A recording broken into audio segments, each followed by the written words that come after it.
War and Peace. By Leo Tolstoy. Book 1, 1805. Chapter 1. Well, Prince, so Genoa and Lucca are now just family estates of the Bonapartes.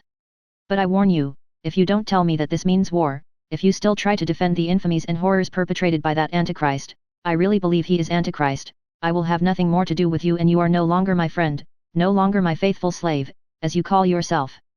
But how do you do? I see I have frightened you, sit down and tell me all the news. It was in July, 1805, and the speaker was the well-known Anna Pavlovna Skrer, maid of honor and favorite of the Empress Marya Fedorovna. With these words she greeted Prince Vasily Karadin, a man of high rank and importance, who was the first to arrive at her reception. Anna Pavlovna had had a cough for some days. She was, as she said, suffering from la grippe, grippe being then a new word in St. Petersburg, used only by the elite. All her invitations without exception, written in French, and delivered by a scarlet-liveried footman that morning, ran as follows. If you have nothing better to do, Count, or Prince, and if the prospect of spending an evening with a poor invalid is not too terrible, I shall be very charmed to see you tonight between 7 and 10, Annette Skrer.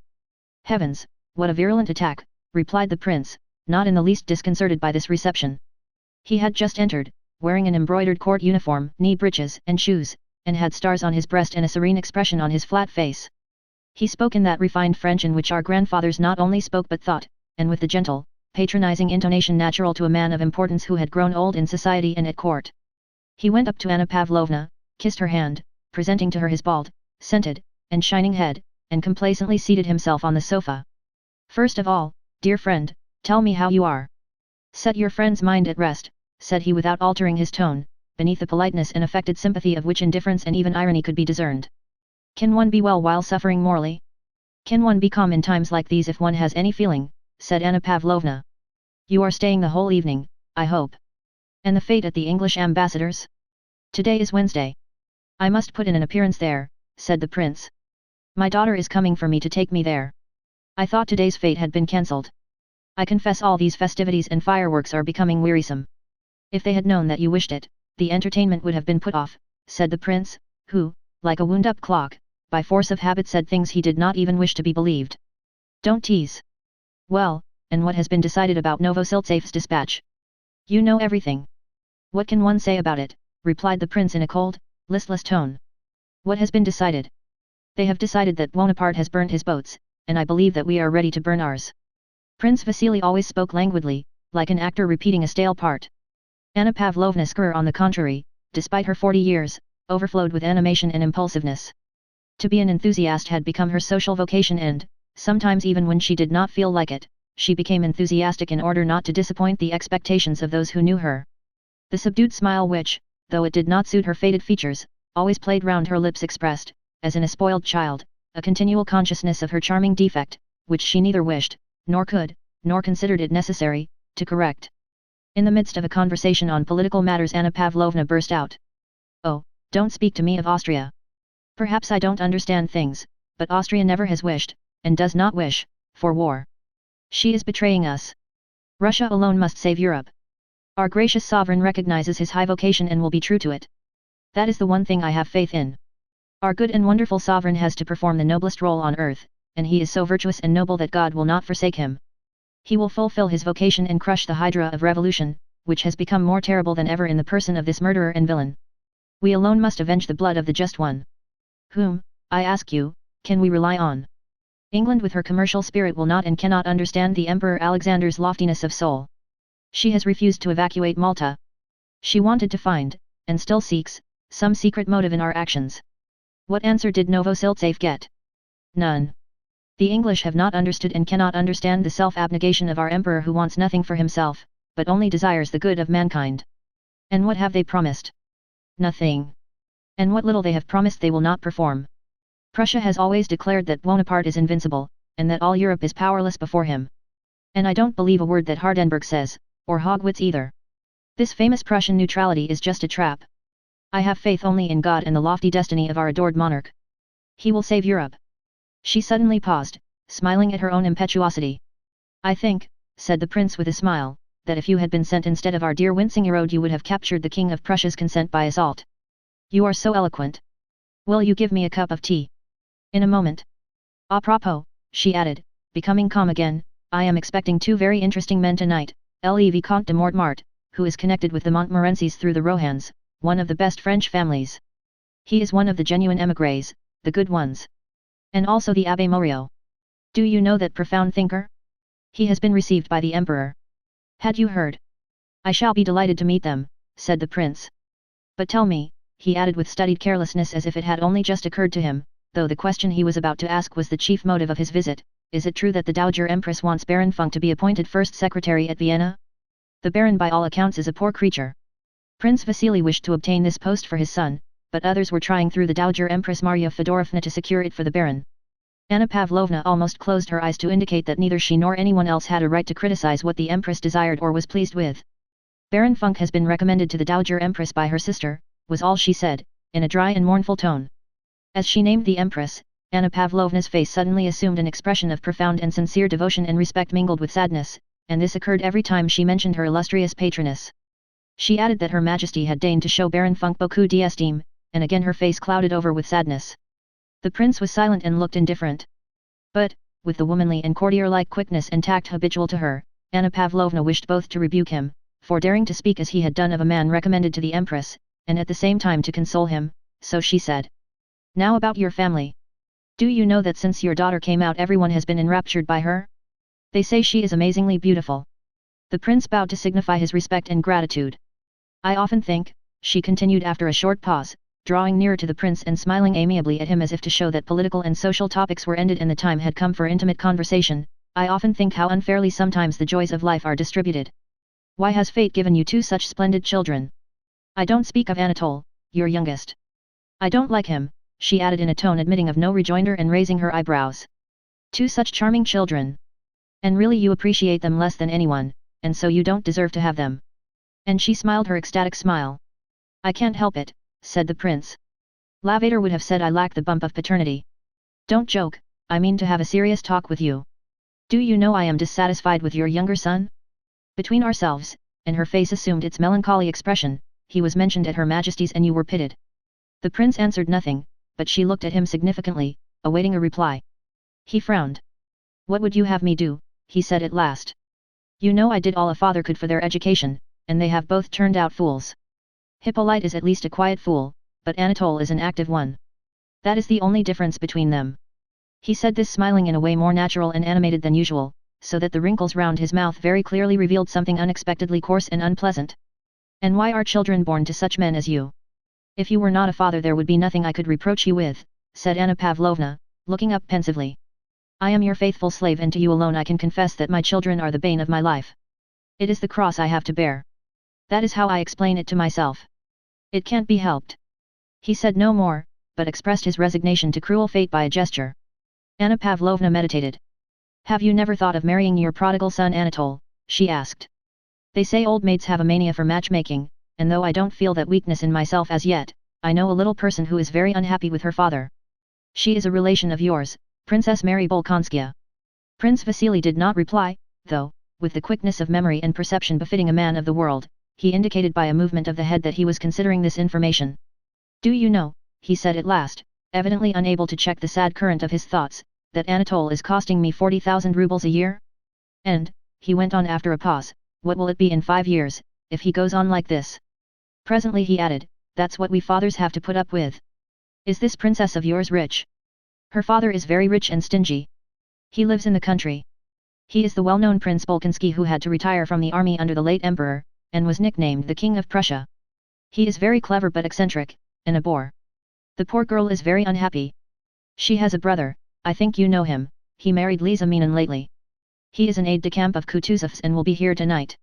Listen, dear Annette, said the prince, suddenly taking Anna Pavlovna's hand and for some reason drawing it downwards. Arrange that affair for me and I shall always be your most devoted slave with an F, as a village elder of mine writes in his reports. She is rich and of good family and that's all I want. And with the familiarity and easy grace peculiar to him, he raised the maid of honor's hand to his lips, kissed it, and swung it to and fro as he lay back in his armchair, looking in another direction. Attendez, said Anna Pavlovna, reflecting, I'll speak to Lisa, young Bolkonsky's wife, this very evening, and perhaps the thing can be arranged. It shall be on your family's behalf that I'll start my apprenticeship as old maid. Chapter 2. Anna Pavlovna's drawing room was gradually filling. The highest Petersburg society was assembled there, people differing widely in age and character but alike in the social circle to which they belonged. Prince Vasily's daughter, the beautiful Helen, came to take her father to the ambassador's entertainment. She wore a ball dress and her badge as maid of honor. The youthful little Princess Bolkonskaya, known as La Femme La Plus Citizen de Petersburg, note, was also there. She had been married during the previous winter, and being pregnant did not go to any large gatherings, but only to small receptions. Prince Vasily's son, Hippolyte, had come with Mortemart, whom he introduced. The Abbé Morio and many others had also come. Note. The most fascinating woman in Petersburg. To each new arrival Anna Pavlovna said, "You have not yet seen my aunt, or you do not know my aunt," and very gravely conducted him or her to a little old lady, wearing large bows of ribbon in her cap, who had come sailing in from another room as soon as the guests began to arrive, and slowly turning her eyes from the visitor to her aunt, Anna Pavlovna mentioned each one's name and then left them.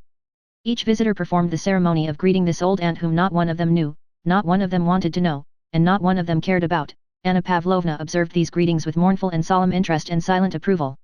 The aunt spoke to each of them in the same words, about their health and her own, and the health of Her Majesty, who, thank God, was better today. And each visitor, though politeness prevented his showing impatience, left the old woman with a sense of relief at having performed a vexatious duty and did not return to her the whole evening. The young Princess Bolkonskaya had brought some work in a gold-embroidered velvet bag. Her pretty little upper lip, on which a delicate dark down was just perceptible, was too short for her teeth, but it lifted all the more sweetly, and was especially charming when she occasionally drew it down to meet the lower lip. As is always the case with a thoroughly attractive woman, her defect, the shortness of her upper lip and her half-open mouth, seemed to be her own special and peculiar form of beauty. Everyone brightened at the sight of this pretty young woman, so soon to become a mother, so full of life and health, and carrying her burden so lightly. Old men and dull dispirited young ones who looked at her, after being in her company and talking to her a little while, felt as if they too were becoming, like her, full of life and health. All who talked to her, and at each word saw her bright smile and the constant gleam of her white teeth, thought that they were in a specially amiable mood that day. The little princess went round the table with quick, short, swaying steps, her work-bag on her arm, and gaily spreading out her dress sat down on a sofa near the silver samovar, as if all she was doing was a pleasure to herself and to all around her. "I have brought my work," said she in French, displaying her bag and addressing all present. "Mind, Annette, I hope you have not played a wicked trick on me," she added, turning to her hostess. "You wrote that it was to be quite a small reception, and just see how badly I am dressed." And she spread out her arms to show her short-waisted, lace-trimmed, dainty grey dress, girdled with a broad ribbon just below the breast. "Soyez tranquille, Lisa, you will always be prettier than anyone else," replied Anna Pavlovna. "You know," said the princess in the same tone of voice and still in French, turning to a general, "my husband is deserting me. He is going to get himself killed. Tell me what this wretched war is for," she added, addressing Prince Vasily, and without waiting for an answer she turned to speak to his daughter, the beautiful Helen. "What a delightful woman this little princess is," said Prince Vasily to Anna Pavlovna. One of the next arrivals was a stout, heavily built young man with close-cropped hair, spectacles, the light-colored breeches fashionable at that time, a very high ruffle, and a brown dress coat. This stout young man was an illegitimate son of Count Bezukhov, a well-known grandee of Catherine's time who now lay dying in Moscow. The young man had not yet entered either the military or civil service, as he had only just returned from abroad where he had been educated, and this was his first appearance in society. Anna Pavlovna greeted him with the nod she accorded to the lowest hierarchy in her drawing room. But in spite of this lowest grade greeting, a look of anxiety and fear, as at the sight of something too large and unsuited to the place, came over her face when she saw Pierre enter. Though he was certainly rather bigger than the other men in the room, her anxiety could only have reference to the clever though shy but observant and natural expression which distinguished him from everyone else in that drawing room. "It is very good of you, Monsieur Pierre, to come and visit a poor invalid," said Anna Pavlovna, exchanging an alarmed glance with her aunt as she conducted him to her. Pierre murmured something unintelligible, and continued to look round as if in search of something. On his way to the aunt he bowed to the little princess with a pleased smile, as to an intimate acquaintance. Anna Pavlovna's alarm was justified, for Pierre turned away from the aunt without waiting to hear her speech about Her Majesty's health. Anna Pavlovna in dismay detained him with the words, "Do you know the Abbé Morio? He is a most interesting man." "Yes, I have heard of his scheme for perpetual peace, and it is very interesting but hardly feasible." "You think so?" rejoined Anna Pavlovna in order to say something and get away to attend to her duties as hostess. But Pierre now committed a reverse act of impoliteness. First he had left a lady before she had finished speaking to him, and now he continued to speak to another who wished to get away. With his head bent, and his big feet spread apart, he began explaining his reasons for thinking the Abbé's plan chimerical. "We will talk of it later," said Anna Pavlovna with a smile. And having got rid of this young man who did not know how to behave, she resumed her duties as hostess and continued to listen and watch, ready to help at any point where the conversation might happen to flag. As the foreman of a spinning mill, when he has set the hands to work, goes round and notices here a spindle that has stopped or there one that creaks or makes more noise than it should, and hastens to check the machine or set it in proper motion, so Anna Pavlovna moved about her drawing room, approaching now a silent, now a too noisy group, and by a word or slight rearrangement kept the conversational machine in steady, proper, and regular motion. But amid these cares her anxiety about Pierre was evident. She kept an anxious watch on him when he approached the group round Mortemart to listen to what was being said there, and again when he passed to another group whose centre was the Abbé. Pierre had been educated abroad, and this reception at Anna Pavlovna's was the first he had attended in Russia. He knew that all the intellectual lights of Petersburg were gathered there and, like a child in a toy shop, did not know which way to look, afraid of missing any clever conversation that was to be heard. Seeing the self-confident and refined expression on the faces of those present he was always expecting to hear something very profound. At last he came up to Morio. Here the conversation seemed interesting and he stood waiting for an opportunity to express his own views, as young people are fond of doing. Chapter 3. Anna Pavlovna's reception was in full swing. The spindles hummed steadily and ceaselessly on all sides. With the exception of the aunt, beside whom sat only one elderly lady, who with her thin careworn face was rather out of place in this brilliant society, the whole company had settled into three groups. One, chiefly masculine, had formed round the Abbé. Another, of young people, was grouped round the beautiful Princess Hélène, Prince Vasili's daughter, and the little Princess Bolkonskaya, very pretty and rosy, though rather too plump for her age. The third group was gathered round Mortemart and Anna Pavlovna.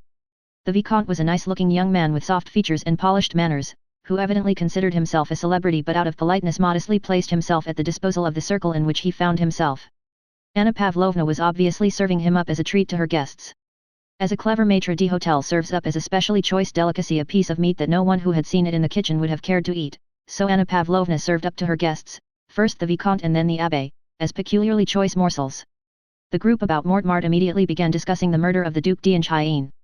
The Vicomte said that the Duc d'Enghien had perished by his own magnanimity, and that there were particular reasons for Bonaparte's hatred of him.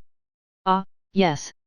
Do tell us all about it, Vicomte, said Anna Pavlovna, with a pleasant feeling that there was something à la Louis XV in the sound of that sentence. Qu'entends nous cela, Vicomte?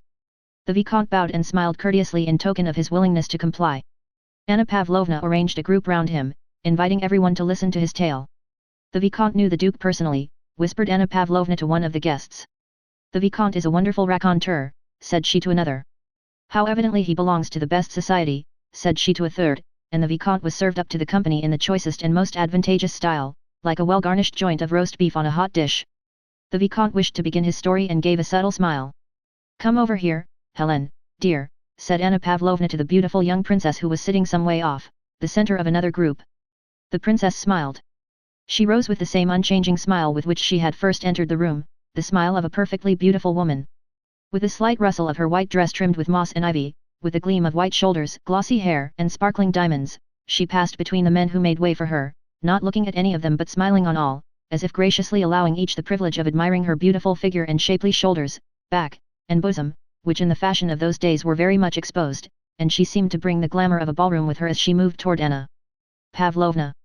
Hélène was so lovely that not only did she not show any trace of coquetry, but on the contrary she even appeared shy of her unquestionable and all too victorious beauty. She seemed to wish, but to be unable, to diminish its effect. How lovely, said everyone who saw her, and the Vicomte lifted his shoulders and dropped his eyes as if startled by something extraordinary when she took her seat opposite and beamed upon him also with her unchanging smile. Madam, I doubt my ability before such an audience, said he, smilingly inclining his head. The princess rested her bare round arm on a little table and considered a reply unnecessary. She smilingly waited. All the time the story was being told she sat upright, glancing now at her beautiful round arm, altered in shape by its pressure on the table, now at her still more beautiful bosom, on which she readjusted a diamond necklace. From time to time she smoothed the folds of her dress, and whenever the story produced an effect she glanced at Anna Pavlovna, at once adopted just the expression she saw on the maid of honor's face, and again relapsed into her radiant smile. The little princess had also left the tea table and followed Hélène. Wait a moment, I'll get my work. Now then, what are you thinking of, she went on, turning to Prince Hippolyte. Fetch me my work-bag. There was a general movement as the princess, smiling and talking merrily to everyone at once, sat down and gaily arranged herself in her seat. Now I am all right, she said, and asking the Vicomte to begin, she took up her work. Prince Hippolyte, having brought the work-bag, joined the circle and moving a chair close to her seated himself beside her. Le Charmant Hippolyte was surprising by his extraordinary resemblance to his beautiful sister, but yet more by the fact that in spite of this resemblance he was exceedingly ugly. His features were like his sister's, but while in her case everything was lit up by a joyous, self-satisfied, youthful and constant smile of animation, and by the wonderful classic beauty of her figure, his face on the contrary was dulled by imbecility and a constant expression of sullen self-confidence, while his body was thin and weak. His eyes, nose and mouth all seemed puckered into a vacant, wearied grimace, and his arms and legs always fell into unnatural positions. "It's not going to be a ghost story," said he, sitting down beside the princess and hastily adjusting his lorgnette, as if without this instrument he could not begin to speak. "Why no, my dear fellow," said the astonished narrator, shrugging his shoulders. "Because I hate ghost stories," said Prince Hippolyte in a tone which showed that he only understood the meaning of his words after he had uttered them. He spoke with such self-confidence that his hearers could not be sure whether what he said was very witty or very stupid. He was dressed in a dark green dress coat, knee breeches of the color of cuisse de nymphe effrayée, as he called it, shoes, and silk stockings. The Vicomte told his tale very neatly. It was an anecdote, then current, to the effect that the Duc d'Enghien had gone secretly to Paris to visit Mademoiselle Georges, that at her house he came upon Bonaparte, who also enjoyed the famous actress' favors, and that in his presence Napoleon happened to fall into one of the fainting fits to which he was subject, and was thus at the Duc's mercy. The latter spared him, and this magnanimity Bonaparte subsequently repaid by death. The story was very pretty and interesting, especially at the point where the rivals suddenly recognized one another, and the ladies looked agitated. "Charming," said Anna Pavlovna with an inquiring glance at the little princess. "Charming," whispered the little princess, sticking the needle into her work as if to testify that the interest and fascination of the story prevented her from going on with it. The Vicomte appreciated this silent praise and smiling gratefully prepared to continue, but just then Anna Pavlovna, who had kept a watchful eye on the young man who so alarmed her, noticed that he was talking too loudly and vehemently with the abbe, so she hurried to the rescue. Pierre had managed to start a conversation with the abbe about the balance of power, and the latter, evidently interested by the young man's simple-minded eagerness, was explaining his pet theory. Both were talking and listening too eagerly and too naturally, which was why Anna Pavlovna disapproved. "The means are, the balance of power in Europe and the rights of the people," the abbe was saying. "It is only necessary for one powerful nation like Russia, barbaric as she is said to be, to place herself disinterestedly at the head of an alliance having for its object the maintenance of the balance of power of Europe, and it would save the world. But how are you to get that balance?" Pierre was beginning. At that moment Anna Pavlovna came up and, looking severely at Pierre, asked the Italian how he stood Russian climate. The Italian's face instantly changed and assumed an offensively affected, sugary expression, evidently habitual to him when conversing with women. "I am so enchanted by the brilliancy of the wit and culture of the society, more especially of the feminine society, in which I have had the honor of being received, that I have not yet had time to think of the climate," said he. Not letting the abbe and Pierre escape, Anna Pavlovna, the more conveniently to keep them under observation, brought them into the larger circle. Chapter 4. Just then another visitor entered the drawing room, Prince Andrew Bolkonsky, the little princess' husband. He was a very handsome young man, of medium height, with firm, clear-cut features. Everything about him, from his weary, bored expression to his quiet, measured step, offered a most striking contrast to his quiet, little wife. It was evident that he not only knew everyone in the drawing room, but had found them to be so tiresome that it wearied him to look at or listen to them. And among all these faces that he found so tedious, none seemed to bore him so much as that of his pretty wife. He turned away from her with a grimace that distorted his handsome face, kissed Anna Pavlovna's hand, and screwing up his eyes scanned the whole company. "You are off to the war, Prince," said Anna Pavlovna. "General Kutuzov," said Bolkonsky, speaking French and stressing the last syllable of the general's name like a Frenchman, "has been pleased to take me as an aide-de-camp. And Lisa, your wife? She will go to the country.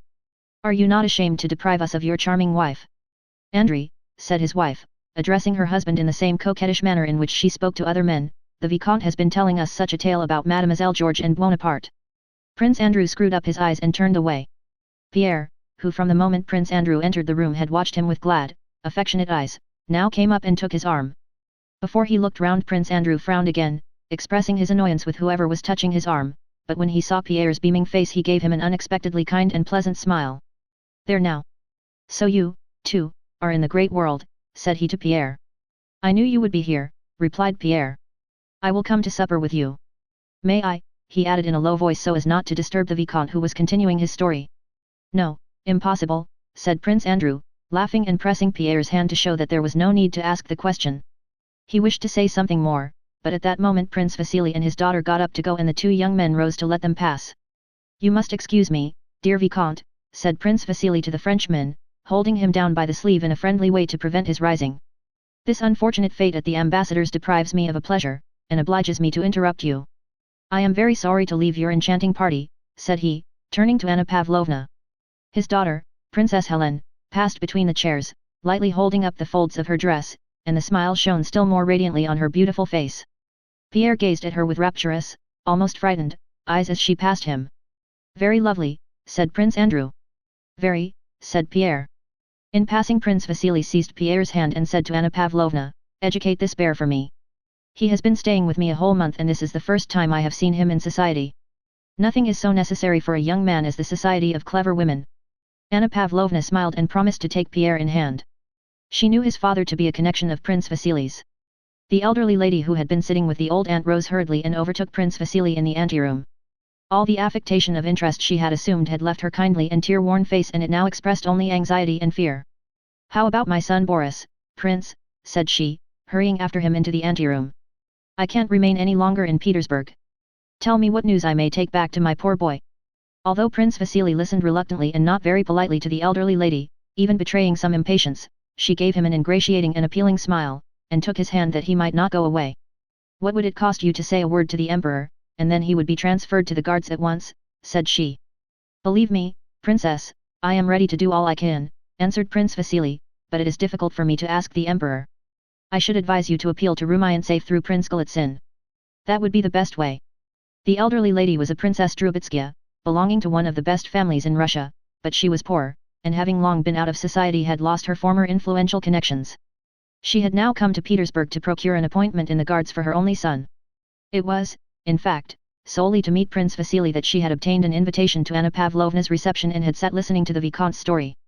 Prince Vasily's words frightened her, an embittered look clouded her once handsome face, but only for a moment, then she smiled again and clutched Prince Vasily's arm more tightly. "Listen to me, Prince," said she. "I have never yet asked you for anything and I never will again, nor have I ever reminded you of my father's friendship for you, but now I entreat you for God's sake to do this for my son, and I shall always regard you as a benefactor," she added hurriedly. "No, don't be angry, but promise." "I have asked Golitsyn and he has refused." "Be the kind-hearted man you always were," she said, trying to smile though tears were in her eyes. "Papa, we shall be late," said Princess Hélène, turning her beautiful head and looking over her classically molded shoulder as she stood waiting by the door. Influence in society, however, is a capital which has to be economized if it is to last. Prince Vasily knew this, and having once realized that if he asked on behalf of all who begged of him, he would soon be unable to ask for himself, he became chary of using his influence. But in Princess Drubetskaya's case he felt, after her second appeal, something like qualms of conscience. She had reminded him of what was quite true, he had been indebted to her father for the first steps in his career. Moreover, he could see by her manners that she was one of those women, mostly mothers, who, having once made up their minds, will not rest until they have gained their end, and are prepared if necessary to go on insisting day after day and hour after hour, and even to make scenes. This last consideration moved him. "My dear Anna Mikhailovna," said he with his usual familiarity and weariness of tone, "it is almost impossible for me to do what you ask, but to prove my devotion to you and how I respect your father's memory, I will do the impossible, your son shall be transferred to the Guards. Here is my hand on it. Are you satisfied? My dear benefactor. This is what I expected from you, I knew your kindness." He turned to go. "Wait, just a word. When he has been transferred to the Guards," she faltered. "You are on good terms with Michael Illarionovich Kutuzov, recommend Boris to him as adjutant. Then I shall be at rest, and then..." Prince Vasily smiled. "No, I won't promise that. You don't know how Kutuzov is pestered since his appointment as commander-in-chief. He told me himself that all the Moscow ladies have conspired to give him all their sons as adjutants. No, but do promise. I won't let you go. My dear benefactor." "Papa," said his beautiful daughter in the same tone as before, "we shall be late." "Well, au revoir. Goodbye. You hear her? Then tomorrow you will speak to the Emperor." "Certainly, but about Kutuzov, I don't promise." Do promise, Vasily," cried Anna Mikhailovna as he went, with the smile of a coquettish girl, which at one time probably came naturally to her, but was now very ill-suited to her careworn face. Apparently she had forgotten her age and by force of habit employed all the old feminine arts. But as soon as the prince had gone her face resumed its former cold, artificial expression. She returned to the group where the Vicomte was still talking, and again pretended to listen, while waiting till it would be time to leave. Her task was accomplished. Chapter 5. And what do you think of this latest comedy, The Coronation at Milan, asked Anna Pavlovna, and of the comedy of the people of Genoa and Lucca laying their petitions before Monsieur Buonaparte, and Monsieur Buonaparte sitting on a throne and granting the petitions of the nations. Adorable. It is enough to make one's head whirl. It is as if the whole world had gone crazy. Prince Andrew looked Anna Pavlovna straight in the face with a sarcastic smile. Dieu me l'a donné, guerre à qui l'a touché, note. They say he was very fine when he said that, he remarked, repeating the words in Italian, Dio me el ha dato. Guaiaci la tacchi. Note. God has given it to me, let him who touches it beware. I hope this will prove the last drop that will make the glass run over, Anna Pavlovna continued. The sovereigns will not be able to endure this man who is a menace to everything. The sovereigns? I do not speak of Russia, said the Vicomte, polite but hopeless. The sovereigns, madam. What have they done for Louis XVII, for the Queen, or for Madame Elizabeth? Nothing, and he became more animated. And believe me, they are reaping the reward of their betrayal of the Bourbon cause. The sovereigns? Why, they are sending ambassadors to compliment the usurper. And sighing disdainfully, he again changed his position. Prince Hippolyte, who had been gazing at the Vicomte for some time through his lorgnette, suddenly turned completely round toward the little princess, and having asked for a needle began tracing the Condé coat of arms on the table. He explained this to her with as much gravity as if she had asked him to do it. Bâton de gueules, ingrel de gueules d'azur, maison Condé, said he. The princess listened, smiling. If Bonaparte remains on the throne of France a year longer, the Vicomte continued, with the air of a man who, in a matter with which he is better acquainted than anyone else, does not listen to others but follows the current of his own thoughts, things will have gone too far.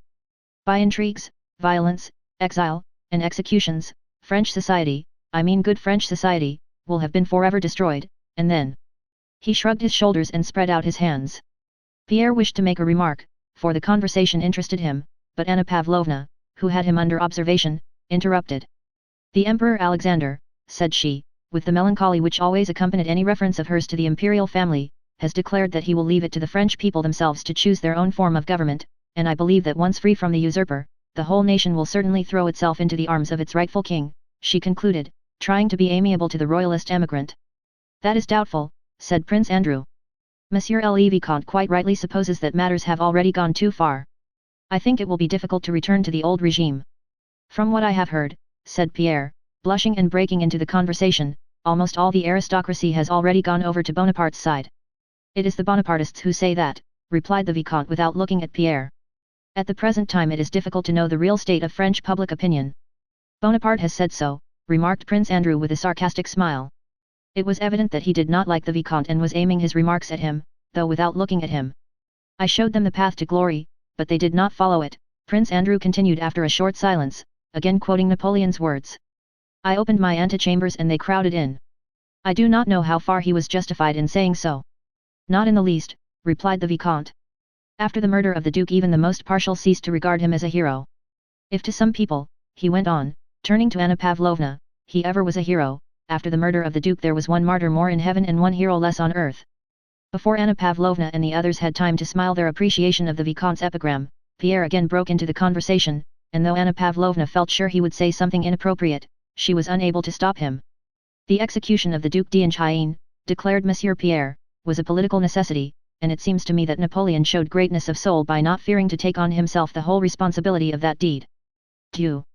Mon Dieu! Muttered Anna Pavlovna in a terrified whisper. What, Monsieur Pierre? Do you consider that assassination shows greatness of soul? Said the little princess, smiling and drawing her work nearer to her. Oh! Oh! Exclaimed several voices. Capital, said Prince Hippolyte in English, and began slapping his knee with the palm of his hand.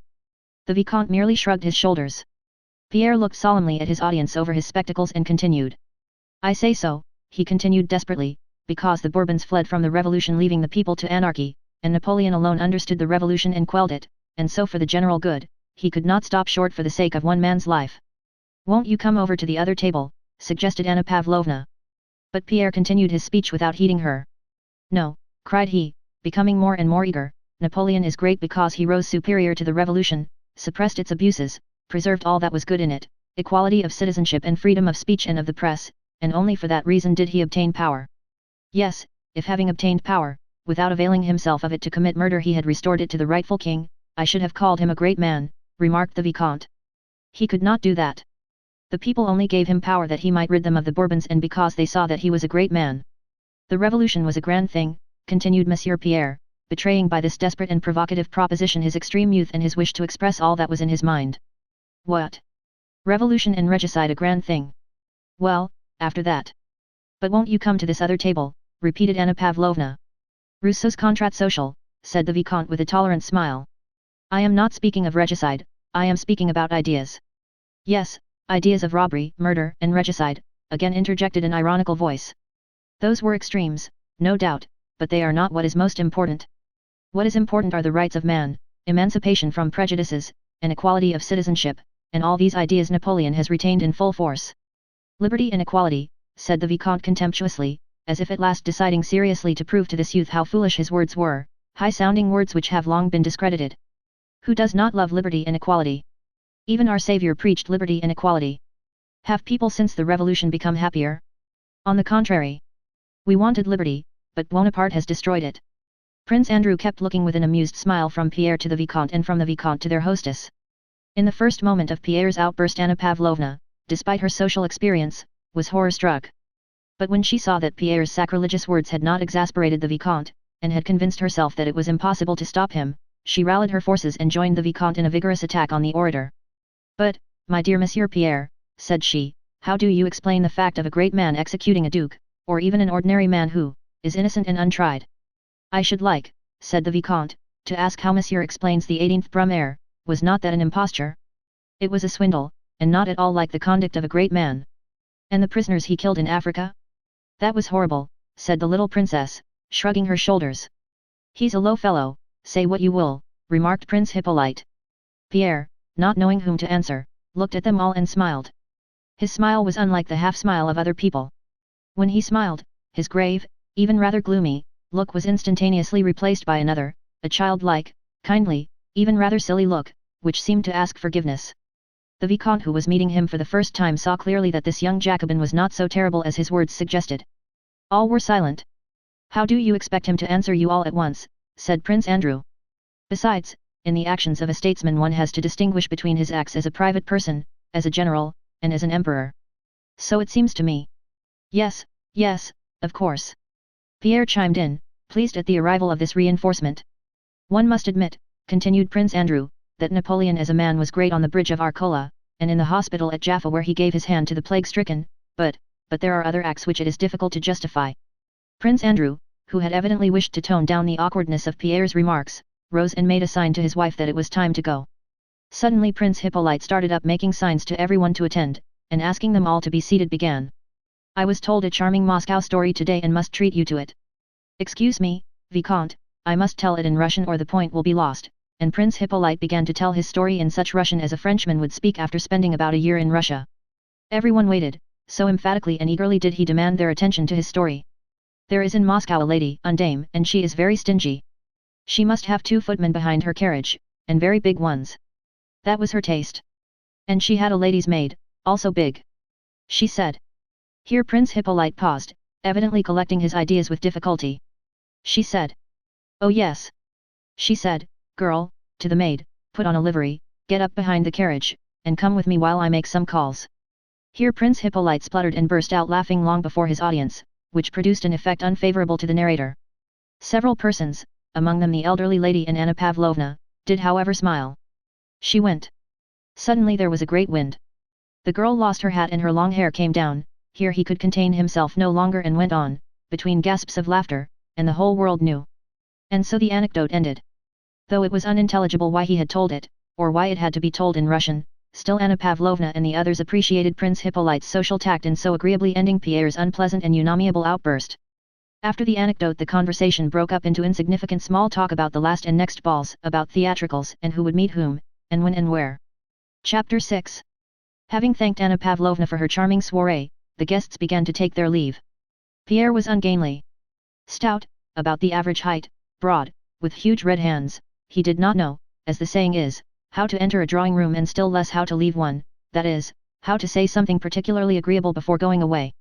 Besides this he was absent-minded.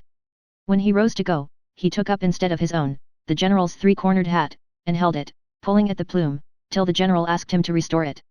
All his absent-mindedness and inability to enter a room and converse in it was, however, redeemed by his kindly, simple, and modest expression. Anna Pavlovna turned toward him and, with a Christian mildness that expressed forgiveness of his indiscretion, nodded and said, "I hope to see you again, but I also hope you will change your opinions, my dear Monsieur Pierre." When she said this, he did not reply and only bowed, but again everybody saw his smile, which said nothing, unless perhaps, opinions are opinions, but you see what a capital, good-natured fellow I am. And everyone, including Anna Pavlovna, felt this. Prince Andrew had gone out into the hall, and, turning his shoulders to the footman who was helping him on with his cloak, listened indifferently to his wife's chatter with Prince Hippolyte who had also come into the hall. Prince Hippolyte stood close to the pretty, pregnant princess, and stared fixedly at her through his eyeglass. "Go in, Annette, or you will catch cold," said the little princess, taking leave of Anna Pavlovna. "It is settled," she added in a low voice. Anna Pavlovna had already managed to speak to Lisa about the match she contemplated between Anatole and the little princess sister-in-law. "I rely on you, my dear," said Anna Pavlovna, also in a low tone. "Write to her and let me know how her father looks at the matter. Au revoir." And she left the hall. Prince Hippolyte approached the little princess and, bending his face close to her, began to whisper something. Two footmen, the princess and his own, stood holding a shawl and a cloak, waiting for the conversation to finish. They listened to the French sentences which to them were meaningless, with an air of understanding but not wishing to appear to do so. The princess as usual spoke smilingly and listened with a laugh. "I am very glad I did not go to the ambassador's," said Prince Hippolyte, "so dull. It has been a delightful evening, has it not?" "Delightful. They say the ball will be very good," replied the princess, drawing up her downy little lip. "All the pretty women in society will be there." "Not all, for you will not be there, not all," said Prince Hippolyte smiling joyfully, and snatching the shawl from the footman, whom he even pushed aside, he began wrapping it round the princess. Either from awkwardness or intentionally, no one could have said which, after the shawl had been adjusted he kept his arm around her for a long time, as though embracing her. Still smiling, she gracefully moved away, turning and glancing at her husband. Prince Andrew's eyes were closed, so weary and sleepy did he seem. "Are you ready?" he asked his wife, looking past her. Prince Hippolyte hurriedly put on his cloak, which in the latest fashion reached to his very heels, and, stumbling in it, ran out into the porch following the princess, whom a footman was helping into the carriage. "Princess, au revoir," cried he, stumbling with his tongue as well as with his feet. The princess, picking up her dress, was taking her seat in the dark carriage, her husband was adjusting his sabre, Prince Hippolyte, under pretense of helping, was in everyone's way. "Allow me, sir," said Prince Andrew in Russian in a cold, disagreeable tone to Prince Hippolyte who was blocking his path. "I am expecting you, Pierre," said the same voice, but gently and affectionately. The postilion started, the carriage wheels rattled. Prince Hippolyte laughed spasmodically as he stood in the porch waiting for the Vicomte whom he had promised to take home. "Well, Monday cher," said the Vicomte, having seated himself beside Hippolyte in the carriage, "your little princess is very nice indeed, quite French," and he kissed the tips of his fingers. Hippolyte burst out laughing. "Do you know, you are a terrible chap for all your innocent airs," continued the Vicomte. "I pity the poor husband, that little officer who gives himself the airs of a monarch." Hippolyte spluttered again, and amid his laughter said, "And you were saying that the Russian ladies are not equal to the French? One has to know how to deal with them." Pierre reaching the house first went into Prince Andrew's study like one quite at home, and from habit immediately lay down on the sofa, took from the shelf the first book that came to his hand, it was Caesar's Commentaries, and resting on his elbow, began reading it in the middle. "What have you done to Mlle Scurer? She will be quite ill now," said Prince Andrew, as he entered the study, rubbing his small white hands. Pierre turned his whole body, making the sofa creak. He lifted his eager face to Prince Andrew, smiled, and waved his hand. "That abbé is very interesting but he does not see the thing in the right light. In my opinion perpetual peace is possible but, I do not know how to express it, not by a balance of political power." It was evident that Prince Andrew was not interested in such abstract conversation.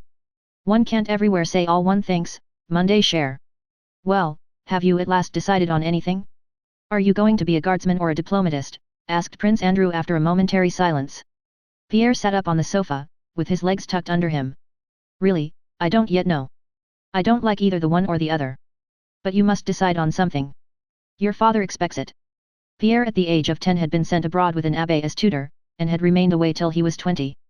When he returned to Moscow his father dismissed the abbé and said to the young man, "Now go to Petersburg, look round and choose your profession. I will agree to anything. Here is a letter to Prince Vasily, and here is money. Write to me all about it, and I will help you in everything." Pierre had already been choosing a career for 3 months, and had not decided on anything.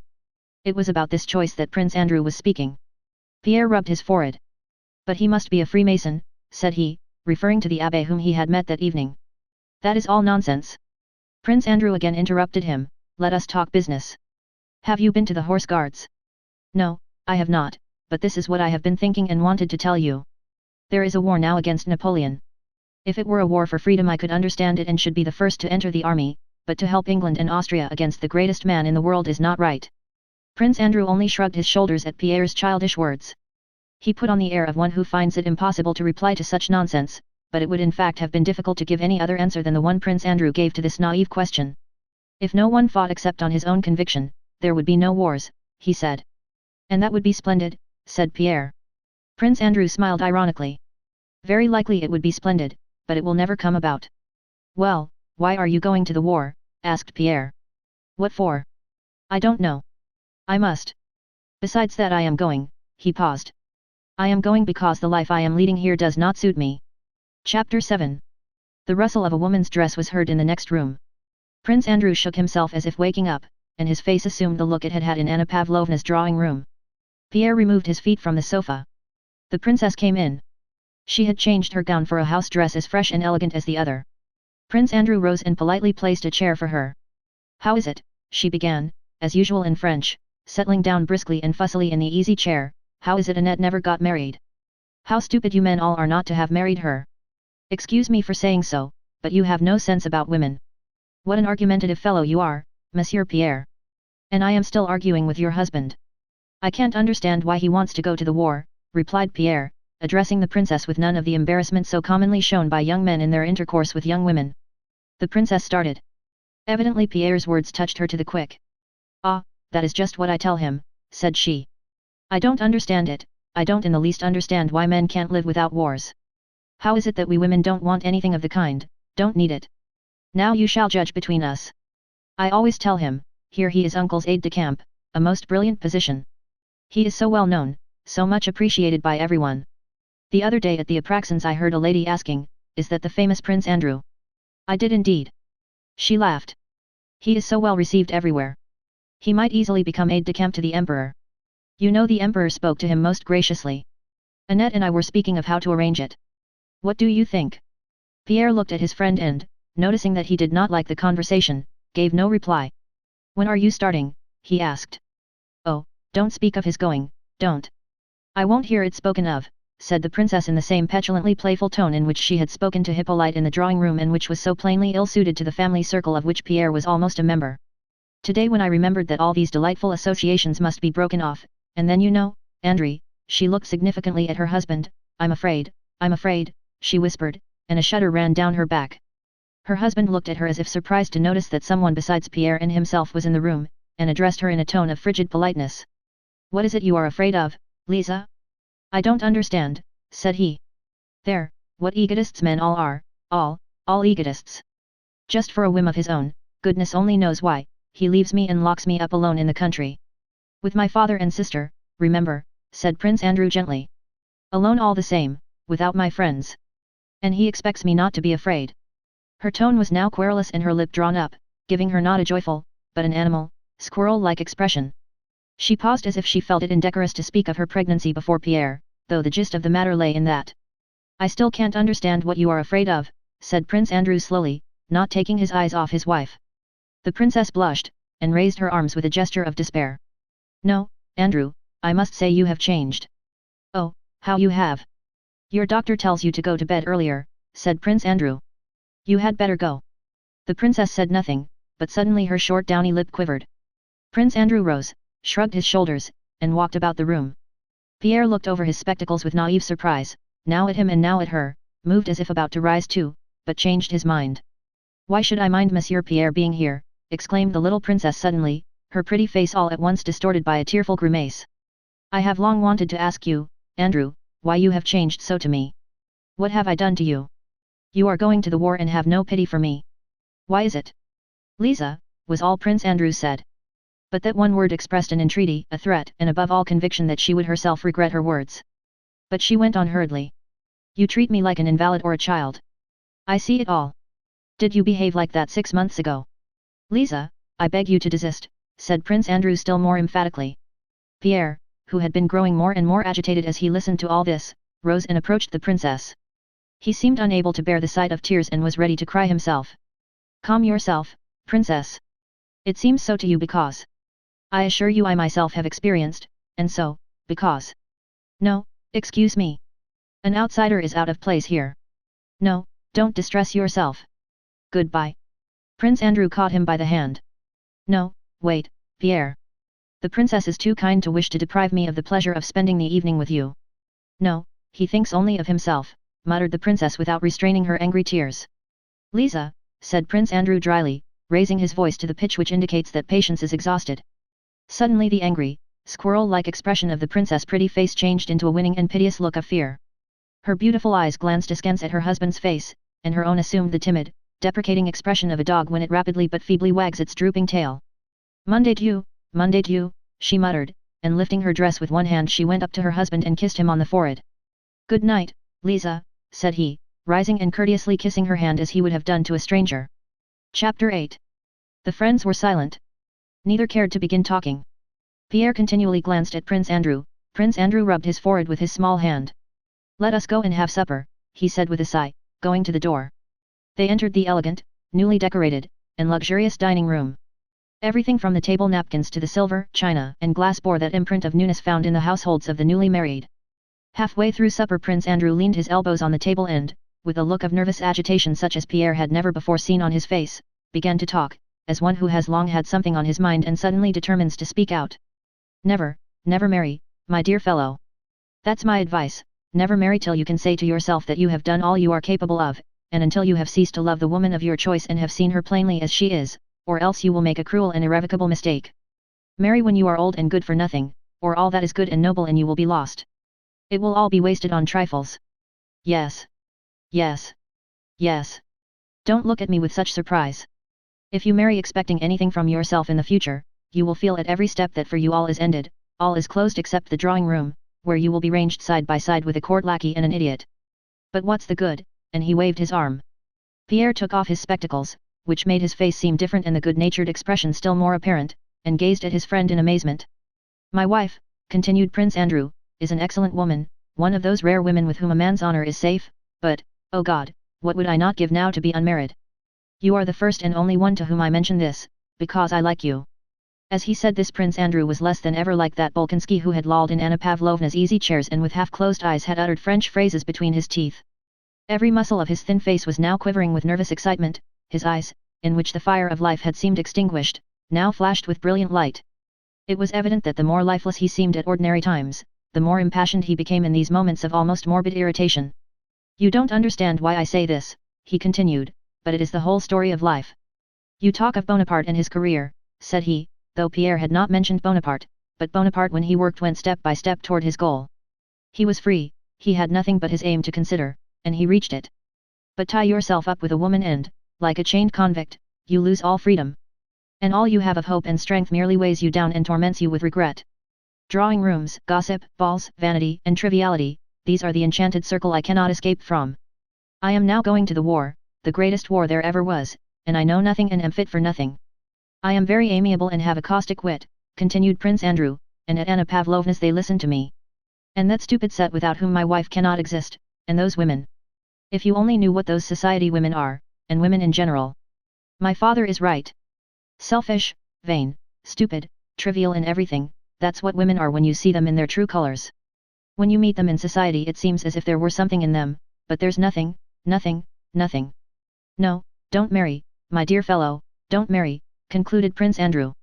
It seems funny to me, said Pierre, that you should consider yourself incapable and your life a spoiled life. You have everything before you, everything. And you. He did not finish his sentence, but his tone showed how highly he thought of his friend and how much he expected of him in the future. How can he talk like that, thought Pierre. He considered his friend a model of perfection because Prince Andrew possessed in the highest degree just the very qualities Pierre lacked, and which might be best described as strength of will. Pierre was always astonished at Prince Andrew's calm manner of treating everybody, his extraordinary memory, his extensive reading. He had read everything, knew everything, and had an opinion about everything, but above all at his capacity for work and study. And if Pierre was often struck by Andrew's lack of capacity for philosophical meditation, to which he himself was particularly addicted, he regarded even this not as a defect but as a sign of strength. Even in the best, most friendly, and simplest relations of life, praise and commendation are essential, just as grease is necessary to wheels that they may run smoothly. My part is played out, said Prince Andrew. What's the use of talking about me? Let us talk about you, he added after a silence, smiling at his reassuring thoughts. That smile was immediately reflected on Pierre's face. But what is there to say about me, said Pierre, his face relaxing into a careless, merry smile. What am I? An illegitimate son. He suddenly blushed crimson, and it was plain that he had made a great effort to say this. Without a name and without means. And it really, but he did not say what it really was. For the present I am free and am all right. Only I haven't the least idea what I am to do. I wanted to consult you seriously. Prince Andrew looked kindly at him, yet his glance, friendly and affectionate as it was, expressed a sense of his own superiority. I am fond of you, especially as you are the one live man among our whole set. Yes, you're all right. Choose what you will, it's all the same. You'll be all right anywhere. But look here, give up visiting those Karajins and leading that sort of life. It suits you so badly, all this debauchery, dissipation, and the rest of it. What would you have, my dear fellow, answered Pierre, shrugging his shoulders. Women, my dear fellow, women. I don't understand it, replied Prince Andrew. Women who are come ilfo, that's a different matter, but the Karajins set of women, and wine I don't understand. Pierre was staying at Prince Vasily Karajin's and sharing the dissipated life of his son Anatole, the son whom they were planning to reform by marrying him to Prince Andrew's sister. Do you know, said Pierre, as if suddenly struck by a happy thought, seriously, I have long been thinking of it. Leading such a life I can't decide or think properly about anything. One's head aches, and one spends all one's money. He asked me for tonight, but I won't go. You give me your word of honor not to go. On my honor. Chapter 9. It was past 1 o'clock when Pierre left his friend. It was a cloudless, northern, summer night. Pierre took an open cab intending to drive straight home. But the nearer he drew to the house the more he felt the impossibility of going to sleep on such a night. It was light enough to see a long way in the deserted street and it seemed more like morning or evening than night. On the way Pierre remembered that Anatole Karajin was expecting the usual set for cards that evening, after which there was generally a drinking bout, finishing with visits of a kind Pierre was very fond of. I should like to go to Karajin's, thought he. But he immediately recalled his promise to Prince Andrew not to go there. Then, as happens to people of weak character, he desired so passionately once more to enjoy that dissipation he was so accustomed to that he decided to go. The thought immediately occurred to him that his promise to Prince Andrew was of no account, because before he gave it he had already promised Prince Anatole to come to his gathering. Besides, thought he, all such words of honor are conventional things with no definite meaning, especially if one considers that by tomorrow one may be dead, or something so extraordinary may happen to one that honor and dishonor will be all the same. Pierre often indulged in reflections of this sort, nullifying all his decisions and intentions. He went to Karajin's. Reaching the large house near the Horse Guards barracks, in which Anatole lived, Pierre entered the lighted porch, ascended the stairs, and went in at the open door. There was no one in the anteroom, empty bottles, cloaks, and overshoes were lying about, there was a smell of alcohol, and sounds of voices and shouting in the distance. Cards and supper were over, but the visitors had not yet dispersed. Pierre threw off his cloak and entered the first room, in which were the remains of supper. A footman, thinking no one saw him, was drinking on the sly what was left in the glasses. From the third room came sounds of laughter, the shouting of familiar voices, the growling of a bear, and general commotion. Some 8 or 9 young men were crowding anxiously round an open window. 3 others were romping with a young bear, one pulling him by the chain and trying to set him at the others. I bet 100 on Stevens, shouted one.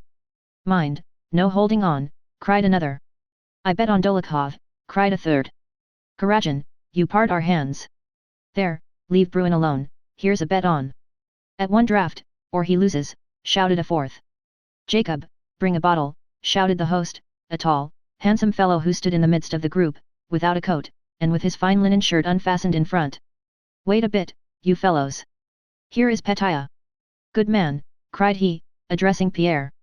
Another voice, from a man of medium height with clear blue eyes, particularly striking among all these drunken voices by its sober ring, cried from the window, come here, part the bets. This was Dolokhov, an officer of the Semyonov regiment, a notorious gambler and duelist, who was living with Anatole. Pierre smiled, looking about him merrily. I don't understand. What's it all about? Wait a bit, he is not drunk yet. A bottle here, said Anatole, and taking a glass from the table he went up to Pierre. First of all you must drink. Pierre drank one glass after another, looking from under his brows at the tipsy guests who were again crowding round the window, and listening to their chatter. Anatole kept on refilling Pierre's glass while explaining that Dólokhov was betting with Stevens, an English naval officer, that he would drink a bottle of rum sitting on the outer ledge of the third-floor window with his legs hanging out. "Go on, you must drink it all," said Anatole, giving Pierre the last glass, "or I won't let you go." "No, I won't," said Pierre, pushing Anatole aside, and he went up to the window. Dólokhov was holding the Englishman's hand and clearly and distinctly repeating the terms of the bet, addressing himself particularly to Anatole and Pierre. Dólokhov was of medium height, with curly hair and light blue eyes. He was about 25. Like all infantry officers, he wore no mustache, so that his mouth, the most striking feature of his face, was clearly seen. The lines of that mouth were remarkably finely curved. The middle of the upper lip formed a sharp wedge and closed firmly on the firm lower one, and something like two distinct smiles played continually round the two corners of the mouth. This, together with the resolute, insolent intelligence of his eyes, produced an effect which made it impossible not to notice his face. Dólokhov was a man of small means and no connections. Yet, though Anatole spent tens of thousands of rubles, Dólokhov lived with him and had placed himself on such a footing that all who knew them, including Anatole himself, respected him more than they did Anatole. Dólokhov could play all games and nearly always won. However much he drank, he never lost his clear-eyedness. Both Karadin and Dólokhov were at that time notorious among the rakes and scapegraces of Petersburg. The bottle of rum was brought. The window frame which prevented anyone from sitting on the outer sill was being forced out by two footmen, who were evidently flurried and intimidated by the directions and shouts of the gentlemen around. Anatole with his swaggering air strode up to the window. He wanted to smash something. Pushing away the footman, he tugged at the frame, but could not move it. He smashed a pane. "You have a try, Hercules," said he, turning to Pierre. Pierre seized the crossbeam, tugged, and wrenched the oak frame out with a crash. "Take it right out, or they'll think I'm holding on," said Dólokhov. "Is the Englishman bragging?" "Eh? Is it all right?" said Anatole. "First rate," said Pierre, looking at Dólokhov, who with a bottle of rum in his hand was approaching the window, from which the light of the sky, the dawn merging with the afterglow of sunset, was visible. Dólokhov, the bottle of rum still in his hand, jumped onto the window sill. "Listen," cried he, standing there and addressing those in the room. All were silent. "I bet 50 imperials," he spoke French that the Englishman might understand him, but he did not speak it very well. "I bet 50 imperials, or do you wish to make it 100, added he, addressing the Englishman. "No, 50, replied the latter. "All right. 50 imperials, that I will drink a whole bottle of rum without taking it from my mouth." Sitting outside the window on this spot, he stooped and pointed to the sloping ledge outside the window, and without holding on to anything. "Is that right?" "Quite right," said the Englishman. Anatole turned to the Englishman and taking him by one of the buttons of his coat and looking down at him, the Englishman was short, began repeating the terms of the wager to him in English. "Wait," cried Dólokhov, hammering with the bottle on the windowsill to attract attention. "Wait a bit, Karadin. Listen. If anyone else does the same, I will pay him 100 imperials. Do you understand?" The Englishman nodded, but gave no indication whether he intended to accept this challenge or not. Anatole did not release him, and though he kept nodding to show that he understood, Anatole went on translating Dólokhov's words into English.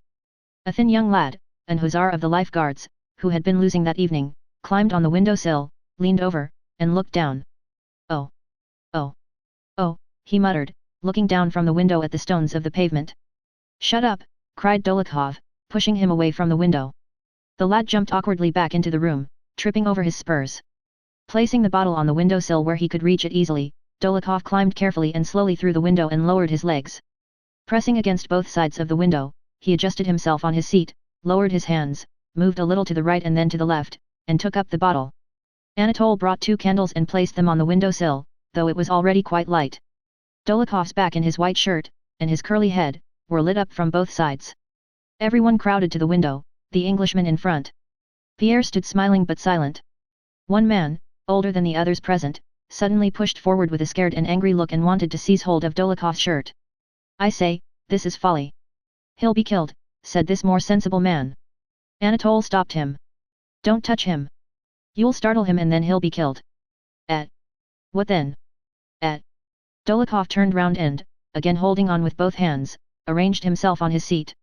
"If anyone comes meddling again," said he, emitting the words separately through his thin compressed lips, "I will throw him down there. Now then." Saying this he again turned round, dropped his hands, took the bottle and lifted it to his lips, threw back his head, and raised his free hand to balance himself. One of the footmen who had stooped to pick up some broken glass remained in that position without taking his eyes from the window and from Dólokhov's back. Anatole stood erect with staring eyes. The Englishman looked on sideways, pursing up his lips. The man who had wished to stop the affair ran to a corner of the room and threw himself on a sofa with his face to the wall.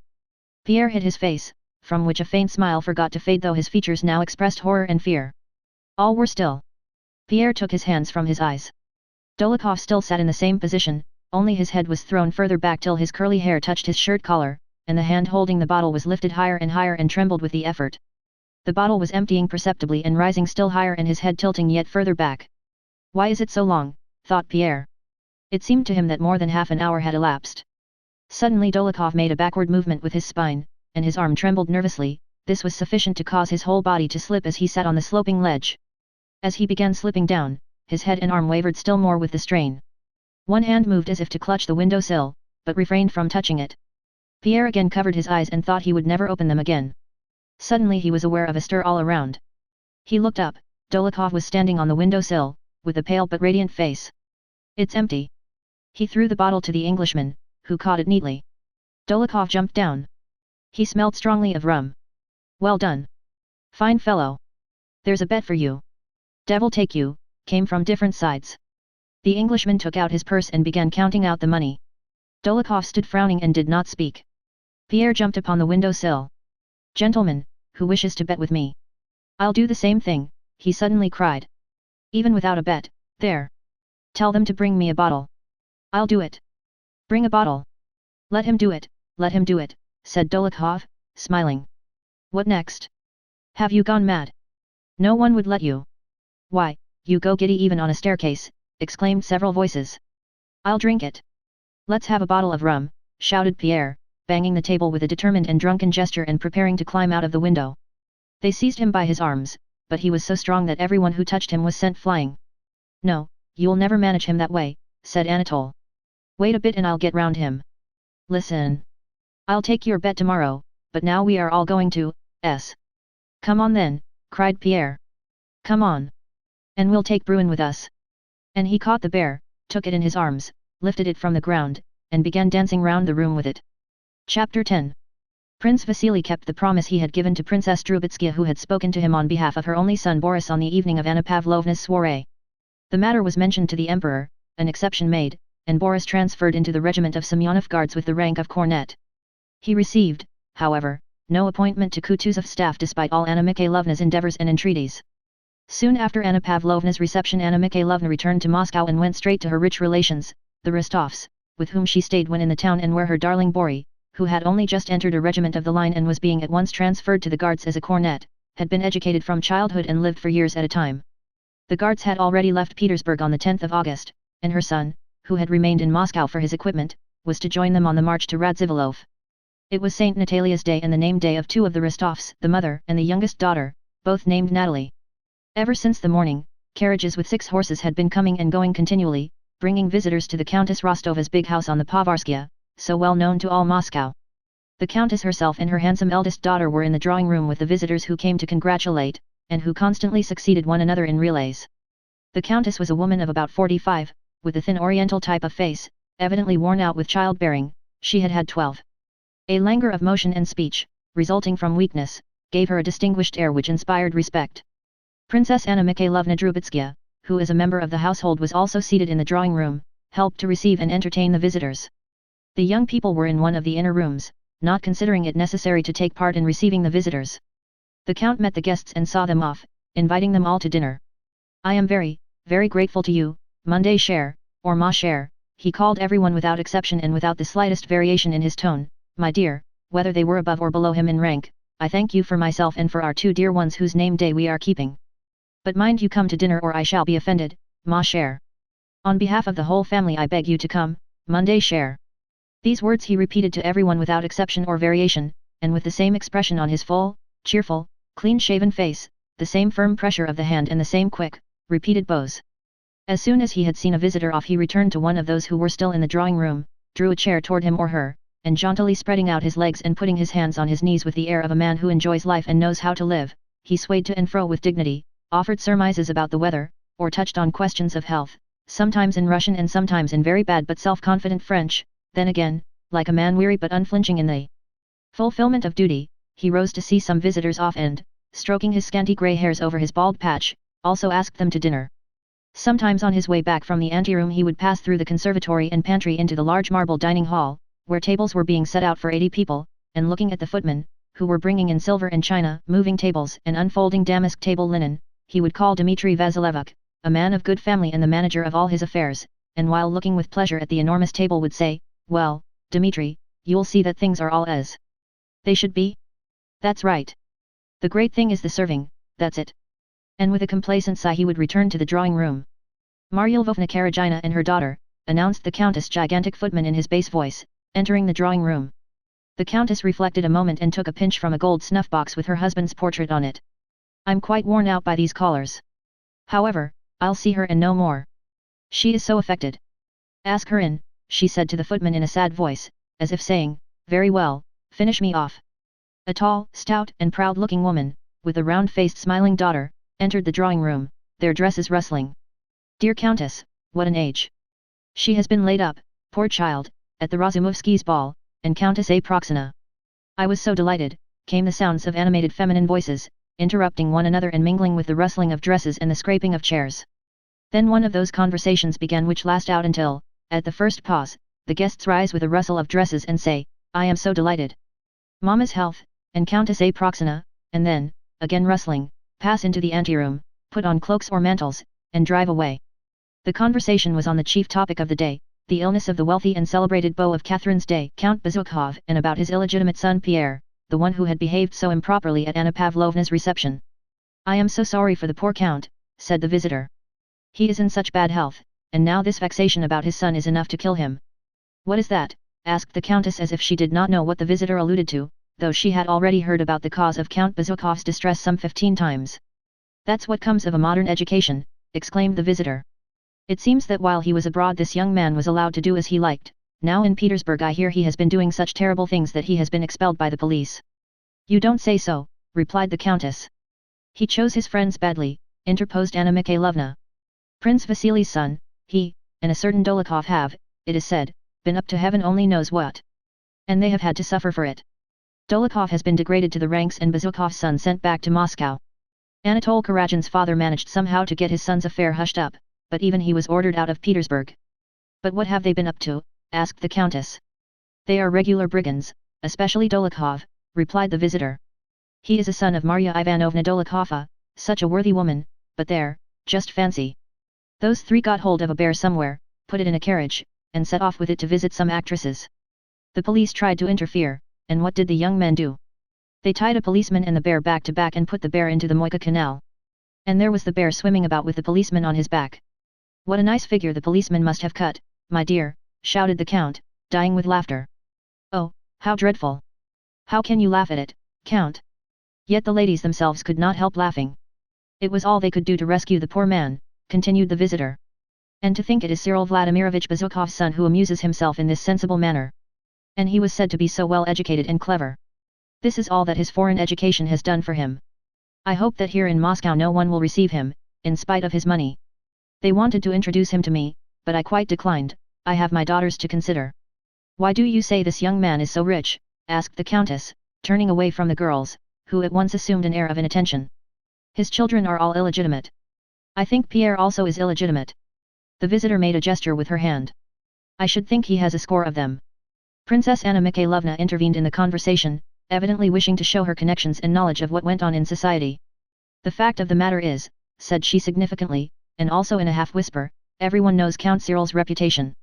He has lost count of his children, but this Pierre was his favorite." "How handsome the old man still was only a year ago," remarked the Countess.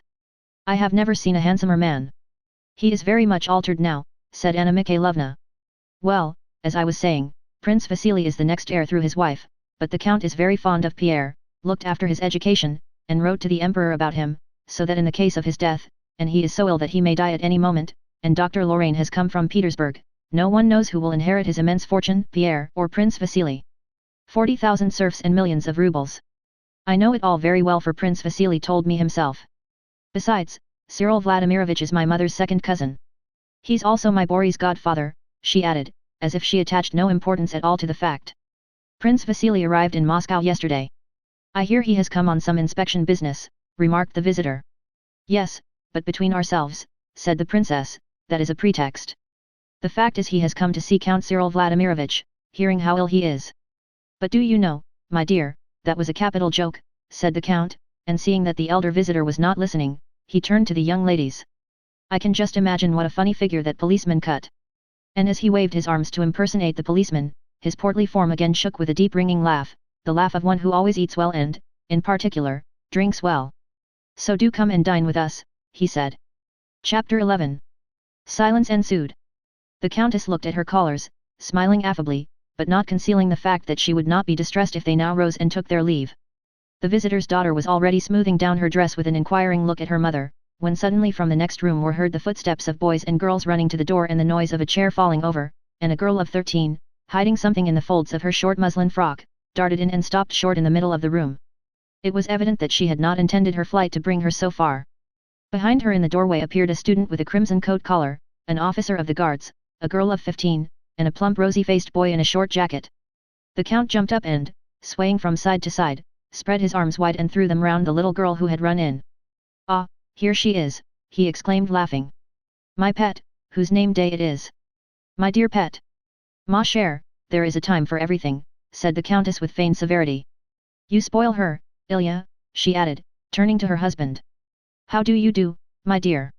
I wish you many happy returns of your name day, said the visitor. What a charming child, she added, addressing the mother.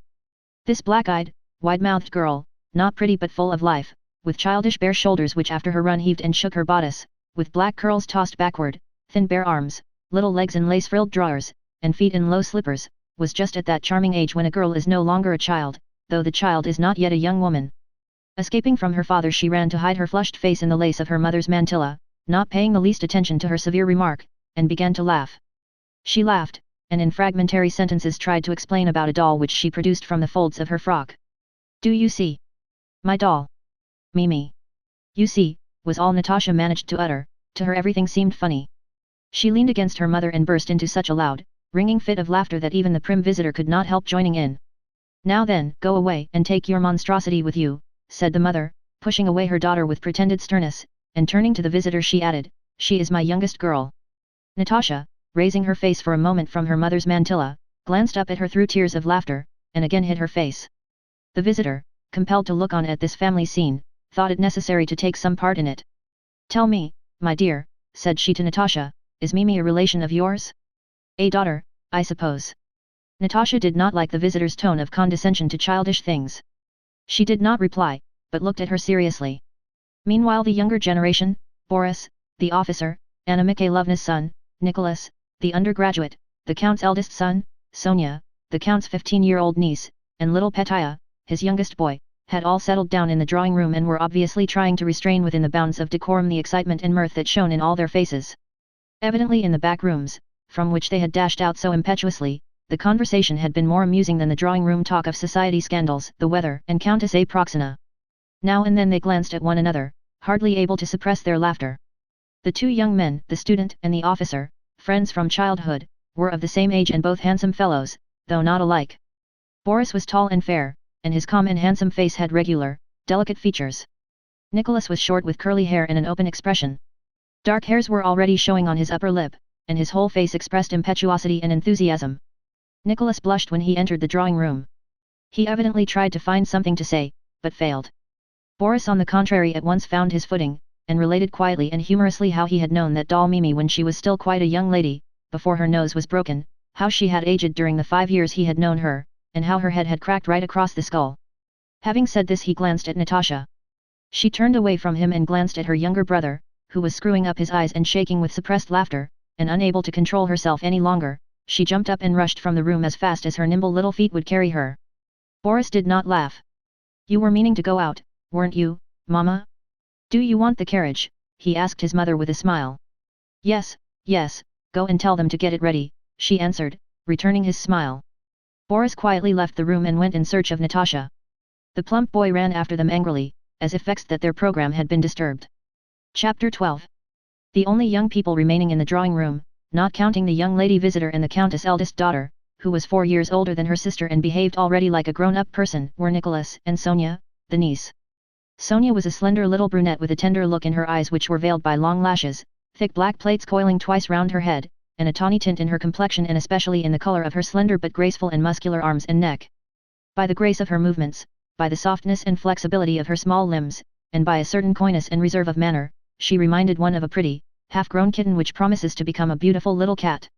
She evidently considered it proper to show an interest in the general conversation by smiling, but in spite of herself her eyes under their thick long lashes watched her cousin who was going to join the army, with such passionate girlish adoration that her smile could not for a single instant impose upon anyone, and it was clear that the kitten had settled down only to spring up with more energy and again play with her cousin as soon as they two could, like Natasha and Boris, escape from the drawing room.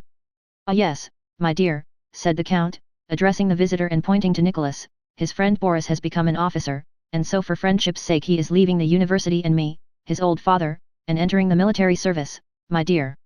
And there was a place and everything waiting for him in the archives department." "Isn't that friendship?" remarked the Count in an inquiring tone. "But they say that war has been declared," replied the visitor. "They've been saying so a long while," said the Count, "and they'll say so again and again, and that will be the end of it." "My dear, there's friendship for you," he repeated. "He's joining the Hussars." The visitor, not knowing what to say, shook her head.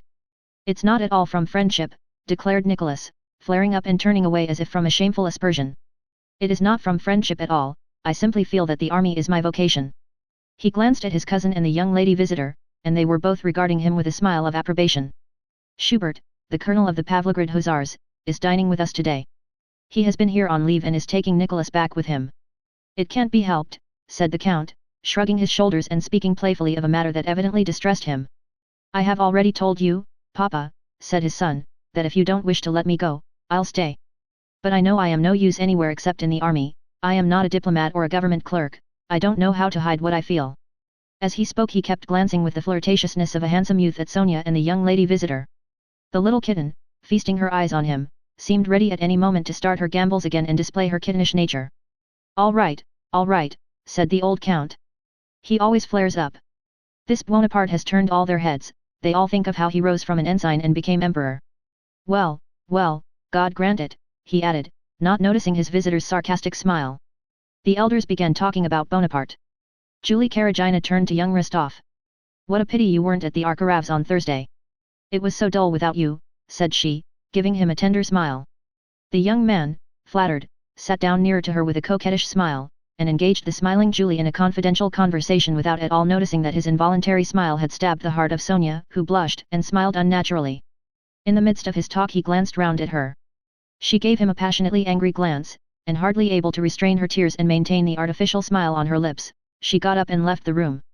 All Nicholas' animation vanished. He waited for the first pause in the conversation, and then with a distressed face left the room to find Sonia. "How plainly all these young people wear their hearts on their sleeves," said Anna Mikhailovna, pointing to Nicholas as he went out. "Cousinage, dangerous voisinage, note." She added. "Note. Cousinhood is a dangerous neighborhood."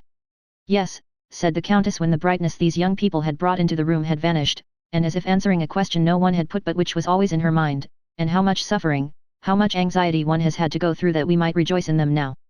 And yet really the anxiety is greater now than the joy. One is always anxious. Especially just at this age, so dangerous both for girls and boys. It all depends on the bringing up," remarked the visitor. "Yes, you're quite right," continued the Countess.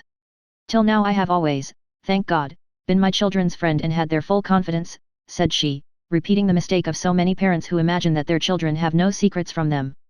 "I know I shall always be my daughter's first confidant, and that if Nicholas, with his impulsive nature, does get into mischief, a boy can't help it, he will all the same never be like those Petersburg young men."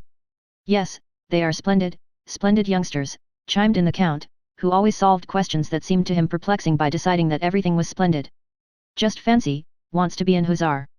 What's one to do, my dear?" "What a charming creature your younger girl is," said the visitor, "a little volcano." "Yes, a regular volcano," said the Count. "Takes after me. And what a voice she has, though she's my daughter, I tell the truth when I say she'll be a singer, a second Salomoni. We have engaged an Italian to give her lessons." "Isn't she too young? I have heard that it harms the voice to train it at that age." "Oh no, not at all too young," replied the Count. "Why, Our mothers used to be married at 12 or 13. And she's in love with Boris already. Just fancy, said the countess with a gentle smile, looking at Boris, and went on, evidently concerned with a thought that always occupied her. Now you see, if I were to be severe with her and to forbid it, goodness knows what they might be up to on the sly. She meant that they would be kissing, but as it is, I know every word she utters. She will come running to me of her own accord in the evening and tell me everything. Perhaps I spoil her, but really that seems the best plan. With her elder sister I was stricter. Yes, I was brought up quite differently, remarked the handsome elder daughter, Countess Vera, with a smile. But the smile did not enhance Vera's beauty as smiles generally do, on the contrary it gave her an unnatural, and therefore unpleasant, expression. Vera was good-looking, not at all stupid, quick at learning, was well brought up, and had a pleasant voice. What she said was true and appropriate, yet, strange to say, everyone, the visitors and countess alike, turned to look at her as if wondering why she had said it, and they all felt awkward. People are always too clever with their eldest children and try to make something exceptional of them, said the visitor. What's the good of denying it, my dear? Our dear countess was too clever with Vera, said the count. Well, what of that? She's turned out splendidly all the same, he added, winking at Vera. The guests got up and took their leave, promising to return to dinner. What manners! I thought they would never go, said the countess, when she had seen her guests out. Chapter 13. When Natasha ran out of the drawing room she only went as far as the conservatory. There she paused and stood listening to the conversation in the drawing room, waiting for Boris to come out.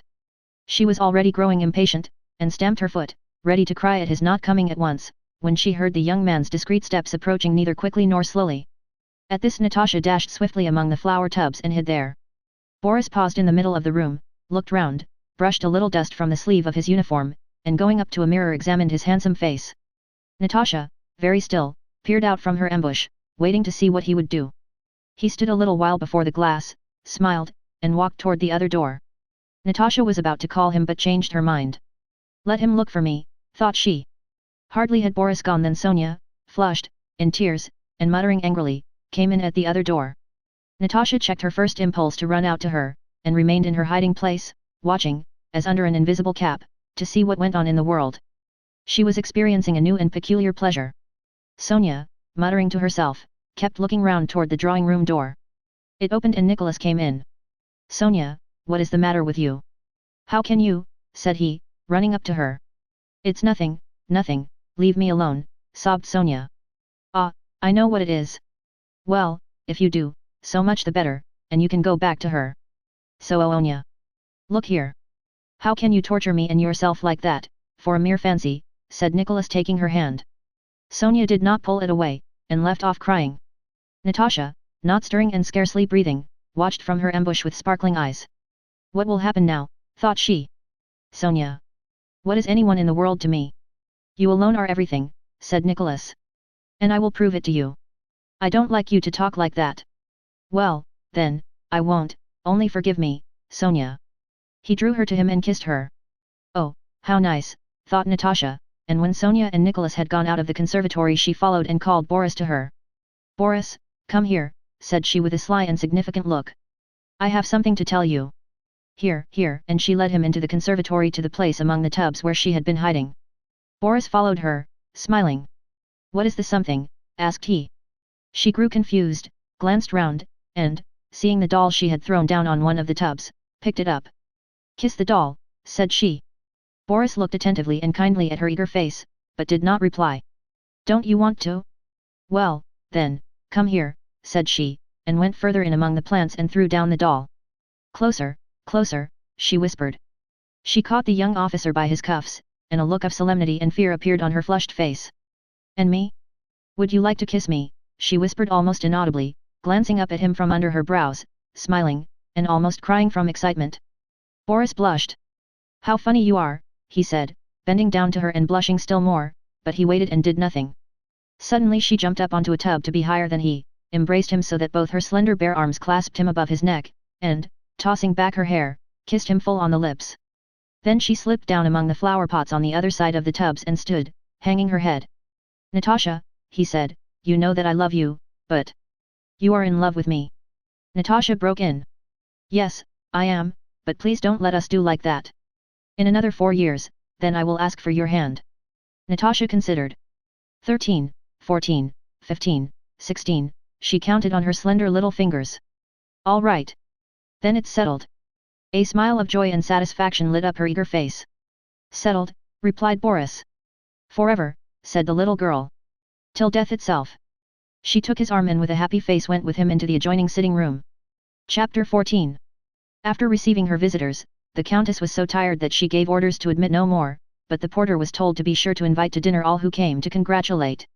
The Countess wished to have a tete-a-tete talk with the friend of her childhood, Princess Anna Mikhailovna, whom she had not seen properly since she returned from Petersburg.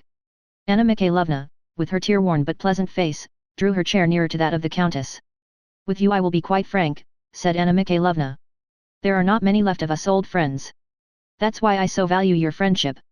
Anna Mikhailovna looked at Vera and paused. The Countess pressed her friend's hand.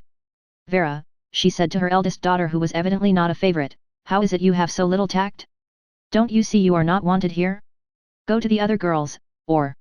The handsome Vera smiled contemptuously but did not seem at all hurt. If you had told me sooner, Mama, I would have gone, she replied as she rose to go to her own room. But as she passed the sitting room she noticed two couples sitting, one pair at each window. She stopped and smiled scornfully. Sonia was sitting close to Nicholas who was copying out some verses for her, the first he had ever written. Boris and Natasha were at the other window and ceased talking when Vera entered. Sonia and Natasha looked at Vera with guilty, happy faces. It was pleasant and touching to see these little girls in love, but apparently the sight of them roused no pleasant feeling in Vera. How often have I asked you not to take my things, she said.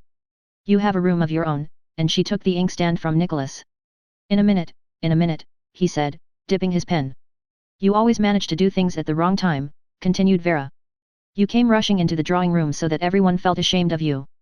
Though what she said was quite just, perhaps for that very reason no one replied, and the four simply looked at one another. She lingered in the room with the inkstand in her hand. And at your age what secrets can there be between Natasha and Boris, or between you two?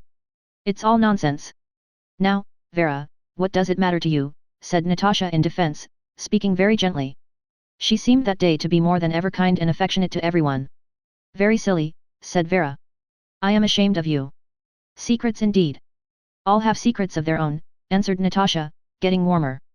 We don't interfere with you and Berg. I should think not, said Vera, because there can never be anything wrong in my behavior. But I'll just tell Mama how you are behaving with Boris. Natalia Ilyinichna behaves very well to me, remarked Boris. I have nothing to complain of. Don't, Boris. You are such a diplomat that it is really tiresome, said Natasha in a mortified voice that trembled slightly. She used the word diplomat, which was just then much in vogue among the children, in the special sense they attached to it. Why does she bother me? And she added, turning to Vera, you'll never understand it, because you've never loved anyone. You have no heart. You are a Madame de Genlis and nothing more. This nickname, bestowed on Vera by Nicholas, was considered very stinging, and your greatest pleasure is to be unpleasant to people. Go and flirt with Berg as much as you please, she finished quickly. I shall at any rate not run after a young man before visitors. Well, now you've done what you wanted, put in Nicholas, said unpleasant things to everyone and upset them. Let's go to the nursery. All four, like a flock of scared birds, got up and left the room. The unpleasant things were said to me, remarked Vera, I said none to anyone. Madame de Genlis. Madame de Genlis, shouted laughing voices through the door. The handsome Vera, who produced such an irritating and unpleasant effect on everyone, smiled and, evidently unmoved by what had been said to her, went to the looking-glass and arranged her hair and scarf. Looking at her own handsome face she seemed to become still colder and calmer. In the drawing room the conversation was still going on. Ah, my dear, said the Countess, my life is not all roses either. Don't I know that at the rate we are living our means won't last long? It's all the club and his easy-going nature. Even in the country do we get any rest? Theatricals, hunting, and heaven knows what besides. But don't let's talk about me, tell me how you managed everything. I often wonder at you, Annette, how at your age you can rush off alone in a carriage to Moscow, to Petersburg, to those ministers and great people, and know how to deal with them all.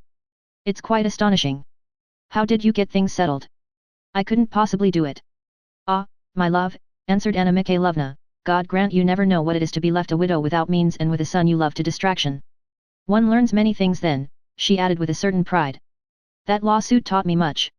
When I want to see one of those big people I write a note, Princess so-and-so desires an interview with so-and-so, and then I take a cab and go myself 2, 3, or 4 times, till I get what I want. I don't mind what they think of me. Well, and to whom did you apply about Bori? Asked the Countess. You see, yours is already an officer in the guards, while my Nicholas is going as a cadet. There's no one to interest himself for him. To whom did you apply? To Prince Vasily. He was so kind. He at once agreed to everything, and put the matter before the Emperor, said Princess Anna Mikhailovna enthusiastically, quite forgetting all the humiliation she had endured to gain her end. Has Prince Vasily aged much? Asked the Countess. I have not seen him since we acted together at the Rumiantsov's theatricals. I expect he has forgotten me. He paid me attentions in those days, said the Countess, with a smile. He is just the same as ever, replied Anna Mikhailovna, overflowing with amiability. His position has not turned his head at all. He said to me, I am sorry I can do so little for you, dear princess. I am at your command. Yes, he is a fine fellow and a very kind relation. But, Natalie, you know my love for my son, I would do anything for his happiness. And my affairs are in such a bad way that my position is now a terrible one, continued Anna Mikhailovna, sadly, dropping her voice. My wretched lawsuit takes all I have and makes no progress. Would you believe it, I have literally not a penny and don't know how to equip Boris. She took out her handkerchief and began to cry. I need 500 rubles, and have only one 25-ruble note. I am in such a state. My only hope now is in Count Cyril Vladimirovich Bezukhov. If he will not assist his godson, you know he is Boris' godfather, and allow him something for his maintenance, all my trouble will have been thrown away. I shall not be able to equip him. The Countess' eyes filled with tears and she pondered in silence. I often think, though, perhaps it's a sin, said the princess, that here lives Count Cyril Vladimirovich Bezukhov so rich, all alone, that tremendous fortune, and what is his life worth? It's a burden to him, and Boris' life is only just beginning. Surely he will leave something to Boris, said the Countess. Heaven only knows, my dear. These rich grandees are so selfish. Still, I will take Boris and go to see him at once, and I shall speak to him straight out. Let people think what they will of me, it's really all the same to me when my son's fate is at stake. The princess rose. It's now 2 o'clock and you dine at 4. There will just be time. And like a practical Petersburg lady who knows how to make the most of time, Anna Mikhailovna sent someone to call her son, and went into the anteroom with him. Goodbye, my dear, said she to the Countess who saw her to the door, and added in a whisper so that her son should not hear, wish me good luck. Are you going to Count Cyril Vladimirovich, my dear, said the Count coming out from the dining hall into the anteroom, and he added, if he is better, ask Pierre to dine with us. He has been to the house, you know, and danced with the children. Be sure to invite him, my dear. We will see how Taras distinguishes himself today. He says Count Orlov never gave such a dinner as ours will be. Chapter 15. My dear Boris, said Princess Anna Mikhailovna to her son as Countess Rostova's carriage in which they were seated drove over the straw-covered street and turned into the wide courtyard of Count Cyril Vladimirovich Bezukhov's house. My dear Boris, said the mother, drawing her hand from beneath her old mantle and laying it timidly and tenderly on her son's arm, be affectionate and attentive to him. Count Cyril Vladimirovich is your godfather after all, and your future depends on him. Remember that, my dear, and be nice to him, as you so well know how to be. If only I knew that anything besides humiliation would come of it, answered her son coldly. But I have promised and will do it for your sake. Although the hall porter saw someone's carriage standing at the entrance, after scrutinizing the mother and son, who without asking to be announced had passed straight through the glass porch between the rows of statues and niches, and looking significantly at the lady's old cloak, he asked whether they wanted the Count or the princesses, and, hearing that they wished to see the Count, said His Excellency was worse today, and that His Excellency was not receiving anyone. We may as well go back, said the son in French. My dear, exclaimed his mother imploringly, again laying her hand on his arm as if that touch might soothe or rouse him. Boris said no more, but looked inquiringly at his mother without taking off his cloak. My friend, said Anna Mikhailovna in gentle tones, addressing the hall porter, I know Count Cyril Vladimirovich is very ill, that's why I have come. I am a relation.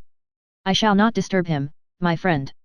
I only need see Prince Vasily Sergeyevich, he is staying here, is he not? Please announce me. The hall porter sullenly pulled a bell that rang upstairs, and turned away.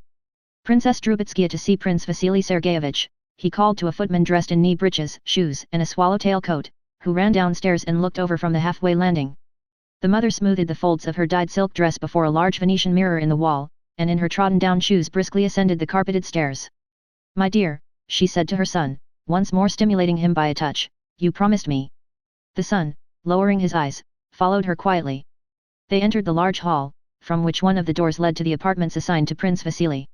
Just as the mother and son, having reached the middle of the hall, were about to ask their way of an elderly footman who had sprung up as they entered, the bronze handle of one of the doors turned and Prince Vasily came out, wearing a velvet coat with a single star on his breast, as was his custom when at home, taking leave of a good-looking, dark-haired man.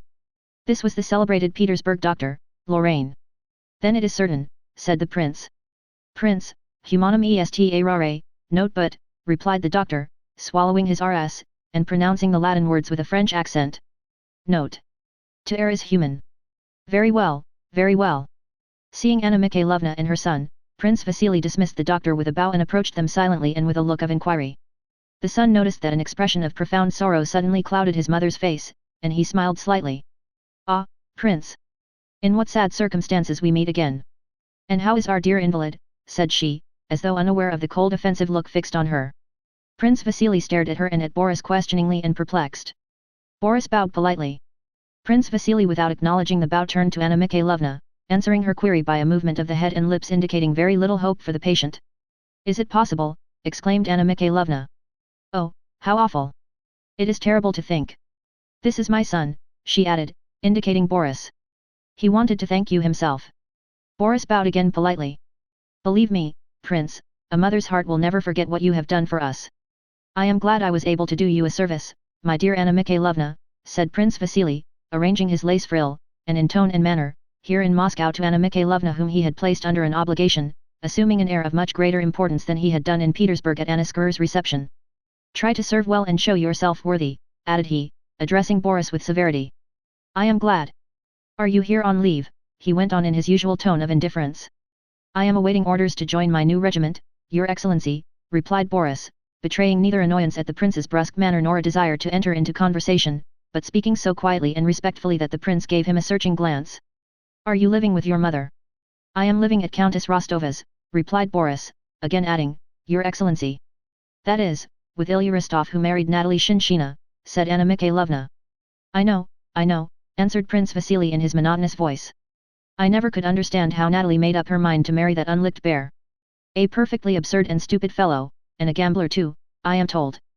But a very kind man, Prince, said Anna Mikhailovna with a pathetic smile, as though she too knew that Count Rostov deserved this censure, but asked him not to be too hard on the poor old man.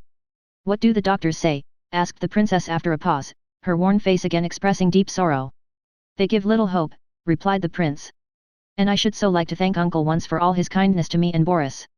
He is his godson, she added, her tone suggesting that this fact ought to give Prince Vasily much satisfaction. Prince Vasily became thoughtful and frowned.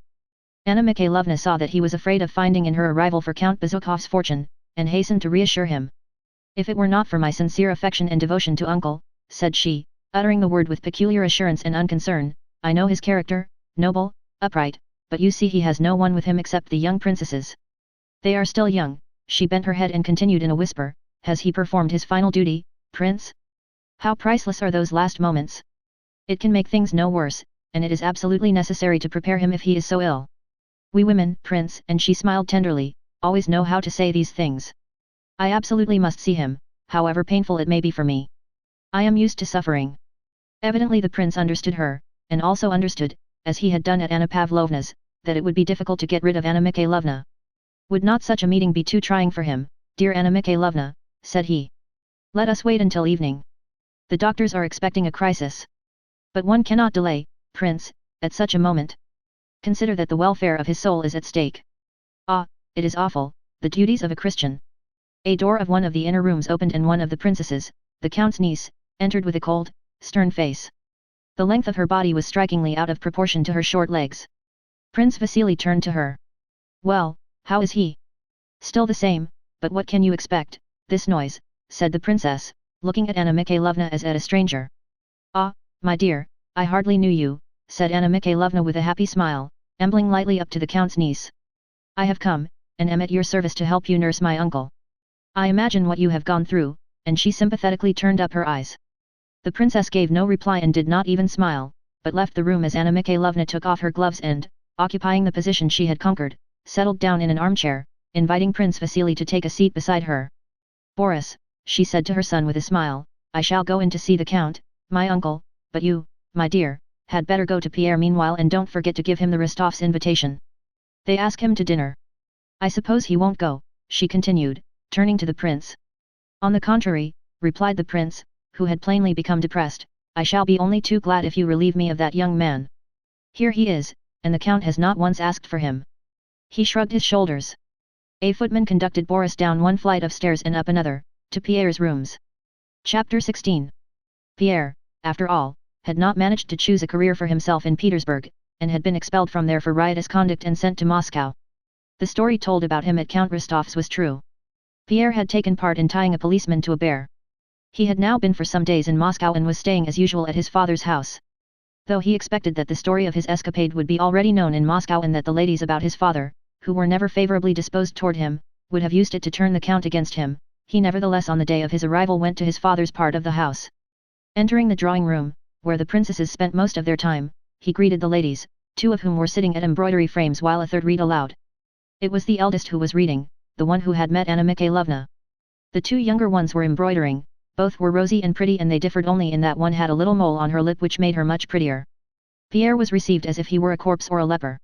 The eldest princess paused in her reading and silently stared at him with frightened eyes, the second assumed precisely the same expression, while the youngest, the one with the mole, who was of a cheerful and lively disposition, bent over her frame to hide a smile probably evoked by the amusing scene she foresaw. She drew her wool down through the canvas and, scarcely able to refrain from laughing, stooped as if trying to make out the pattern. "How do you do, cousin?" said Pierre. "You don't recognize me." "I recognize you only too well, too well. How is the Count?" "Can I see him?" asked Pierre, awkwardly as usual, but unabashed. "The Count is suffering physically and mentally, and apparently you have done your best to increase his mental sufferings." "Can I see the Count?" Pierre again asked. "If you wish to kill him outright, you can see him. Olga, go and see whether uncle's beef tea is ready, it is almost time," she added, giving Pierre to understand that they were busy making his father comfortable, while evidently he, Pierre, was only busy causing him annoyance. Olga went out. Pierre stood looking at the sisters, then he bowed and said, "Then I will go to my rooms. You will let me know when I can see him." And he left the room, followed by the low but ringing laughter of the sister with the mole. Next day Prince Vasily had arrived and settled in the Count's house. He sent for Pierre and said to him, "My dear fellow, if you are going to behave here as you did in Petersburg, you will end very badly, that is all I have to say to you.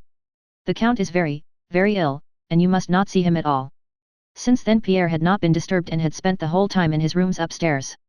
When Boris appeared at his door Pierre was pacing up and down his room, stopping occasionally at a corner to make menacing gestures at the wall, as if running a sword through an invisible foe, and glaring savagely over his spectacles, and then again resuming his walk, muttering indistinct words, shrugging his shoulders and gesticulating. "England is done for," said he, scowling and pointing his finger at someone unseen. "Mr. Pitt, as a traitor to the nation and to the rights of man, is sentenced to," but before Pierre, who at that moment imagined himself to be Napoleon in person and to have just effected the dangerous crossing of the Straits of Dover and captured London, could pronounce Pitt's sentence, he saw a well-built and handsome young officer entering his room. Pierre paused. He had left Moscow when Boris was a boy of 14, and had quite forgotten him, but in his usual impulsive and hearty way he took Boris by the hand with a friendly smile. "Do you remember me?" asked Boris quietly with a pleasant smile. "I have come with my mother to see the Count, but it seems he is not well." "Yes, it seems he is ill. People are always disturbing him," answered Pierre, trying to remember who this young man was. Boris felt that Pierre did not recognize him but did not consider it necessary to introduce himself, and without experiencing the least embarrassment looked Pierre straight in the face. "Count Rostov asks you to come to dinner today," said he, after a considerable pause which made Pierre feel uncomfortable. "Ah, Count Rostov!" exclaimed Pierre joyfully. "Then you are his son, Ilya? Only fancy, I didn't know you at first. Do you remember how we went to the Sparrow Hills with Madame Jacquot? It's such an age." "You are mistaken," said Boris deliberately, with a bold and slightly sarcastic smile. "I am Boris, son of Princess Anna Mikhailovna Drubetskaya. Rostov, the father, is Ilya, and his son is Nicholas. I never knew any Madame Jacquot."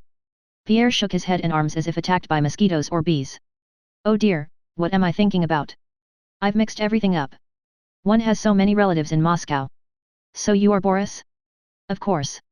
Well, now we know where we are. And what do you think of the Boulogne expedition?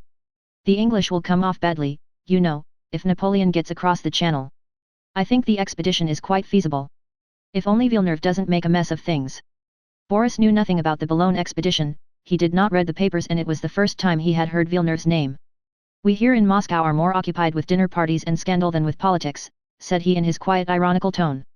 "I know nothing about it and have not thought about it. Moscow is chiefly busy with gossip," he continued. Just now they are talking about you and your father. Pierre smiled in his good-natured way as if afraid for his companion's sake that the latter might say something he would afterwards regret. But Boris spoke distinctly, clearly, and dryly, looking straight into Pierre's eyes. Moscow has nothing else to do but gossip, Boris went on.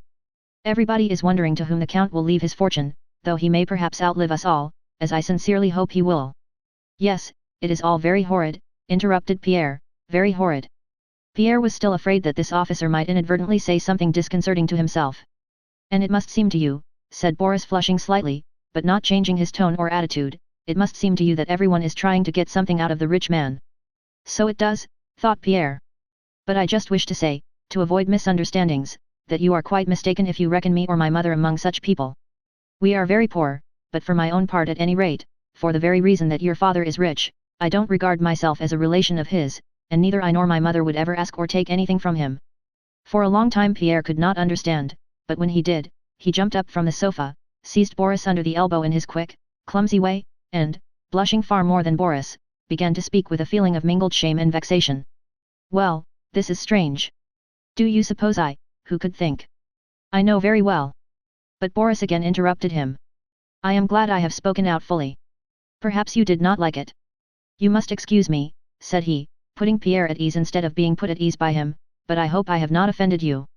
I always make it a rule to speak out. Well, what answer am I to take?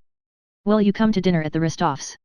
And Boris, having apparently relieved himself of an onerous duty and extricated himself from an awkward situation and placed another in it, became quite pleasant again. No, but I say, said Pierre, calming down, you are a wonderful fellow. What you have just said is good, very good. Of course you don't know me. We have not met for such a long time, not since we were children. You might think that I understand, quite understand. I could not have done it myself, I should not have had the courage, but it's splendid. I am very glad to have made your acquaintance. It's queer, he added after a pause, that you should have suspected me. He began to laugh. Well, what of it? I hope we'll get better acquainted, and he pressed Boris' hand. Do you know, I have not once been in to see the Count. He has not sent for me. I am sorry for him as a man, but what can one do? And so you think Napoleon will manage to get an army across? Asked Boris with a smile. Pierre saw that Boris wished to change the subject, and being of the same mind he began explaining the advantages and disadvantages of the Boulogne expedition. A footman came in to summon Boris, the princess was going. Pierre, in order to make Boris better acquaintance, promised to come to dinner, and warmly pressing his hand looked affectionately over his spectacles into Boris' eyes. After he had gone Pierre continued pacing up and down the room for a long time, no longer piercing an imaginary foe with his imaginary sword, but smiling at the remembrance of that pleasant, intelligent and resolute young man. As often happens in early youth, especially to one who leads a lonely life, he felt an unaccountable tenderness for this young man and made up his mind that they would be friends. Prince Vasily saw the princess off. She held a handkerchief to her eyes and her face was tearful. It is dreadful, dreadful, she was saying, but cost me what it may I shall do my duty. I will come and spend the night. He must not be left like this. Every moment is precious. I can't think why his nieces put it off. Perhaps God will help me to find a way to prepare him. Adieu, Prince. May God support you. Adieu, ma bonne, answered Prince Vasily turning away from her. Oh, he is in a dreadful state, said the mother to her son when they were in the carriage. He hardly recognizes anybody. I don't understand, Mama, what is his attitude to Pierre, asked the son. The will show that, my dear, our fate also depends on it. But why do you expect that he will leave us anything? Ah, my dear. He is so rich, and we are so poor. Well, that is hardly a sufficient reason, Mama. Oh, heaven! How ill he is, exclaimed the mother. Chapter 17. After Anna Mikhailovna had driven off with her son to visit Count Cyril Vladimirovich Bezukhov, Countess Rostova sat for a long time all alone applying her handkerchief to her eyes. At last she rang. What is the matter with you, my dear, she said crossly to the maid who kept her waiting some minutes. Don't you wish to serve me? Then I'll find you another place. The countess was upset by her friend's sorrow and humiliating poverty, and was therefore out of sorts, a state of mind which with her always found expression in calling her maid my dear and speaking to her with exaggerated politeness. I am very sorry, ma'am, answered the maid. Ask the count to come to me. The count came waddling in to see his wife with a rather guilty look as usual. Well, little countess? What a sauté of game dear we are to have, my dear. I tasted it. The 1,000 rubles I paid for Taras were not ill spent. He is worth it. He sat down by his wife, his elbows on his knees and his hands ruffling his grey hair. "What are your commands, little countess?" "You see, my dear." "What's that mess?" she said, pointing to his waistcoat. "It's the sauté, most likely," she added with a smile. "Well, you see, Count, I want some money." Her face became sad. "Oh, little countess," and the count began bustling to get out his pocketbook. "I want a great deal, Count. I want 500 rubles, and taking out her cambric handkerchief she began wiping her husband's waistcoat. "Yes, immediately, immediately." "Hey, who's there?" he called out in a tone only used by persons who are certain that those they call will rush to obey the summons. "Send Dmitri to me." Dmitri, a man of good family who had been brought up in the count's house and now managed all his affairs, stepped softly into the room. "This is what I want, my dear fellow," said the count to the deferential young man who had entered. "Bring me," he reflected a moment, "yes, bring me 700 rubles, yes. But mind, don't bring me such tattered and dirty notes as last time, but nice clean ones for the countess." "Yes, Dmitri, clean ones, please," said the countess, sighing deeply. "When would you like them, your excellency?" asked Dmitri. "Allow me to inform you. But, don't be uneasy," he added, noticing that the count was beginning to breathe heavily and quickly, which was always a sign of approaching anger. "I was forgetting. Do you wish it brought at once?" "Yes, yes, just so." "Bring it.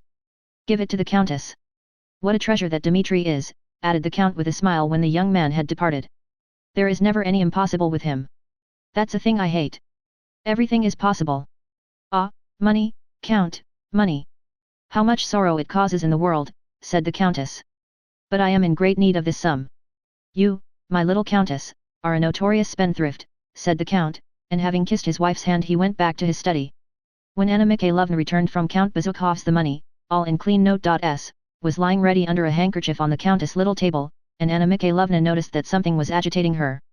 "Well, my dear?" asked the countess. "Oh, what a terrible state he is in. One would not know him, he is so ill. I was only there a few moments and hardly said a word." "Annette, for heaven's sake don't refuse me," the countess began, with a blush that looked very strange on her thin, dignified, elderly face, and she took the money from under the handkerchief. Anna Mikhailovna instantly guessed her intention and stooped to be ready to embrace the countess at the appropriate moment. "This is for Boris from me, for his outfit." Anna Mikhailovna was already embracing her and weeping. The countess wept too. They wept because they were friends, and because they were kind-hearted, and because they, friends from childhood, had to think about such a base thing as money, and because their youth was over. But those tears were pleasant to them both. Chapter 18. Countess Rostova, with her daughters and a large number of guests, was already seated in the drawing room. The count took the gentlemen into his study and showed them his choice collection of Turkish pipes. From time to time he went out to ask, "Hasn't she come yet?" They were expecting Marya Dmitrievna Akrosimova, known in society as Le Terrible Dragon, a lady distinguished not for wealth or rank, but for common sense and frank plainness of speech. Marya Dmitrievna was known to the imperial family as well as to all Moscow and Petersburg, and both cities wondered at her, laughed privately at her rudenesses, and told good stories about her, while nonetheless all without exception respected and feared her. In the count's room, which was full of tobacco smoke, they talked of the war that had been announced in a manifesto, and about the recruiting. None of them had yet seen the manifesto, but they all knew it had appeared. The count sat on the sofa between two guests who were smoking and talking. He neither smoked nor talked, but bending his head first to one side and then to the other watched the smokers with evident pleasure and listened to the conversation of his two neighbors, whom he egged on against each other. One of them was a sallow, clean-shaven civilian with a thin and wrinkled face, already growing old, though he was dressed like a most fashionable young man. He sat with his legs up on the sofa as if quite at home and, having stuck an amber mouthpiece far into his mouth, was inhaling the smoke spasmodically and screwing up his eyes. This was an old bachelor, Shinshin, a cousin of the countess, a man with a sharp tongue as they said in Moscow society. He seemed to be condescending to his companion. The latter, a fresh, rosy officer of the guards, irreproachably washed, brushed, and buttoned, held his pipe in the middle of his mouth and with red lips gently inhaled the smoke, letting it escape from his handsome mouth in rings.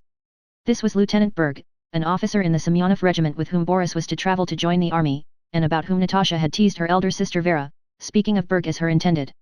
The count sat between them and listened attentively. His favorite occupation when not playing Boston, a card game he was very fond of, was that of listener, especially when he succeeded in setting two loquacious talkers at one another. "Well, then, old chap, Monday Trace Honorable Alphonse Karlovich," said Shinshin, laughing ironically and mixing the most ordinary Russian expressions with the choicest French phrases, which was a peculiarity of his speech. Vous comptez vous faire des rentes sur l'état. Note: you want to make something out of your company. Note: you expect to make an income out of the government. No, Peter Nikolaevich, I only want to show that in the cavalry the advantages are far less than in the infantry. Just consider my own position now, Peter Nikolaevich. Berg always spoke quietly, politely, and with great precision. His conversation always related entirely to himself. He would remain calm and silent when the talk related to any topic that had no direct bearing on himself. He could remain silent for hours without being at all put out of countenance himself or making others uncomfortable, but as soon as the conversation concerned himself he would begin to talk circumstantially and with evident satisfaction. Consider my position, Peter Nikolaevich.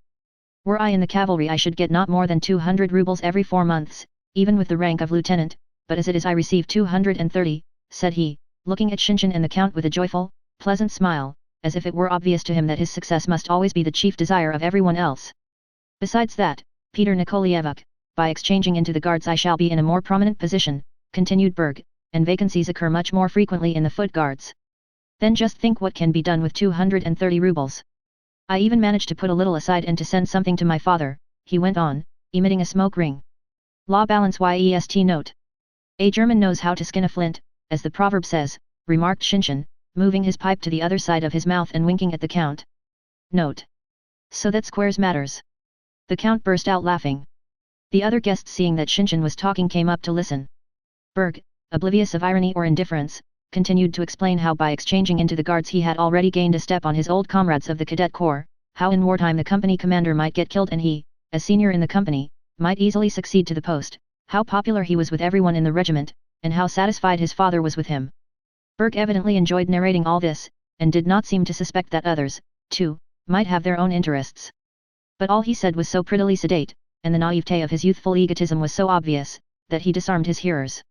Well, my boy, you'll get along wherever you go, foot or horse, that I'll warrant, said Shinshin, patting him on the shoulder and taking his feet off the sofa. Berg smiled joyously. The Count, followed by his guests, went into the drawing room.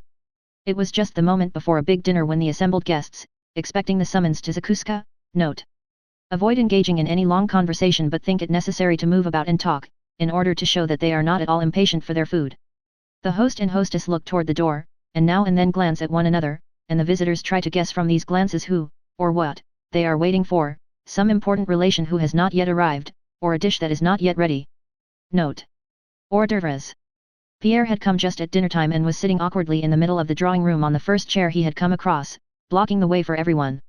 The Countess tried to make him talk, but he went on naively looking around through his spectacles as if in search of somebody and answered all her questions in monosyllables. He was in the way and was the only one who did not notice the fact. Most of the guests, knowing of the affair with the bear, looked with curiosity at this big, stout, quiet man, wondering how such a clumsy, modest fellow could have played such a prank on a policeman. You have only lately arrived, the Countess asked him. Oui, madam, replied he, looking around him. You have not yet seen my husband. Non, madam. He smiled quite inappropriately. You have been in Paris recently, I believe? I suppose it's very interesting. Very interesting. The Countess exchanged glances with Anna Mikhailovna. The latter understood that she was being asked to entertain this young man, and sitting down beside him she began to speak about his father, but he answered her, as he had the Countess, only in monosyllables. The other guests were all conversing with one another. The Razumovskys. It was charming. You are very kind. Countess Aproxina, was heard on all sides. The Countess rose and went into the ballroom. Marya Dmitrievna, came her voice from there. Herself, came the answer in a rough voice, and Marya Dmitrievna entered the room. All the unmarried ladies and even the married ones except the very oldest rose. Marya Dmitrievna paused at the door. Tall and stout, holding high her 50-year-old head with its grey curls, she stood surveying the guests, and leisurely arranged her wide sleeves as if rolling them up. Marya Dmitrievna always spoke in Russian. Health and happiness to her whose name day we are keeping and to her children, she said, in her loud, full-toned voice which drowned all others. Well, you old sinner, she went on, turning to the Count who was kissing her hand, you're feeling dull in Moscow, I dare say? Nowhere to hunt with your dogs? But what is to be done, old man? Just see how these nestlings are growing up, and she pointed to the girls. You must look for husbands for them whether you like it or not. Well, said she, how's my Cossack? Marya Dmitrievna always called Natasha a Cossack, and she stroked the child's arm as she came up fearless and gay to kiss her hand. I know she's a scamp of a girl, but I like her. She took a pair of pear-shaped ruby earrings from her huge reticule and, having given them to the rosy Natasha, who beamed with the pleasure of her saint's day fate, turned away at once and addressed herself to Pierre. Friend. Come here a bit, said she, assuming a soft high tone of voice. Come here, my friend, and she ominously tucked up her sleeves still higher. Pierre approached, looking at her in a childlike way through his spectacles. Come nearer, friend. I used to be the only one to tell your father the truth when he was in favor, and in your case it's my evident duty. She paused. All were silent, expectant of what was to follow, for this was clearly only a prelude. A fine lad. My word. A fine lad. His father lies on his deathbed and he amuses himself setting a policeman astride a bear. For shame, sir, for shame. It would be better if you went to the war. She turned away and gave her hand to the count, who could hardly keep from laughing. Well, I suppose it is time we were at table, said Marya Dmitrievna. The count went in first with Marya Dmitrievna, the countess followed on the arm of a colonel of hussars, a man of importance to them because Nicholas was to go with him to the regiment, then came Anna Mikhailovna with Shinshin. Berg gave his arm to Vera. The smiling Julie Karagina went in with Nicholas. After them other couples followed, filling the whole dining hall, and last of all the children, tutors, and governesses followed singly. The footmen began moving about, chairs scraped, the band struck up in the gallery, and the guests settled down in their places. Then the strains of the count's household band were replaced by the clatter of knives and forks, the voices of visitors, and the soft steps of the footmen. At one end of the table sat the countess with Marya Dmitrievna on her right and Anna Mikhailovna on her left, the other lady visitors were farther down. At the other end sat the count, with the hussar colonel on his left and Shinshin and the other male visitors on his right. Midway down the long table on one side sat the grown-up young people, Vera beside Berg, and Pierre beside Boris, and on the other side, the children, tutors, and governesses. From behind the crystal decanters and fruit vases, the count kept glancing at his wife and her tall cap with its light blue ribbons, and busily filled his neighbors' glasses, not neglecting his own. The countess in turn, without omitting her duties as hostess, threw significant glances from behind the pineapples at her husband whose face and bald head seemed by their redness to contrast more than usual with his grey hair. At the ladies' end an even chatter of voices was heard all the time, at the men's end the voices sounded louder and louder, especially that of the colonel of hussars who, growing more and more flushed, ate and drank so much that the count held him up as a pattern to the other guests. Berg with tender smiles was saying to Vera that love is not an earthly but a heavenly feeling. Boris was telling his new friend Pierre who the guests were and exchanging glances with Natasha, who was sitting opposite. Pierre spoke little but examined the new faces, and ate a great deal. Of the two soups he chose turtle with savory patties and went on to the game without omitting a single dish or one of the wines. These latter the butler thrust mysteriously forward, wrapped in a napkin, from behind the next man's shoulders and whispered, "Dry Madeira. Hungarian, or Rhine wine as the case might be." Of the 4 crystal glasses engraved with the count's monogram that stood before his plate, Pierre held out one at random and drank with enjoyment, gazing with ever-increasing amiability at the other guests. Natasha, who sat opposite, was looking at Boris as girls of 13 look at the boy they are in love with and have just kissed for the first time. Sometimes that same look fell on Pierre, and that funny lively little girl's look made him inclined to laugh without knowing why. Nicholas sat at some distance from Sonia, beside Julie Karagina, to whom he was again talking with the same involuntary smile. Sonia wore a company smile but was evidently tormented by jealousy, now she turned pale, now blushed and strained every nerve to overhear what Nicholas and Julie were saying to one another. The governess kept looking round uneasily as if preparing to resent any slight that might be put upon the children. The German tutor was trying to remember all the dishes, wines, and kinds of dessert, in order to send a full description of the dinner to his people in Germany, and he felt greatly offended when the butler with a bottle wrapped in a napkin passed him by.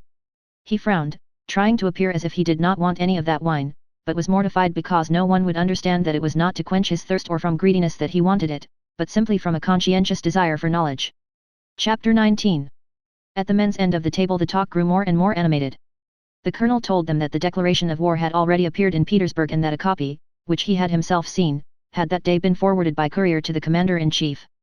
"And why the deuce are we going to fight Bonaparte?" remarked Shinshin. "He has stopped Austria's cackle and I fear it will be our turn next."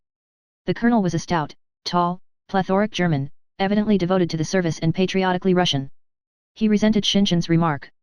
"It is for the reason, my good sir," said he, speaking with a German accent, "for the reason that the Emperor knows that. He declares in the manifesto that he cannot for his indifference the danger threatening Russia and that the safety and dignity of the Empire as well as the sanctity of its alliances." He spoke this last word with particular emphasis as if in it lay the gist of the matter. Then with the unerring official memory that characterized him he repeated from the opening words of the manifesto. "And the wish, which constitutes the Emperor's sole and absolute aim, to establish peace in Europe on firm foundations, has now decided him to dispatch part of the army abroad and to create a new condition for the attainment of that purpose. That, my dear sir, is Vy, he concluded, drinking a tumbler of wine with dignity and looking to the count for approval. Connaissez-vous le proverbe note? Jerome, Jerome, do not roam, but turn spindles at home, said Shinshin, puckering his brows and smiling.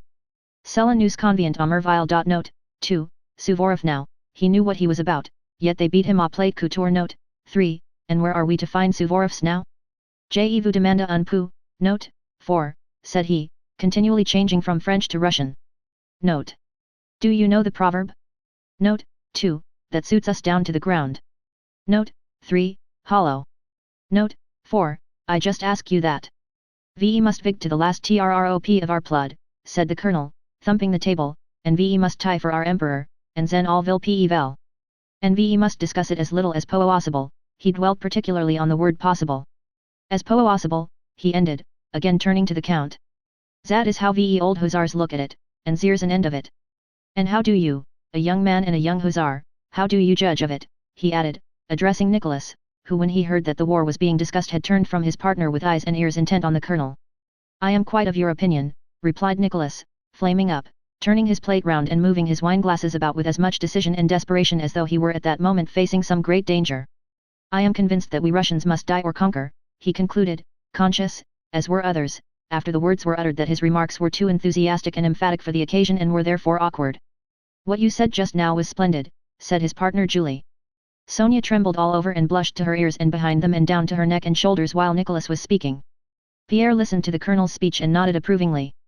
That's fine, said he.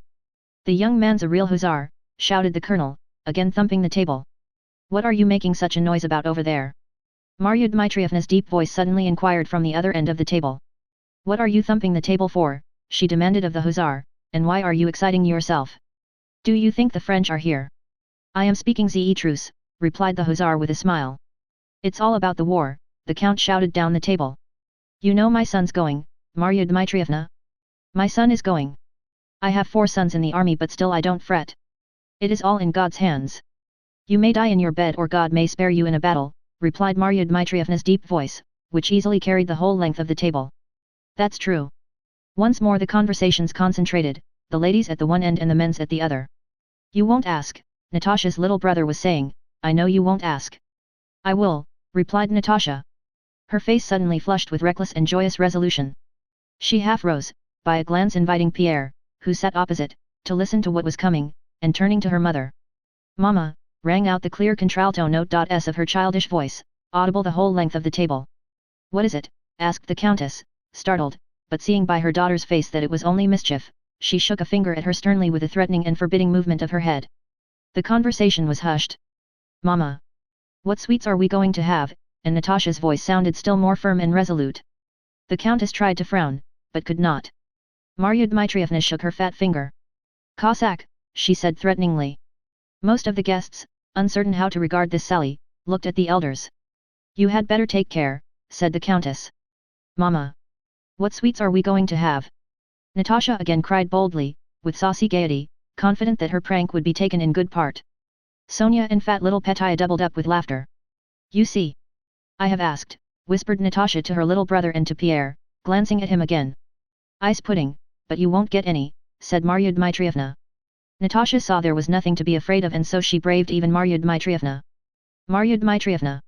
What kind of ice pudding? I don't like ice cream. Carrot ices. No. What kind, Marya Dmitrievna? What kind? She almost screamed, I want to know. Marya Dmitrievna and the countess burst out laughing, and all the guests joined in. Everyone laughed, not at Marya Dmitrievna's answer but at the incredible boldness and smartness of this little girl who had dared to treat Marya Dmitrievna in this fashion. Natasha only desisted when she had been told that there would be pineapple ice.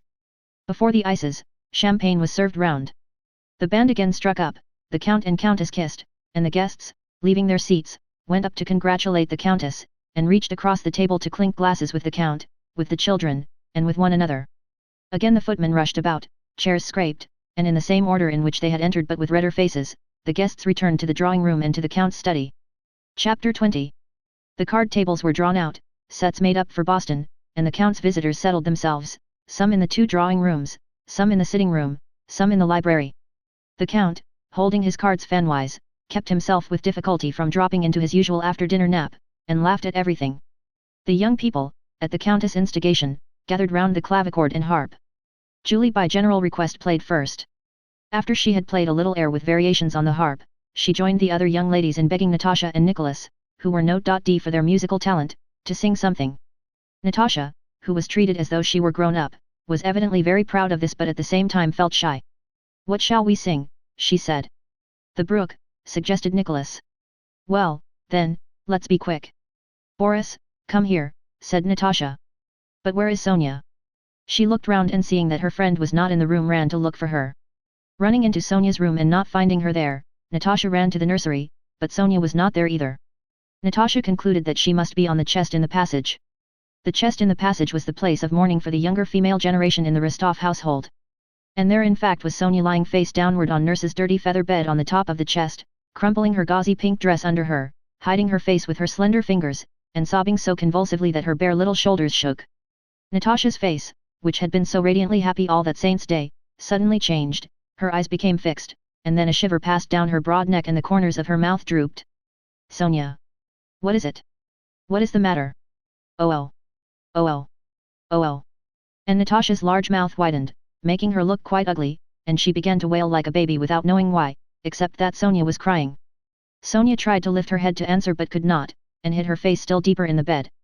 Natasha wept, sitting on the blue-striped feather bed and hugging her friend. With an effort Sonia sat up and began wiping her eyes and explaining. "Nicholas is going away in a week's time, his papers have come, he told me himself, but still I should not cry," and she showed a paper she held in her hand, with the verses Nicholas had written. "Still, I should not cry, but you can't, no one can understand, what a soul he has." And she began to cry again because he had such a noble soul. "It's all very well for you. I am not envious. I love you and Boris also," she went on, gaining a little strength. "He is nice, there are no difficulties in your way. But Nicholas is my cousin, one would have to, the Metropolitan himself, and even then it can't be done. And besides, if she tells Mama," Sonia looked upon the Countess as her mother and called her so, "that I am spoiling Nicholas' career and am heartless and ungrateful, while truly, God is my witness," and she made the sign of the cross, "I love her so much, and all of you, only Vera. And what for? What have I done to her? I am so grateful to you that I would willingly sacrifice everything, only I have nothing." Sonia could not continue, and again hid her face in her hands and in the feather bed. Natasha began consoling her, but her face showed that she understood all the gravity of her friend's trouble. "Sonia," she suddenly exclaimed, as if she had guessed the true reason of her friend's sorrow, "I'm sure Vera has said something to you since dinner? Hasn't she?" "Yes, these verses Nicholas wrote himself and I copied some others, and she found them on my table and said she'd show them to Mama, and that I was ungrateful, and that Mama would never allow him to marry me, but that he'll marry Julie. You see how he's been with her all day. Natasha, what have I done to deserve it?" And again she began to sob, more bitterly than before. Natasha lifted her up, hugged her, and, smiling through her tears, began comforting her. "Sonia, don't believe her, darling. Don't believe her. Do you remember how we and Nicholas, all three of us, talked in the sitting room after supper? Why, we settled how everything was to be. I don't quite remember how, but don't you remember that it could all be arranged and how nice it all was? There's Uncle Shinshin's brother has married his first cousin. And we are only second cousins, you know. And Boris says it is quite possible. You know I have told him all about it. And he is so clever and so good," said Natasha. "Don't you cry, Sonia, dear love, darling Sonia," and she kissed her and laughed. "Vera's spiteful, never mind her. And all will come right and she won't say anything to Mama. Nicholas will tell her himself, and he doesn't care at all for Julie." Natasha kissed her on the hair. Sonia sat up. The little kitten brightened, its eyes shone, and it seemed ready to lift its tail, jump down on its soft paws, and begin playing with the ball of worsted as a kitten should. "Do you think so? Really? Truly?" she said, quickly smoothing her frock and hair. "Really, truly," answered Natasha, pushing in a crisp lock that had strayed from under her friend's plaits. Both laughed. "Well, let's go and sing the Brook. Come along. Do you know, that fat Pierre who sat opposite me is so funny," said Natasha, stopping suddenly. "I feel so happy." And she set off at a run along the passage. Sonia, shaking off some down which clung to her and tucking away the verses in the bosom of her dress close to her bony little chest, ran after Natasha down the passage into the sitting room with flushed face and light, joyous steps. At the visitors' request the young people sang the quartet, the Brook, with which everyone was delighted. Then Nicholas sang a song he had just learned. At night time in the moon's fair glow. How sweet, as fancies wander free. To feel that in this world there's one. Who still is thinking but of thee. That while her fingers touch the harp. Wafting sweet music o'er the lea. It is for thee thus swells her heart. Sighing its message out to thee. A day or two, then bliss unspoilt. But oh! Till then I cannot live. He had not finished the last verse before the young people began to get ready to dance in the large hall, and the sound of the feet and the coughing of the musicians were heard from the gallery. Pierre was sitting in the drawing room where Shinshin had engaged him, as a man recently returned from abroad, in a political conversation in which several others joined but which bored Pierre. When the music began, Natasha came in and walking straight up to Pierre said, laughing and blushing. Mama told me to ask you to join the dancers. I am afraid of mixing the figures, Pierre replied, but if you will be my teacher, and lowering his big arm he offered it to the slender little girl. While the couples were arranging themselves and the musicians tuning up, Pierre sat down with his little partner. Natasha was perfectly happy, she was dancing with a grown-up man, who had been abroad. She was sitting in a conspicuous place and talking to him like a grown-up lady. She had a fan in her hand that one of the ladies had given her to hold. Assuming quite the pose of a society woman, heaven knows when and where she had learned it, she talked with her partner, fanning herself and smiling over the fan. Dear, dear! Just look at her, exclaimed the countess as she crossed the ballroom, pointing to Natasha. Natasha blushed and laughed. Well, really, Mama. Why should you? What is there to be surprised at? In the midst of the third exercise there was a clatter of chairs being pushed back in the sitting room where the Count and Marya Dmitrievna had been playing cards with the majority of the more distinguished and older visitors. They now, stretching themselves after sitting so long, and replacing their purses and pocketbooks, entered the ballroom. First came Marya Dmitrievna and the Count, both with merry countenances. The Count, with playful ceremony somewhat in ballet style, offered his bent arm to Marya Dmitrievna. He drew himself up, a smile of debonair gallantry lit up his face, and as soon as the last figure of the exercise was ended, he clapped his hands to the musicians and shouted up to their gallery, addressing the first violin. Seaman! Do you know the Daniel Cooper? This was the Count's favorite dance, which he had danced in his youth. Strictly speaking, Daniel Cooper was one figure of the Anglaise. Look at Papa, shouted Natasha to the whole company, and quite forgetting that she was dancing with a grown-up partner she bent her curly head to her knees and made the whole room ring with her laughter. And indeed everybody in the room looked with a smile of pleasure at the jovial old gentleman, who standing beside his tall and stout partner, Marya Dmitrievna, curved his arms, beat time, straightened his shoulders, turned out his toes, tapped gently with his foot, and, by a smile that broadened his round face more and more, prepared the onlookers for what was to follow. As soon as the provocatively gay strains of Daniel Cooper, somewhat resembling those of a merry peasant dance, began to sound, all the doorways of the ballroom were suddenly filled by the domestic serfs, the men on one side and the women on the other, who with beaming faces had come to see their master making merry. Just look at the master. A regular eagle he is, loudly remarked the nurse, as she stood in one of the doorways. The Count danced well and knew it. But his partner could not and did not want to dance well. Her enormous figure stood erect, her powerful arms hanging down, she had handed her reticule to the Countess, and only her stern but handsome face really joined in the dance. What was expressed by the whole of the Count's plump figure, in Marya Dmitrievna found expression only in her more and more beaming face and quivering nose. But if the Count, getting more and more into the swing of it, charmed the spectators by the unexpectedness of his adroit maneuvers and the agility with which he capered about on his light feet, Marya Dmitrievna produced no less impression by slight exertions, the least effort to move her shoulders or bend her arms when turning, or stamp her foot, which everyone appreciated in view of her size and habitual severity. The dance grew livelier and livelier. The other couples could not attract a moment's attention to their own evolutions and did not even try to do so. All were watching the Count and Marya Dmitrievna. Natasha kept pulling everyone by sleeve or dress, urging them to look at Papa, though as it was they never took their eyes off the couple. In the intervals of the dance the Count, breathing deeply, waved and shouted to the musicians to play faster. Faster, faster and faster, lightly, more lightly and yet more lightly whirled the Count, flying round Marya Dmitrievna, now on his toes, now on his heels, until, turning his partner round to her seat, he executed the final pas, raising his soft foot backwards, bowing his perspiring head, smiling and making a wide sweep with his arm, amid a thunder of applause and laughter led by Natasha. Both partners stood still, breathing heavily and wiping their faces with their cambric handkerchiefs. That's how we used to dance in our time, ma chère, said the Count. That was a Daniel Cooper, exclaimed Marya Dmitrievna, tucking up her sleeves and puffing heavily. Chapter 21. While in the Rostovs' ballroom the sixth Anglaise was being danced, to a tune in which the weary musicians blundered, and while tired footmen and cooks were getting the supper, Count Bezukhov had a sixth stroke. The doctors pronounced recovery impossible.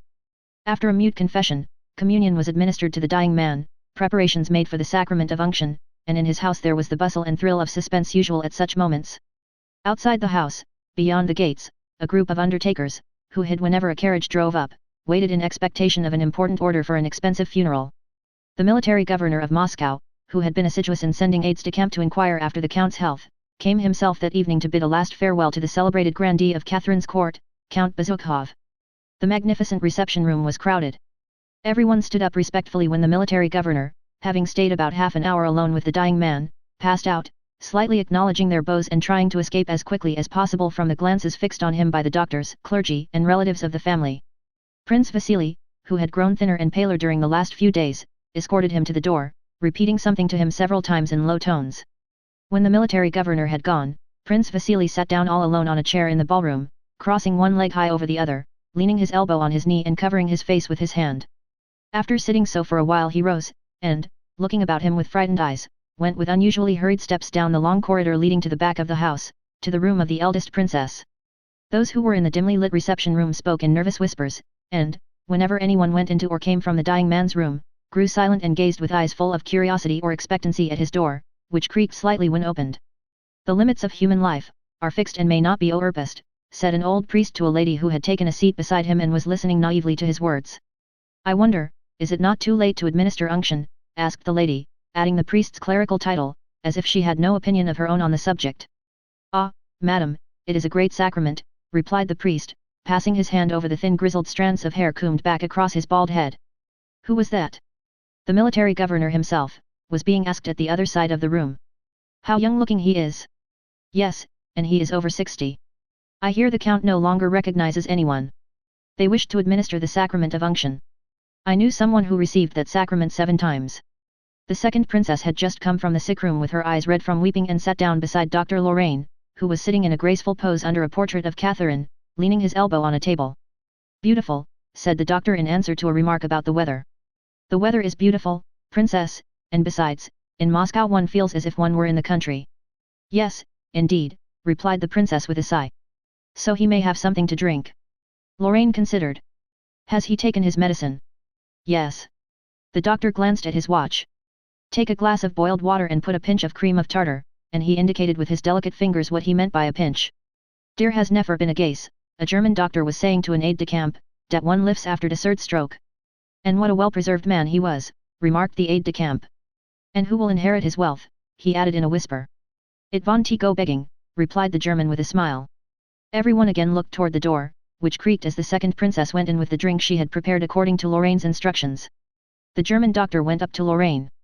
"Do you think he can last till morning?" asked the German, addressing Lorraine in French which he pronounced badly. Lorraine, pursing up his lips, waved a severely negative finger before his nose. "Tonight, not later," said he in a low voice, and he moved away with a decorous smile of self-satisfaction at being able clearly to understand and state the patient's condition. Meanwhile Prince Vasily had opened the door into the princess' room. In this room it was almost dark, only 2 tiny lamps were burning before the icons and there was a pleasant scent of flowers and burnt pastilles. The room was crowded with small pieces of furniture, whatnots, cupboards, and little tables. The quilt of a high, white feather bed was just visible behind a screen. A small dog began to bark. "Ah, is it you, cousin?" She rose and smoothed her hair, which was as usual so extremely smooth that it seemed to be made of one piece with her head and covered with varnish. "Has anything happened?" she asked. "I am so terrified." "No, there is no change. I only came to have a talk about business, Kadak, note," muttered the prince, seating himself wearily on the chair she had just vacated. "You have made the place warm, I must say," he remarked. "Well, sit down, let's have a talk. Note. Catherine. I thought perhaps something had happened," she said with her unchanging stonily severe expression, and, sitting down opposite the prince, she prepared to listen. "I wish to get a nap, Monday cousin, but I can't." "Well, my dear," said Prince Vasily, taking her hand and bending it downwards as was his habit. It was plain that this "well" referred to much that they both understood without naming. The princess, who had a straight, rigid body, abnormally long for her legs, looked directly at Prince Vasily with no sign of emotion in her prominent grey eyes. Then she shook her head and glanced up at the icons with a sigh. This might have been taken as an expression of sorrow and devotion, or of weariness and hope of resting before long. Prince Vasily understood it as an expression of weariness. "And I," he said, Do you think it is easier for me? I am as worn out as a post horse, but still I must have a talk with you, Katic, a very serious talk. Prince Vasily said no more and his cheeks began to twitch nervously, now on one side, now on the other, giving his face an unpleasant expression which was never to be seen on it in a drawing room. His eyes too seemed strange, at one moment they looked impudently sly and at the next glanced round in alarm. The princess, holding her little dog on her lap with her thin bony hands, looked attentively into Prince Vasily's eyes, evidently resolved not to be the first to break silence, if she had to wait till morning. Well, you see, my dear princess and cousin, Catherine Semenovna, continued Prince Vasily, returning to his theme, apparently not without an inner struggle, at such a moment as this one must think of everything. One must think of the future, of all of you. I love you all, like children of my own, as you know. The princess continued to look at him without moving, and with the same dull expression. And then of course my family has also to be considered, Prince Vasily went on, testily pushing away a little table without looking at her. You know, Katic, that we, you three sisters, Mamontov and my wife, are the count's only direct heirs. I know how hard it is for you to talk or think of such matters. It is no easier for me, but, my dear, I am getting on for 60 and must be prepared for anything. Do you know I have sent for Pierre? The count, pointing to his portrait, definitely demanded that he should be called. Prince Vasily looked questioningly at the princess, but could not make out whether she was considering what he had just said or whether she was simply looking at him. There is one thing I constantly pray God to grant, Monday cousin, she replied, and it is that he would be merciful to him and would allow his noble soul peacefully to leave this.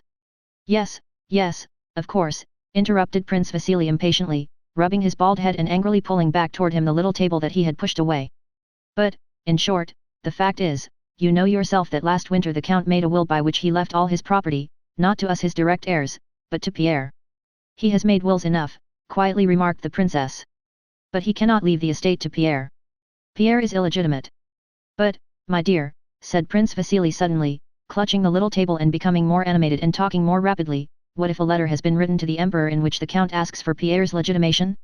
Do you understand that in consideration of the count's services, his request would be granted? The princess smiled as people do who think they know more about the subject under discussion than those they are talking with. I can tell you more, continued Prince Vasily, seizing her hand, that letter was written, though it was not sent, and the emperor knew of it. The only question is, has it been destroyed or not? If not, then as soon as all is over, and Prince Vasily sighed to intimate what he meant by the words all is over, and the count's papers are opened, the will and letter will be delivered to the emperor, and the petition will certainly be granted. Pierre will get everything as the legitimate son. And our share? Asked the princess smiling ironically, as if anything might happen, only not that. But, my poor Katic, it is as clear as daylight. He will then be the legal heir to everything and you won't get anything. You must know, my dear, whether the will and letter were written, and whether they have been destroyed or not. And if they have somehow been overlooked, you ought to know where they are, and must find them, because... What next? The princess interrupted, smiling sardonically and not changing the expression of her eyes. I am a woman, and you think we are all stupid, but I know this, an illegitimate son cannot inherit, unbattered, note. She added, as if supposing that this translation of the word would effectively prove to Prince Vasily the invalidity of his contention. Note. A bastard. Well, really, Katic. Can't you understand?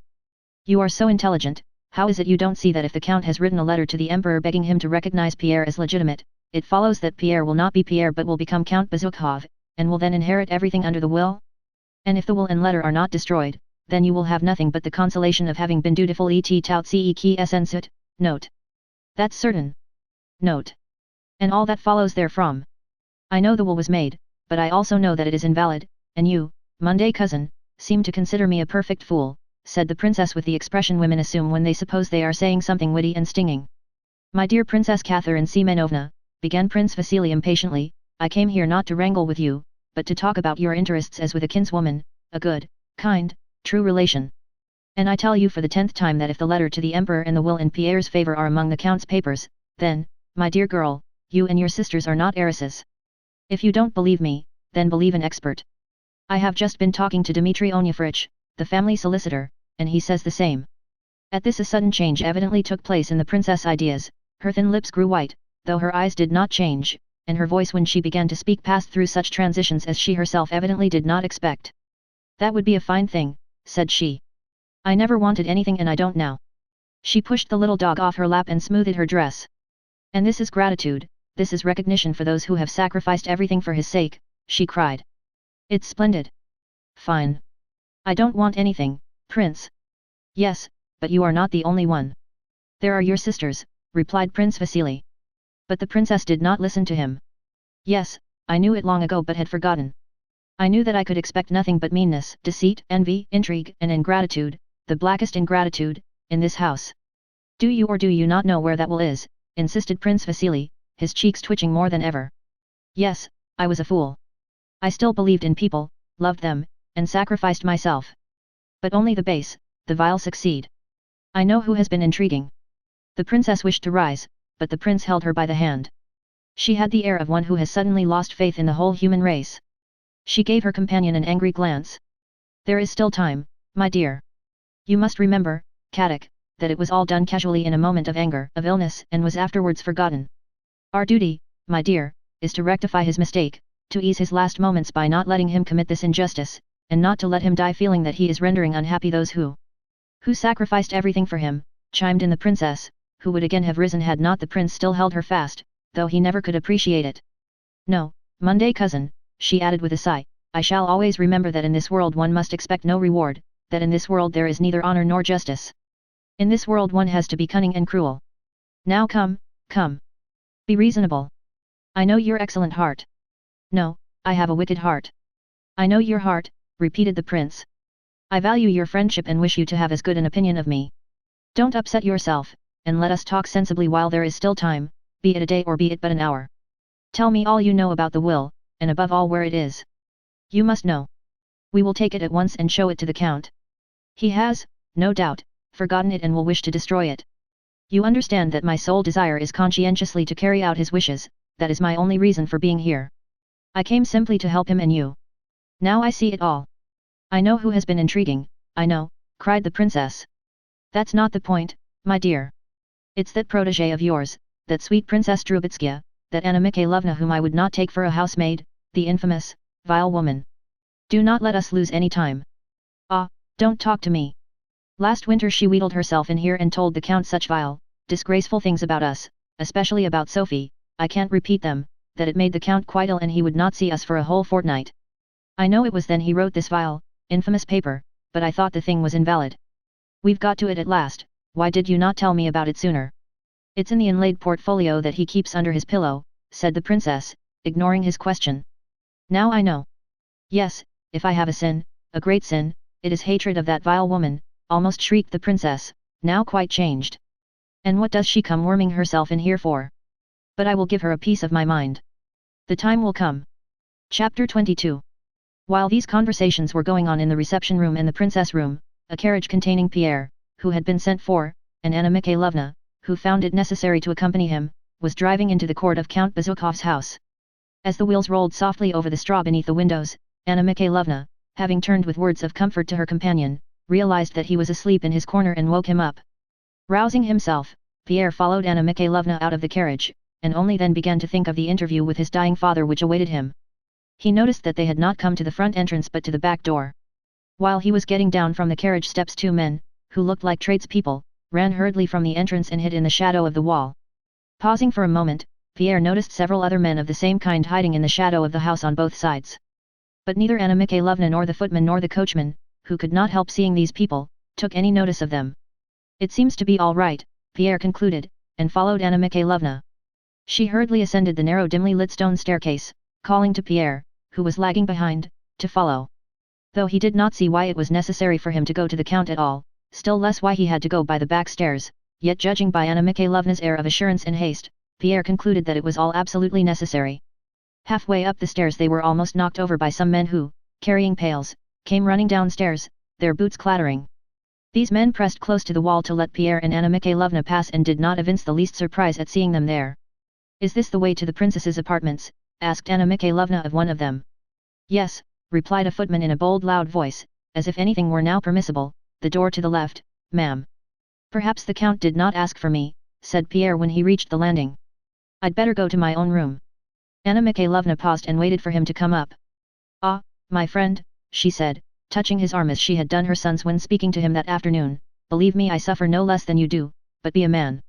But really, hadn't I better go away, he asked, looking kindly at her over his spectacles. Ah, my dear friend. Forget the wrongs that may have been done you. Think that he is your father, perhaps in the agony of death. She sighed. I have loved you like a son from the first.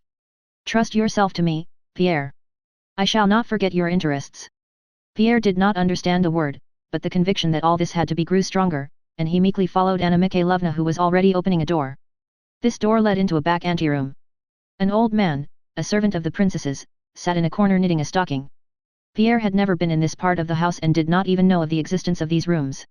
Anna Mikhailovna, addressing a maid who was hurrying past with a decanter on a tray as "my dear and my sweet," asked about the princess' health and then led Pierre along a stone passage. The first door on the left led into the princess's apartments. The maid with the decanter in her haste had not closed the door. Everything in the house was done in haste at that time, and Pierre and Anna Mikhailovna in passing instinctively glanced into the room, where Prince Vasily and the eldest princess were sitting close together talking.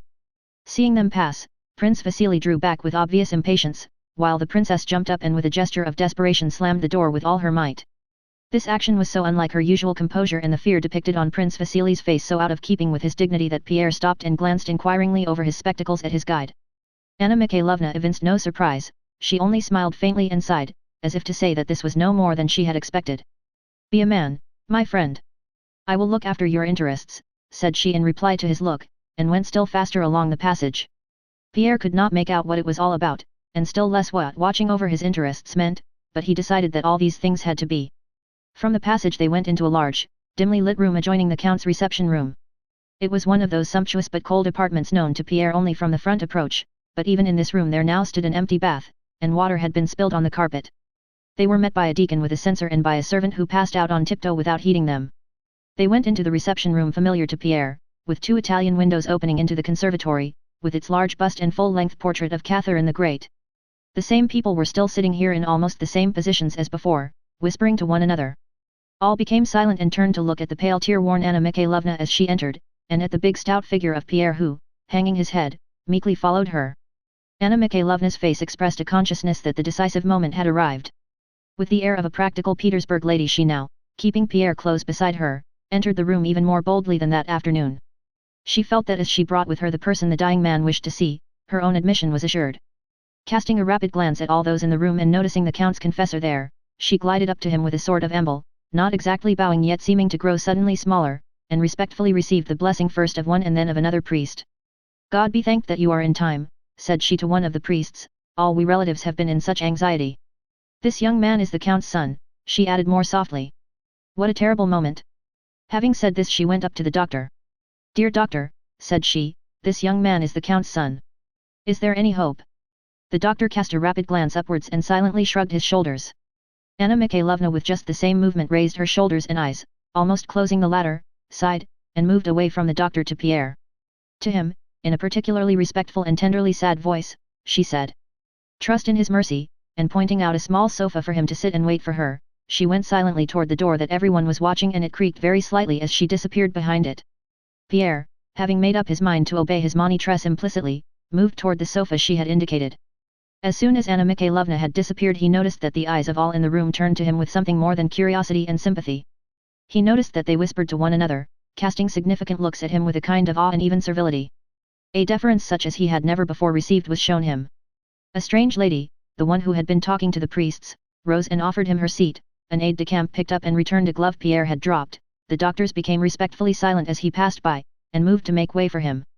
At first Pierre wished to take another seat so as not to trouble the lady, and also to pick up the glove himself and to pass round the doctors who were not even in his way, but all at once he felt that this would not do, and that tonight he was a person obliged to perform some sort of awful rite which everyone expected of him, and that he was therefore bound to accept their services. He took the glove in silence from the aide-de-camp, and sat down in the lady's chair, placing his huge hands symmetrically on his knees in the naive attitude of an Egyptian statue, and decided in his own mind that all was as it should be, and that in order not to lose his head and do foolish things he must not act on his own ideas tonight, but must yield himself up entirely to the will of those who were guiding him. Not 2 minutes had passed before Prince Vasily with head erect majestically entered the room. He was wearing his long coat with 3 stars on his breast. He seemed to have grown thinner since the morning, his eyes seemed larger than usual when he glanced round and noticed Pierre. He went up to him, took his hand, a thing he never used to do, and drew it downwards as if wishing to ascertain whether it was firmly fixed on. Courage, courage, my friend. He has asked to see you. That is well, and he turned to go. But Pierre thought it necessary to ask, how is, and hesitated, not knowing whether it would be proper to call the dying man the Count, yet ashamed to call him father. He had another stroke about half an hour ago. Courage, my friend. Pierre's mind was in such a confused state that the word stroke suggested to him a blow from something. He looked at Prince Vasily in perplexity, and only later grasped that a stroke was an attack of illness. Prince Vasily said something to Lorraine in passing and went through the door on tiptoe. He could not walk well on tiptoe and his whole body jerked at each step. The eldest princess followed him, and the priests and deacons and some servants also went in at the door. Through that door was heard a noise of things being moved about, and at last Anna Mikhailovna, still with the same expression, pale but resolute in the discharge of duty, ran out and touching Pierre lightly on the arm said, "The divine mercy is inexhaustible. Unction is about to be administered. Come." Pierre went in at the door, stepping on the soft carpet, and noticed that the strange lady, the aide-de-camp, and some of the servants, all followed him in, as if there were now no further need for permission to enter that room. Chapter 23. Pierre well knew this large room divided by columns and an arch, its walls hung round with Persian carpets. The part of the room behind the columns, with a high silk-curtained mahogany bedstead on one side and on the other an immense case containing icons, was brightly illuminated with red light like a Russian church during evening service. Under the gleaming icons stood a long invalid chair, and in that chair on snowy white smooth pillows, evidently freshly changed, Pierre saw, covered to the waist by a bright green quilt, the familiar, majestic figure of his father, Count Bezukhov, with that grey mane of hair above his broad forehead which reminded one of a lion, and the deep characteristically noble wrinkles of his handsome, ruddy face. He lay just under the icons, his large thick hands outside the quilt. Into the right hand, which was lying palm downwards, a wax taper had been thrust between forefinger and thumb, and an old servant, bending over from behind the chair, held it in position. By the chair stood the priests, their long hair falling over their magnificent glittering vestments, with lighted tapers in their hands, slowly and solemnly conducting the service. A little behind them stood the two younger princesses holding handkerchiefs to their eyes, and just in front of them their eldest sister, Katek, with a vicious and determined look steadily fixed on the icons, as though declaring to all that she could not answer for herself should she glance round. Anna Mikhailovna, with a meek, sorrowful, and all-forgiving expression on her face, stood by the door near the strange lady. Prince Vasily in front of the door, near the invalid chair, a wax taper in his left hand, was leaning his left arm on the carved back of a velvet chair he had turned round for the purpose, and was crossing himself with his right hand, turning his eyes upward each time he touched his forehead. His face wore a calm look of piety and resignation to the will of God. "If you do not understand these sentiments," he seemed to be saying, "so much the worse for you." Behind him stood the aide-de-camp, the doctors, and the men servants.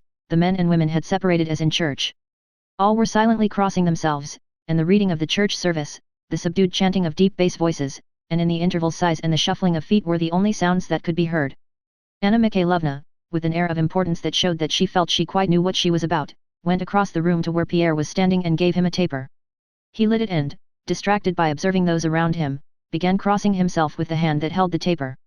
Sophie, the rosy, laughter-loving, youngest princess with the mole, watched him. She smiled, hid her face in her handkerchief, and remained with it hidden for a while, then looking up and seeing Pierre she again began to laugh.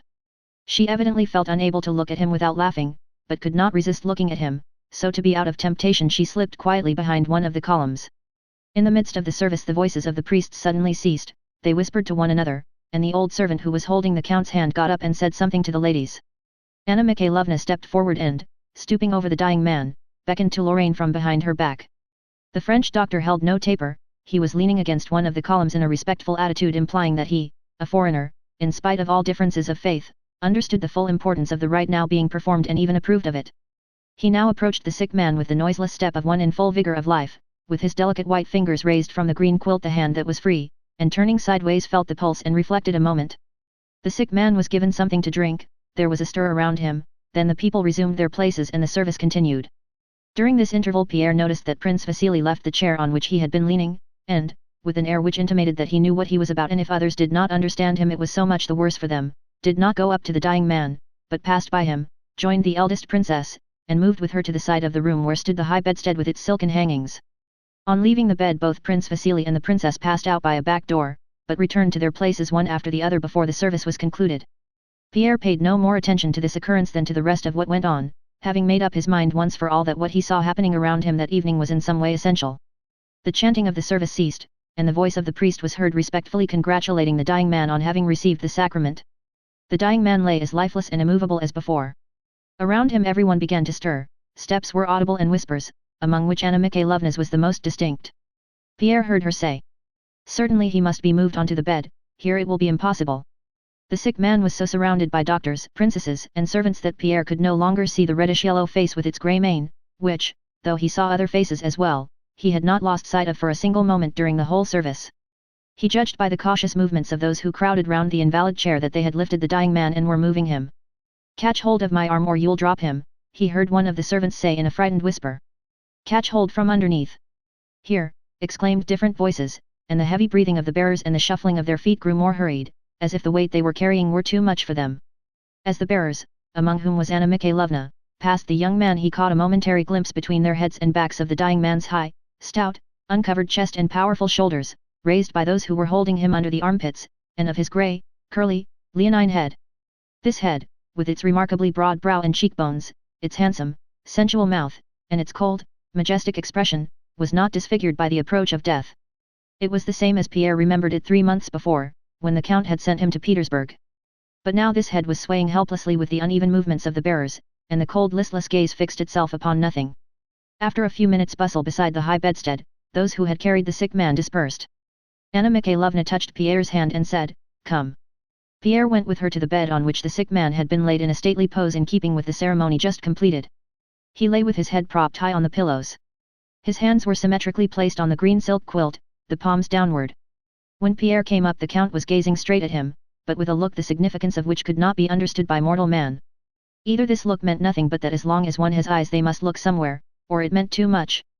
Pierre hesitated, not knowing what to do, and glanced inquiringly at his guide. Anna Mikhailovna made a hurried sign with her eyes, glancing at the sick man's hand and moving her lips as if to send it a kiss. Pierre, carefully stretching his neck so as not to touch the quilt, followed her suggestion and pressed his lips to the large boned, fleshy hand. Neither the hand nor a single muscle of the Count's face stirred. Once more Pierre looked questioningly at Anna Mikhailovna to see what he was to do next. Anna Mikhailovna with her eyes indicated a chair that stood beside the bed. Pierre obediently sat down, his eyes asking if he were doing right.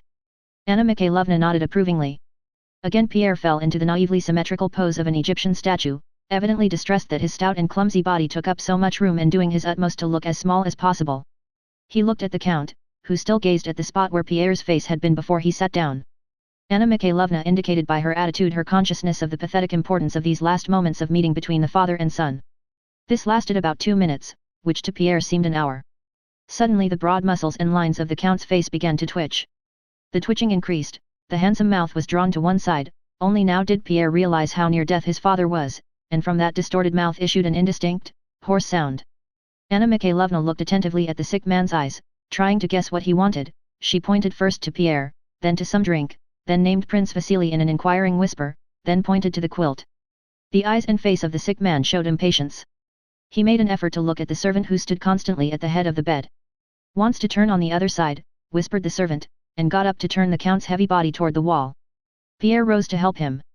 While the Count was being turned over, one of his arms fell back helplessly and he made a fruitless effort to pull it forward. Whether he noticed the look of terror with which Pierre regarded that lifeless arm, or whether some other thought flitted across his dying brain, at any rate he glanced at the refractory arm, at Pierre's terror-stricken face, and again at the arm, and on his face a feeble, piteous smile appeared, quite out of keeping with his features, that seemed to deride his own helplessness. At sight of this smile Pierre felt an unexpected quivering in his breast and a tickling in his nose, and tears dimmed his eyes.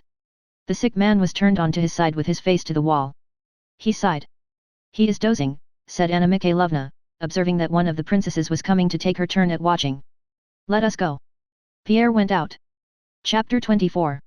There was now no one in the reception room except Prince Vasily and the eldest princess, who were sitting under the portrait of Catherine the Great and talking eagerly. As soon as they saw Pierre and his companion they became silent, and Pierre thought he saw the princess hide something as she whispered. "I can't bear the sight of that woman." "Kadak has had tea served in the small drawing room," said Prince Vasily to Anna Mikhailovna. "Go and take something, my poor Anna Mikhailovna, or you will not hold out." To Pierre he said nothing, merely giving his arm a sympathetic squeeze below the shoulder. Pierre went with Anna Mikhailovna into the small drawing room. "There is nothing so refreshing after a sleepless night as a cup of this delicious Russian tea," Lorraine was saying with an air of restrained animation as he stood sipping tea from a delicate Chinese handleless cup before a table on which tea and a cold supper were laid in the small circular room. Around the table all who were at Count Bezukhov's house that night had gathered to fortify themselves. Pierre well remembered this small circular drawing room with its mirrors and little tables. During balls given at the house Pierre, who did not know how to dance, had liked sitting in this room to watch the ladies who, as they passed through in their ball dresses with diamonds and pearls on their bare shoulders, looked at themselves in the brilliantly lighted mirrors which repeated their reflections several times. Now this same room was dimly lighted by 2 candles. On one small table tea things and supper dishes stood in disorder, and in the middle of the night a motley throng of people sat there, not merrymaking, but somberly whispering, and betraying by every word and movement that they none of them forgot what was happening and what was about to happen in the bedroom. Pierre did not eat anything, though he would very much have liked to. He looked inquiringly at his monitress and saw that she was again going on tiptoe to the reception room where they had left Prince Vasily and the eldest princess. Pierre concluded that this also was essential, and after a short interval followed her. Anna Mikhailovna was standing beside the princess, and they were both speaking in excited whispers. "Permit me, princess, to know what is necessary and what is not necessary," said the younger of the 2 speakers, evidently in the same state of excitement as when she had slammed the door of her room. "But, my dear princess," answered Anna Mikhailovna blandly but impressively, blocking the way to the bedroom and preventing the other from passing, "won't this be too much for poor uncle at a moment when he needs repose? Worldly conversation at a moment when his soul is already prepared." Prince Vasily was seated in an easy chair in his familiar attitude, with one leg crossed high above the other. His cheeks, which were so flabby that they looked heavier below, were twitching violently, but he wore the air of a man little concerned in what the 2 ladies were saying. "Come, my dear Anna Mikhailovna, let Katuk do as she pleases. You know how fond the count is of her." "I don't even know what is in this paper," said the younger of the 2 ladies, addressing Prince Vasily and pointing to an inlaid portfolio she held in her hand.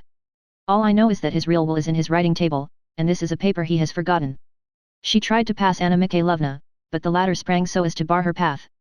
"I know, my dear, kind princess," said Anna Mikhailovna, seizing the portfolio so firmly that it was plain she would not let go easily. "Dear princess, I beg and implore you, have some pity on him. Jeevu and conjure." The princess did not reply. Their efforts in the struggle for the portfolio were the only sounds audible, but it was evident that if the princess did speak, her words would not be flattering to Anna Mikhailovna. Though the latter held on tenaciously, her voice lost none of its honeyed firmness and softness. "Pierre, my dear, come here. I think he will not be out of place in a family consultation, is it not so, prince? Why don't you speak, cousin?" suddenly shrieked the princess so loud that those in the drawing room heard her and were startled. "Why do you remain silent when heaven knows who permits herself to interfere, making a scene on the very threshold of a dying man's room? Intriguer," she hissed viciously, and tugged with all her might at the portfolio. But Anna Mikhailovna went forward a step or 2 to keep her hold on the portfolio, and changed her grip. Prince Vasily rose. "Oh," said he with reproach and surprise, "this is absurd. Come, let go, I tell you." The princess let go. "And you too." But Anna Mikhailovna did not obey him. "Let go, I tell you. I will take the responsibility. I myself will go and ask him, Does that satisfy you?" "But, prince," said Anna Mikhailovna, "after such a solemn sacrament, allow him a moment's peace." "Here, Pierre, tell them your opinion," said she, turning to the young man who, having come quite close, was gazing with astonishment at the angry face of the princess which had lost all dignity, and at the twitching cheeks of Prince Vasily. "Remember that you will answer for the consequences," said Prince Vasily severely. "You don't know what you are doing." "Vile woman," shouted the princess, darting unexpectedly at Anna Mikhailovna and snatching the portfolio from her. Prince Vasily bent his head and spread out his hands. At this moment that terrible door, which Pierre had watched so long and which had always opened so quietly, burst noisily open and banged against the wall, and the second of the 3 sisters rushed out wringing her hands. "What are you doing?" she cried vehemently. "He is dying and you leave me alone with him." Her sister dropped the portfolio. Anna Mikhailovna, stooping, quickly caught up the object of contention and ran into the bedroom. The eldest princess and Prince Vasily, recovering themselves, followed her. A few minutes later the eldest sister came out with a pale hard face, again biting her underlip. At sight of Pierre her expression showed an irrepressible hatred. "Yes, now you may be glad," said she, "this is what you have been waiting for." And bursting into tears she hid her face in her handkerchief and rushed from the room. Prince Vasily came next. He staggered to the sofa on which Pierre was sitting and dropped onto it, covering his face with his hand. Pierre noticed that he was pale and that his jaw quivered and shook as if in an ague. "Ah, my friend," said he, taking Pierre by the elbow, and there was in his voice a sincerity and weakness Pierre had never observed in it before. "How often we sin, how much we deceive, and all for what? I am near 60, dear friend. I too. All will end in death, all. Death is awful," and he burst into tears. Anna Mikhailovna came out last. She approached Pierre with slow, quiet steps. "Pierre," she said. Pierre gave her an inquiring look. She kissed the young man on his forehead, wetting him with her tears. Then after a pause she said. He is no more. Pierre looked at her over his spectacles. Come, I will go with you. Try to weep, nothing gives such relief as tears. She led him into the dark drawing room and Pierre was glad no one could see his face. Anna Mikhailovna left him, and when she returned he was fast asleep with his head on his arm. In the morning Anna Mikhailovna said to Pierre. Yes, my dear, this is a great loss for us all, not to speak of you. But God will support you, you are young, and are now, I hope, in command of an immense fortune. The will has not yet been opened. I know you well enough to be sure that this will not turn your head, but it imposes duties on you, and you must be a man. Pierre was silent. Perhaps later on I may tell you, my dear boy, that if I had not been there, God only knows what would have happened. You know, Uncle promised me only the day before yesterday not to forget Boris. But he had no time. I hope, my dear friend, you will carry out your father's wish. Pierre understood nothing of all this and coloring shyly looked in silence at Princess Anna Mikhailovna. After her talk with Pierre, Anna Mikhailovna returned to the Rostovs and went to bed. On waking in the morning she told the Rostovs and all her acquaintances the details of Count Bezukhov's death. She said the count had died as she would herself wish to die, that his end was not only touching but edifying. As to the last meeting between father and son, it was so touching that she could not think of it without tears, and did not know which had behaved better during those awful moments, the father who so remembered everything and everybody at last and had spoken such pathetic words to the son, or Pierre, whom it had been pitiful to see, so stricken was he with grief, though he tried hard to hide it in order not to sadden his dying father. It is painful, but it does one good. It uplifts the soul to see such men as the old count and his worthy son, said she. Of the behavior of the eldest princess and Prince Vasily she spoke disapprovingly, but in whispers and as a great secret. Chapter 25. At Bald Hills, Prince Nicholas Andreevich Bolkonsky's estate, the arrival of young Prince Andrew and his wife was daily expected, but this expectation did not upset the regular routine of life in the old prince's household. General-in-Chief Prince Nicholas Andreevich, nicknamed in society, the King of Prussia, ever since the Emperor Paul had exiled him to his country estate had lived there continuously with his daughter, Princess Mary, and her companion, Mademoiselle Bourienne. Though in the new reign he was free to return to the capitals, he still continued to live in the country, remarking that anyone who wanted to see him could come the 100 miles from Moscow to Bald Hills, while he himself needed no one and nothing. He used to say that there are only two sources of human vice, idleness and superstition, and only two virtues, activity and intelligence. He himself undertook his daughter's education, and to develop these two cardinal virtues in her gave her lessons in algebra and geometry till she was 20, and arranged her life so that her whole time was occupied. He was himself always occupied, writing his memoirs, solving problems in higher mathematics, turning snuff boxes on a lathe, working in the garden, or superintending the building that was always going on at his estate. As regularity is a prime condition facilitating activity, regularity in his household was carried to the highest point of exactitude. He always came to table under precisely the same conditions, and not only at the same hour but at the same minute. With those about him, from his daughter to his serfs, the prince was sharp and invariably exacting, so that without being a hard-hearted man he inspired such fear and respect as few hard-hearted men would have aroused. Although he was in retirement and had now no influence in political affairs, every high official appointed to the province in which the prince's estate lay considered it his duty to visit him and waited in the lofty antechamber just as the architect, gardener, or Princess Mary did, till the prince appeared punctually to the appointed hour. Everyone sitting in this antechamber experienced the same feeling of respect and even fear when the enormously high study door opened and showed the figure of a rather small old man, with powdered wig, small withered hands, and bushy grey eyebrows which, when he frowned, sometimes hid the gleam of his shrewd, youthfully glittering eyes. On the morning of the day that the young couple were to arrive, Princess Mary entered the antechamber as usual at the time appointed for the morning greeting, crossing herself with trepidation and repeating a silent prayer. Every morning she came in like that, and every morning prayed that the daily interview might pass off well. An old powdered manservant who was sitting in the antechamber rose quietly and said in a whisper, "Please walk in." Through the door came the regular hum of a lathe.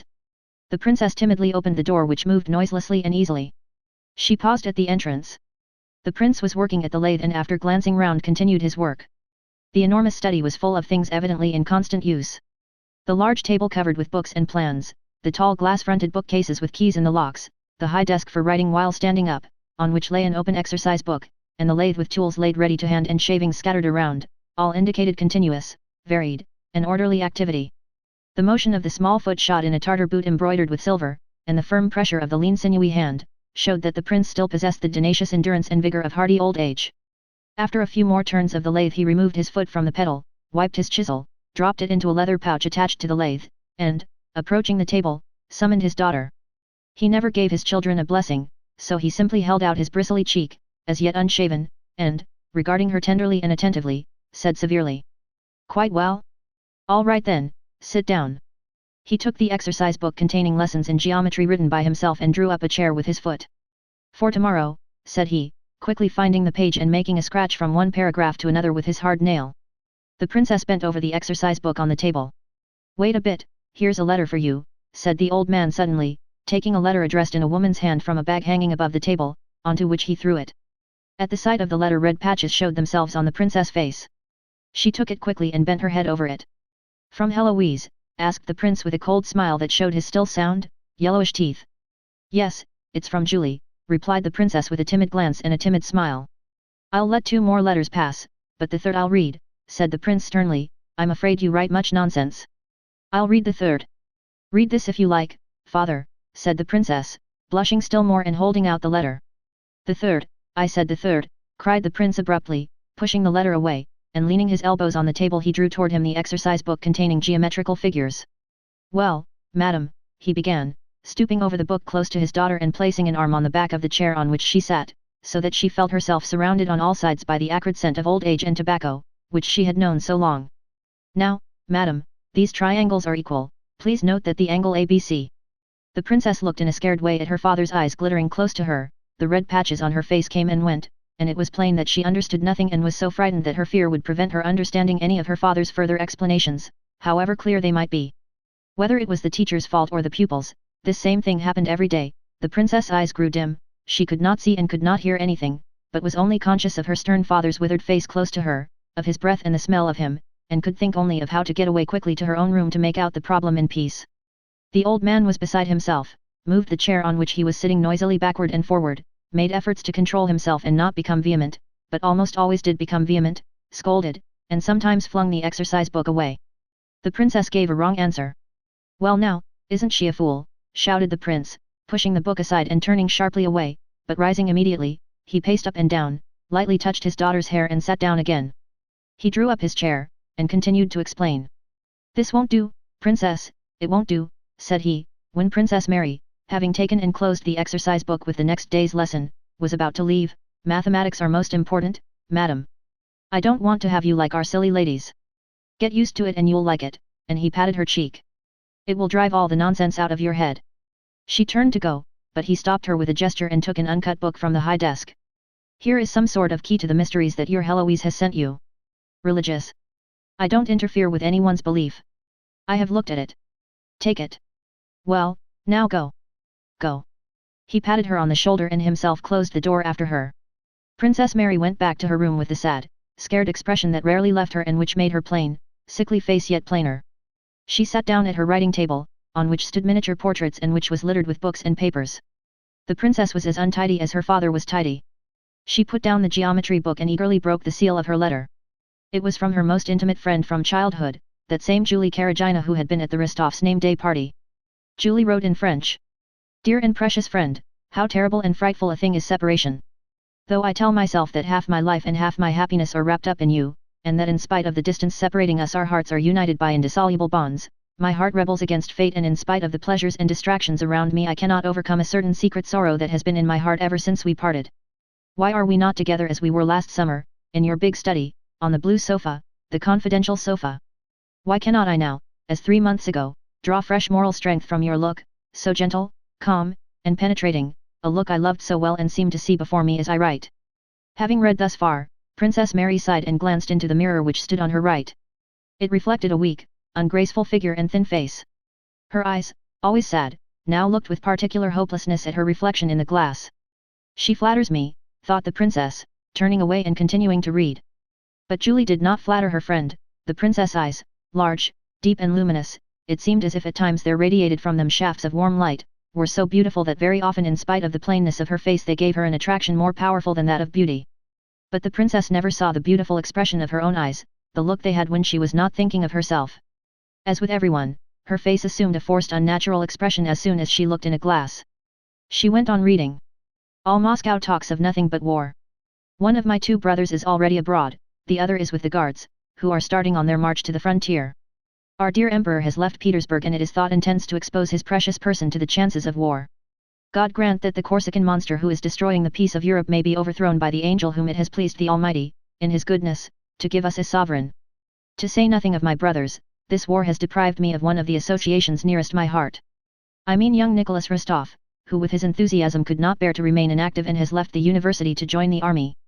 I will confess to you, dear Mary, that in spite of his extreme youth his departure for the army was a great grief to me. This young man, of whom I spoke to you last summer, is so noble-minded and full of that real youthfulness which one seldom finds nowadays among our old men of 20 and, particularly, he is so frank and has so much heart. He is so pure and poetic that my relations with him, transient as they were, have been one of the sweetest comforts to my poor heart, which has already suffered so much. Some day I will tell you about our parting and all that was said then. That is still too fresh. Ah, dear friend, you are happy not to know these poignant joys and sorrows. You are fortunate, for the latter are generally the stronger. I know very well that Count Nicholas is too young ever to be more to me than a friend, but this sweet friendship, this poetic and pure intimacy, were what my heart needed. But enough of this. The chief news, about which all Moscow gossips, is the death of old Count Bezukhov, and his inheritance. Fancy! The three princesses have received very little, Prince Vasily nothing, and it is Monsieur Pierre who has inherited all the property and has besides been recognized as legitimate, so that he is now Count Bezukhov and possessor of the finest fortune in Russia.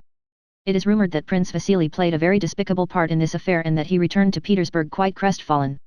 I confess I understand very little about all these matters of wills and inheritance, but I do know that since this young man, whom we all used to know as plain Monsieur Pierre, has become Count Bezukhov and the owner of one of the largest fortunes in Russia, I am much amused to watch the change in the tone and manners of the mammas burdened by marriageable daughters, and of the young ladies themselves, toward him, though, between you and me, he always seemed to me a poor sort of fellow. As for the past 2 years people have amused themselves by finding husbands for me, most of whom I don't even know. The matchmaking chronicles of Moscow now speak of me as the future Countess Bezukhova. But you will understand that I have no desire for the post. A propos of marriages, do you know that a while ago that universal Auntie Anna Mikhailovna told me, under the seal of strict secrecy, of a plan of marriage for you. It is neither more nor less than with Prince Vasily's son Anatole, whom they wish to reform by marrying him to someone rich and distinguished, and it is on you that his relation's choice has fallen. I don't know what you will think of it, but I consider it my duty to let you know of it. He is said to be very handsome and a terrible scapegrace. That is all I have been able to find out about him. But enough of gossip. I am at the end of my second sheet of paper, and Mama has sent for me to go and dine at the Apraxins. Read the mystical book I am sending you, it has an enormous success here. Though there are things in it difficult for the feeble human mind to grasp, it is an admirable book which calms and elevates the soul. Adieu.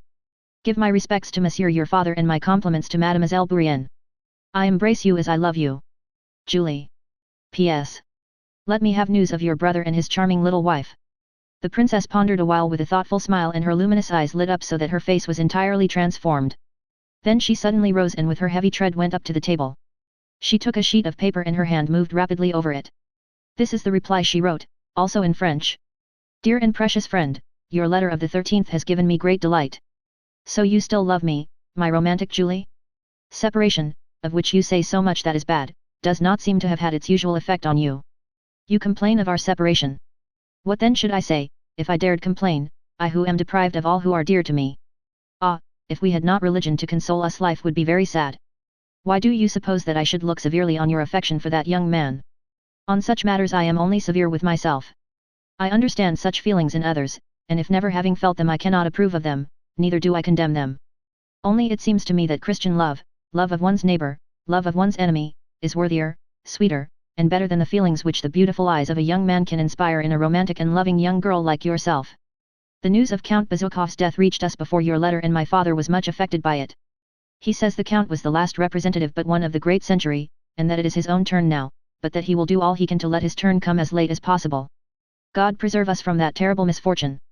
I cannot agree with you about Pierre, whom I knew as a child. He always seemed to me to have an excellent heart, and that is the quality I value most in people. As to his inheritance and the part played by Prince Vasily, it is very sad for both. Ah, my dear friend, our divine Saviour's words, that it is easier for a camel to go through the eye of a needle than for a rich man to enter the kingdom of God, are terribly true. I pity Prince Vasily but am still more sorry for Pierre.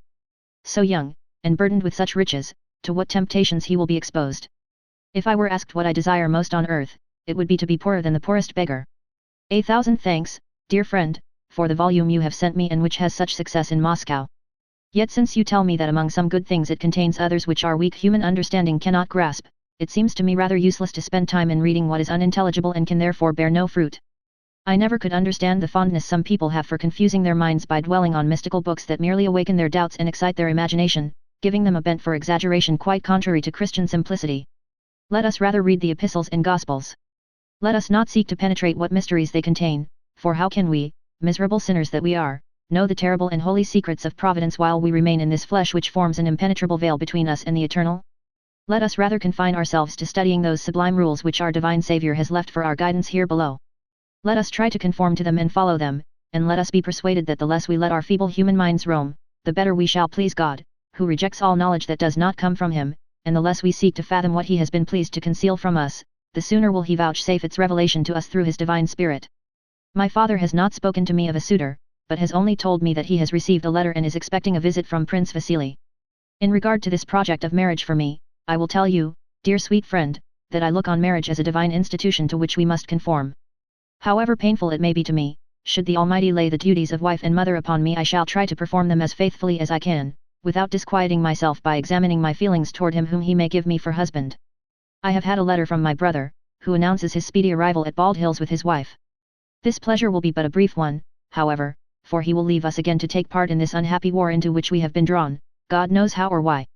Not only where you are, at the heart of affairs and of the world, is the talk all of war, even here amid field work and the calm of nature, which townsfolk consider characteristic of the country, rumors of war are heard and painfully felt. My father talks of nothing but marches and countermarches, things of which I understand nothing, and the day before yesterday during my daily walk through the village I witnessed a heart-rending scene. It was a convoy of conscripts enrolled from our people and starting to join the army. You should have seen the state of the mothers, wives, and children of the men who were going and should have heard the sobs. It seems as though mankind has forgotten the laws of its divine Saviour, who preached love and forgiveness of injuries, and that men attribute the greatest merit to skill in killing one another. Adieu, dear and kind friend, may our divine Saviour and his most holy mother keep you in their holy and all-powerful care. Mary. Ah, you are sending off a letter, princess? I have already dispatched mine. I have written to my poor mother, said the smiling Mademoiselle Bourienne rapidly, in her pleasant mellow tones and with guttural rs. She brought into Princess Mary's strenuous, mournful and gloomy world a quite different atmosphere, careless, light-hearted, and self-satisfied. Princess, I must warn you, she added, lowering her voice and evidently listening to herself with pleasure, and speaking with exaggerated grassiment, the prince has been scolding Michael Ivanovich. He is in a very bad humor, very morose. Be prepared. Ah, dear friend, replied Princess Mary, I have asked you never to warn me of the humor my father is in. I do not allow myself to judge him and would not have others do so. The princess glanced at her watch and, seeing that she was 5 minutes late in starting her practice on the clavichord, went into the sitting room with a look of alarm. Between 12 and 2 o'clock, as the day was mapped out, the prince rested and the princess played the clavichord. Chapter 26. The grey-haired valet was sitting drowsily listening to the snoring of the prince, who was in his large study. From the far side of the house through the closed doors came the sound of difficult passages, 20 times repeated, of a sonata by Dussek. Just then a closed carriage and another with a hood drove up to the porch. Prince Andrew got out of the carriage, helped his little wife to alight, and let her pass into the house before him.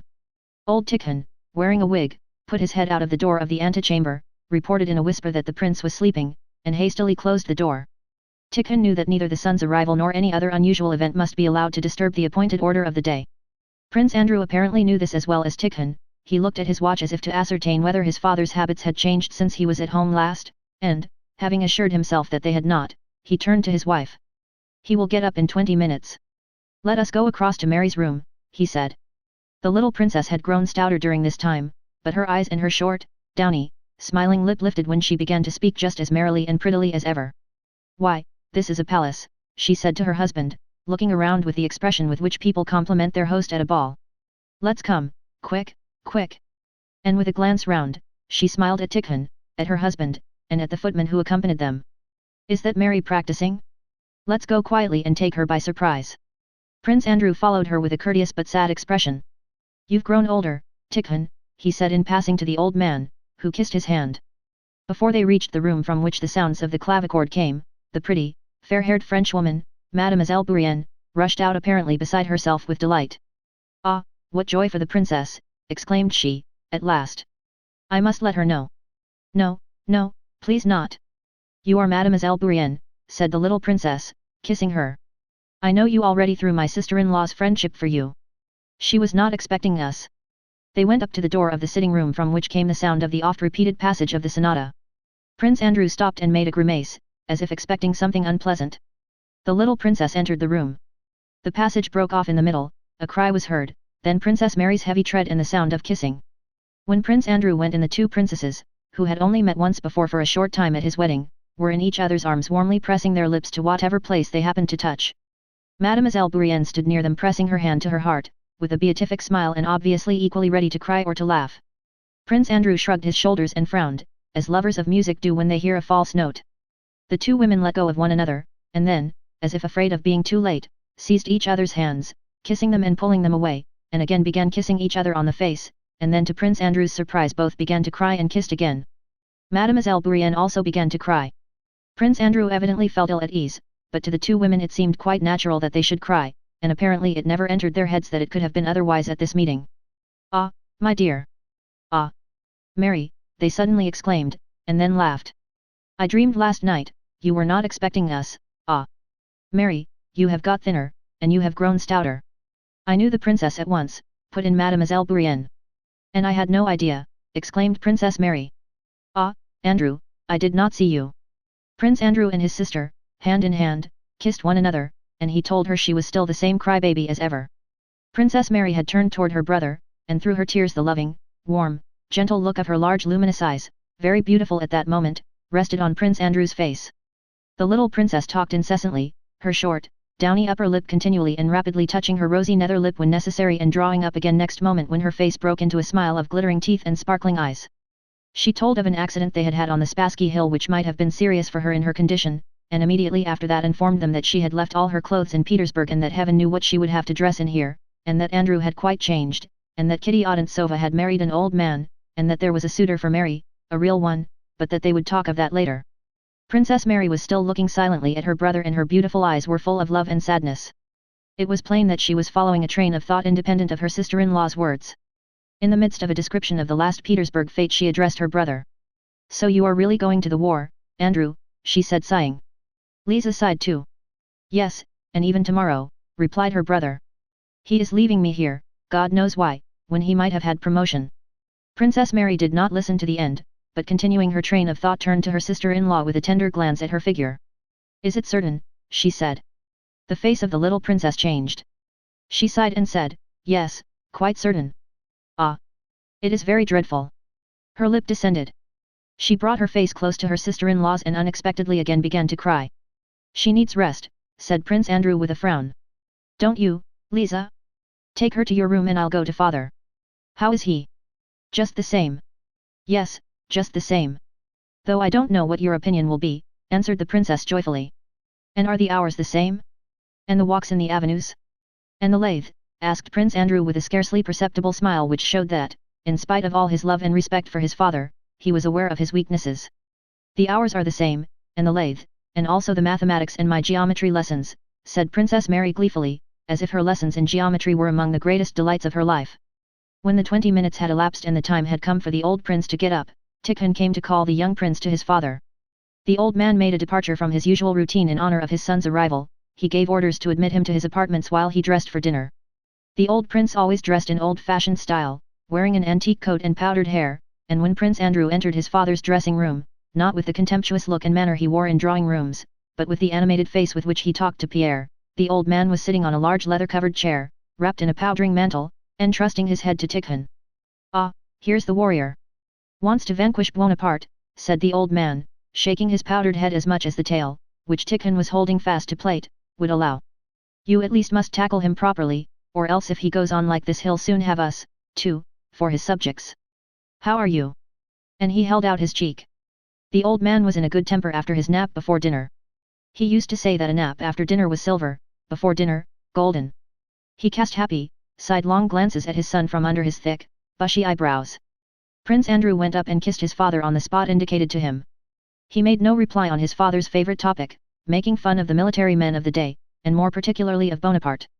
"Yes, father, I have come to you and brought my wife who is pregnant," said Prince Andrew, following every movement of his father's face with an eager and respectful look. "How is your health?" "Only fools and rakes fall ill, my boy. You know me, I am busy from morning till night and abstemious, so of course I am well." "Thank God," said his son smiling. God has nothing to do with it. Well, go on, he continued, returning to his hobby, tell me how the Germans have taught you to fight Bonaparte by this new science you call strategy. Prince Andrew smiled. Give me time to collect my wits, father, said he, with a smile that showed that his father's foibles did not prevent his son from loving and honoring him. Why, I have not yet had time to settle down. Nonsense, nonsense, cried the old man, shaking his pigtail to see whether it was firmly plaited, and grasping his by the hand. The house for your wife is ready. Princess Mary will take her there and show her over, and they'll talk 19 to the dozen. That's their woman's way. I am glad to have her. Sit down and talk.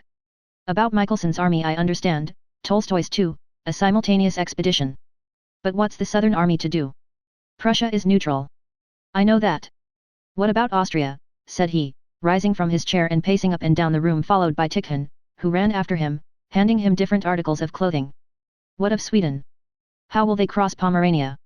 Prince Andrew, seeing that his father insisted, began, at first reluctantly, but gradually with more and more animation, and from habit changing unconsciously from Russian to French as he went on, to explain the plan of operation for the coming campaign. He explained how an army, 90,000 strong, was to threaten Prussia so as to bring her out of her neutrality and draw her into the war, how part of that army was to join some Swedish forces at Stralsund, how 220,000 Austrians, with 100,000 Russians, were to operate in Italy and on the Rhine, how 50,000 Russians and as many English were to land at Naples, and how a total force of 500,000 men was to attack the French from different sides. The old prince did not evince the least interest during this explanation, but as if he were not listening to it continued to dress while walking about, and 3 times unexpectedly interrupted. Once he stopped it by shouting, "The white one, the white one." This meant that Tikhon was not handing him the waistcoat he wanted. Another time he interrupted, saying, "And will she soon be confined?" and shaking his head reproachfully said, "That's bad. Go on, go on." The third interruption came when Prince Andrew was finishing his description. The old man began to sing, in the cracked voice of old age, Malbrook snvat en guerre. Du Saïd Quand reviendra note. Note. Marlborough is going to the wars, God knows when he'll return. His son only smiled. I don't say it's a plan I approve of, said the son, I am only telling you what it is. Napoleon has also formed his plan by now, not worse than this one. Well, you've told me nothing new, and the old man repeated, meditatively and rapidly. Du Saïd Quand reviendra. Go to the dining room. Chapter 27. At the appointed hour the prince, powdered and shaven, entered the dining room where his daughter-in-law, Princess Mary, and Mademoiselle Bourienne were already awaiting him together with his architect, who by a strange caprice of his employers was admitted to table though the position of that insignificant individual was such as could certainly not have caused him to expect that honor. The prince, who generally kept very strictly to social distinctions and rarely admitted even important government officials to his table, had unexpectedly selected Michael Ivanovich, who always went into a corner to blow his nose on his checked handkerchief, to illustrate the theory that all men are equals, and had more than once impressed on his daughter that Michael Ivanovich was not a whit worse than you or I. At dinner the prince usually spoke to the taciturn Michael Ivanovich more often than to anyone else. In the dining room, which like all the rooms in the house was exceedingly lofty, the members of the household and the footman, one behind each chair, stood waiting for the prince to enter. The head butler, napkin on arm, was scanning the setting of the table, making signs to the footman, and anxiously glancing from the clock to the door by which the prince was to enter. Prince Andrew was looking at a large gilt frame, new to him, containing the genealogical tree of the Princes Bolkonsky, opposite which hung another such frame with a badly painted portrait, evidently by the hand of the artist belonging to the estate, of a ruling prince, in a crown, an alleged descendant of Rurik and ancestor of the Bolkonskys. Prince Andrew, looking again at that genealogical tree, shook his head, laughing as a man laughs who looks at a portrait so characteristic of the original as to be amusing. How thoroughly like him that is, he said to Princess Mary, who had come up to him. Princess Mary looked at her brother in surprise. She did not understand what he was laughing at. Everything her father did inspired her with reverence and was beyond question. Everyone has his Achilles heel, continued Prince Andrew. Fancy, with his powerful mind, indulging in such nonsense. Princess Mary could not understand the boldness of her brother's criticism and was about to reply, when the expected footsteps were heard coming from the study. The prince walked in quickly and jauntily as was his wont, as if intentionally contrasting the briskness of his manners with the strict formality of his house. At that moment the great clock struck 2 and another with a shrill tone joined in from the drawing-room. The prince stood still, his lively glittering eyes from under their thick, bushy eyebrows sternly scanned all present and rested on the little princess. She felt, as courtiers do when the Tsar enters, the sensation of fear and respect which the old man inspired in all around him. He stroked her hair and then patted her awkwardly on the back of her neck. I'm glad, To see you, he said, looking attentively into her eyes, and then quickly went to his place and sat down. Sit down, sit down. Sit down, Michael Ivanovich. He indicated a place beside him to his daughter-in-law. A footman moved the chair for her. Ho, ho, said the old man, casting his eyes on her rounded figure. You've been in a hurry. That's bad. He laughed in his usual dry, cold, unpleasant way, with his lips only and not with his eyes. You must walk as much as possible, he said. The little princess did not, or did not wish to, hear his words. She was silent and seemed confused. The prince asked her about her father, and she began to smile and talk. He asked about mutual acquaintances, and she became still more animated and chattered away giving him greetings from various people and retelling the town gossip. Countess Aproxina, poor thing, has lost her husband and she has cried her eyes out, she said, growing more and more lively. As she became animated the prince looked at her more and more sternly, and suddenly, as if he had studied her sufficiently and had formed a definite idea of her, he turned away and addressed Michael Ivanovich. Well, Michael Ivanovich, our Bonaparte will be having a bad time of it. Prince Andrew, he always spoke thus of his son, has been telling me what forces are being collected against him. While you and I never thought much of him. Michael Ivanovich did not at all know when you and I had said such things about Bonaparte, but understanding that he was wanted as a peg on which to hang the prince's favorite topic, he looked inquiringly at the young prince, wondering what would follow. He is a great tactician, said the prince to his son, pointing to the architect. And the conversation again turned on the war, on Bonaparte and the generals and statesmen of the day. The old prince seemed convinced not only that all the men of the day were mere babies who did not know the ABC of war or of politics, and that Bonaparte was an insignificant little Frenchie, successful only because there were no longer any Potemkins or Suvorovs left to oppose him, but he was also convinced that there were no political difficulties in Europe and no real war, but only a sort of puppet show at which the men of the day were playing, pretending to do something real. Prince Andrew gaily bore with his father's ridicule of the new men, and drew him on and listened to him with evident pleasure. The past always seems good, said he, but did not Suvorov himself fall into a trap Moreau set him, and from which he did not know how to escape? Who told you that? Who? Cried the prince. Suvorov. And he jerked away his plate, which Tikhon briskly caught. Suvorov. Consider, Prince Andrew. 2. Frederick and Suvorov, Moreau. Moreau would have been a prisoner if Suvorov had had a free hand, but he had the Hofskriegswurst Schnapsrath on his hands. It would have puzzled the devil himself. When you get there you'll find out what those Hofskriegswurst Raths are. Suvorov couldn't manage them, so what chance has Michael Kutuzov? No, my dear boy, he continued, you and your generals won't get on against Bonaparte, you'll have to call in the French, so that birds of a feather may fight together. The German, Pollen, has been sent to New York in America, to fetch the Frenchman, Moreau, he said, alluding to the invitation made that year to Moreau to enter the Russian service. Wonderful. Were the Potemkins, Suvorovs and Orlovs Germans? No, lad, either you fellows have all lost your wits, or I have outlived mine. May God help you, but we'll see what will happen. Bonaparte has become a great commander among them. I don't at all say that all the plans are good, said Prince Andrew, I am only surprised at your opinion of Bonaparte. You may laugh as much as you like, but all the same Bonaparte is a great general. Michael Ivanovich, cried the old prince to the architect who, busy with his roast meat, hoped he had been forgotten, didn't I tell you Bonaparte was a great tactician? Here, he says the same thing. To be sure, your excellency, replied the architect. The prince again laughed his frigid laugh. Bonaparte was born with a silver spoon in his mouth. He has got splendid soldiers. Besides he began by attacking Germans. And only idlers have failed to beat the Germans. Since the world began everybody has beaten the Germans. They beat no one, except one another. He made his reputation fighting them. And the prince began explaining all the blunders which, according to him, Bonaparte had made in his campaigns and even in politics. His son made no rejoinder, but it was evident that whatever arguments were presented he was as little able as his father to change his opinion.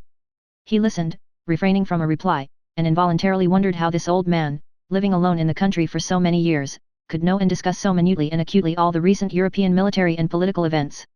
You think I'm an old man and don't understand the present state of affairs, concluded his father. But it troubles me. I don't sleep at night. Come now, where has this great commander of yours shown his skill, he concluded. That would take too long to tell, answered the son. Well, then go off to your Bonaparte. Mademoiselle Bourienne, here's another admirer of that powder monkey emperor of yours, he exclaimed in excellent French. You know, prince, I am not a Bonapartist. Du sais quand reviendra, hummed the prince out of tune and, with a laugh still more so, he quitted the table. The little princess during the whole discussion and the rest of the dinner sat silent, glancing with a frightened look now at her father-in-law and now at Princess Mary. When they left the table she took her sister-in-law's arm and drew her into another room.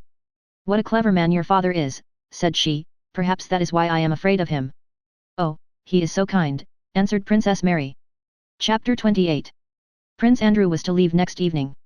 The old prince, not altering his routine, retired as usual after dinner. The little princess was in her sister-in-law's room. Prince Andrew in a travelling coat without epaulets had been packing with his valet in the rooms assigned to him. After inspecting the carriage himself and seeing the trunks put in, he ordered the horses to be harnessed. Only those things he always kept with him remained in his room: a small box, a large canteen fitted with silver plate, 2 Turkish pistols and a saber, a present from his father who had brought it from the siege of Okakov. All these travelling effects of Prince Andrew's were in very good order, new, clean and in cloth covers carefully tied with tapes. When starting on a journey or changing their mode of life, men capable of reflection are generally in a serious frame of mind. At such moments one reviews the past and plans for the future. Prince Andrew's face looked very thoughtful and tender. With his hands behind him he paced briskly from corner to corner of the room, looking straight before him and thoughtfully shaking his head. Did he fear going to the war, or was he sad at leaving his wife? Perhaps both, but evidently he did not wish to be seen in that mood, for hearing footsteps in the passage he hurriedly unclasped his hands, stopped at a table as if tying the cover of the small box, and assumed his usual tranquil and impenetrable expression. It was the heavy tread of Princess Mary that he heard. "I hear you have given orders to harness," she cried, panting. She had apparently been running, "and I did so wish to have another talk with you alone. God knows how long we may again be parted. You are not angry with me for coming? You have changed so, Andrusha," she added, as if to explain such a question. She smiled as she uttered his pet name, Andrusha. It was obviously strange to her to think that this stern handsome man should be Andrusha, the slender mischievous boy who had been her playfellow in childhood. "And where is Lisa?" he asked, answering her question only by a smile. "She was so tired that she has fallen asleep on the sofa in my room." "Oh, Andrew! What a treasure of a wife you have," said she, sitting down on the sofa, facing her brother. "She is quite a child, such a dear, merry child. I have grown so fond of her." Prince Andrew was silent, but the princess noticed the ironical and contemptuous look that showed itself on his face. "One must be indulgent to little weaknesses. Who is free from them, Andrew? Don't forget that she has grown up and been educated in society, and so her position now is not a rosy one. We should enter into everyone's situation. Tout comprendre, c'est tout pardonner. Note. Think what it must be for her, poor thing, after what she has been used to be parted from her husband and be left alone in the country, in her condition. It's very hard. Note. To understand all is to forgive all." Prince Andrew smiled as he looked at his sister, as we smile at those we think we thoroughly understand. "You live in the country and don't think the life terrible," he replied. That's different. Why speak of me? I don't want any other life, and can't, for I know no other. But think, Andrew, for a young society woman to be buried in the country during the best years of her life, all alone, for Papa is always busy, and well, you know what poor resources I have for entertaining a woman used to the best society. There is only Mademoiselle Bourrienne." "I don't like your Mademoiselle Bourrienne at all," said Prince Andrew. "No? She is very nice and kind and, above all, she's much to be pitied. She has no one. To tell the truth, I don't need her, and she's even in my way. You know I always was a savage, and now am even more so. I like being alone. Father likes her very much. She and Michael Ivanovich are the two people to whom he is always gentle and kind, because he has been a benefactor to them both. As Stern says, we don't love people so much for the good they have done us, as for the good we have done them. Father took her when she was homeless after losing her own father. She is very good-natured, and my father likes her way of reading. She reads to him in the evenings and reads splendidly. To be quite frank, Mary, I expect father's character sometimes makes things trying for you, doesn't it?" Prince Andrew asked suddenly. Princess Mary was first surprised and then aghast at this question. For me? For me? Trying for me," said she. "He always was rather harsh, and now I should think he's getting very trying," said Prince Andrew, apparently speaking lightly of their father in order to puzzle or test his sister. "You are good in every way, Andrew, but you have a kind of intellectual pride," said the princess, following the train of her own thoughts rather than the trend of the conversation, "and that's a great sin. How can one judge father? But even if one might, what feeling except veneration could such a man as my father evoke? And I am so contented and happy with him. I only wish you were all as happy as I am." Her brother shook his head incredulously. "The only thing that is hard for me, I will tell you the truth, Andrew, is father's way of treating religious subjects. I don't understand how a man of his immense intellect can fail to see what is as clear as day, and can go so far astray. That is the only thing that makes me unhappy. But even in this I can see lately a shade of improvement. His satire has been less bitter of late, and there was a monk he received and had a long talk with. Ah, my dear, I am afraid you and your monk are wasting your powder, said Prince Andrew banteringly yet tenderly. Ah, Monday Ami, I only pray, and hope that God will hear me. Andrew, she said timidly after a moment's silence, I have a great favor to ask of you. What is it, dear? No, promise that you will not refuse. It will give you no trouble and is nothing unworthy of you, but it will comfort me. Promise, Andrusha, said she, putting her hand in her reticule but not yet taking out what she was holding inside it, as if what she held were the subject of her request and must not be shown before the request was granted. She looked timidly at her brother. Even if it were a great deal of trouble, answered Prince Andrew, as if guessing what it was about. Think what you please. I know you are just like father. Think as you please, but do this for my sake. Please do. Father's father, our grandfather, wore it in all his wars. She still did not take out what she was holding in her reticule. So you promise? Of course. What is it? Andrew, I bless you with this icon and you must promise me you will never take it off. Do you promise? If it does not weigh 100 weight and won't break my neck. To please you, said Prince Andrew. But immediately, noticing the pained expression his joke had brought to his sister's face, he repented and added, I am glad, really, dear, I am very glad. Against your will he will save and have mercy on you and bring you to himself, for in him alone is truth and peace, said she in a voice trembling with emotion, solemnly holding up in both hands before her brother a small, oval, antique, dark-faced icon of the Saviour in a gold setting, on a finely wrought silver chain. She crossed herself, kissed the icon, and handed it to Andrew. Please, Andrew, for my sake. Rays of gentle light shone from her large, timid eyes. Those eyes lit up the whole of her thin, sickly face and made it beautiful. Her brother would have taken the icon, but she stopped him. Andrew understood, crossed himself and kissed the icon. There was a look of tenderness, for he was touched, but also a gleam of irony on his face. Thank you, my dear. She kissed him on the forehead and sat down again on the sofa. They were silent for a while. As I was saying to you, Andrew, be kind and generous as you always used to be. Don't judge Lisa harshly, she began. She is so sweet, so good-natured, and her position now is a very hard one. I do not think I have complained of my wife to you, Masha, or blamed her. Why do you say all this to me? Red patches appeared on Princess Mary's face and she was silent as if she felt guilty.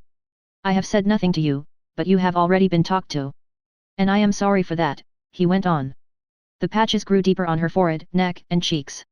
She tried to say something but could not. Her brother had guessed right, the little princess had been crying after dinner and had spoken of her forebodings about her confinement, and how she dreaded it, and had complained of her fate, her father-in-law, and her husband. After crying she had fallen asleep. Prince Andrew felt sorry for his sister. Know this, Masha, I can't reproach, have not reproached, and never shall reproach my wife with anything, and I cannot reproach myself with anything in regard to her, and that always will be so in whatever circumstances I may be placed. But if you want to know the truth, if you want to know whether I am happy? No. Is she happy? No. But why this is so I don't know. As he said this he rose, went to his sister, and, stooping, kissed her forehead. His fine eyes lit up with a thoughtful, kindly, and unaccustomed brightness, but he was looking not at his sister but over her head toward the darkness of the open doorway. Let us go to her, I must say goodbye. Or, go and wake and I'll come in a moment. Petrushka, he called to his valet, come here, take these away. Put this on the seat and this to the right. Princess Mary rose and moved to the door, then stopped and said, Andrew, if you had faith you would have turned to God and asked him to give you the love you do not feel, and your prayer would have been answered. Well, maybe, said Prince Andrew. Go, Masha, I'll come immediately. On the way to his sister's room, in the passage which connected one wing with the other, Prince Andrew met Mademoiselle Bourienne smiling sweetly. It was the third time that day that, with an ecstatic and artless smile, she had met him in secluded passages. Oh! I thought you were in your room, she said, for some reason blushing and dropping her eyes. Prince Andrew looked sternly at her and an expression of anger suddenly came over his face. He said nothing to her but looked at her forehead and hair, without looking at her eyes, with such contempt that the Frenchwoman blushed and went away without a word. When he reached his sister's room his wife was already awake and her merry voice, hurrying one word after another, came through the open door. She was speaking as usual in French, and as if after long self-restraint she wished to make up for lost time. No, but imagine the old Countess Zubova, with false curls in her mouth full of false teeth, as if she were trying to cheat old age. Ha, ha, Ha! Mary! This very sentence about Countess Zubova and this same laugh Prince Andrew had already heard from his wife in the presence of others some 5 times. He entered the room softly. The little princess, plump and rosy, was sitting in an easy chair with her work in her hands, talking incessantly, repeating Petersburg reminiscences and even phrases. Prince Andrew came up, stroked her hair, and asked if she felt rested after their journey. She answered him and continued her chatter. The coach with 6 horses was waiting at the porch. It was an autumn night, so dark that the coachman could not see the carriage pole. Servants with lanterns were bustling about in the porch. The immense house was brilliant with lights shining through its lofty windows. The domestic serfs were crowding in the hall, waiting to bid goodbye to the young prince. The members of the household were all gathered in the reception hall, Michael Ivanovich, Mademoiselle Bourienne, Princess Mary, and the little princess. Prince Andrew had been called to his father's study as the latter wished to say goodbye to him alone. All were waiting for them to come out. When Prince Andrew entered the study, the old man in his old age spectacles and white dressing gown, in which he received no one but his son, sat at the table writing. He glanced round. Going. And he went on writing. I've come to say goodbye. Kiss me here, and he touched his cheek. Thanks, thanks. What do you thank me for? For not dilly-dallying and not hanging to a woman's apron strings. The service before everything. Thanks, thanks. And he went on writing, so that his quill spluttered and squeaked. If you have anything to say, say it. These 2 things can be done together, he added. About my wife. I am ashamed as it is to leave her on your hands. Why talk nonsense? Say what you want. When her confinement is due, send to Moscow for an accoucheur. Let him be here. The old prince stopped writing and, as if not understanding, fixed his stern eyes on his son. I know that no one can help if nature does not do her work, said Prince Andrew, evidently confused. I know that out of a million cases only one goes wrong, but it is her fancy and mine. They have been telling her things. She has had a dream and is frightened. Muttered the old prince to himself, finishing what he was writing. I'll do it. He signed with a flourish and suddenly turning to his son began to laugh. It's a bad business, eh? What is bad, father? The wife, said the old prince, briefly and significantly. I don't understand, said Prince Andrew. No, it can't be helped, lad, said the prince. They're all like that, one can't unmarry. Don't be afraid, I won't tell anyone, but you know it yourself. He seized his son by the hand with small bony fingers, shook it, looked straight into his son's face with keen eyes which seemed to see through him, and again laughed his frigid laugh. The son sighed, thus admitting that his father had understood him. The old man continued to fold and seal his letter, snatching up and throwing down the wax, the seal, and the paper, with his accustomed rapidity. What's to be done? She's pretty. I will do everything. Make your mind easy, said he in abrupt sentences while sealing his letter. Andrew did not speak, he was both pleased and displeased that his father understood him. The old man got up and gave the letter to his son. Listen, said he, don't worry about your wife, what can be done shall be. Now listen. Give this letter to Michael Illarionovich. Note. I have written that he should make use of you in proper places and not keep you long as an adjutant, a bad position. Tell him I remember and like him. Write and tell me how he receives you. If he is all right, serve him. Nicholas Bolkonsky's son need not serve under anyone if he is in disfavor. Now come here. Note. Kutuzov. He spoke so rapidly that he did not finish half his words, but his son was accustomed to understand him. He led him to the desk, raised the lid, drew out a drawer, and took out an exercise book filled with his bold, tall, close handwriting. I shall probably die before you. So remember, these are my memoirs, hand them to the emperor after my death. Now here is a Lombard bond and a letter, it is a premium for the man who writes a history of Suvorov's wars. Send it to the academy. Here are some jottings for you to read when I am gone. You will find them useful. Andrew did not tell his father that he would no doubt live a long time yet. He felt that he must not say it. I will do it all, father, he said. Well, now, goodbye. He gave his son his hand to kiss, and embraced him. Remember this, Prince Andrew, if they kill you it will hurt me, your old father. He paused unexpectedly, and then in a querulous voice suddenly shrieked, but if I hear that you have not behaved like a son of Nicholas Bolkonsky, I shall be ashamed.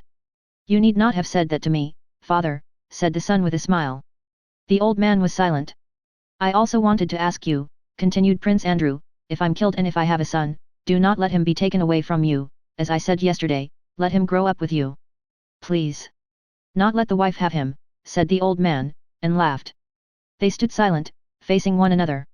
The old man's sharp eyes were fixed straight on his son's. Something twitched in the lower part of the old prince's face. We've said goodbye. Go, he suddenly shouted in a loud, angry voice, opening his door. What is it? What? Asked both princesses when they saw for a moment at the door Prince Andrew and the figure of the old man in a white dressing gown, spectacled and wigless, shouting in an angry voice. Prince Andrew sighed and made no reply. Well, he said, turning to his wife. And this well, sounded coldly ironic, as if he were saying, now go through your performance. Andrew, already, said the little princess, turning pale and looking with dismay at her husband. He embraced her. She screamed and fell unconscious on his shoulder. He cautiously released the shoulder she leaned on, looked into her face, and carefully placed her in an easy chair. Adieu, Mary, said he gently to his sister, taking her by the hand and kissing her, and then he left the room with rapid steps. The little princess lay in the armchair, Mademoiselle Bourienne chafing her temples.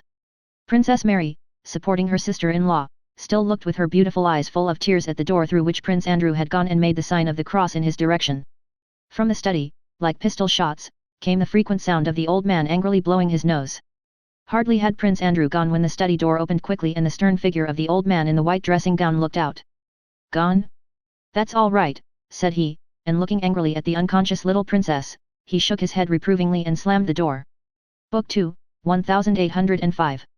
Chapter 1. In October, 1805, a Russian army was occupying the villages and towns of the Archduchy of Austria, and yet other regiments freshly arriving from Russia were settling near the fortress of Braunau and burdening the inhabitants on whom they were quartered. Braunau was the headquarters of the commander-in-chief, Kutuzov. On October 11, 1805, one of the infantry regiments that had just reached Braunau had halted half a mile from the town, waiting to be inspected by the commander-in-chief. Despite the un-Russian appearance of the locality and surroundings, fruit gardens, stone fences, tiled roofs, and hills in the distance, and despite the fact that the inhabitants, who gazed with curiosity at the soldiers, were not Russians, the regiment had just the appearance of any Russian regiment preparing for an inspection anywhere in the heart of Russia.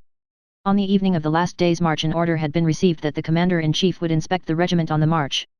Though the words of the order were not clear to the regimental commander, and the question arose whether the troops were to be in marching order or not, it was decided at a consultation between the battalion commanders to present the regiment in parade order, on the principle that it is always better to bow too low than not bow low enough. So the soldiers, after a 20-mile march, were kept mending and cleaning all night long without closing their eyes, while the adjutants and company commanders calculated and reckoned, and by morning the regiment, instead of the straggling, disorderly crowd it had been on its last march the day before, presented a well-ordered array of 2,000 men each of whom knew his place and his duty, had every button and every strap in place, and shone with cleanliness. And not only externally was all in order, but had it pleased the commander-in-chief to look under the uniforms he would have found on every man a clean shirt, and in every knapsack the appointed number of articles, all, soap and all, as the soldiers say. There was only one circumstance concerning which no one could be at ease. It was the state of the soldiers' boots. More than half the men's boots were in holes. But this defect was not due to any fault of the regimental commander, for in spite of repeated demands boots had not been issued by the Austrian commissariat, and the regiment had marched some 700 miles. The commander of the regiment was an elderly, choleric, stout and thick-set general with grizzled eyebrows and whiskers, and wider from chest to back than across the shoulders. He had on a brand new uniform showing the creases where it had been folded and thick gold epaulets which seemed to stand rather than lie down on his massive shoulders. He had the air of a man happily performing one of the most solemn duties of his life. He walked about in front of the line and at every step pulled himself up, slightly arching his back. It was plain that the commander admired his regiment, rejoiced in it, and that his whole mind was engrossed by it, yet his strut seemed to indicate that, besides military matters, social interests and the fair sex occupied no small part of his thoughts. Well, Michael Mitrich, sir, he said, addressing one of the battalion commanders who smilingly pressed forward, it was plain that they both felt happy. We had our hands full last night. However, I think the regiment is not a bad one, eh? The battalion commander perceived the jovial irony and laughed. It would not be turned off the field even on the Tsaritsyn meadow. What? Asked the commander. At that moment, on the road from the town on which signalers had been posted, two men appeared on horseback. They were an aide-de-camp followed by a Cossack. The aide-de-camp was sent to confirm the order which had not been clearly worded the day before, namely, that the commander-in-chief wished to see the regiment just in the state in which it had been on the march, in their greatcoats, and packs, and without any preparation whatever. A member of the Hofkriegsrat from Vienna had come to Kutuzov the day before with proposals and demands for him to join up with the army of the Archduke Ferdinand and Mack, and Kutuzov, not considering this junction advisable, meant, among other arguments in support of his view, to show the Austrian general the wretched state in which the troops arrived from Russia. With this object he intended to meet the regiment, so the worse the condition it was in, the better pleased the commander-in-chief would be. Though the aide-de-camp did not know these circumstances, he nevertheless delivered the definite order that the men should be in their greatcoats and in marching order, and that the commander-in-chief would otherwise be dissatisfied. On hearing this, the regimental commander hung his head, silently shrugged his shoulders, and spread out his arms with a choleric gesture. "A fine mess we've made of it," he remarked. "There now. Didn't I tell you, Michael Mitrick, that if it was said on the march it meant in greatcoats," said he reproachfully to the battalion commander. "Oh, my God," he added, stepping resolutely forward. "Company commanders," he shouted in a voice accustomed to command. "Sergeants major. How soon will he be here?" he asked the aide-de-camp with a respectful politeness evidently relating to the personage he was referring to. "In an hour's time, I should say." "Shall we have time to change clothes?" "I don't know, General." The regimental commander, going up to the line himself, ordered the soldiers to change into their greatcoats. The company commanders ran off to their companies, the sergeants major began bustling, the greatcoats were not in very good condition, and instantly the squares that had up to then been in regular order and silent began to sway and stretch and hum with voices. On all sides soldiers were running to and fro, throwing up their knapsacks with a jerk of their shoulders and pulling the straps over their heads, unstrapping their overcoats and drawing the sleeves on with upraised arms. In half an hour all was again in order, only the squares had become grey instead of black. The regimental commander walked with his jerky steps to the front of the regiment and examined it from a distance. "Whatever is this?" "This," he shouted and stood still. "Commander of the 3rd Company." "Commander of the 3rd Company wanted by the General." "Commander to the General, 3rd Company to the Commander." The words passed along the lines and an adjutant ran to look for the missing officer. When the eager but misrepeated words had reached their destination in a cry of, "The General to the 3rd Company," the missing officer appeared from behind his company and, though he was a middle-aged man and not in the habit of running, trotted awkwardly stumbling on his toes toward the General. The captain's face showed the uneasiness of a schoolboy who is told to repeat a lesson he has not learned. Spots appeared on his nose, the redness of which was evidently due to intemperance, and his mouth twitched nervously. The General looked the captain up and down as he came up panting, slackening his pace as he approached. "You will soon be dressing your men in petticoats." "What is this?" shouted the regimental commander, thrusting forward his jaw and pointing at a soldier in the ranks of the 3rd Company in a greatcoat of bluish cloth, which contrasted with the others. "What have you been after? The commander-in-chief is expected and you leave your place? I'll teach you to dress the men in fancy coats for a parade." The commander of the company, with his eyes fixed on his superior, pressed 2 fingers more and more rigidly to his cap, as if in this pressure lay his only hope of salvation. "Well, why don't you speak? Whom have you got there dressed up as a Hungarian?" said the commander with an austere jibe. "Your Excellency." "Well, Your Excellency, what? Your Excellency? But what about Your Excellency? Nobody knows." "Your Excellency, it's the officer Dolokhov, who has been reduced to the ranks," said the captain softly. "Well? Has he been degraded into a field marshal, or into a soldier?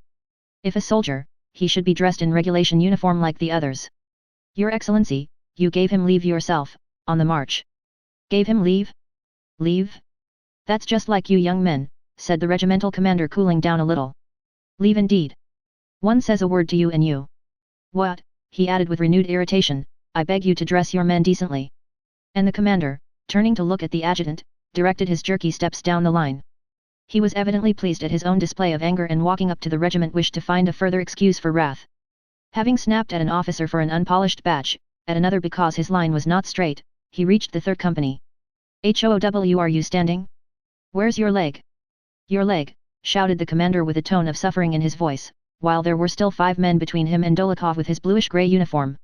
Dolokhov slowly straightened his bent knee, looking straight with his clear, insolent eyes in the general's face. "Why a blue coat? Off with it. Sergeant Major. Change his coat." The RAS, he did not finish. "General, I must obey orders, but I am not bound to endure," Dolokhov hurriedly interrupted. "No talking in the ranks. No talking, no talking. Not bound to endure insults," Dolokhov concluded in loud, ringing tones. The eyes of the general and the soldier met. The general became silent, angrily pulling down his tight scarf. "I request you to have the goodness to change your coat," he said as he turned away. Chapter 2. "He's coming," shouted the signaller at that moment. The regimental commander, flushing, ran to his horse, seized the stirrup with trembling hands, threw his body across the saddle, righted himself, drew his saber, and with a happy and resolute countenance, opening his mouth awry, prepared to shout. The regiment fluttered like a bird preening its plumage and became motionless. "Attention!" shouted the regimental commander in a soul-shaking voice which expressed joy for himself, severity for the regiment, and welcome for the approaching chief. Along the broad country road, edged on both sides by trees, came a high, light blue Viennese caleche, slightly creaking on its springs and drawn by 6 horses at a smart trot. Behind the caleche galloped the suite and a convoy of Croats. Beside Kutuzov sat an Austrian general, in a white uniform that looked strange among the Russian black ones. The caleche stopped in front of the regiment.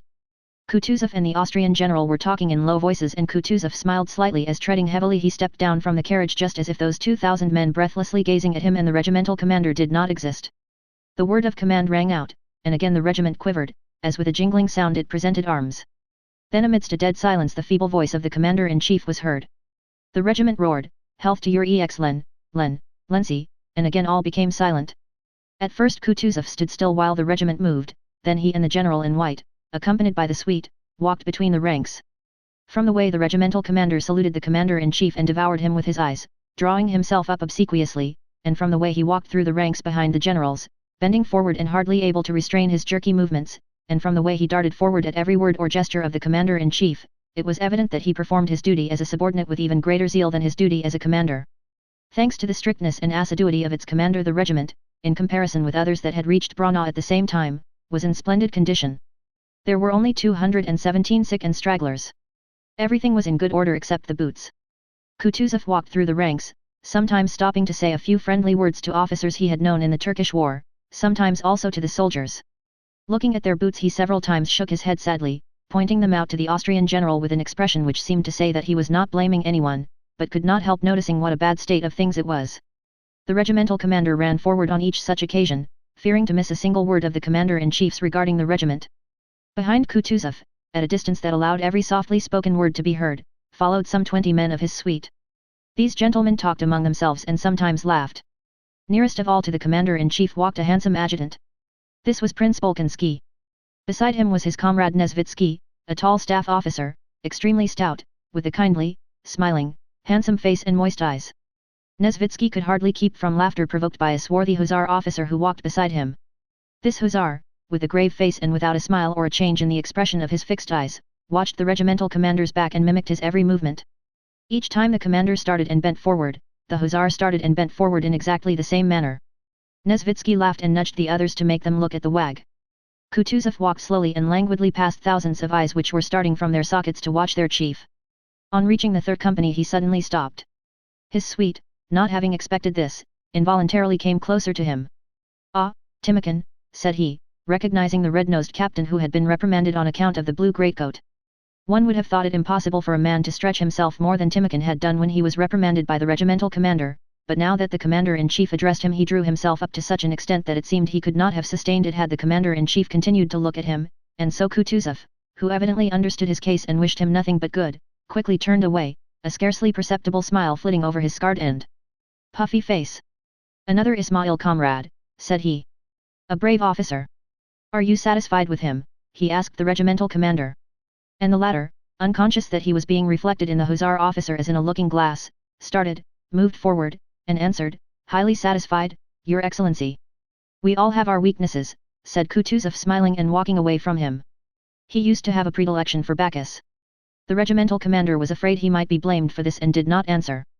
The hussar at that moment noticed the face of the red-nosed captain and his drawn-in stomach, and mimicked his expression and pose with such exactitude that Nesvitsky could not help laughing.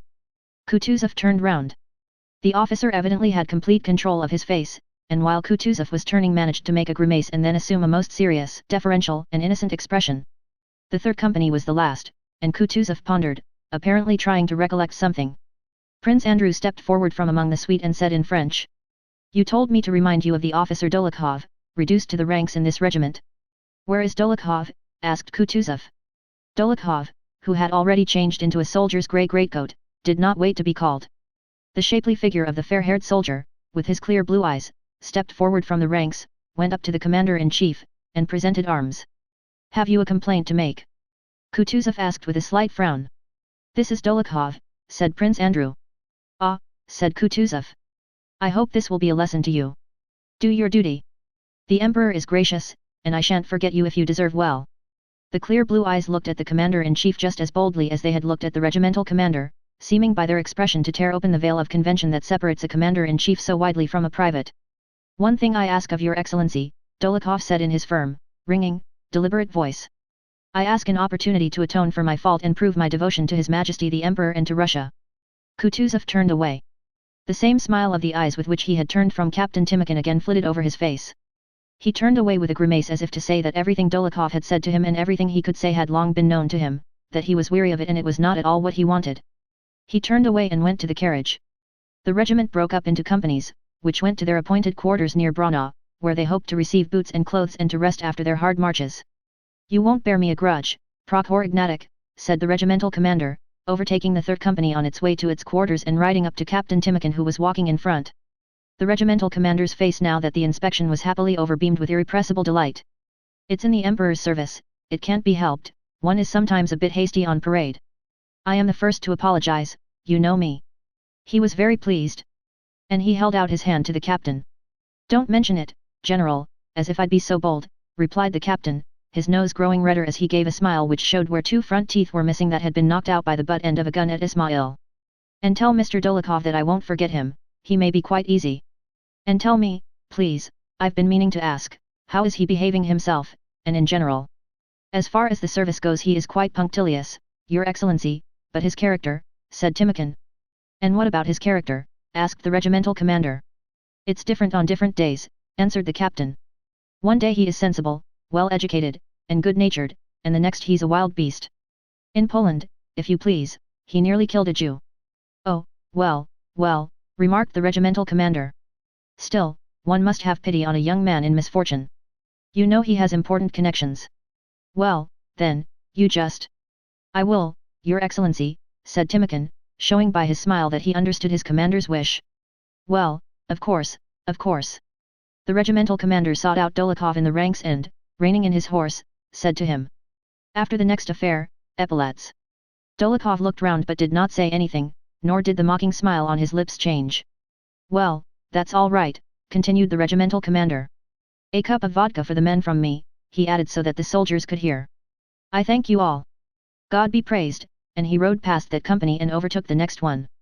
"Well, he's really a good fellow, one can serve under him," said Timokhin to the subaltern beside him.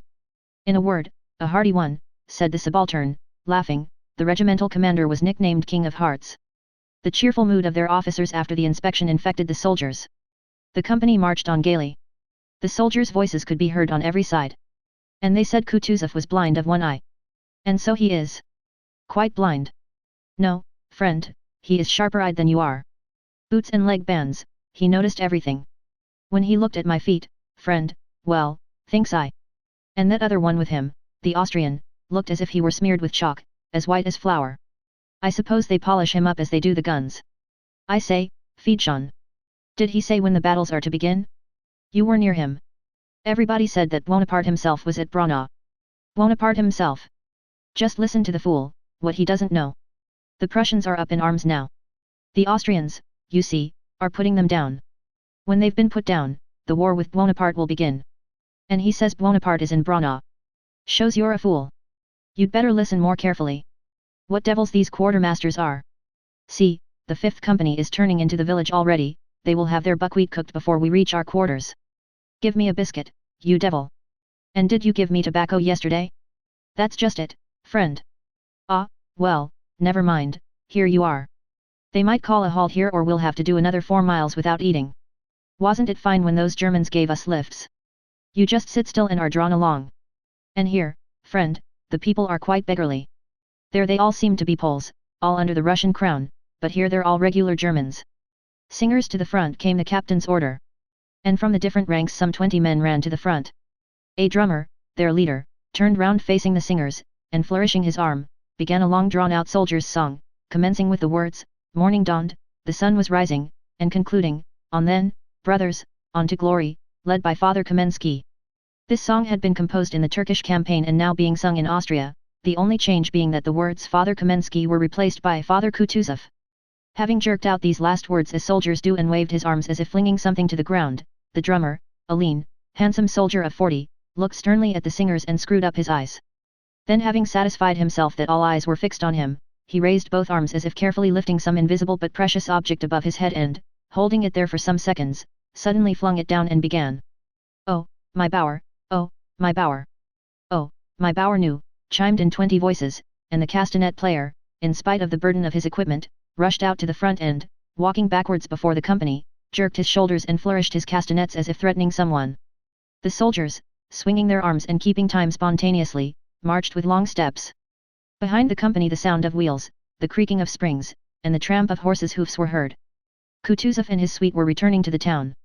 The commander-in-chief made a sign that the men should continue to march at ease, and he and all his suite showed pleasure at the sound of the singing and the sight of the dancing soldier and the gay and smartly marching men. In the second file from the right flank, beside which the carriage passed the company, a blue-eyed soldier involuntarily attracted notice. It was Dolokhov marching with particular grace and boldness in time to the song and looking at those driving past as if he pitied all who were not at that moment marching with the company. The hussar cornet of Kutuzov's suite, who had mimicked the regimental commander, fell back from the carriage and rode up to Dolokhov. Hussar cornet Jerkov had at one time, in Petersburg, belonged to the wild set led by Dolokhov. Jerkov had met Dolokhov abroad as a private and had not seen fit to recognize him. But now that Kutuzov had spoken to the gentleman ranker, he addressed him with the cordiality of an old friend. "My dear fellow, how are you?" said he through the singing, making his horse keep pace with the company. "How am I?" Dolokhov answered coldly. "I am as you see." The lively song gave a special flavor to the tone of free and easy gaiety with which Jerkov spoke, and to the intentional coldness of Dolokhov's reply. "And how do you get on with the officers?" inquired Jerkov. "All right. They are good fellows. And how have you wriggled onto the staff?" "I was attached, I'm on duty." Both were silent. She let the hawk fly upward from her wide right sleeve, went the song, arousing an involuntary sensation of courage and cheerfulness. Their conversation would probably have been different but for the effect of that song. "Is it true that Austrians have been beaten?" asked Dolokhov. "The devil only knows. They say so." "I'm glad," answered Dolokhov briefly and clearly, as the song demanded. "I say, come round some evening and we'll have a game of faro," said Jerkov. "Why, have you too much money?" "Do come." "I can't. I've sworn not to. I won't drink and won't play till I get reinstated." "Well, that's only till the first engagement. We shall see."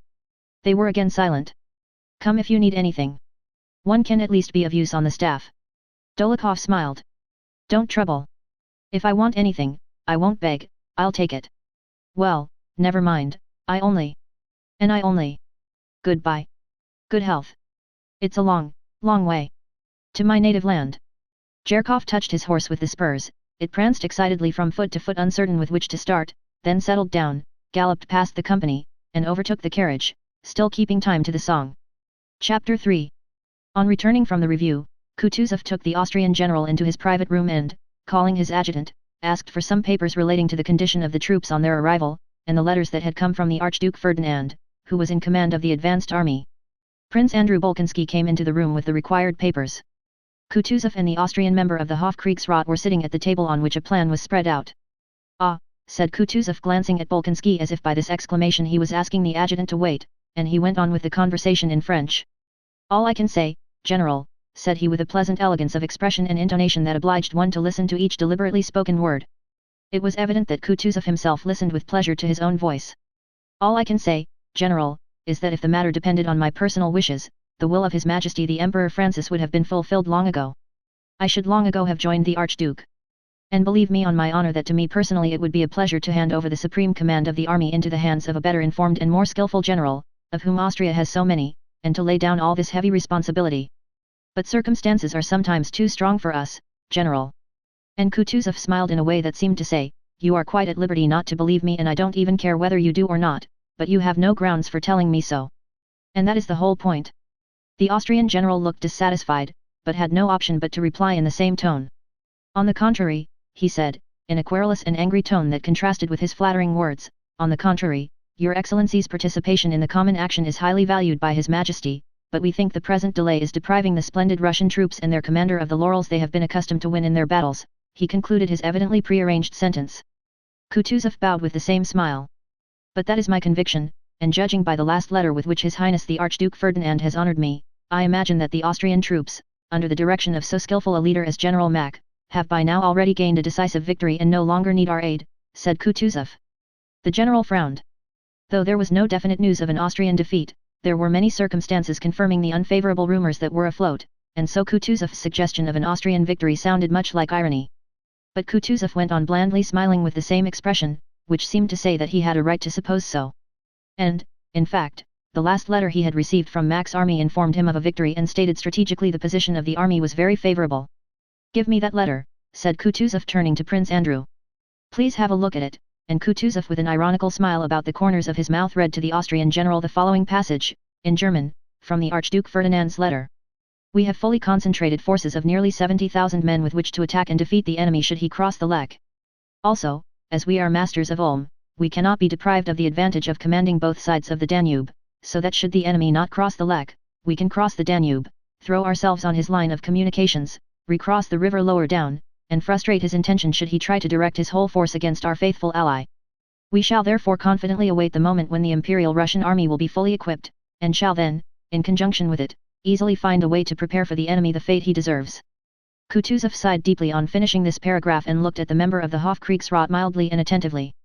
"But you know the wise maxim, your excellency, advising one to expect the worst," said the Austrian general, evidently wishing to have done with jests and to come to business. He involuntarily looked round at the aide-de-camp. "Excuse me, General," interrupted Kutuzov, also turning to Prince Andrew. "Look here, my dear fellow, get from Kozlovsky all the reports from our scouts. Here are 2 letters from Count Nostes and here is one from His Highness the Archduke Ferdinand and here are these," he said, handing him several papers. "Make a neat memorandum in French out of all this, showing all the news we have had of the movements of the Austrian army, and then give it to His Excellency." Prince Andrew bowed his head in token of having understood from the first not only what had been said but also what Kutuzov would have liked to tell him. He gathered up the papers and with a bow to both, stepped softly over the carpet and went out into the waiting room. Though not much time had passed since Prince Andrew had left Russia, he had changed greatly during that period. In the expression of his face, in his movements, in his walk, scarcely a trace was left of his former affected languor and indolence. He now looked like a man who has time to think of the impression he makes on others, but is occupied with agreeable and interesting work. His face expressed more satisfaction with himself and those around him, his smile and glance were brighter and more attractive. Kutuzov, whom he had overtaken in Poland, had received him very kindly, promised not to forget him, distinguished him above the other adjutants, and had taken him to Vienna and given him the more serious commissions. From Vienna Kutuzov wrote to his old comrade, Prince Andrew's father. "Your son bids fair to become an officer distinguished by his industry, firmness and expedition. I consider myself fortunate to have such a subordinate by me." On Kutuzov's staff, among his fellow officers and in the army generally, Prince Andrew had, as he had had in Petersburg society, 2 quite opposite reputations. Some, a minority, acknowledged him to be different from themselves and from everyone else, expected great things of him, listened to him, admired, and imitated him, and with them Prince Andrew was natural and pleasant. Others, the majority, disliked him and considered him conceited, cold, and disagreeable. But among these people Prince Andrew knew how to take his stand so that they respected and even feared him. Coming out of Kutuzov's room into the waiting room with the papers in his hand, Prince Andrew came up to his comrade, the aide-de-camp on duty, Kozlovsky, who was sitting at the window with a book. "Well, Prince," asked Kozlovsky. "I am ordered to write a memorandum explaining why we are not advancing." "And why is it?" Prince Andrew shrugged his shoulders.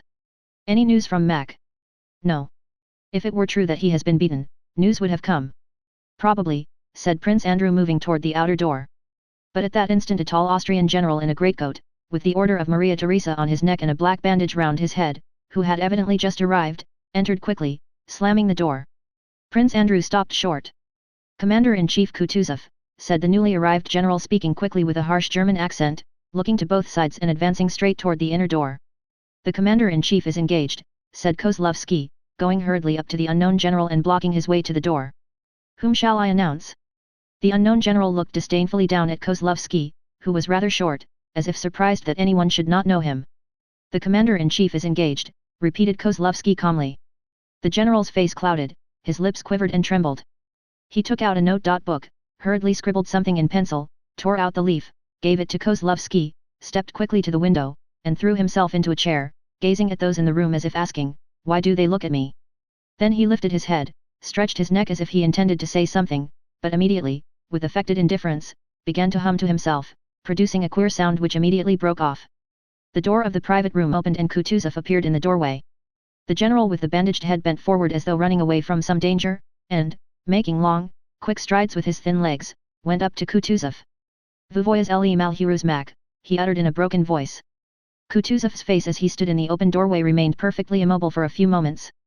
Then wrinkles ran over his face like a wave and his forehead became smooth again, he bowed his head respectfully, closed his eyes, silently let Mac enter his room before him, and closed the door himself behind him.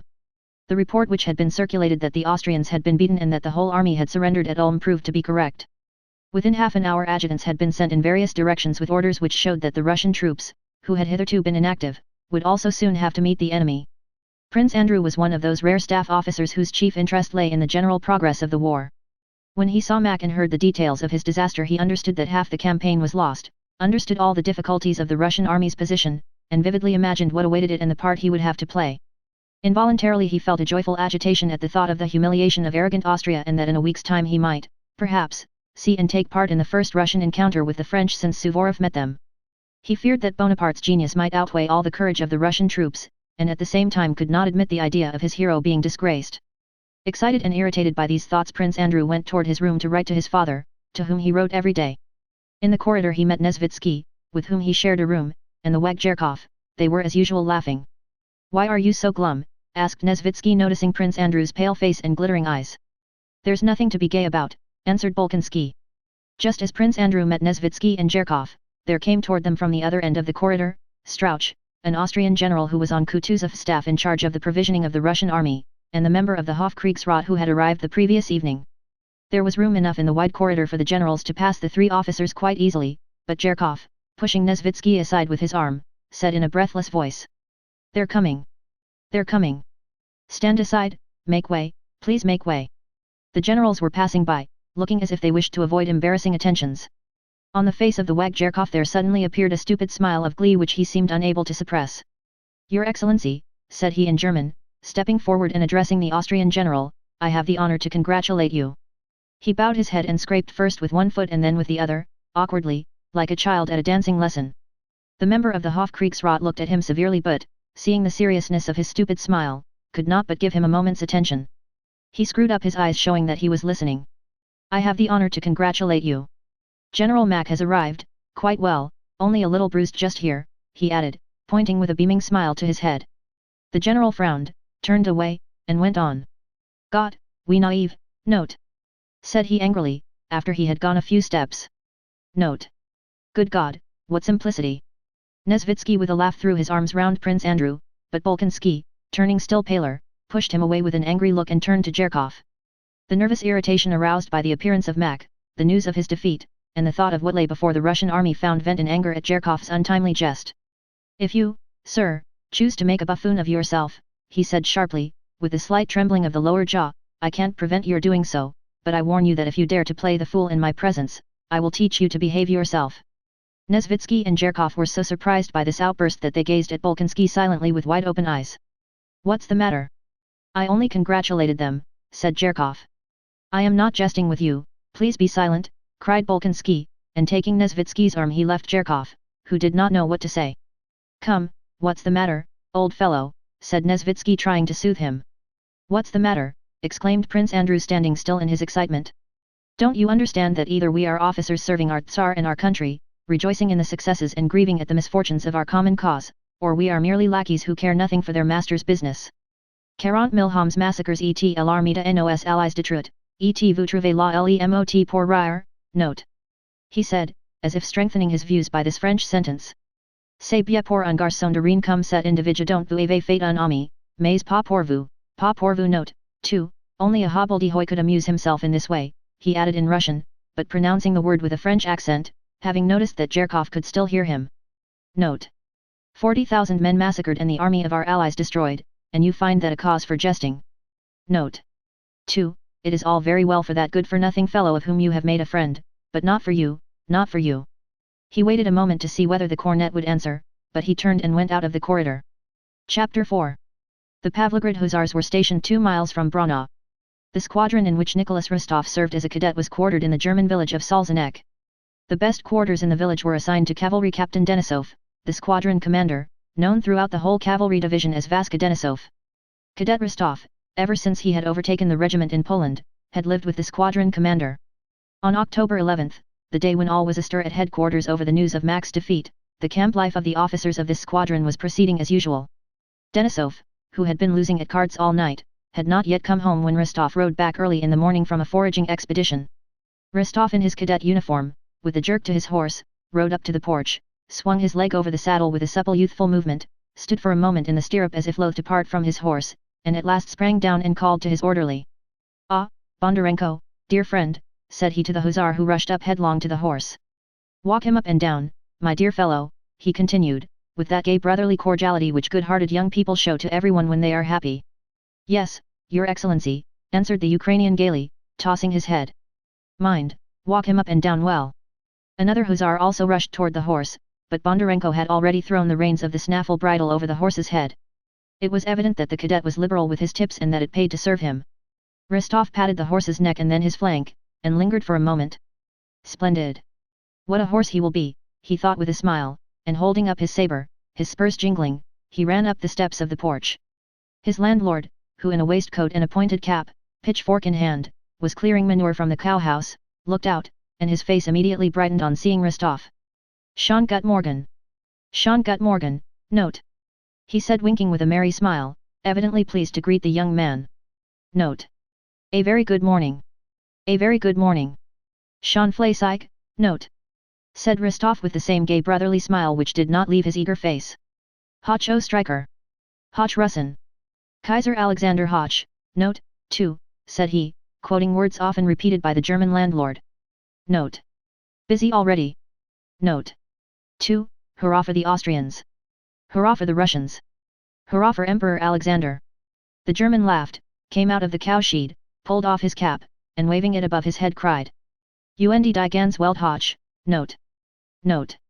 And hurrah for the whole world. Rostov waved his cap above his head like the German and cried laughing, Und vivat die ganz Welt. Though neither the German cleaning his cowshed nor Rostov back with his platoon from foraging for hay had any reason for rejoicing, they looked at each other with joyful delight and brotherly love, wagged their heads in token of their mutual affection, and parted smiling, the German returning to his cowshed and Rostov going to the cottage he occupied with Denisov. "What about your master?" he asked Lavrushka, Denisov's orderly, whom all the regiment knew for a rogue. "Hasn't been in since the evening." "Must have been losing," answered Lavrushka. "I know by now, if he wins he comes back early to brag about it, but if he stays out till morning it means he's lost and will come back in a rage." "Will you have coffee?" "Yes, bring some." 10 minutes later Lavrushka brought the coffee. "He's coming," said he. "Now for trouble." Rostov looked out of the window and saw Denisov coming home. Denisov was a small man with a red face, sparkling black eyes, and black tousled mustache and hair. He wore an unfastened cloak, wide breeches hanging down in creases, and a crumpled shako on the back of his head. He came up to the porch gloomily, hanging his head. "Lavrushka," he shouted loudly and angrily, "take it off, blockhead." "Well, I am taking it off," replied Lavrushka's voice. "Ah, you're up already," said Denisov, entering the room. "Long ago," answered Rostov, "I have already been for the hay, and have seen Fräulein Mathild." "Willy. And I've been losing, bother. I lost yesterday like a damned fool," cried Denisov, not pronouncing his Rs. "Such ill luck. Such ill luck. As soon as you left, it began and went on. Hello there. T." Puckering up his face though smiling, and showing his short strong teeth, he began with stubby fingers of both hands to ruffle up his thick tangled black hair. "And what devil made me go to that what? An officer nicknamed the Rat," he said, rubbing his forehead and whole face with both hands. "Just fancy, he didn't let me win a single cod, not one cod." He took the lighted pipe that was offered to him, gripped it in his fist, and tapped it on the floor, making the sparks fly, while he continued to shout. "He lets one win the singles and calls it as soon as one doubles it, gives the singles and snatches the doubles." He scattered the burning tobacco, smashed the pipe, and threw it away. Then he remained silent for a while, and all at once looked cheerfully with his glittering, black eyes at Rostov. "If at least we had some women here, but there's nothing for one to do but wink. If we could only get to fighting soon." "Hello, who's there?" he said, turning to the door as he heard a tread of heavy boots and the clinking of spurs that came to a stop, and a respectful cough. "The squadron quartermaster," said Lavrushka. Denisov's face puckered still more. "Wedged," he muttered, throwing down a purse with some gold in it.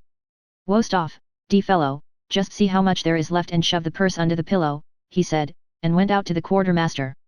Rostov took the money and, mechanically arranging the old and new coins in separate piles, began counting them. "Ah! Tilyanin! How d'ye do? They plucked me last night," came Denisov's voice from the next room. "Where?" "At Bykov's, at the Rats." "I knew it," replied a piping voice, and Lieutenant Tilyanin, a small officer of the same squadron, entered the room. Rostov thrust the purse under the pillow and shook the damp little hand which was offered him. Telyunin for some reason had been transferred from the guards just before this campaign. He behaved very well in the regiment but was not liked. Rostov especially detested him and was unable to overcome or conceal his groundless antipathy to the man. "Well, young cavalryman, how is my Rook behaving?" he asked. Rook was a young horse Telyunin had sold to Rostov. The lieutenant never looked the man he was speaking to straight in the face, his eyes continually wandered from one object to another. "I saw you riding this morning," he added. "Oh, he's all right, a good horse," answered Rostov, though the horse for which he had paid 700 rubles was not worth half that sum. "He's begun to go a little lame on the left foreleg," he added. "The hoofs cracked." "That's nothing. I'll teach you what to do and show you what kind of rivet to use." "Yes, please do," said Rostov. "I'll show you, I'll show you. It's not a secret. And it's a horse you'll thank me for." "Then I'll have it brought round," said Rostov wishing to avoid Telyunin, and he went out to give the order. In the passage Denisov, with the pipe, was squatting on the threshold facing the quartermaster who was reporting to him. On seeing Rostov, Denisov screwed up his face and pointing over his shoulder with his thumb to the room where Telyunin was sitting, he frowned and gave a shudder of disgust. "Ugh! I don't like that fellow," he said, regardless of the quartermaster's presence. Rostov shrugged his shoulders as much as to say, "Nor do I, but what's one to do?" and, having given his order, he returned to Telyunin. Telyunin was sitting in the same indolent pose in which Rostov had left him, rubbing his small white hands. "Well, there certainly are disgusting people," thought Rostov as he entered. "Have you told them to bring the horse?" asked Telyunin, getting up and looking carelessly about him. "I have. Let us go ourselves. I only came round to ask Denisov about yesterday's order." "Have you got it, Denisov?" "Not yet. But where are you off to?" "I want to teach this young man how to shoe a horse," said Telyunin. They went through the porch and into the stable. The lieutenant explained how to rivet the hoof and went away to his own quarters. When Rostov went back there was a bottle of vodka and a sausage on the table. Denisov was sitting there scratching with his pen on a sheet of paper. He looked gloomily in Rostov's face and said, "I am writing to her." He leaned his elbows on the table with his pen in his hand and, evidently glad of a chance to say quicker in words what he wanted to write, told Rostov the contents of his letter. "You see, my fiend," he said, "we sleep when we don't love. We are children of the dust, but one falls in love and one is a god, one is Pua as on the fifth day of question. Who's that now? Send him to the devil, I'm busy," he shouted to Lavrushka, who went up to him not in the least abashed. "Who should it be? You yourself told him to come." "It's the quartermaster for the money." Denisov frowned and was about to shout some reply but stopped. "Wedged business," he muttered to himself. "How much is left in the pussy?" he asked, turning to Rostov. 7 new and 3 old imperials. "Oh, it's wedged. Well, what are you standing there for, usca quo? Call the quartermaster," he shouted to Lavrushka. "Please, Denisov, let me lend you some, I have some, you know," said Rostov, blushing. "Don't like bow-wowing from my own fellows, I don't," growled Denisov. "But if you won't accept money from me like a comrade, you will offend me." "Really I have some," Rostov repeated. "No, I tell you." And Denisov went to the bed to get the purse from under the pillow. "Where have you put it, Wostov?" "Under the lower pillow." "It's not there." Denisov threw both pillows on the floor. The purse was not there. "That's a miracle." "Wait, haven't you dropped it?" said Rostov, picking up the pillows one at a time and shaking them. He pulled off the quilt and shook it. The purse was not there. "Dear me, can I have forgotten?" "No, I remember thinking that you kept it under your head like a treasure," said Rostov. "I put it just here." "Where is it?" he asked, turning to Lavrushka. "I haven't been in the room." "It must be where you put it." "But it isn't. You're always like that, you throw a thing down anywhere and forget it. Feel in your pockets."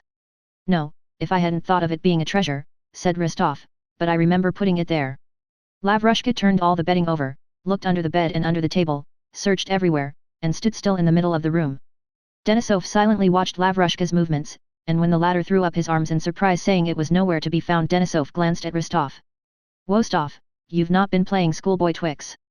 Rostov felt Denisov's gaze fixed on him, raised his eyes, and instantly dropped them again. All the blood which had seemed congested somewhere below his throat rushed to his face and eyes. He could not draw breath. "And there hasn't been anyone in the room except the lieutenant and yourselves." "It must be here somewhere," said Lavrushka. "Now then, you devil's puppet, look alive and hunt for it," shouted Denisov, suddenly, turning purple and rushing at the man with a threatening gesture. "If the purse isn't found I'll flog you all." Rostov, his eyes avoiding Denisov, began buttoning his coat, buckled on his saber, and put on his cap. "I must have that purse, I tell you," shouted Denisov, shaking his orderly by the shoulders and knocking him against the wall. "Denisov, let him alone, I know who has taken it," said Rostov, going toward the door without raising his eyes. Denisov paused, thought a moment, and, evidently understanding what Rostov hinted at, seized his arm.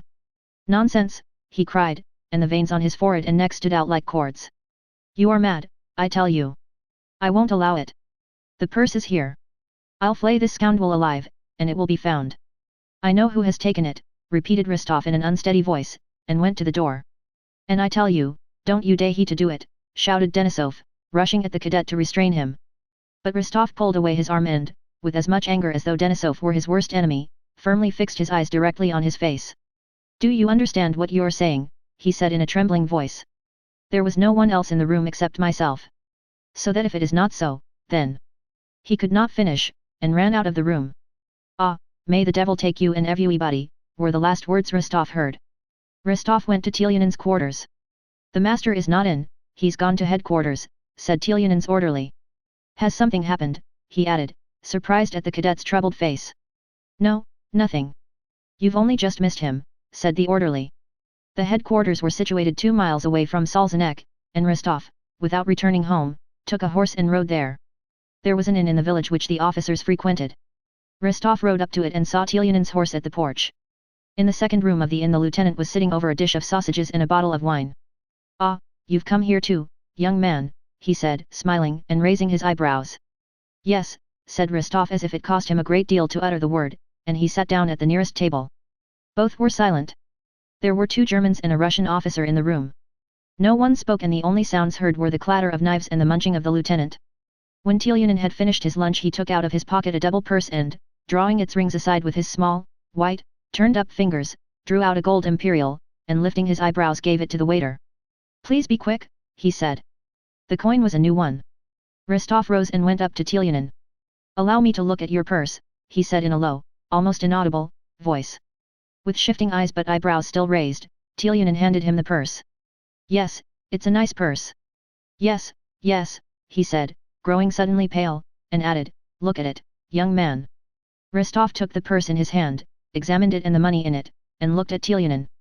The lieutenant was looking about in his usual way and suddenly seemed to grow very merry. "If we get to Vienna I'll get rid of it there, but in these wretched little towns there's nowhere to spend it," said he. "Well, let me have it, young man, I'm going." Rostov did not speak. "And you? Are you going to have lunch too? They feed you quite decently here," continued Telyanin. "Now then, let me have it." He stretched out his hand to take hold of the purse. Rostov let go of it. Telyanin took the purse and began carelessly slipping it into the pocket of his riding breeches, with his eyebrows lifted and his mouth slightly open, as if to say, "Yes, yes, I am putting my purse in my pocket and that's quite simple and is no one else's business." "Well, young man," he said with a sigh, and from under his lifted brows he glanced into Rostov's eyes. Some flashes of an electric spark shot from Telyanin's eyes to Rostov's and back again and again in an instant. "Come here," said Rostov, catching hold of Telyanin's arm and almost dragging him to the window. "That money is Denisov's, you took it," he whispered just above Telyanin's ear. "What? What? How dare you?" "What?" said Telyanin. But these words came like a piteous, despairing cry and an entreaty for pardon. As soon as Rostov heard them, an enormous load of doubt fell from him. He was glad, and at the same instant began to pity the miserable man who stood before him, but the task he had begun had to be completed. "Heaven only knows what the people here may imagine," muttered Telyanin, taking up his cap and moving toward a small empty room. "We must have an explanation." "I know it and shall prove it," said Rostov. "I." Every muscle of Telyanin's pale, terrified face began to quiver, his eyes still shifted from side to side but with a downward look not rising to Rostov's face, and his sobs were audible. "Count! Don't ruin a young fellow, here is this wretched money, take it," he threw it on the table. "I have an old father and mother."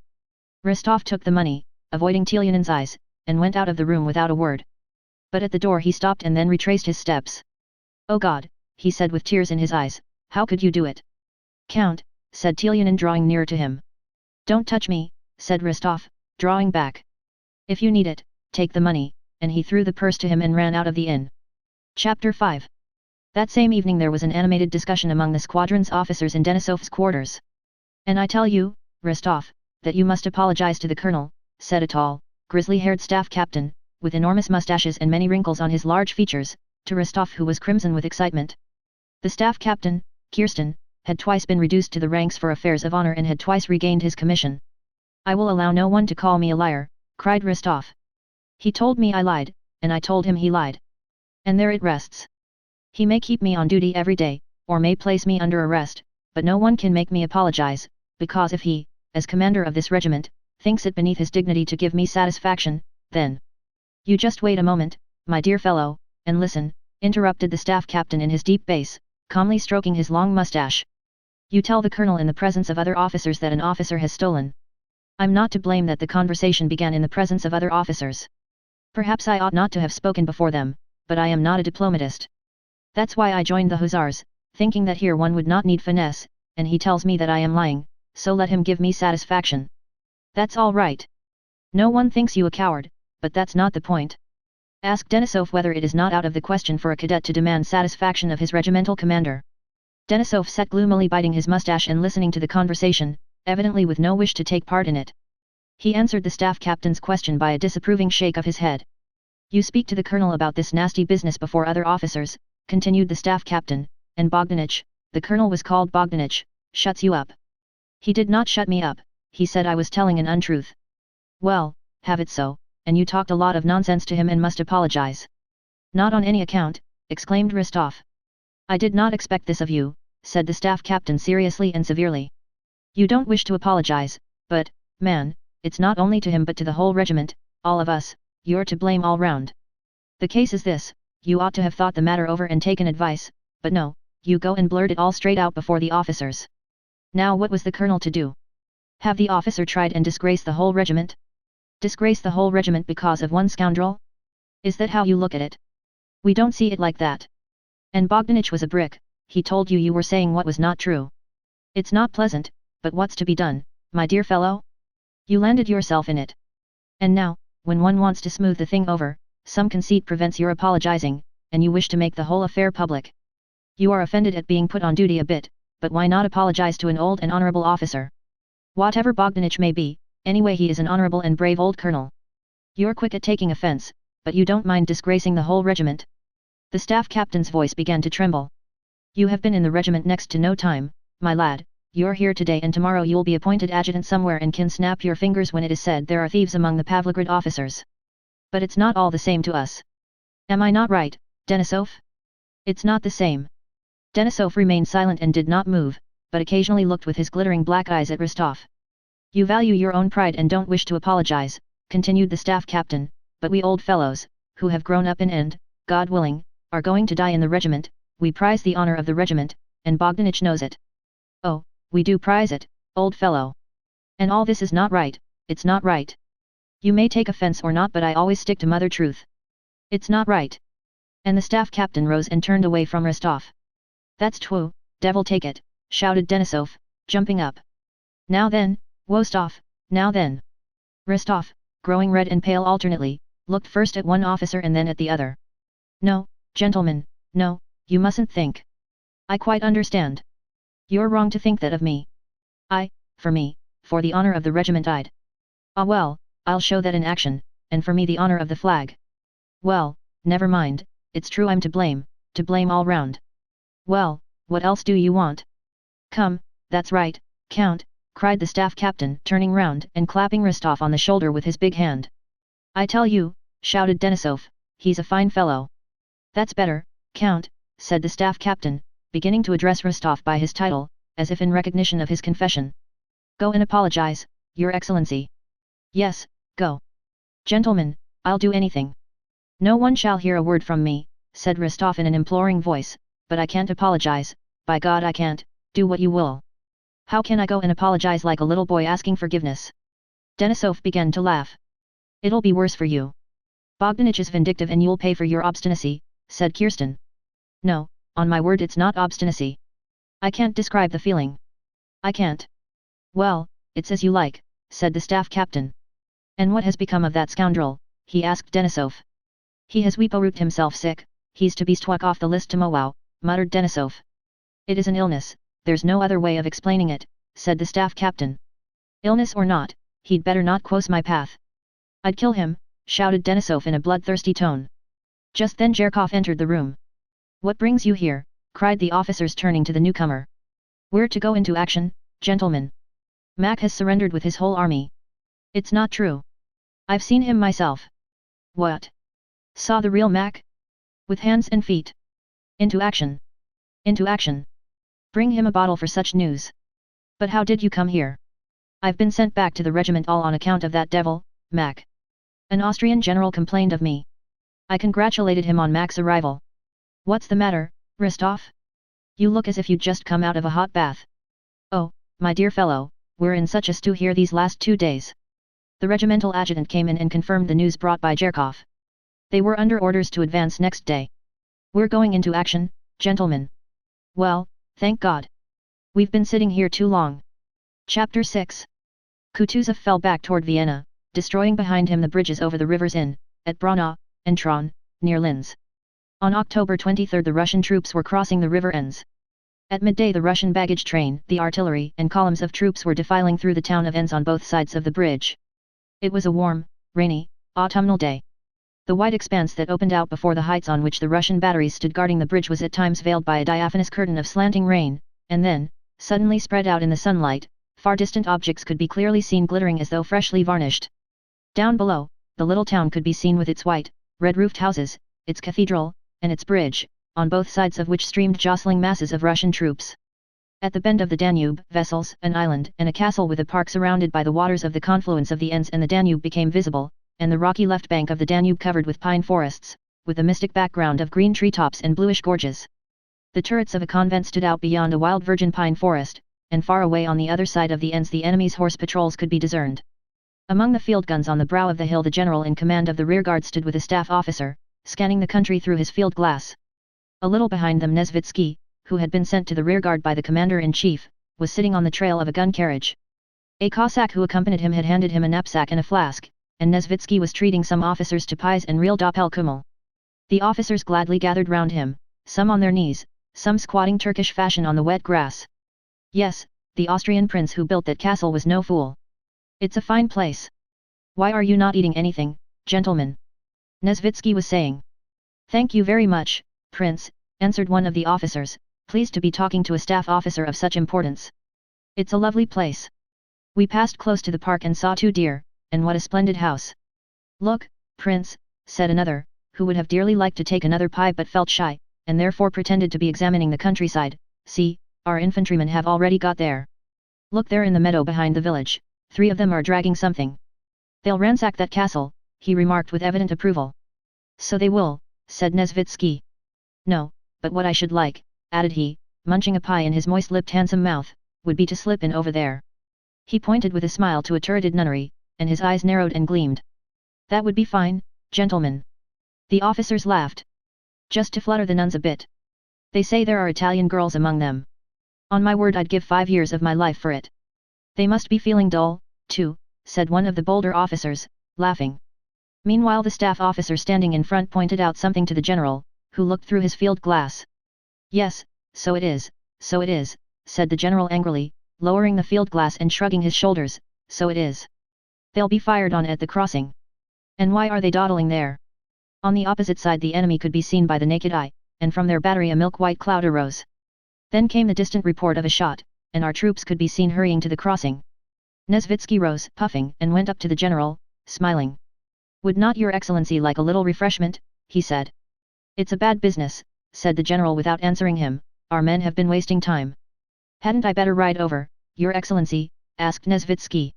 Yes, please do, answered the general, and he repeated the order that had already once been given in detail, and tell the hussars that they are to cross last and to fire the bridge as I ordered, and the inflammable material on the bridge must be re-inspected. Very good, answered Nesvitsky. He called the Cossack with his horse, told him to put away the knapsack and flask, and swung his heavy person easily into the saddle. I'll really call in on the nuns, he said to the officers who watched him smilingly, and he rode off by the winding path down the hill. Now then, let's see how far it will carry, Captain. Just try, said the general, turning to an artillery officer. Have a little fun to pass the time. Crew, to your guns, commanded the officer. In a moment the men came running gaily from their campfires and began loading. 1, came the command. Number 1 jumped briskly aside. The gun rang out with a deafening metallic roar, and a whistling grenade flew above the heads of our troops below the hill and fell far short of the enemy, a little smoke showing the spot where it burst. The faces of officers and men brightened up at the sound. Everyone got up and began watching the movements of our troops below, as plainly visible as if but a stone's throw away, and the movements of the approaching enemy farther off. At the same instant the sun came fully out from behind the clouds, and the clear sound of the solitary shot and the brilliance of the bright sunshine merged in a single joyous and spirited impression. Chapter 7. 2 of the enemy's shots had already flown across the bridge, where there was a crush. Halfway across stood Prince Nesvitsky, who had alighted from his horse and whose big body was jammed against the railings. He looked back laughing to the Cossack who stood a few steps behind him holding 2 horses by their bridles. Each time Prince Nesvitsky tried to move on, soldiers and carts pushed him back again and pressed him against the railings, and all he could do was to smile. "What a fine fellow you are, friend," said the Cossack to a convoy soldier with a wagon, who was pressing onto the infantrymen who were crowded together close to his wheels and his horses. "What a fellow! You can't wait a moment. Don't you see the general wants to pass?" But the convoyman took no notice of the word general and shouted at the soldiers who were blocking his way. "Hi there, boys! Keep to the left! Wait a bit!" But the soldiers, crowded together shoulder to shoulder, their bayonets interlocking, moved over the bridge in a dense mass. Looking down over the rails, Prince Nesvitsky saw the rapid, noisy little waves of the ends, which rippling and eddying round the piles of the bridge chased each other along.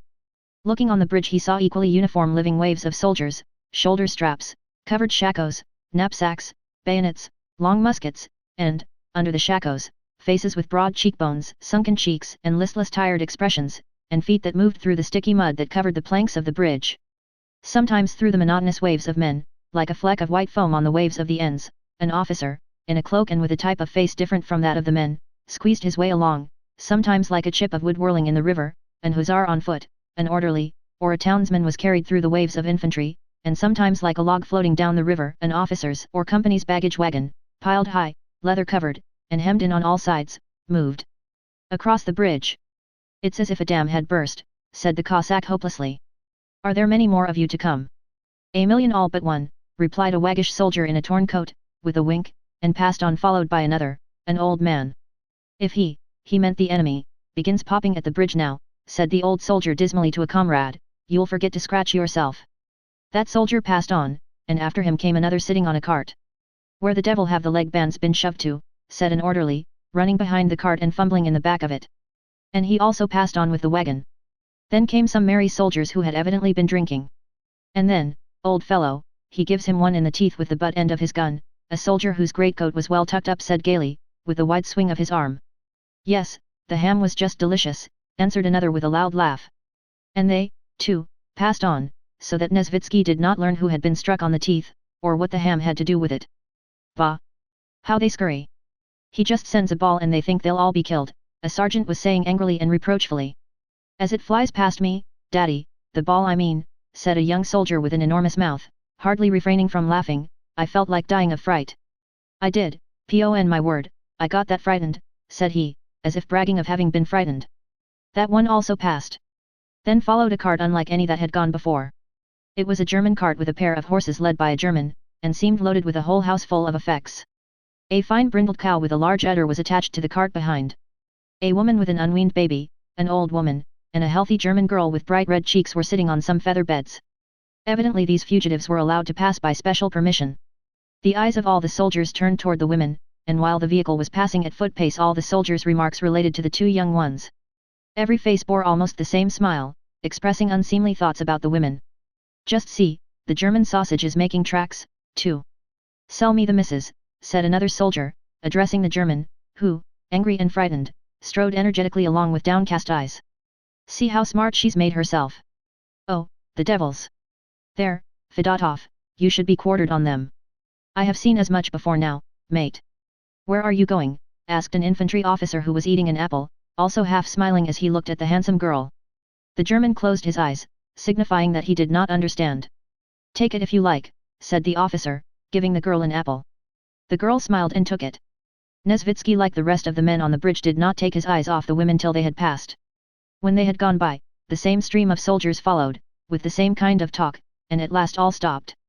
As often happens, the horses of a convoy wagon became restive at the end of the bridge, and the whole crowd had to wait. "And why are they stopping?" There's no proper order, said the soldiers. Where are you shoving to?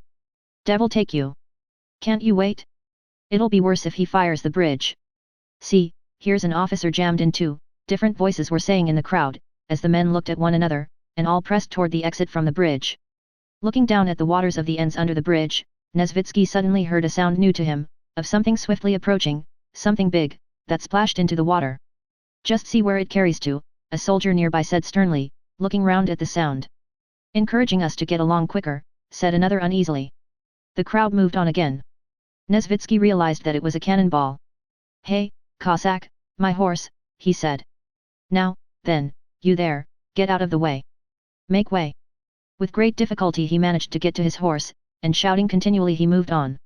The soldiers squeezed themselves to make way for him, but again pressed on him so that they jammed his leg, and those nearest him were not to blame for they were themselves pressed still harder from behind. Nesvitsky, Nesvitsky, you numbskull, came a hoarse voice from behind him.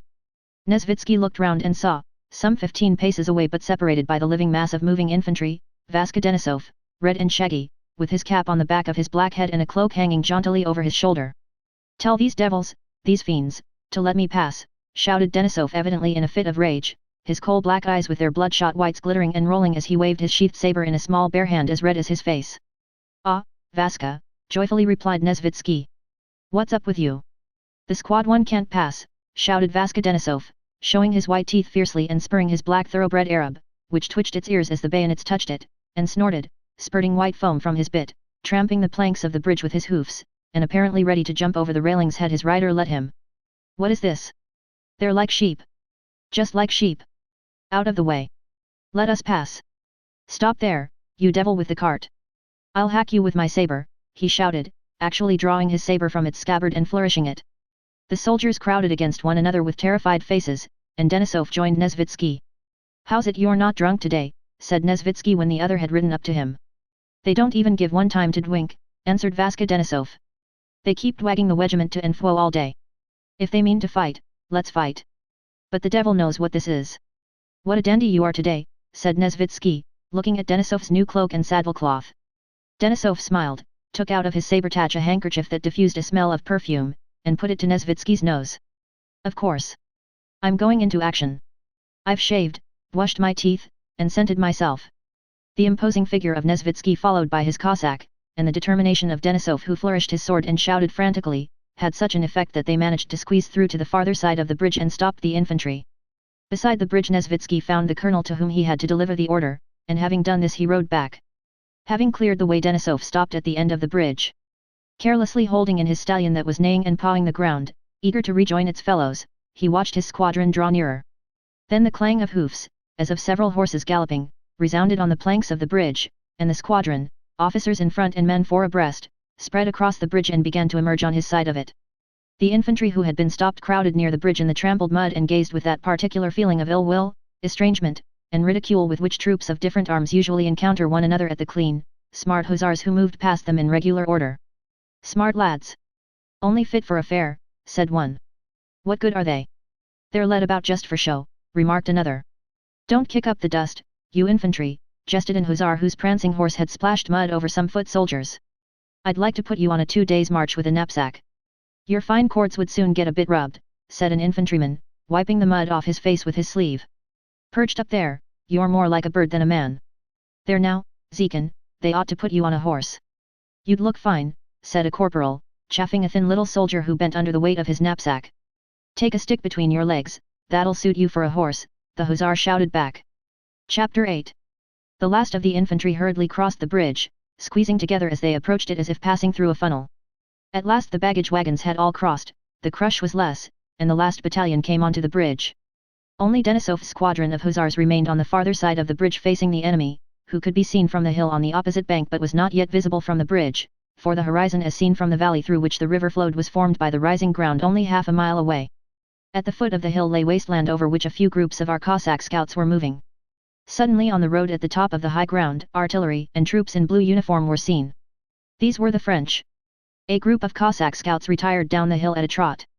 All the officers and men of Denisov's squadron, though they tried to talk of other things and to look in other directions, thought only of what was there on the hilltop, and kept constantly looking at the patches appearing on the skyline, which they knew to be the enemy's troops. The weather had cleared again since noon and the sun was descending brightly upon the Danube and the dark hills around it. It was calm, and at intervals the bugle calls and the shouts of the enemy could be heard from the hill. There was no one now between the squadron and the enemy except a few scattered skirmishers. An empty space of some 700 yards was all that separated them. The enemy ceased firing, and that stern, threatening, inaccessible, and intangible line which separates two hostile armies was all the more clearly felt.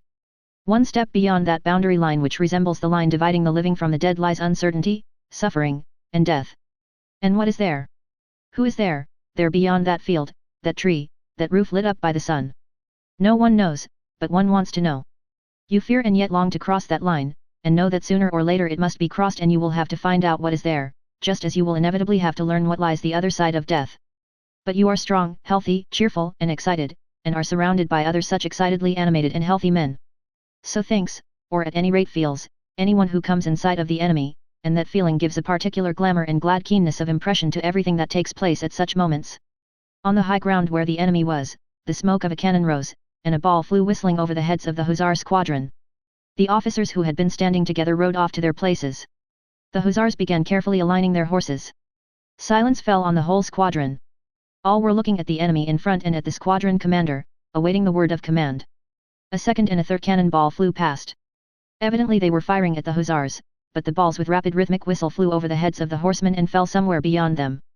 The hussars did not look round, but at the sound of each shot, as at the word of command, the whole squadron with its rows of faces so alike yet so different, holding its breath while the ball flew past, rose in the stirrups and sank back again. The soldiers without turning their heads glanced at one another, curious to see their comrade's impression. Every face, from Denisov's to that of the bugler, showed one common expression of conflict, irritation, and excitement, around chin and mouth. The quartermaster frowned, looking at the soldiers as if threatening to punish them. Cadet Mironov ducked every time a ball flew past. Rostov on the left flank, mounted on his rook, a handsome horse despite its game leg, had the happy air of a schoolboy called up before a large audience for an examination in which he feels sure he will distinguish himself. He was glancing at everyone with a clear, bright expression, as if asking them to notice how calmly he sat under fire. But despite himself, on his face too that same indication of something new and stern showed round the mouth. Who's that curtsying there? Cadet Mironov. That's not White. Look at me, cried Denisov who, unable to keep still on one spot, kept turning his horse in front of the squadron. The black, hairy, snub-nosed face of Vaska Denisov, and his whole short sturdy figure with the sinewy hairy hand and stumpy fingers in which he held the hilt of his naked saber, looked just as it usually did, especially toward evening when he had emptied his second bottle, he was only redder than usual. With his shaggy head thrown back like birds when they drink, pressing his spurs mercilessly into the sides of his good horse, Bedouin, and sitting as though falling backwards in the saddle, he galloped to the other flank of the squadron and shouted in a hoarse voice to the men to look to their pistols. He rode up to Kirsten. The staff captain on his broad-backed, steady mare came at a walk to meet him. His face with its long mustache was serious as always, only his eyes were brighter than usual. Well, what about it, said he to Denisov. It won't come to a fight. You'll see, we shall retire. The devil only knows what they're about, muttered Denisov. Ah, Wostov, he cried noticing the cadet's bright face, you've got it at last. And he smiled approvingly, evidently pleased with the cadet. Rostov felt perfectly happy. Just then the commander appeared on the bridge. Denisov galloped up to him. Your Excellency. Let us attack them. I'll drive them off. Attack indeed, said the colonel in a bored voice, puckering up his face as if driving off a troublesome fly. And why are you stopping here? Don't you see the skirmishers are retreating? Lead the squadron back. The squadron crossed the bridge and drew out of range of fire without having lost a single man. The second squadron that had been in the front line followed them across and the last Cossacks quitted the farther side of the river. The two Pavlograd squadrons, having crossed the bridge, retired up the hill one after the other. Their colonel, Karl Bogdanich Schubert, came up to Denisov's squadron and rode at a footpace not far from Rostov, without taking any notice of him although they were now meeting for the first time since their encounter concerning Telyunin. Rostov, feeling that he was at the front and in the power of a man toward whom he now admitted that he had been to blame, did not lift his eyes from the colonel's athletic back, his nape covered with light hair, and his red neck. It seemed to Rostov that Bogdanich was only pretending not to notice him, and that his whole aim now was to test the cadet's courage, so he drew himself up and looked around him merrily. Then it seemed to him that Bogdanich rode so near in order to show him his courage. Next he thought that his enemy would send the squadron on a desperate attack just to punish him, Rostov. Then he imagined how, after the attack, Bogdanich would come up to him as he lay wounded and would magnanimously extend the hand of reconciliation. The high-shouldered figure of Jerkov, familiar to the Pavlograds as he had but recently left their regiment, rode up to the colonel. After his dismissal from headquarters, Jerkov had not remained in the regiment, saying he was not such a fool as to slave at the front when he could get more rewards by doing nothing on the staff, and had succeeded in attaching himself as an orderly officer to Prince Bagration. He now came to his former chief with an order from the commander of the rear guard. "Colonel," he said, addressing Rostov's enemy with an air of gloomy gravity and glancing round at his comrades, "there is an order to stop and fire the bridge." "An order to who?" asked the colonel morosely. "I don't myself know to who," replied the cornet in a serious tone, "but the prince told me to go and tell the colonel that the hussars must return quickly and fire the bridge." Jerkov was followed by an officer of the suite who rode up to the colonel of hussars with the same order. After him the stout Nesvitsky came galloping up on a Cossack horse that could scarcely carry his weight. "How's this, colonel?" he shouted as he approached. "I told you to fire the bridge, and now someone has gone and blundered, they are all beside themselves over there and one can't make anything out." The colonel deliberately stopped the regiment and turned to Nesvitsky. "You spoke to me of inflammable material," said he, "but you said nothing about firing it." "But, my dear sir," said Nesvitsky as he drew up, taking off his cap and smoothing his hair wet with perspiration with his plump hand, "wasn't I telling you to fire the bridge, when inflammable material had been put in position? I am not your dear sir, Mr. Staff Officer, and you did not tell me to burn the bridge. I know the service, and it is my habit orders strictly to obey. You said the bridge would be burned, but who would burn it, I could not know by the Holy Spirit." "Ah, that's always the way," said Nesvitsky with a wave of the hand. "How did you get here?" said he, turning to Jerkov. "On the same business. But you are damp. Let me wring you out." "You were saying, Mr. Staff Officer," continued the colonel in an offended tone. "Colonel," interrupted the officer of the suite, "you must be quick or the enemy will bring up his guns to use grape shot." The colonel looked silently at the officer of the suite, at the stout staff officer, and at Jerkov, and he frowned. "I will the bridge fire," he said in a solemn tone as if to announce that in spite of all the unpleasantness he had to endure he would still do the right thing. Striking his horse with his long muscular legs as if it were to blame for everything, the colonel moved forward and ordered the second squadron, that in which Rostov was serving under Denisov, to return to the bridge. "There, it's just as I thought," said Rostov to himself. "He wishes to test me." His heart contracted and the blood rushed to his face. "Let him see whether I am a coward," he thought. Again on all the bright faces of the squadron the serious expression appeared that they had worn when under fire. Rostov watched his enemy, the colonel, closely, to find in his face confirmation of his own conjecture, but the colonel did not once glance at Rostov, and looked as he always did when at the front, solemn and stern. Then came the word of command. "Look sharp! Look sharp!" several voices repeated around him. Their sabers catching in the bridles and their spurs jingling, the hussars hastily dismounted, not knowing what they were to do. The men were crossing themselves. Rostov no longer looked at the colonel, he had no time. He was afraid of falling behind the hussars, so much afraid that his heart stood still. His hand trembled as he gave his horse into an orderly's charge, and he felt the blood rush to his heart with a thud.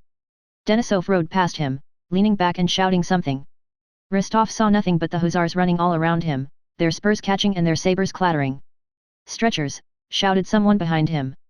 Rostov did not think what this call for stretchers meant, he ran on, trying only to be ahead of the others, but just at the bridge, not looking at the ground, he came on some sticky, trodden mud, stumbled, and fell on his hands. The others outstripped him. At boss sides, "Captain," he heard the voice of the colonel, who, having ridden ahead, had pulled up his horse near the bridge, with a triumphant, cheerful face. Rostov wiping his muddy hands on his breeches looked at his enemy and was about to run on, thinking that the farther he went to the front the better. But Bogdanich, without looking at or recognizing Rostov, shouted to him. "Who's that running on the middle of the bridge? To the right. Come back, cadet," he cried angrily, and turning to Denisov, who, showing off his courage, had ridden on to the planks of the bridge. "Why run risks, Captain? You should dismount," he said. "Oh, every bullet has its billet," answered Vaska Denisov, turning in his saddle. Meanwhile Nesvitsky, Jerkov and the officer of the suite were standing together out of range of the shots, watching, now the small group of men with yellow shakos, dark green jackets braided with cord, and blue riding breeches, who were swarming near the bridge, and then at what was approaching in the distance from the opposite side, the blue uniforms and groups with horses, easily recognizable as artillery. Will they burn the bridge or not? Who'll get there first? Will they get there and fire the bridge, or will the French get within grape shot range and wipe them out? These were the questions each man of the troops on the high ground above the bridge involuntarily asked himself with a sinking heart, watching the bridge and the hussars in the bright evening light and the blue tunics advancing from the other side with their bayonets and guns. "Ugh! The hussars will get it hot," said Nesvitsky, they are within grape-shot range now. He shouldn't have taken so many men, said the officer of the suite. True enough, answered Nesvitsky, 2 smart fellows could have done the job just as well. Ah, Your Excellency, put in Cherkov, his eyes fixed on the hussars, but still with that naive air that made it impossible to know whether he was speaking in jest or in earnest. Ah, Your Excellency! How you look at things! Send 2 men? And who then would give us the Vladimir medal and ribbon? But now, even if they do get peppered, the squadron may be recommended for honors and he may get a ribbon. Our Bogdanich knows how things are done.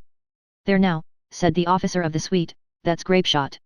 He pointed to the French guns, the limbers of which were being detached and hurriedly removed.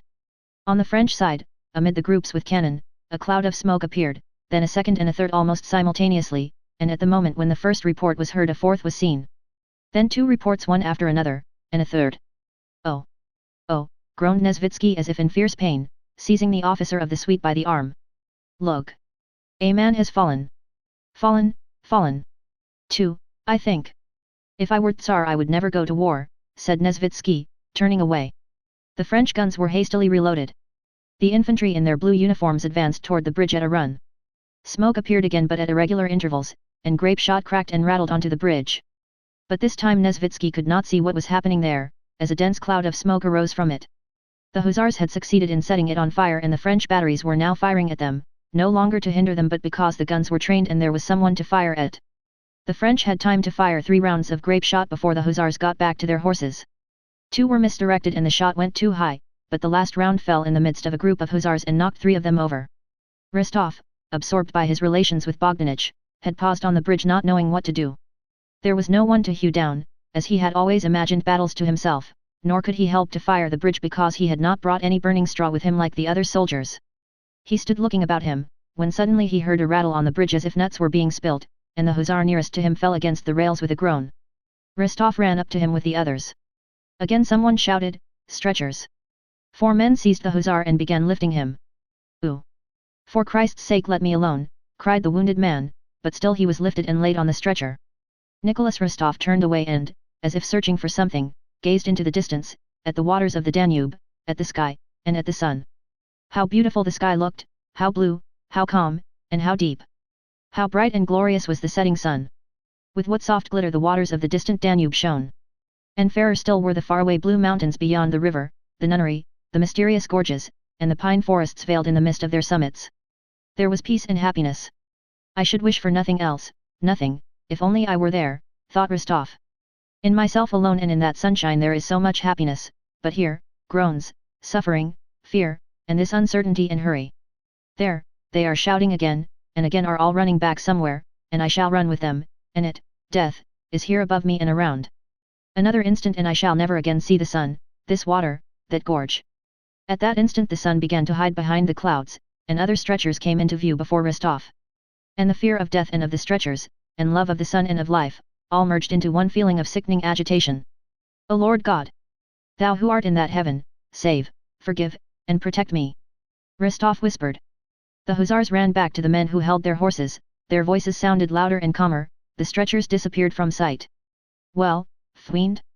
So you've smelled powder, shouted Vaska Denisov just above his ear. It's all over, but I am a coward, yes, a coward, thought Rostov, and sighing deeply he took Rook, his horse, which stood resting 1 foot, from the orderly and began to mount. Was that grape shot? He asked Denisov. Yes and no mistake, cried Denisov. You worked like regular Bwix and it's nasty work. An attack's pleasant work. Hacking away at the dogs. But this sort of thing is the very devil, with them shooting at you like a target. And Denisov rode up to a group that had stopped near Rostov, composed of the colonel, Nesvitsky, Cherkov, and the officer from the suite. Well, it seems that no one has noticed, thought Rostov. And this was true. No one had taken any notice, for everyone knew the sensation which the cadet under fire for the first time had experienced. Here's something for you to report, said Cherkov. See if I don't get promoted to a sub-lieutenancy. Inform the prince that I the bridge fired, said the colonel triumphantly and gaily. And if he asks about the losses? A trifle, said the colonel in his bass voice, 2 hussars wounded, and 1 knocked out, he added, unable to restrain a happy smile, and pronouncing the phrase knocked out with ringing distinctness. Chapter 9. Pursued by the French army of 100,000 men under the command of Bonaparte, encountering a population that was unfriendly to it, losing confidence in its allies, suffering from shortness of supplies, and compelled to act under conditions of war unlike anything that had been foreseen, the Russian army of 35,000 men commanded by Kutuzov was hurriedly retreating along the Danube, stopping where overtaken by the enemy and fighting rearguard actions only as far as necessary to enable it to retreat without losing its heavy equipment. There had been actions at Lambach, Amstetten, and Melk, but despite the courage and endurance, acknowledged even by the enemy, with which the Russians fought, the only consequence of these actions was a yet more rapid retreat. Austrian troops that had escaped capture at Ulm and had joined Kutuzov at Braunau now separated from the Russian army, and Kutuzov was left with only his own weak and exhausted forces. The defense of Vienna was no longer to be thought of. Instead of an offensive, the plan of which, carefully prepared in accord with the modern science of strategics, had been handed to Kutuzov when he was in Vienna by the Austrian Hofkriegsrat, the sole and almost unattainable aim remaining for him was to effect a junction with the forces that were advancing from Russia, without losing his army as Mack had done at Ulm. On the 28th of October Kutuzov with his army crossed to the left bank of the Danube and took up a position for the first time with the river between himself and the main body of the French.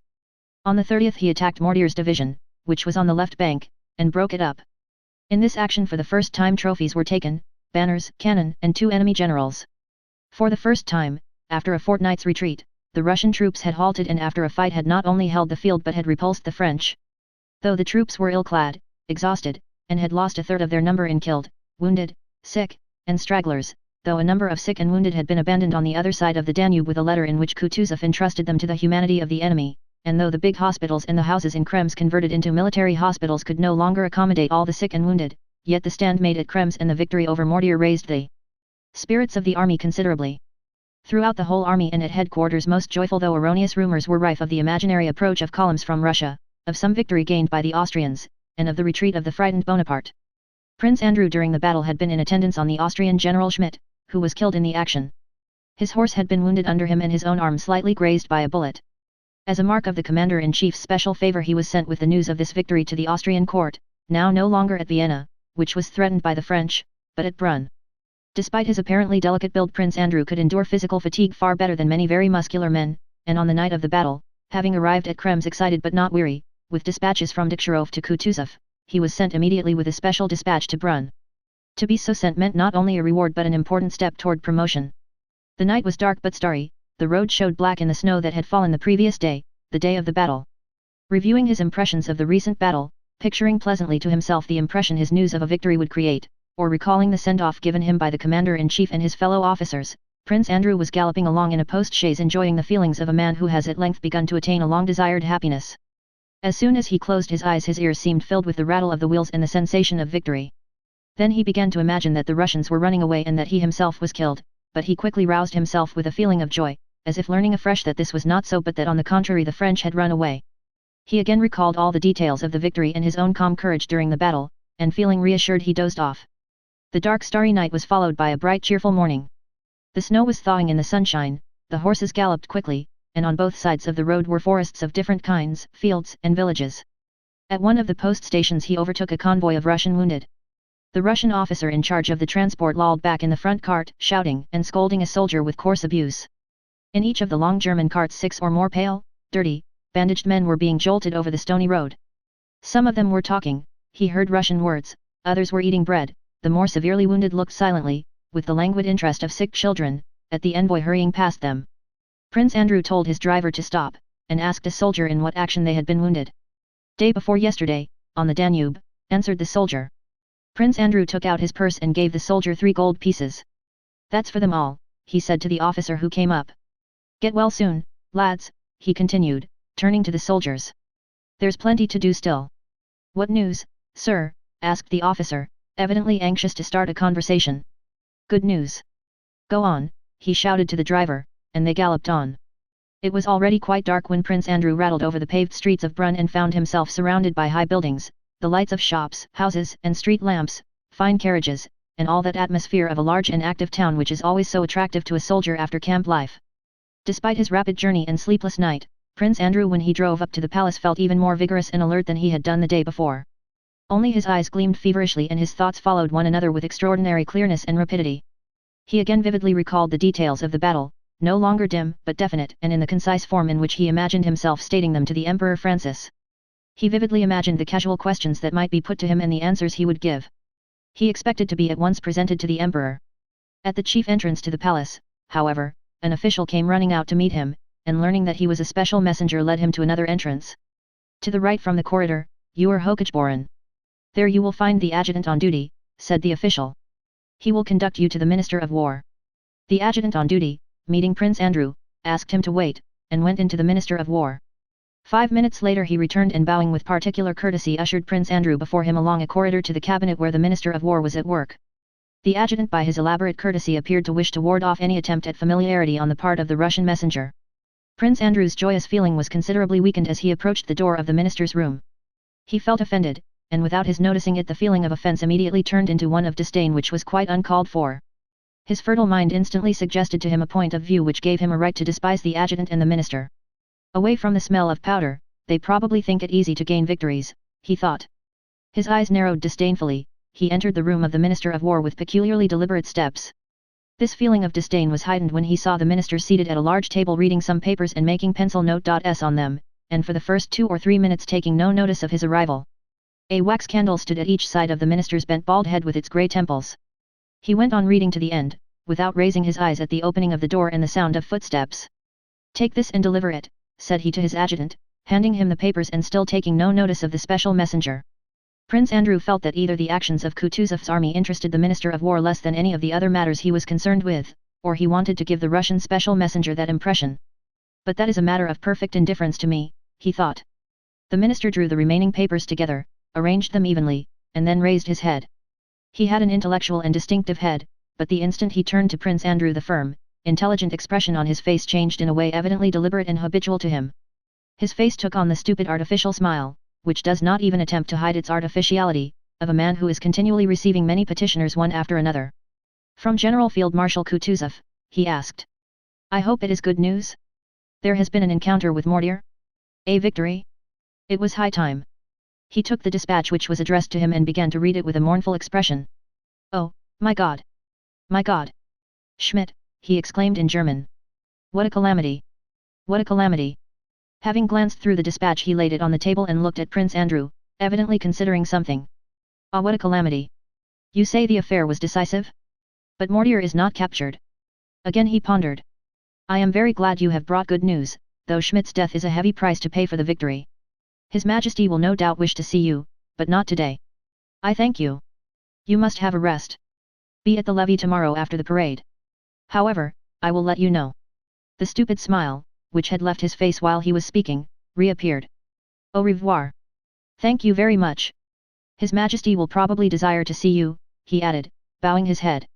When Prince Andrew left the palace he felt that all the interest and happiness the victory had afforded him had been now left in the indifferent hands of the Minister of War and the polite adjutant. The whole tenor of his thoughts instantaneously changed, the battle seemed the memory of a remote event long past. Chapter 10. Prince Andrew stayed at Brunn with Bilibin, a Russian acquaintance of his in the diplomatic service. Ah, my dear Prince! I could not have a more welcome visitor, said Bilibin as he came out to meet Prince Andrew. Franz, put the prince's things in my bedroom, said he to the servant who was ushering Bolkonsky in. So you're a messenger of victory, eh? Splendid. And I am sitting here ill, as you see. After washing and dressing, Prince Andrew came into the diplomat's luxurious study and sat down to the dinner prepared for him. Bilibin settled down comfortably beside the fire. After his journey and the campaign during which he had been deprived of all the comforts of cleanliness and all the refinements of life, Prince Andrew felt a pleasant sense of repose among luxurious surroundings such as he had been accustomed to from childhood. Besides it was pleasant, after his reception by the Austrians, to speak if not in Russian, for they were speaking French, at least with a Russian who would, he supposed, share the general Russian antipathy to the Austrians which was then particularly strong. Bilibin was a man of 35, a bachelor, and of the same circle as Prince Andrew. They had known each other previously in Petersburg, but had become more intimate when Prince Andrew was in Vienna with Kutuzov. Just as Prince Andrew was a young man who gave promise of rising high in the military profession, so to an even greater extent Bilibin gave promise of rising in his diplomatic career. He was still a young man but no longer a young diplomat, as he had entered the service at the age of 16, had been in Paris and Copenhagen, and now held a rather important post in Vienna. Both the foreign minister and our ambassador in Vienna knew him and valued him.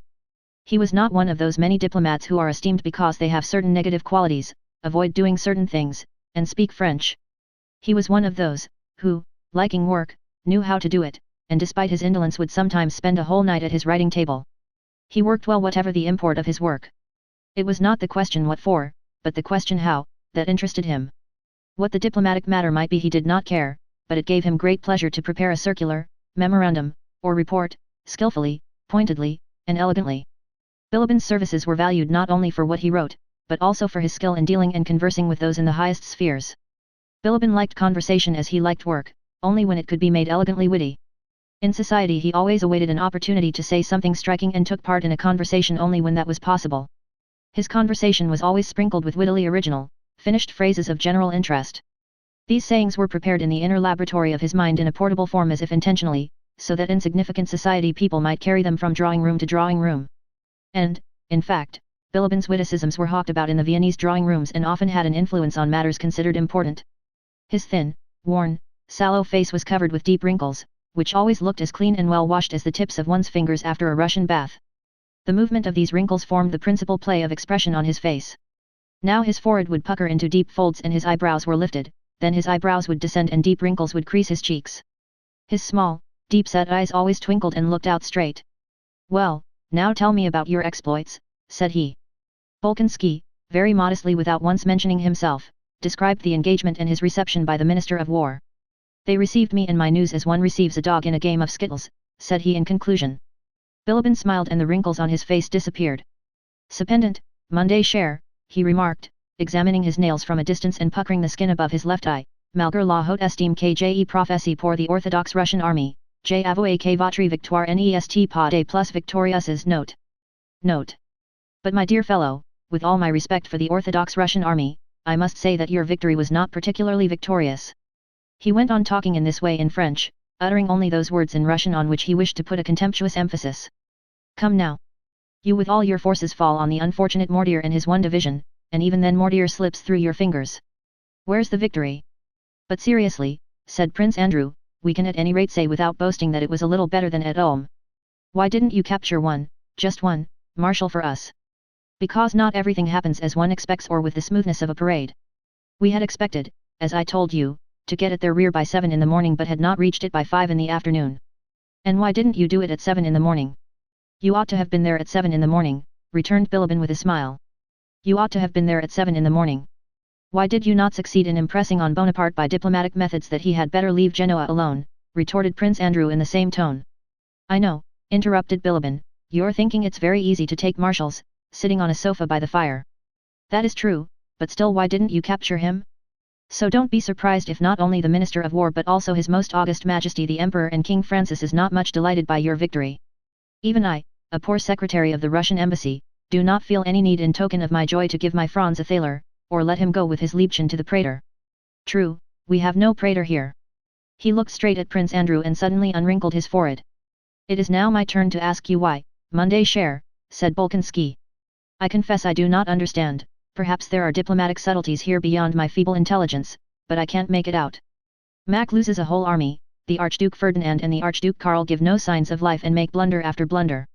Kutuzov alone at last gains a real victory, destroying the spell of the invincibility of the French, and the Minister of War does not even care to hear the details. That's just it, my dear fellow. You see it's hurrah for the Tsar, for Russia, for the Orthodox Greek faith. All that is beautiful, but what do we, I mean the Austrian court, care for your victories? Bring us nice news of a victory by the Archduke Karl or Ferdinand, one Archduke's as good as another, as you know, and even if it is only over a fire brigade of Bonaparte's, that will be another story and we'll fire off some cannon. But this sort of thing seems done on purpose to vex us. The Archduke Karl does nothing, the Archduke Ferdinand disgraces himself. You abandon Vienna, give up its defense, as much as to say, heaven is with us, but heaven help you in your capital. The one general whom we all loved, Schmidt, you expose to a bullet, and then you congratulate us on the victory. Admit that more irritating news than yours could not have been conceived. It's as if it had been done on purpose, on purpose. Besides, suppose you did gain a brilliant victory, if even the Archduke Karl gained a victory, what effect would that have on the general course of events? It's too late now when Vienna is occupied by the French army. What? Occupied? Vienna occupied.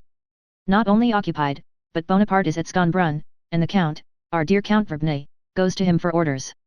After the fatigues and impressions of the journey, his reception, and especially after having dined, Bolkonsky felt that he could not take in the full significance of the words he heard.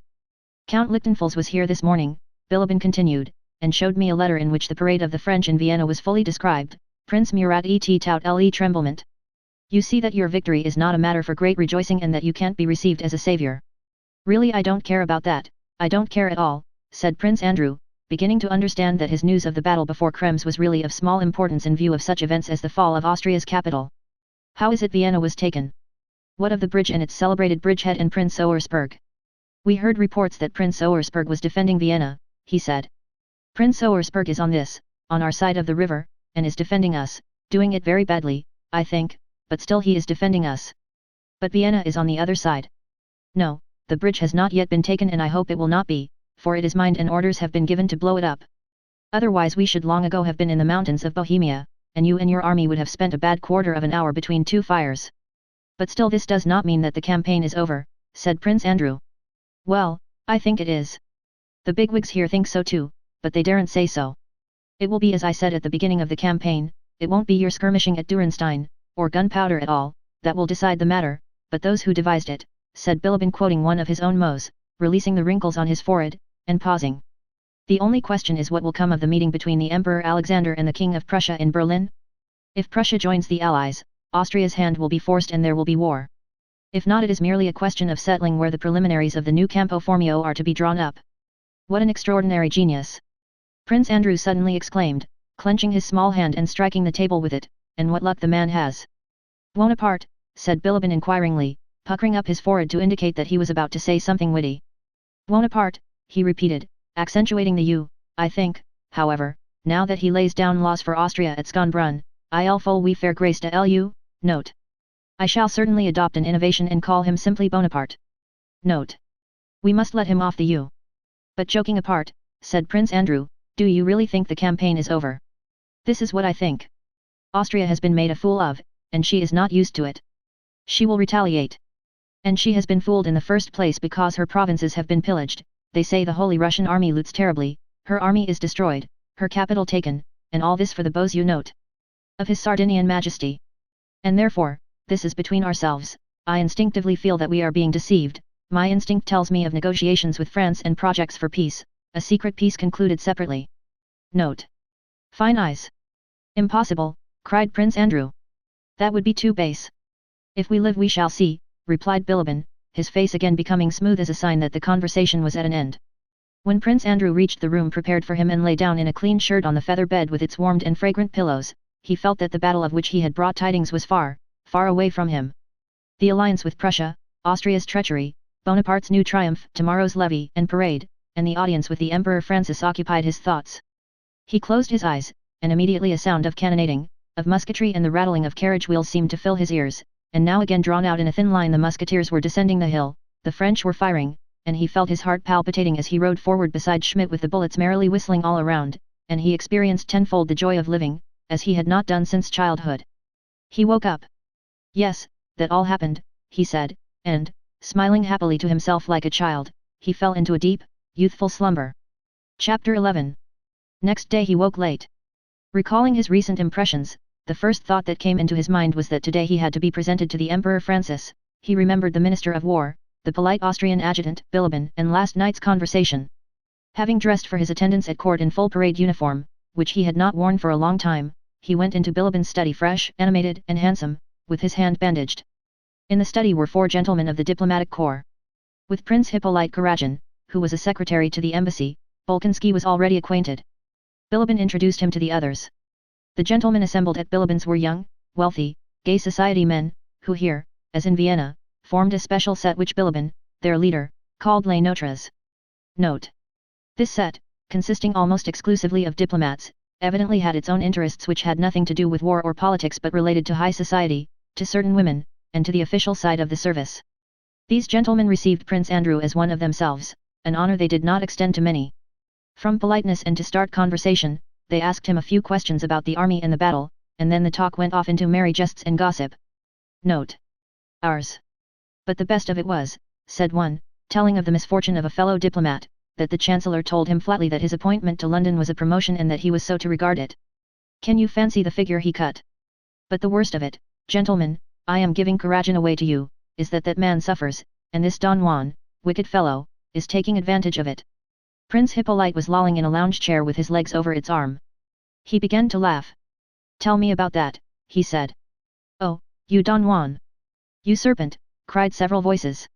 You, Bolkonsky, don't know, said Bilibin turning to Prince Andrew, that all the atrocities of the French army, I nearly said of the Russian army, are nothing compared to what this man has been doing among the women. La femme est la compagnie de l'homme, note. Announced Prince Hippolyte, and began looking through a lorgnette at his elevated legs. Note. Woman is man's companion. Bilibin and the rest of ours burst out laughing in Hippolyte's face, and Prince Andrew saw that Hippolyte, of whom, he had to admit, he had almost been jealous on his wife's account, was the butt of this set.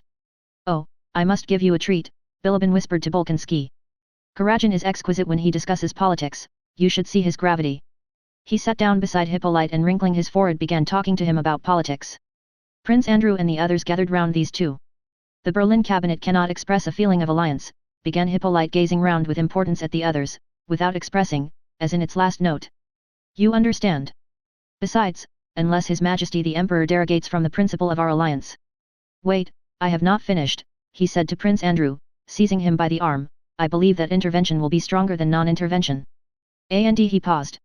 Finally one cannot impute the non-receipt of our dispatch of November 18th. That is how it will end. And he released Bolkonsky's arm to indicate that he had now quite finished.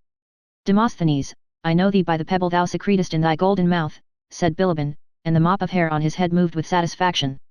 Everybody laughed, and Hippolyte louder than anyone. He was evidently distressed, and breathed painfully, but could not restrain the wild laughter that convulsed his usually impassive features. Well now, gentlemen, said Bilibin, Bolkonsky is my guest in this house and in Brunn itself. I want to entertain him as far as I can, with all the pleasures of life here. If we were in Vienna it would be easy, but here, in this wretched Moravian hole, it is more difficult, and I beg you all to help me. Brunn's attractions must be shown him.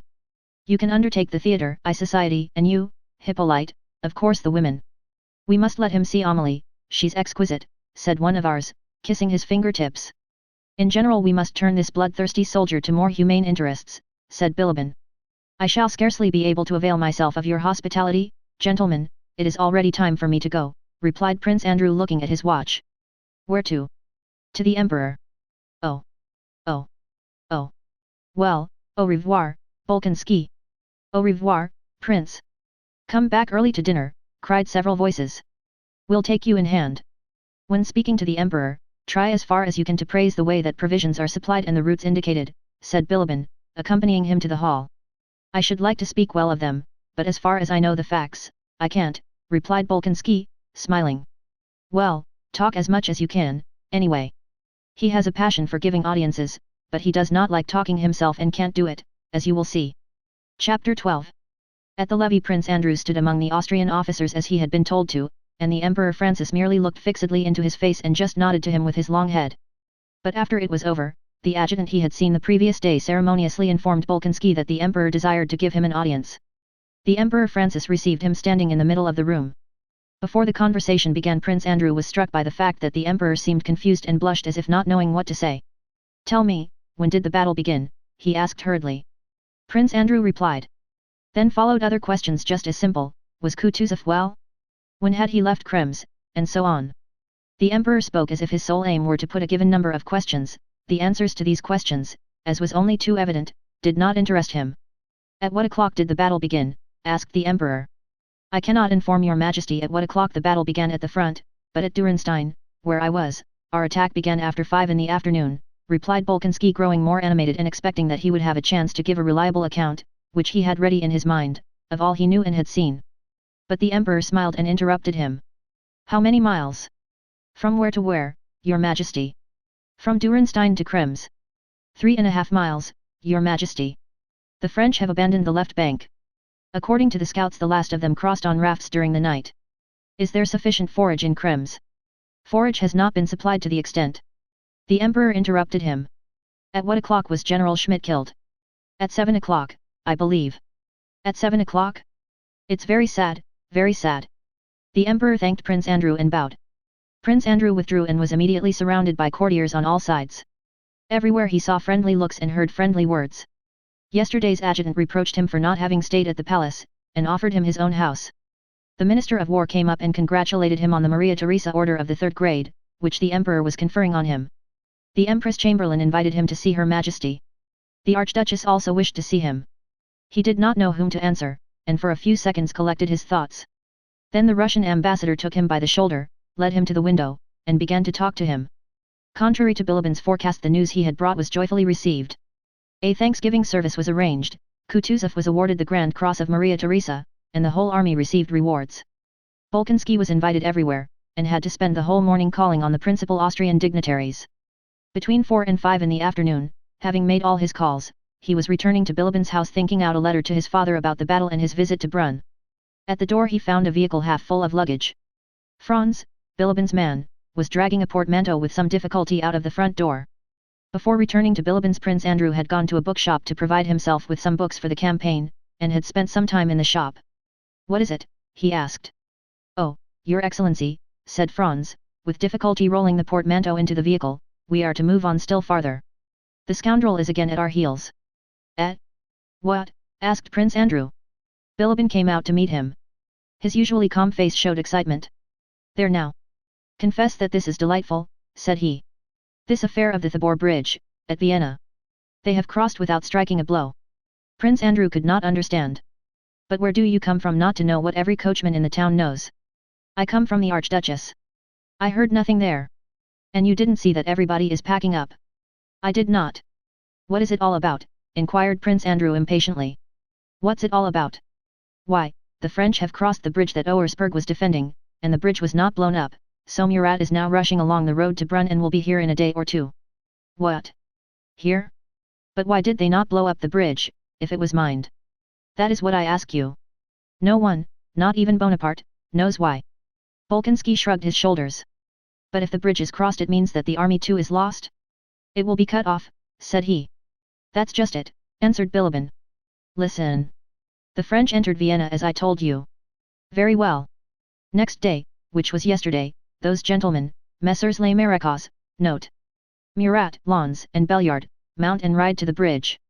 Observe that all three are Gascons. 'Gentlemen,' says one of them, 'you know the Thabor Bridge is mined and doubly mined, and that there are menacing fortifications at its head, and an army of 15,000 men has been ordered to blow up the bridge and not let us cross. But it will please our sovereign the Emperor Napoleon if we take this bridge, so let us three go and take it.' 'Yes, let's,' say the others. And off they go and take the bridge, cross it, and now with their whole army are on this side of the Danube, marching on us, you and your lines of communication. Note. The marshals." "Stop jesting," said Prince Andrew sadly and seriously. This news grieved him, and yet he was pleased. As soon as he learned that the Russian army was in such a hopeless situation, it occurred to him that it was he who was destined to lead it out of this position, that here was the Toulon that would lift him from the ranks of obscure officers and offer him the first step to fame. Listening to Bilibin, he was already imagining how on reaching the army he would give an opinion at the War Council which would be the only one that could save the army, and how he alone would be entrusted with the executing of the plan. "Stop this jesting," he said. "I am not jesting," Bilibin went on. "Nothing is truer or sadder. These gentlemen ride onto the bridge alone and wave white handkerchiefs. They assure the officer on duty that they, the marshals, are on their way to negotiate with Prince Auersperg. He lets them enter the tête de pont. Note. They spin him 1,000 gasconades, saying that the war is over, that the Emperor Francis is arranging a meeting with Bonaparte, that they desire to see Prince Auersperg, and so on. The officer sends for Auersperg, these gentlemen embrace the officers, crack jokes, sit on the cannon, and meanwhile a French battalion gets to the bridge unobserved, flings the bags of incendiary material into the water, and approaches the tête de pont. At length appears the Lieutenant General, our dear Prince Auersperg von Modern himself. Dearest foe! Flower of the Austrian army, hero of the Turkish wars. Hostilities are ended, we can shake one another's hand.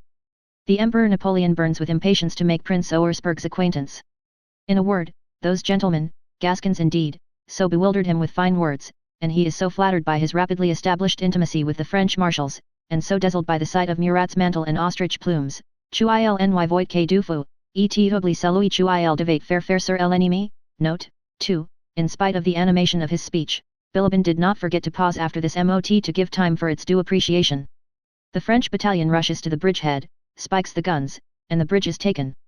But what is best of all, he went on, his excitement subsiding under the delightful interest of his own story, is that the sergeant in charge of the cannon which was to give the signal to fire the mines and blow up the bridge, this sergeant, seeing that the French troops were running onto the bridge, was about to fire, but Lons stayed his hand.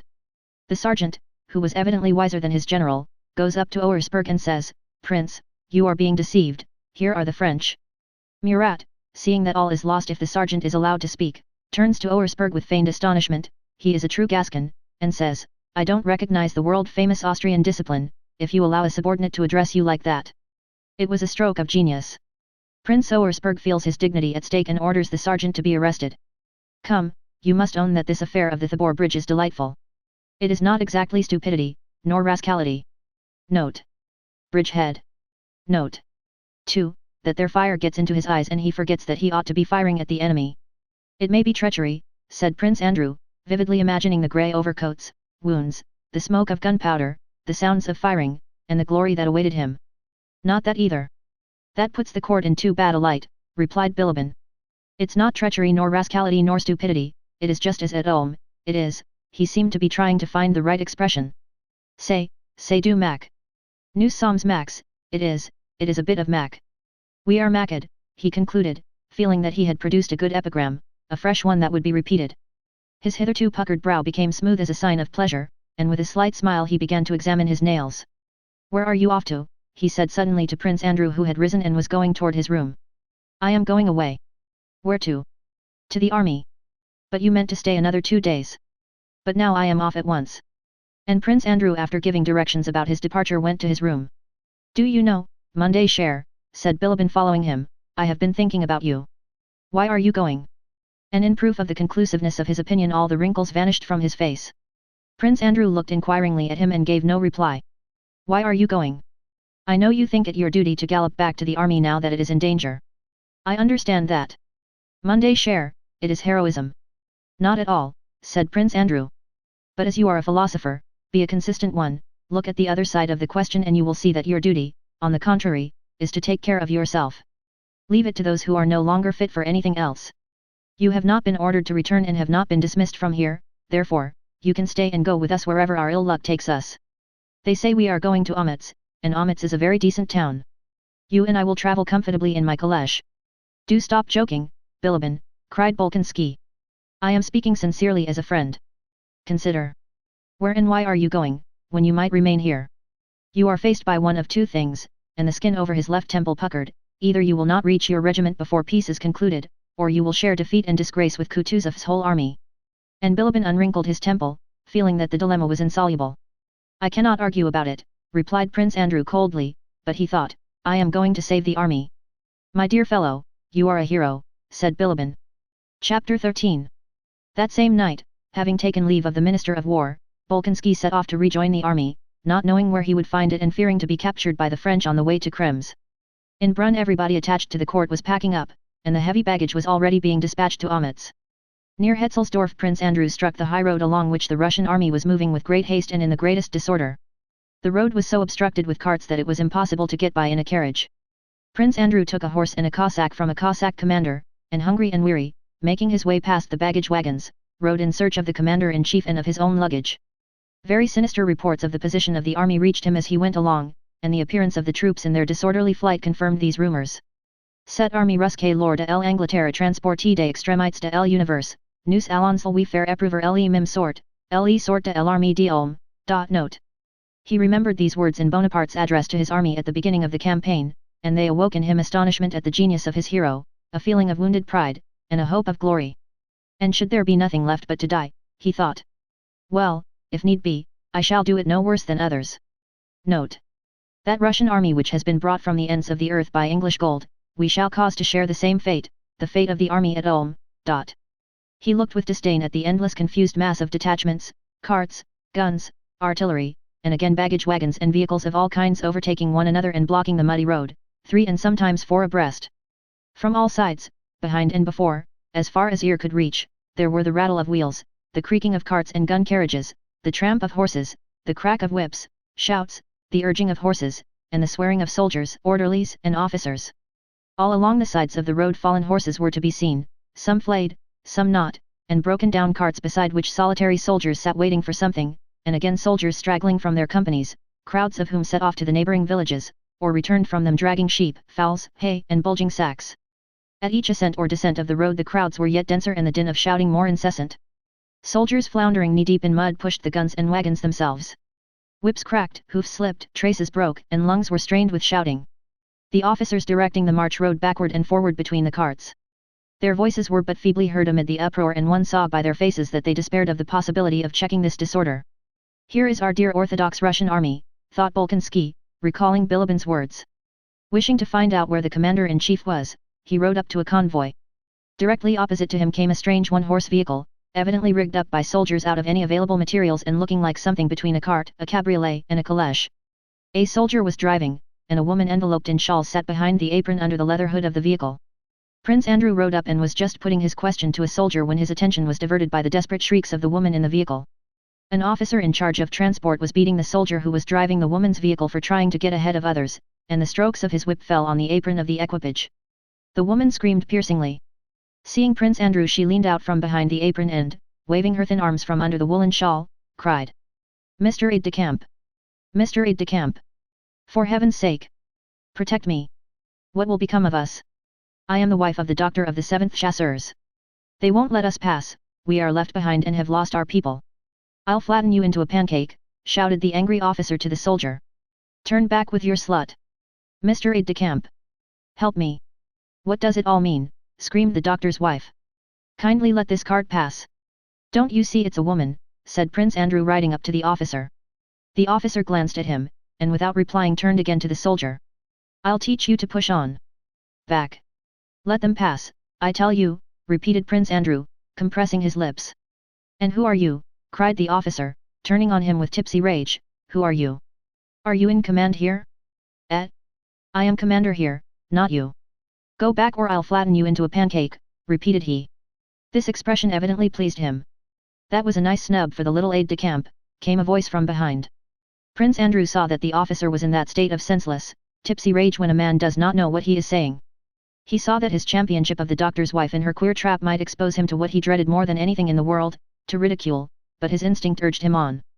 Before the officer finished his sentence, Prince Andrew, his face distorted with fury, rode up to him and raised his riding whip. "Kindly let them pass." The officer flourished his arm and hastily rode away. "It's all the fault of these fellows on the staff that there's this disorder," he muttered. "Do as you like." Prince Andrew, without lifting his eyes, rode hastily away from the doctor's wife, who was calling him her deliverer, and recalling with a sense of disgust the minutest details of this humiliating scene, he galloped on to the village where he was told who the commander-in-chief was.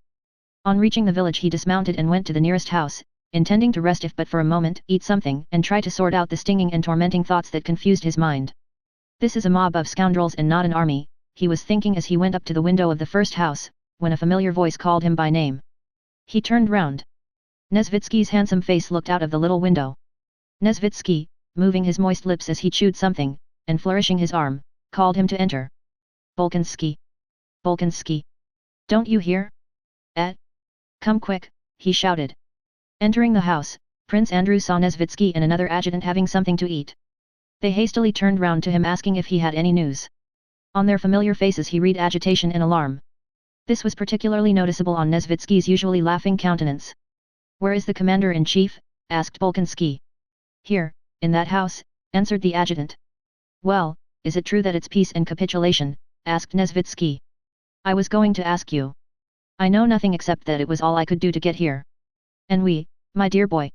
It's terrible. I was wrong to laugh at Mac, we're getting it still worse," said Nesvitsky. "But sit down and have something to eat. You won't be able to find either your baggage or anything else now, Prince. And God only knows where your man Peter is," said the other adjutant. "Where are headquarters? We are to spend the night in Znaim." "Well, I have got all I need into packs for 2 horses," said Nesvitsky. "They've made up splendid packs for me, fit to cross the Bohemian mountains with. It's a bad lookout, old fellow. But what's the matter with you? You must be ill to shiver like that," he added, noticing that Prince Andrew winced as at an electric shock. "It's nothing," replied Prince Andrew. He had just remembered his recent encounter with the doctor's wife and the convoy officer. "What is the commander-in-chief doing here?" he asked. "I can't make out at all," said Nesvitsky. "Well, all I can make out is that everything is abominable, abominable, quite abominable," said Prince Andrew, and he went off to the house where the commander-in-chief was. Passing by Kutuzov's carriage and the exhausted saddle horses of his suite, with their Cossacks who were talking loudly together, Prince Andrew entered the passage. Kutuzov himself, he was told, was in the house with Prince Bagration and Weyrother. Weyrother was the Austrian general who had succeeded Schmidt. In the passage little Kozlovsky was squatting on his heels in front of a clerk. The clerk, with cuffs turned up, was hastily writing at a tub turned bottom upwards. Kozlovsky's face looked worn, he too had evidently not slept all night. He glanced at Prince Andrew and did not even nod to him. Second line, have you written it? He continued dictating to the clerk. The Kiev Grenadiers, Podolien. One can't write so fast, Your Honor, said the clerk, glancing angrily and disrespectfully at Kozlovsky. Through the door came the sounds of Kutuzov's voice, excited and dissatisfied, interrupted by another, an unfamiliar voice. From the sound of these voices, the inattentive way Kozlovsky looked at him, the disrespectful manner of the exhausted clerk, the fact that the clerk and Kozlovsky were squatting on the floor by a tub so near to the commander-in-chief, and from the noisy laughter of the Cossacks holding the horses near the window, Prince Andrew felt that something important and disastrous was about to happen. He turned to Kozlovsky with urgent questions. Immediately, Prince, said Kozlovsky. Dispositions for Bagration. What about capitulation? Nothing of the sort. Orders are issued for a battle. Prince Andrew moved toward the door from whence voices were heard. Just as he was going to open it, the sounds ceased, the door opened, and Kutuzov with his eagle nose and puffy face appeared in the doorway. Prince Andrew stood right in front of Kutuzov, but the expression of the commander-in-chief's one sound eye showed him to be so preoccupied with thoughts and anxieties as to be oblivious of his presence. He looked straight at his adjutant's face without recognizing him. Well, have you finished? Said he to Kozlovsky. One moment, Your Excellency.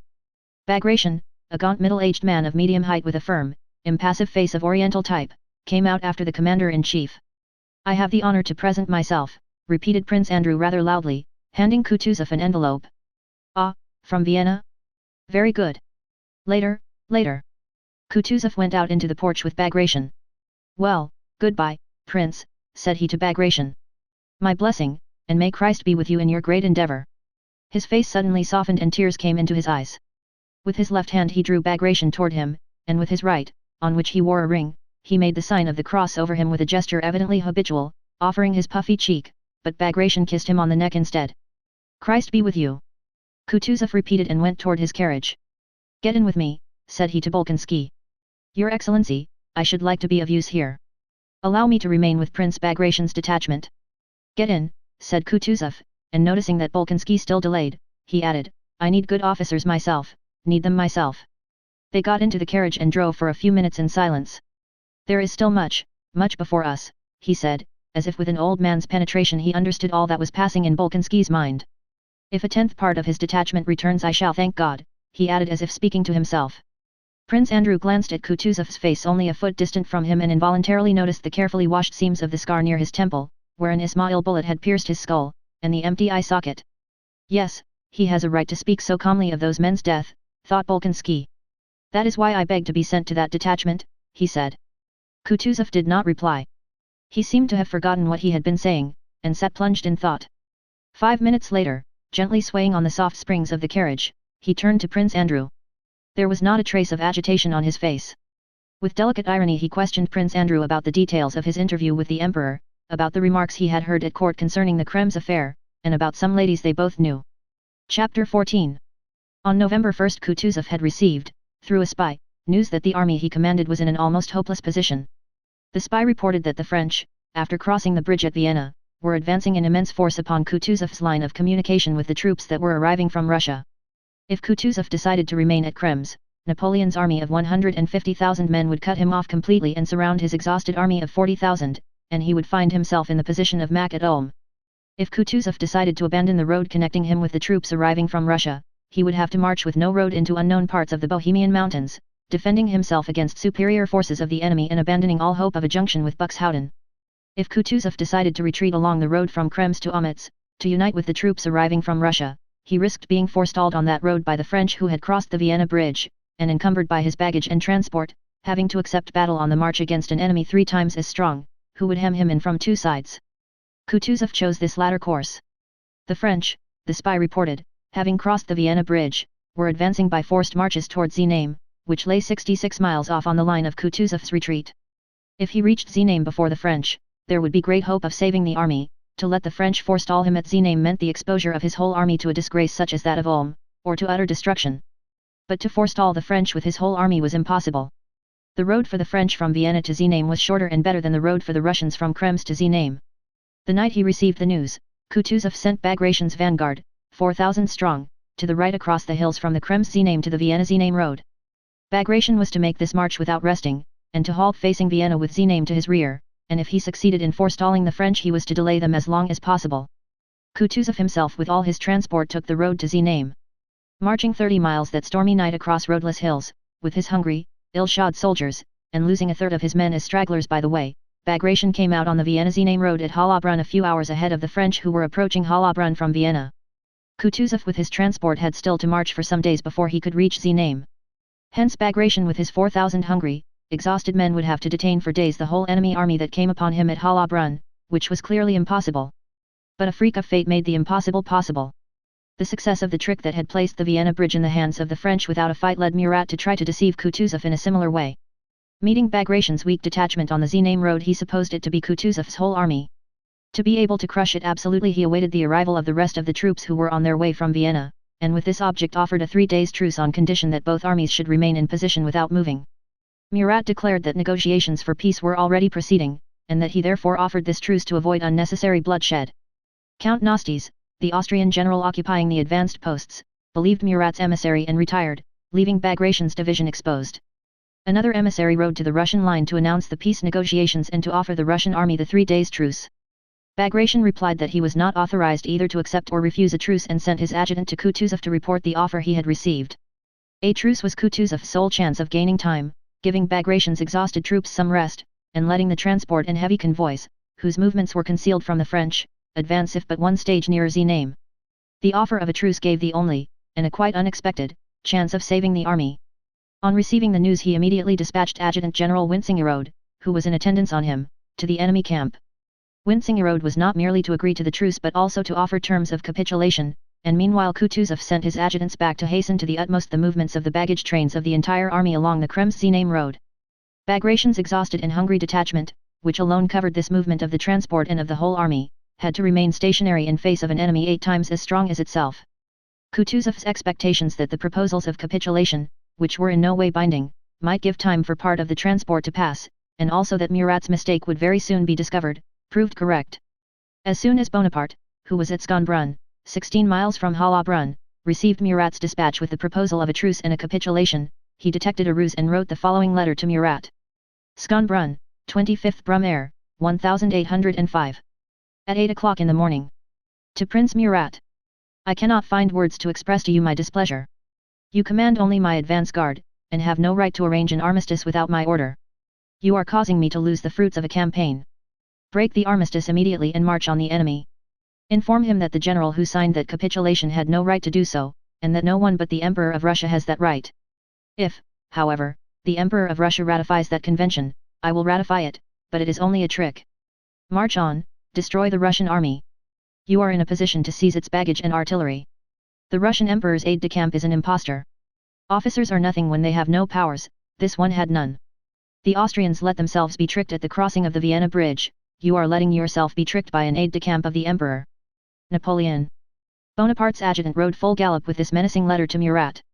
Bonaparte himself, not trusting to his generals, moved with all the guards to the field of battle, afraid of letting a ready victim escape, and Bagration's 4,000 men merrily lighted campfires, dried and warmed themselves, cooked their porridge for the first time for 3 days, and not one of them knew or imagined what was in store for him. Chapter 15. Between 3 and 4 o'clock in the afternoon Prince Andrew, who had persisted in his request to Kutuzov, arrived at Grunth and reported himself to Bagration. Bonaparte's adjutant had not yet reached Murat's detachment and the battle had not yet begun. In Bagration's detachment no one knew anything of the general position of affairs. They talked of peace but did not believe in its possibility, others talked of a battle but also disbelieved in the nearness of an engagement. Bagration, knowing Bolkonsky to be a favorite and trusted adjutant, received him with distinction and special marks of favor, explaining to him that there would probably be an engagement that day or the next, and giving him full liberty to remain with him during the battle or to join the rearguard and have an eye on the order of retreat, which is also very important. However, there will hardly be an engagement today, said Bagration as if to reassure Prince Andrew. If he is one of the ordinary little staff dandies sent to earn a medal he can get his reward just as well in the rearguard, but if he wishes to stay with me, let him, he'll be of use here if he's a brave officer, thought Bagration. Prince Andrew, without replying, asked the prince's permission to ride round the position to see the disposition of the forces, so as to know his bearings should he be sent to execute an order. The officer on duty, a handsome, elegantly dressed man with a diamond ring on his forefinger, who was fond of speaking French though he spoke it badly, offered to conduct Prince Andrew. On all sides they saw rain-soaked officers with dejected faces who seemed to be seeking something, and soldiers dragging doors, benches and fencing from the village. There now, Prince. "We can't stop those fellows," said the staff officer pointing to the soldiers. "The officers don't keep them in hand. And there," he pointed to a sutler's tent, "they crowd in and sit. This morning I turned them all out and now look, it's full again. I must go there, Prince, and scare them a bit. It won't take a moment." "Yes, let's go in and I will get myself a roll and some cheese," said Prince Andrew, who had not yet had time to eat anything. "Why didn't you mention it, Prince? I would have offered you something." They dismounted and entered the tent. Several officers, with flushed and weary faces, were sitting at the table eating and drinking. "Now what does this mean, gentlemen?" said the staff officer, in the reproachful tone of a man who has repeated the same thing more than once. "You know it won't do to leave your posts like this." The prince gave orders that no one should leave his post. "Now you, Captain," and he turned to a thin, dirty little artillery officer who, without his boots, he had given them to the canteen keeper to dry, in only his stockings, rose when they entered, smiling not altogether comfortably. "Well, aren't you ashamed of yourself, Captain Tushin?" he continued. "One would think that as an artillery officer you would set a good example, yet here you are without your boots. The alarm will be sounded and you'll be in a pretty position without your boots." The staff officer smiled. "Kindly return to your posts, gentlemen, all of you, all," he added in a tone of command. Prince Andrew smiled involuntarily as he looked at the artillery officer Tushin, who, silent and smiling, shifting from one stockinged foot to the other, glanced inquiringly with his large, intelligent, kindly eyes from Prince Andrew to the staff officer. "The soldiers say it feels easier without boots," said Captain Tushin, smiling shyly in his uncomfortable position, evidently wishing to adopt a jocular tone. But before he had finished he felt that his jest was unacceptable and had not come off. He grew confused. "Kindly return to your posts," said the staff officer, trying to preserve his gravity. Prince Andrew glanced again at the artillery officer's small figure. There was something peculiar about it, quite unsoldierly, rather comic, but extremely attractive. The staff officer and Prince Andrew mounted their horses and rode on. Having ridden beyond the village, continually meeting and overtaking soldiers and officers of various regiments, they saw on their left some entrenchments being thrown up, the freshly dug clay of which showed up red. Several battalions of soldiers, in their shirt sleeves despite the cold wind, swarmed in these earthworks like a host of white ants. Spadefuls of red clay were continually being thrown up from behind the bank by unseen hands. Prince Andrew and the officer rode up, looked at the entrenchment, and went on again. Just behind it they came upon some dozens of soldiers, continually replaced by others, who ran from the entrenchment. They had to hold their noses and put their horses to a trot to escape from the poisoned atmosphere of these latrines. "Voilà l'égarement des camps, Monsieur le Prince, note," said the staff officer. "Note. This is a pleasure one gets in camp, Prince." They rode up the opposite hill. From there the French could already be seen. Prince Andrew stopped and began examining the position. "That's our battery," said the staff officer, indicating the highest point. "It's in charge of the queer fellow we saw without his boots. You can see everything from there. Let's go there, Prince."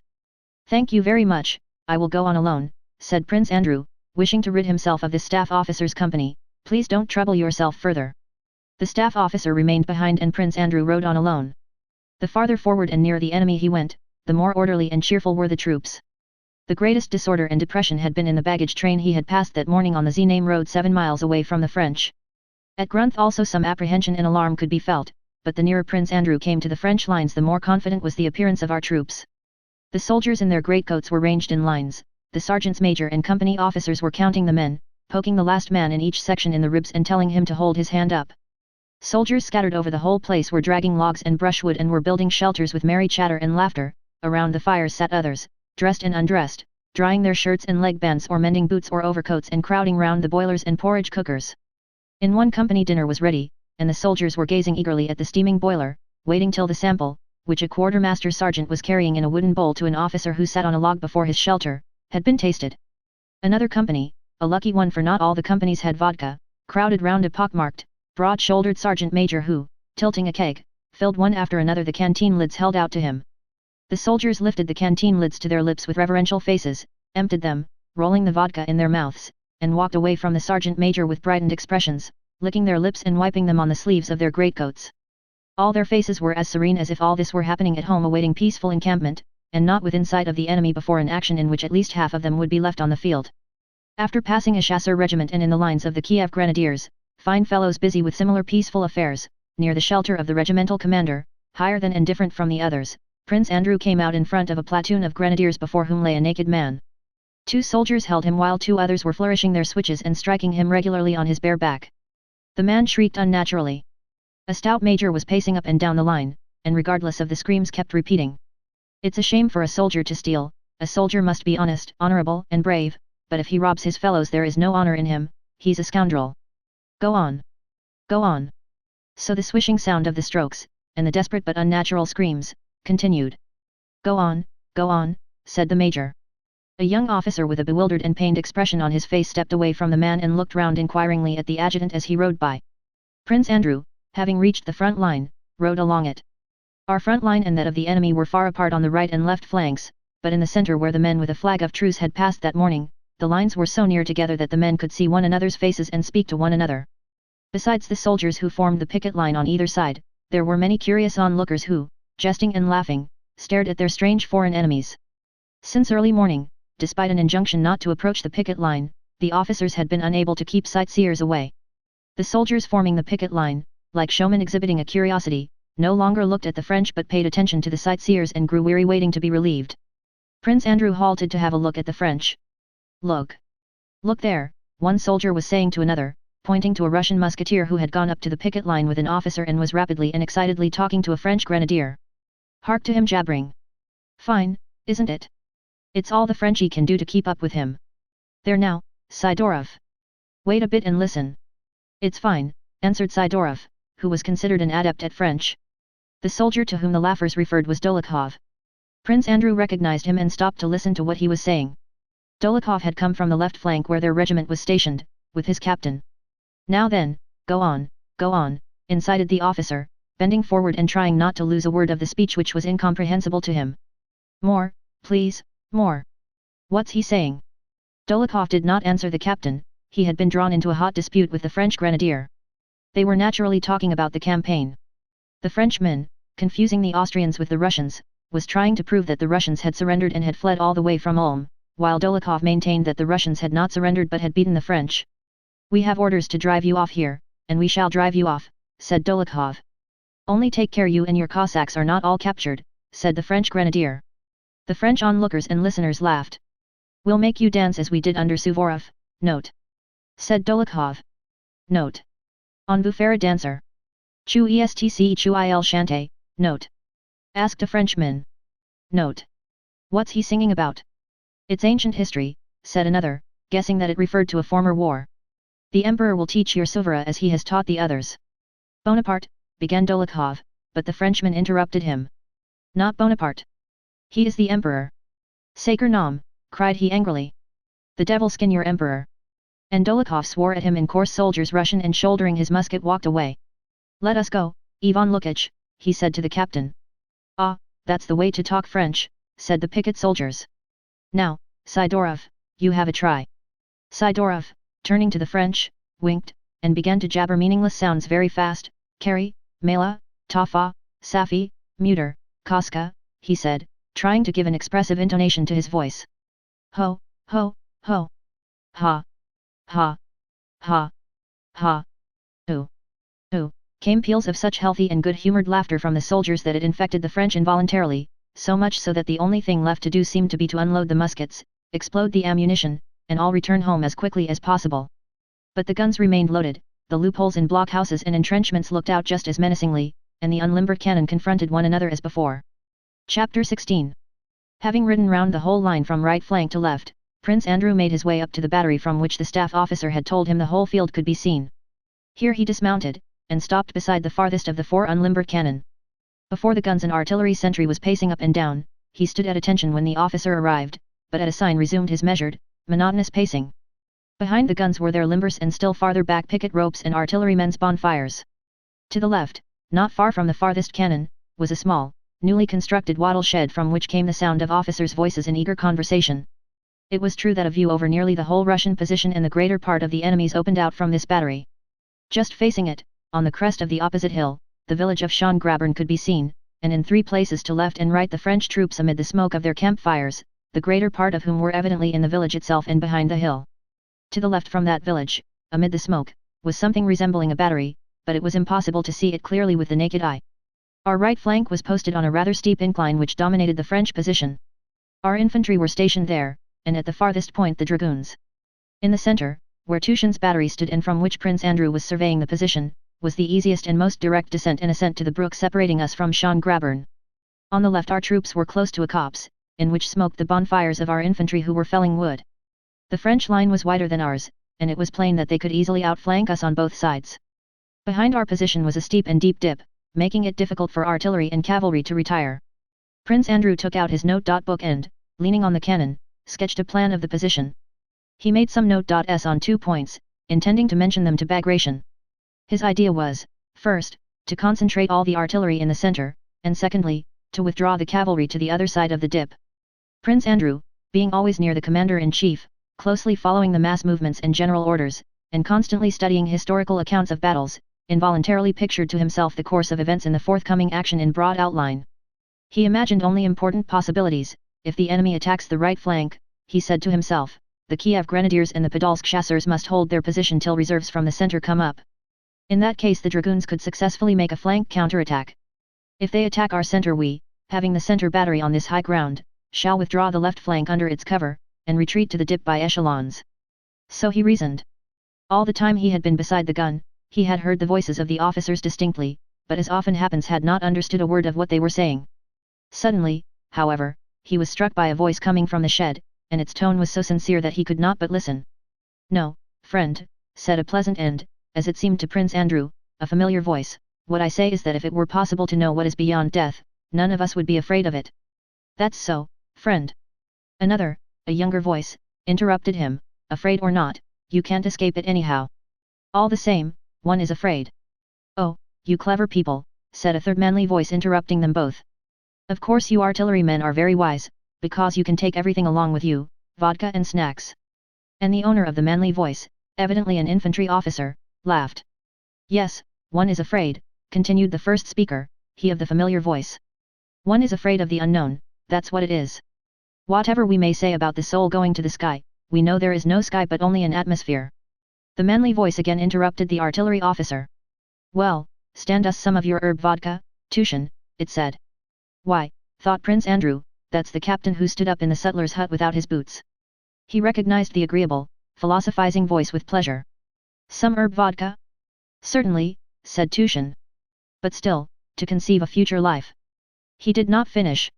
Just then there was a whistle in the air, nearer and nearer, faster and louder, louder and faster. A cannon ball, as if it had not finished saying what was necessary, thudded into the ground near the shed with superhuman force, throwing up a mass of earth. The ground seemed to groan at the terrible impact. And immediately Tushin, with a short pipe in the corner of his mouth and his kind, intelligent face rather pale, rushed out of the shed followed by the owner of the manly voice, a dashing infantry officer who hurried off to his company, buttoning up his coat as he ran. Chapter 17. Mounting his horse again, Prince Andrew lingered with the battery, looking at the puff from the gun that had sent the ball. His eyes ran rapidly over the wide space, but he only saw that the hitherto motionless masses of the French now swayed and that there really was a battery to their left. The smoke above it had not yet dispersed. 2 mounted Frenchmen, probably adjutants, were galloping up the hill. A small but distinctly visible enemy column was moving down the hill, probably to strengthen the front line. The smoke of the first shot had not yet dispersed before another puff appeared, followed by a report. The battle had begun. Prince Andrew turned his horse and galloped back to Grunth to find Prince Bagration. He heard the cannonade behind him growing louder and more frequent. Evidently our guns had begun to reply. From the bottom of the slope, where the parleys had taken place, came the report of musketry. Lamar-Royce had just arrived at a gallop with Bonaparte's stern letter, and Murat, humiliated and anxious to expiate his fault, had at once moved his forces to attack the center and outflank both the Russian wings, hoping before evening and before the arrival of the Emperor to crush the contemptible detachment that stood before him. It has begun. Here it is, thought Prince Andrew, feeling the blood rush to his heart. But where and how will my Toulon present itself? Passing between the companies that had been eating porridge and drinking vodka a quarter of an hour before, he saw everywhere the same rapid movement of soldiers forming ranks and getting their muskets ready, and on all their faces he recognized the same eagerness that filled his heart. It has begun. Here it is, dreadful but enjoyable, was what the face of each soldier and each officer seemed to say. Before he had reached the embankments that were being thrown up, he saw, in the light of the dull autumn evening, mounted men coming toward him. The foremost, wearing a Cossack cloak and lambskin cap and riding a white horse, was Prince Bagration. Prince Andrew stopped, waiting for him to come up. Prince Bagration reined in his horse and recognizing Prince Andrew nodded to him. He still looked ahead while Prince Andrew told him what he had seen. The feeling, it has begun. Here it is, was seen even on Prince Bagration's hard brown face with its half-closed, dull, sleepy eyes. Prince Andrew gazed with anxious curiosity at that impassive face and wished he could tell what, if anything, this man was thinking and feeling at that moment. Is there anything at all behind that impassive face? Prince Andrew asked himself as he looked. Prince Bagration bent his head in sign of agreement with what Prince Andrew told him, and said, "Very good," in a tone that seemed to imply that everything that took place and was reported to him was exactly what he had foreseen. Prince Andrew, out of breath with his rapid ride, spoke quickly. Prince Bagration, uttering his words with an oriental accent, spoke particularly slowly, as if to impress the fact that there was no need to hurry. However, he put his horse to a trot in the direction of Tushin's battery. Prince Andrew followed with the suite. Behind Prince Bagration rode an officer of the suite, the prince's personal adjutant, Jerkov, an orderly officer, the staff officer on duty, riding a fine bobtailed horse, and a civilian, an accountant who had asked permission to be present at the battle out of curiosity.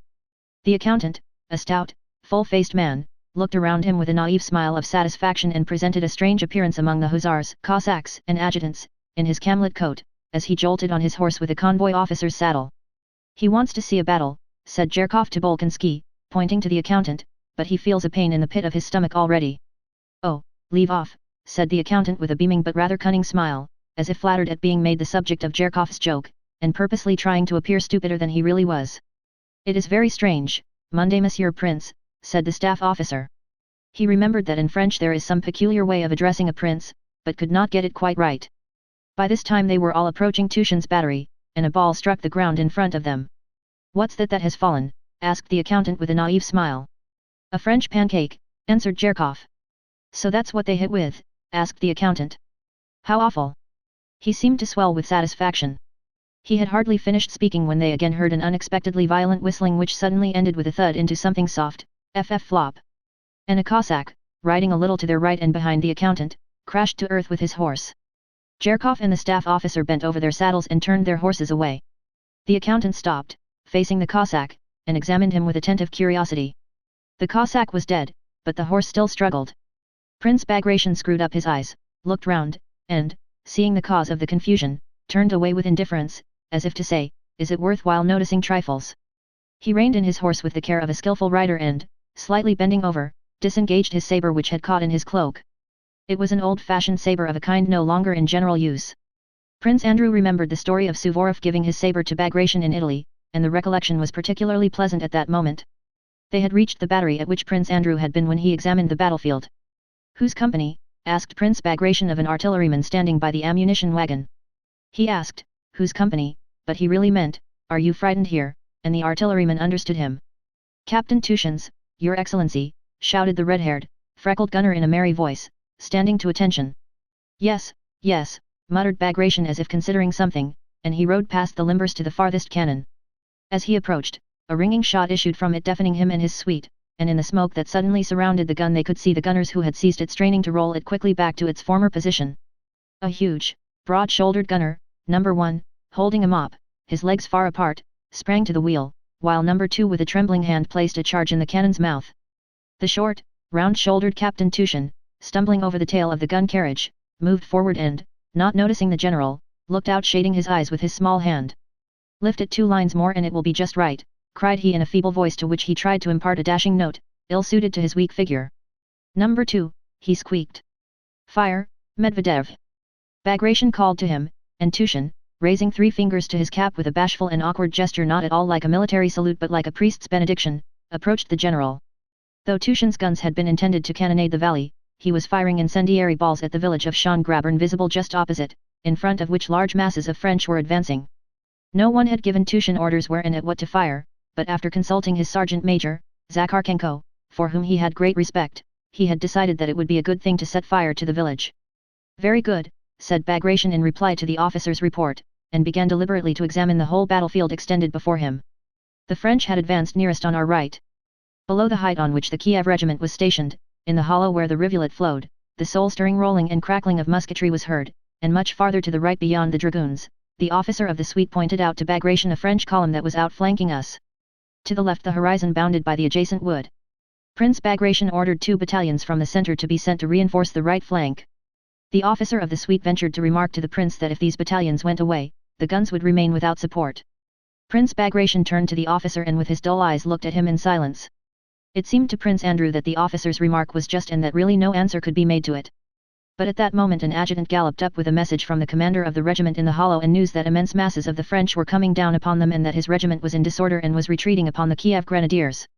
Prince Bagration bowed his head in sign of assent and approval. He rode off at a walk to the right and sent an adjutant to the dragoons with orders to attack the French. But this adjutant returned half an hour later with the news that the commander of the dragoons had already retreated beyond the dip in the ground, as a heavy fire had been opened on him and he was losing men uselessly, and so had hastened to throw some sharpshooters into the wood. Very good, said Bagration. As he was leaving the battery, firing was heard on the left also, and as it was too far to the left flank for him to have time to go there himself, Prince Bagration sent Jerkov to tell the general in command, the one who had paraded his regiment before Kutuzov at Brana, that he must retreat as quickly as possible behind the hollow in the rear, as the right flank would probably not be able to withstand the enemy's attack very long. About Tushin and the battalion that had been in support of his battery all was forgotten. Prince Andrew listened attentively to Bagration's colloquies with the commanding officers and the orders he gave them and, to his surprise, found that no orders were really given, but that Prince Bagration tried to make it appear that everything done by necessity, by accident or by the will of subordinate commanders was done, if not by his direct command, at least in accord with his intentions. Prince Andrew noticed, however, that though what happened was due to chance and was independent of the commander's will, owing to the tact Bagration showed, his presence was very valuable. Officers who approached him with disturbed countenances became calm, soldiers and officers greeted him gaily, grew more cheerful in his presence, and were evidently anxious to display their courage before him. Chapter 18. Prince Bagration, having reached the highest point of our right flank, began riding downhill to where the roll of musketry was heard but where on account of the smoke nothing could be seen. The nearer they got to the hollow the less they could see but the more they felt the nearness of the actual battlefield. They began to meet wounded men. One with a bleeding head and no cap was being dragged along by two soldiers who supported him under the arms. There was a gurgle in his throat and he was spitting blood. A bullet had evidently hit him in the throat or mouth. Another was walking sturdily by himself but without his musket, groaning aloud and swinging his arm which had just been hurt, while blood from it was streaming over his greatcoat as from a bottle. He had that moment been wounded and his face showed fear rather than suffering. Crossing a road they descended a steep incline and saw several men lying on the ground. They also met a crowd of soldiers, some of whom were unwounded. The soldiers were ascending the hill breathing heavily, and despite the general's presence were talking loudly and gesticulating. In front of them rows of grey cloaks were already visible through the smoke, and an officer catching sight of Bagration rushed shouting after the crowd of retreating soldiers, ordering them back. Bagration rode up to the ranks along which shots crackled now here and now there, drowning the sound of voices and the shouts of command. The whole air reeked with smoke. The excited faces of the soldiers were blackened with it.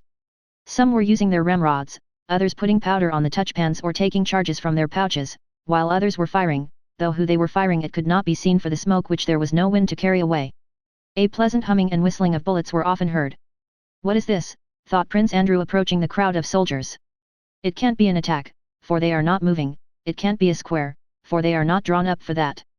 The commander of the regiment, a thin, feeble-looking old man with a pleasant smile, his eyelids drooping more than half over his old eyes, giving him a mild expression, rode up to Bagration and welcomed him as a host welcomes an honored guest. He reported that his regiment had been attacked by French cavalry and that, though the attack had been repulsed, he had lost more than half his men. He said the attack had been repulsed, employing this military term to describe what had occurred to his regiment, but in reality he did not himself know what had happened during that half hour to the troops entrusted to him, and could not say with certainty whether the attack had been repulsed or his regiment had been broken up. All he knew was that at the commencement of the action balls and shells began flying all over his regiment and hitting men and that afterwards someone had shouted cavalry, and our men had begun firing. They were still firing, not at the cavalry which had disappeared, but at French infantry who had come into the hollow and were firing at our men. Prince Bagration bowed his head as a sign that this was exactly what he had desired and expected. Turning to his adjutant he ordered him to bring down the 2 battalions of the 6th Chasseurs whom they had just passed. Prince Andrew was struck by the changed expression on Prince Bagration's face at this moment. It expressed the concentrated and happy resolution you see on the face of a man who on a hot day takes a final run before plunging into the water. The dull, sleepy expression was no longer there, nor the affectation of profound thought. The round, steady, hawk's eyes looked before him eagerly and rather disdainfully, not resting on anything although his movements were still slow and measured. The commander of the regiment turned to Prince Bagration, entreating him to go back as it was too dangerous to remain where they were. Please, Your Excellency, for God's sake, he kept saying, glancing for support at an officer of the suite who turned away from him. There, you see, and he drew attention to the bullets whistling, singing and hissing continually around them. He spoke in the tone of entreaty and reproach that a carpenter uses to a gentleman who has picked up an axe. We are used to it, but you, sir, will blister your hands." He spoke as if those bullets could not kill him, and his half-closed eyes gave still more persuasiveness to his words. The staff officer joined in the colonel's appeals, but Bagration did not reply. He only gave an order to cease firing and reform, so as to give room for the 2 approaching battalions. While he was speaking, the curtain of smoke that had concealed the hollow, driven by a rising wind, began to move from right to left as if drawn by an invisible hand, and the hill opposite, with the French moving about on it, opened out before them. All eyes fastened involuntarily on this French column advancing against them and winding down over the uneven ground. One could already see the soldiers' shaggy caps, distinguish the officers from the men, and see the standard flapping against its staff. "They march splendidly," remarked someone in Bagration's suite. The head of the column had already descended into the hollow. The clash would take place on this side of it. The remains of our regiment which had been in action rapidly formed up and moved to the right. From behind it, dispersing the laggards, came 2 battalions of the 6th Chasseurs in fine order. Before they had reached Bagration, the weighty tread of the mass of men marching in step could be heard. On their left flank, nearest to Bagration, marched a company commander, a fine round-faced man, with a stupid and happy expression, the same man who had rushed out of the wattle shed. At that moment he was clearly thinking of nothing but how dashing a fellow he would appear as he passed the commander. With the self-satisfaction of a man on parade, he stepped lightly with his muscular legs as if sailing along, stretching himself to his full height without the smallest effort, his ease contrasting with the heavy tread of the soldiers who were keeping step with him. He carried close to his leg a narrow unsheathed sword, small, curved, and not like a real weapon, and looked now at the superior officers and now back at the men without losing step, his whole powerful body turning flexibly. It was as if all the powers of his soul were concentrated on passing the commander in the best possible manner, and feeling that he was doing it well he was happy. "Left, left, left," he seemed to repeat to himself at each alternate step, and in time to this, with stern but varied faces, the wall of soldiers burdened with knapsacks and muskets marched in step, and each one of these hundreds of soldiers seemed to be repeating to himself at each alternate step, "Left, left, left." A fat major skirted a bush, puffing and falling out of step. A soldier who had fallen behind, his face showing alarm at his defection, ran at a trot, panting to catch up with his company. A cannonball, cleaving the air, flew over the heads of Bagration and his suite, and fell into the column to the measure of "left, left." "Close up," came the company commander's voice in jaunty tones. The soldiers passed in a semicircle round something where the ball had fallen, and an old trooper on the flank, a non-commissioned officer who had stopped beside the dead men, ran to catch up his line and, falling into step with a hop, looked back angrily, and through the ominous silence and the regular tramp of feet beating the ground in unison, one seemed to hear "left, left, left." "Well done, lads," said Prince Bagration. "Glad to do our best, Your Excellency," came a confused shout from the ranks. A morose soldier marching on the left turned his eyes on Bagration as he shouted, with an expression that seemed to say, "We know that ourselves." Another, without looking round, as though fearing to relax, shouted with his mouth wide open and passed on. The order was given to halt and down knapsacks. Bagration rode round the ranks that had marched past him and dismounted. He gave the reins to a Cossack, took off and handed over his felt coat, stretched his legs, and set his cap straight. The head of the French column, with its officers leading, appeared from below the hill. "Forward, with God," said Bagration, in a resolute, sonorous voice, turning for a moment to the front line, and slightly swinging his arms, he went forward uneasily over the rough field with the awkward gait of a cavalryman. Prince Andrew felt that an invisible power was leading him forward, and experienced great happiness. The French were already near. Prince Andrew, walking beside Bagration, could clearly distinguish their bandoliers, red epaulets, and even their faces. He distinctly saw an old French officer who, with gaitered legs and turned-out toes, climbed the hill with difficulty. Prince Bagration gave no further orders and silently continued to walk on in front of the ranks. Suddenly one shot after another rang out from the French, smoke appeared all along their uneven ranks, and musket shots sounded. Several of our men fell, among them the round-faced officer who had marched so gaily and complacently. But at the moment the first report was heard, Bagration looked round and shouted, "Hurrah! Hurrah! Ah, ah!" rang a long-drawn shout from our ranks, and passing Bagration and racing one another they rushed in an irregular but joyous and eager crowd down the hill at their disordered foe. Chapter 19. The attack of the 6th Chasseurs secured the retreat of our right flank. In the centre Tushen's forgotten battery, which had managed to set fire to the Schongravern village, delayed the French advance. The French were putting out the fire which the wind was spreading, and thus gave us time to retreat. The retirement of the centre to the other side of the dip in the ground at the rear was hurried and noisy, but the different companies did not get mixed. But our left, which consisted of the Azov and Podolsk infantry and the Pavlograd hussars, was simultaneously attacked and outflanked by superior French forces under Lens and was thrown into confusion. Bagration had sent Jerkov to the general commanding that left flank with orders to retreat immediately. Jerkov, not removing his hand from his cap, turned his horse about and galloped off. But no sooner had he left Bagration than his courage failed him. He was seized by panic and could not go where it was dangerous. Having reached the left flank, instead of going to the front where the firing was, he began to look for the general and his staff where they could not possibly be, and so did not deliver the order. The command of the left flank belonged by seniority to the commander of the regiment Kutuzov had reviewed at Brno and in which Dolokhov was serving as a private. But the command of the extreme left flank had been assigned to the commander of the Pavlograd regiment in which Rostov was serving, and a misunderstanding arose. The two commanders were much exasperated with one another and, long after the action had begun on the right flank and the French were already advancing, were engaged in discussion with the sole object of offending one another. But the regiments, both cavalry and infantry, were by no means ready for the impending action. From privates to general they were not expecting a battle and were engaged in peaceful occupations, the cavalry feeding the horses and the infantry collecting wood. "He higher ISS than I in rank," said the German colonel of the hussars, flushing and addressing an adjutant who had ridden up, "so let him do what he will, but I cannot sacrifice my hussars. Bugler, sound ze retreat." But haste was becoming imperative. Cannon and musketry, mingling together, thundered on the right and in the center, while the capotes of Lens sharpshooters were already seen crossing the milldam and forming up within twice the range of a musket shot. The general in command of the infantry went toward his horse with jerky steps, and having mounted drew himself up very straight and tall and rode to the Pavlograd commander. The commanders met with polite bows but with secret malevolence in their hearts. "Once again, Colonel," said the general, "I can't leave half my men in the wood. I beg of you," he repeated, "to occupy the position and prepare for an attack." "I beg of you yourself not to mix in VOT is not your business," suddenly replied the irate colonel. "If you veer in the cavalry." "I am not in the cavalry, Colonel, but I am a Russian general and if you are not aware of the fact." "Quite avare, your excellency," suddenly shouted the colonel, touching his horse and turning purple in the face. "Will you be so good to come to ZE front and see that this position is no good? I don't wish to destroy my men for your pleasure." "You forget yourself, Colonel. I am not considering my own pleasure and I won't allow it to be said." Taking the colonel's outburst as a challenge to his courage, the general expanded his chest and rode, frowning, beside him to the front line, as if their differences would be settled there amongst the bullets.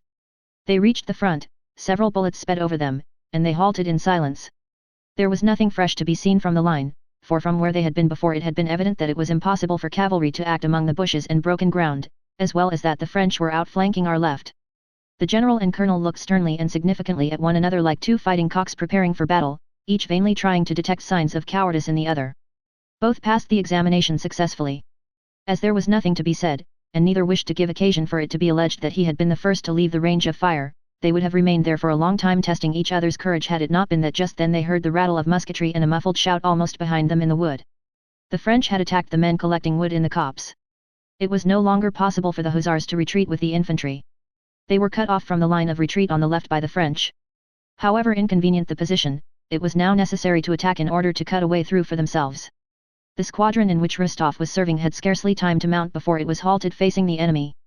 Again, as at the Enns Bridge, there was nothing between the squadron and the enemy, and again that terrible dividing line of uncertainty and fear, resembling the line separating the living from the dead, lay between them. All were conscious of this unseen line, and the question whether they would cross it or not, and how they would cross it, agitated them all. The colonel rode to the front, angrily gave some reply to questions put to him by the officers, and, like a man desperately insisting on having his own way, gave an order. No one said anything definite, but the rumor of an attack spread through the squadron. The command to form up rang out and the sabers whizzed as they were drawn from their scabbards. Still no one moved. The troops of the left flank, infantry and hussars alike, felt that the commander did not himself know what to do, and this irresolution communicated itself to the men. If only they would be quick, thought Rostov, feeling that at last the time had come to experience the joy of an attack of which he had so often heard from his fellow hussars. "F.O. Ward, with God, lads," rang out Denisov's voice. "Attitude F.O. Ward." The horses' croups began to sway in the front line. Rook pulled at the reins and started of his own accord. Before him, on the right, Rostov saw the front lines of his hussars and still farther ahead a dark line which he could not see distinctly but took to be the enemy. Shots could be heard, but some way off. "Faster," came the word of command, and Rostov felt Rook's flanks drooping as he broke into a gallop. Rostov anticipated his horse's movements and became more and more elated. He had noticed a solitary tree ahead of him. This tree had been in the middle of the line that had seemed so terrible, and now he had crossed that line and not only was there nothing terrible, but everything was becoming more and more happy and animated. "Oh, how I will slash at him," thought Rostov, gripping the hilt of his saber. "Hurrah-ah-ah!" came a roar of voices. Let anyone come my way now, thought Rostov, driving his spurs into Rook and letting him go at a full gallop so that he outstripped the others. Ahead, the enemy was already visible. Suddenly something like a birch broom seemed to sweep over the squadron. Rostov raised his saber, ready to strike, but at that instant the trooper Nikitenko, who was galloping ahead, shot away from him, and Rostov felt as in a dream that he continued to be carried forward with unnatural speed but yet stayed on the same spot. From behind him Bondarchuk, an hussar he knew, jolted against him and looked angrily at him. Bondarchuk's horse swerved and galloped past. How is it I am not moving? I have fallen, I am killed. Rostov asked and answered at the same instant. He was alone in the middle of a field. Instead of the moving horses and hussars' backs, he saw nothing before him but the motionless earth and the stubble around him. There was warm blood under his arm. No, I am wounded and the horse is killed. Rook tried to rise on his forelegs but fell back, pinning his rider's leg. Blood was flowing from his head, he struggled but could not rise. Rostov also tried to rise but fell back, his saber-touch having become entangled in the saddle. Where our men were, and where the French, he did not know. There was no one near. Having disentangled his leg, he rose. Where, on which side, was now the line that had so sharply divided the two armies, he asked himself and could not answer. Can something bad have happened to me, he wondered as he got up, and at that moment he felt that something superfluous was hanging on his benumbed left arm. The wrist felt as if it were not his. He examined his hand carefully, vainly trying to find blood on it. Ah, here are people coming, he thought joyfully, seeing some men running toward him. They will help me. In front came a man wearing a strange shako and a blue cloak, swarthy, sunburned, and with a hooked nose. Then came two more, and many more running behind. One of them said something strange, not in Russian. In among the hindmost of these men wearing similar shakos was a Russian hussar. He was being held by the arms and his horse was being led behind him. It must be one of ours, a prisoner. Yes. Can it be that they will take me too? Who are these men, thought Rostov, scarcely believing his eyes. Can they be French? He looked at the approaching Frenchmen, and though but a moment before he had been galloping to get at them and hack them to pieces, their proximity now seemed so awful that he could not believe his eyes. Who are they? Why are they running? Can they be coming at me? And why? To kill me? Me whom everyone is so fond of. He remembered his mother's love for him, and his family's, and his friends, and the enemy's intention to kill him seemed impossible. But perhaps they may do it.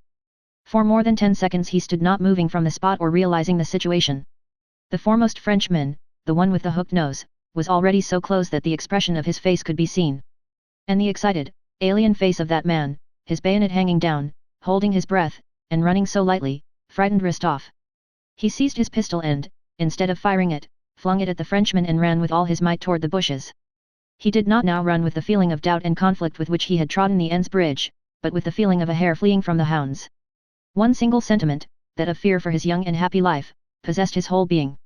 Rapidly leaping the furrows, he fled across the field with the impetuosity he used to show at catch play, now and then turning his good-natured, pale, young face to look back. A shudder of terror went through him. No, better not look, he thought, but having reached the bushes he glanced round once more. The French had fallen behind, and just as he looked round the first man changed his run to a walk and, turning, shouted something loudly to a comrade farther back. Rostov paused. No, there's some mistake, thought he. They can't have wanted to kill me. But at the same time, his left arm felt as heavy as if a 70-pound weight were tied to it. He could run no more. The Frenchman also stopped and took aim. Rostov closed his eyes and stooped down. One bullet and then another whistled past him. He mustered his last remaining strength, took hold of his left hand with his right, and reached the bushes. Behind these were some Russian sharpshooters. Chapter 20. The infantry regiments that had been caught unawares in the outskirts of the wood ran out of it, the different companies getting mixed, and retreated as a disorderly crowd. One soldier, in his fear, uttered the senseless cry, "Cut off," that is so terrible in battle, and that word infected the whole crowd with a feeling of panic. Surrounded. Cut off? We're lost, shouted the fugitives. The moment he heard the firing and the cry from behind, the general realized that something dreadful had happened to his regiment, and the thought that he, an exemplary officer of many years' service who had never been to blame, might be held responsible at headquarters for negligence or inefficiency so staggered him that, forgetting the recalcitrant cavalry colonel, his own dignity as a general, and above all quite forgetting the danger and all regard for self-preservation, he clutched the crupper of his saddle and, spurring his horse, galloped to the regiment under a hail of bullets which fell around, but fortunately missed him. His one desire was to know what was happening and at any cost correct, or remedy, the mistake if he had made one, so that he, an exemplary officer of 22 years' service, who had never been censured, should not be held to blame. Having galloped safely through the French, he reached a field behind the copse across which our men, regardless of orders, were running and descending the valley. That moment of moral hesitation which decides the fate of battles had arrived. Would this disorderly crowd of soldiers attend to the voice of their commander, or would they, disregarding him, continue their flight? Despite his desperate shouts that used to seem so terrible to the soldiers, despite his furious purple countenance distorted out of all likeness to his former self, and the flourishing of his saber, the soldiers all continued to run, talking, firing into the air, and disobeying orders. The moral hesitation which decided the fate of battles was evidently culminating in a panic. The general had a fit of coughing as a result of shouting and of the powder smoke and stopped in despair. Everything seemed lost. But at that moment the French who were attacking, suddenly and without any apparent reason, ran back and disappeared from the outskirts, and Russian sharpshooters showed themselves in the copse. It was Timokhin's company, which alone had maintained its order in the wood and, having lain in ambush in a ditch, now attacked the French unexpectedly. Timokhin, armed only with a sword, had rushed at the enemy with such a desperate cry and such mad, drunken determination that, taken by surprise, the French had thrown down their muskets and run. Dolokhov, running beside Timokhin, killed a Frenchman at close quarters and was the first to seize the surrendering French officer by his collar. Our fugitives returned, the battalions reformed, and the French who had nearly cut our left flank in half were for the moment repulsed. Our reserve units were able to join up, and the fight was at an end. The regimental commander and Major Economov had stopped beside a bridge, letting the retreating companies pass by them, when a soldier came up and took hold of the commander's stirrup, almost leaning against him. The man was wearing a bluish coat of broadcloth, he had no knapsack or cap, his head was bandaged, and over his shoulder a French munition pouch was slung. He had an officer's sword in his hand. The soldier was pale, his blue eyes looked impudently into the commander's face, and his lips were smiling. Though the commander was occupied in giving instructions to Major Economov, he could not help taking notice of the soldier.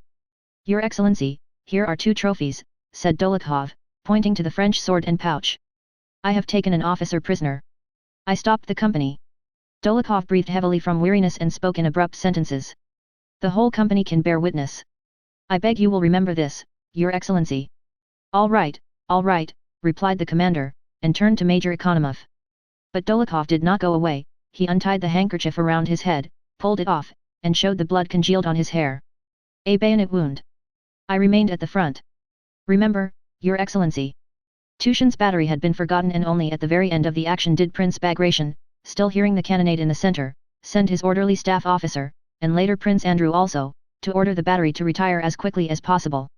When the supports attached to Tushin's battery had been moved away in the middle of the action by someone's order, the battery had continued firing and was only not captured by the French because the enemy could not surmise that anyone could have the effrontery to continue firing from 4 quite undefended guns. On the contrary, the energetic action of that battery led the French to suppose that here, in the center, the main Russian forces were concentrated. Twice they had attempted to attack this point, but on each occasion had been driven back by grape shot from the 4 isolated guns on the hillock. Soon after Prince Bagration had left him, Tushin had succeeded in setting fire to Schöngrabern. "Look at them scurrying. It's burning. Just see the smoke. Fine. Grand. Look at the smoke," exclaimed the artillerymen, brightening up. All the guns, without waiting for orders, were being fired in the direction of the conflagration. As if urging each other on, the soldiers cried at each shot, "Fine. That's good. Look at it. Grand." The fire, fanned by the breeze, was rapidly spreading. The French columns that had advanced beyond the village went back, but as though in revenge for this failure, the enemy placed 10 guns to the right of the village and began firing them at Tushin's battery. In their childlike glee, aroused by the fire and their luck in successfully cannonading the French, our artillerymen only noticed this battery when 2 balls, and then 4 more, fell among our guns, one knocking over 2 horses and another tearing off a munition wagon driver's leg. Their spirits once roused were, however, not diminished, but only changed character. The horses were replaced by others from a reserve gun carriage, the wounded were carried away, and the 4 guns were turned against the 10-gun battery. Tushin's companion officer had been killed at the beginning of the engagement and within an hour 17 of the 40 men of the gun's crews had been disabled, but the artillerymen were still as merry and lively as ever. Twice they noticed the French appearing below them, and then they fired grape shot at them. Little Tushin, moving feebly and awkwardly, kept telling his orderly to refill my pipe for that one, and then, scattering sparks from it, ran forward shading his eyes with his small hand to look at the French. "Smack at 'em, lads," he kept saying, seizing the guns by the wheels and working the screws himself. Amid the smoke, deafened by the incessant reports which always made him jump, Tushin not taking his pipe from his mouth ran from gun to gun, now aiming, now counting the charges, now giving orders about replacing dead or wounded horses and harnessing fresh ones, and shouting in his feeble voice, so high-pitched and irresolute.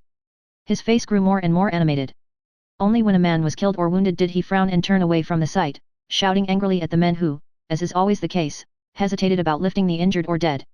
The soldiers, for the most part handsome fellows and, as is always the case in an artillery company, a head and shoulders taller and twice as broad as their officer, all looked at their commander like children in an embarrassing situation, and the expression on his face was invariably reflected on theirs. Owing to the terrible uproar and the necessity for concentration and activity, Tushin did not experience the slightest unpleasant sense of fear, and the thought that he might be killed or badly wounded never occurred to him. On the contrary, he became more and more elated.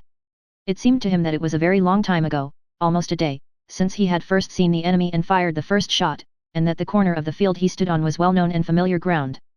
Though he thought of everything, considered everything, and did everything the best of officers could do in his position, he was in a state akin to feverish delirium or drunkenness.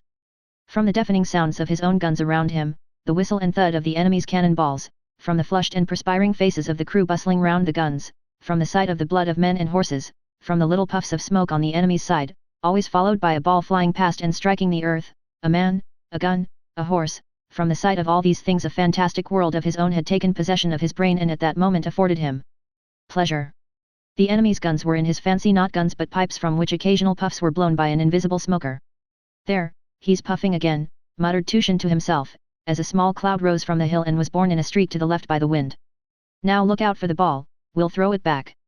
"What do you want, your honor?" asked an artilleryman, standing close by, who heard him muttering. "Nothing, only a shell," he answered. "Come along, our Matvevna," he said to himself. Matvevna note was the name his fancy gave to the farthest gun of the battery, which was large and of an old pattern. The French swarming round their guns seemed to him like ants. In that world, the handsome drunkard number 1 of the second gun's crew was Uncle. Tushin looked at him more often than at anyone else and took delight in his every movement. The sound of musketry at the foot of the hill, now diminishing, now increasing, seemed like someone's breathing. He listened intently to the ebb and flow of these sounds. Note: daughter of Matthew. Ah! Breathing again, breathing, he muttered to himself. He imagined himself as an enormously tall, powerful man who was throwing cannonballs at the French with both hands. "Now then, Matvevna, dear old lady, don't let me down," he was saying as he moved from the gun, when a strange, unfamiliar voice called above his head, "Captain Tushin." "Captain!" Tushin turned round in dismay. It was the staff officer who had turned him out of the booth at Grunth. He was shouting in a gasping voice. "Are you mad? You have twice been ordered to retreat, and you... Why are they down on me?" thought Tushin, looking in alarm at his superior. "I don't," he muttered, holding up 2 fingers to his cap. But the staff officer did not finish what he wanted to say. A cannonball, flying close to him, caused him to duck and bend over his horse. He paused, and just as he was about to say something more, another ball stopped him.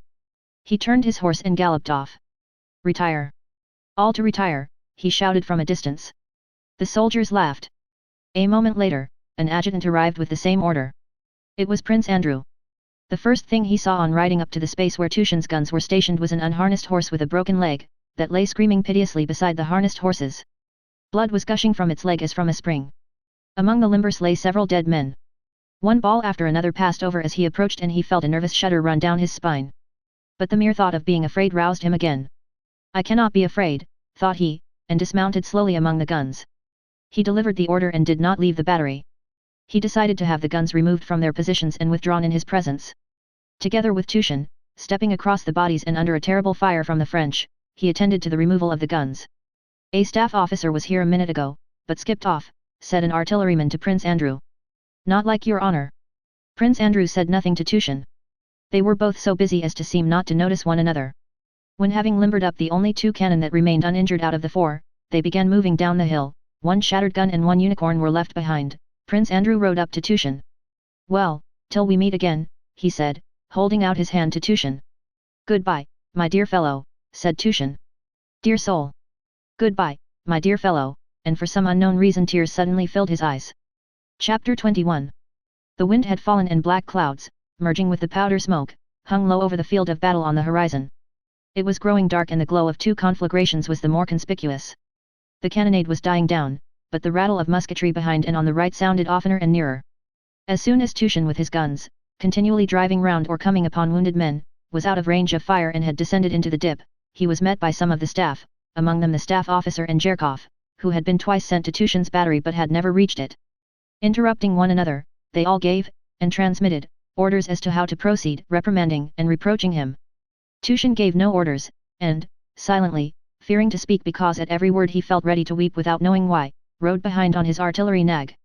Though the orders were to abandon the wounded, many of them dragged themselves after troops and begged for seats on the gun carriages. The jaunty infantry officer who just before the battle had rushed out of Tushin's wattle shed was laid, with a bullet in his stomach, on Matveyevna's carriage. At the foot of the hill, a pale hussar cadet, supporting one hand with the other, came up to Tushin and asked for a seat. "Captain, for God's sake! I've hurt my arm," he said timidly. "For God's sake! I can't walk! For God's sake!"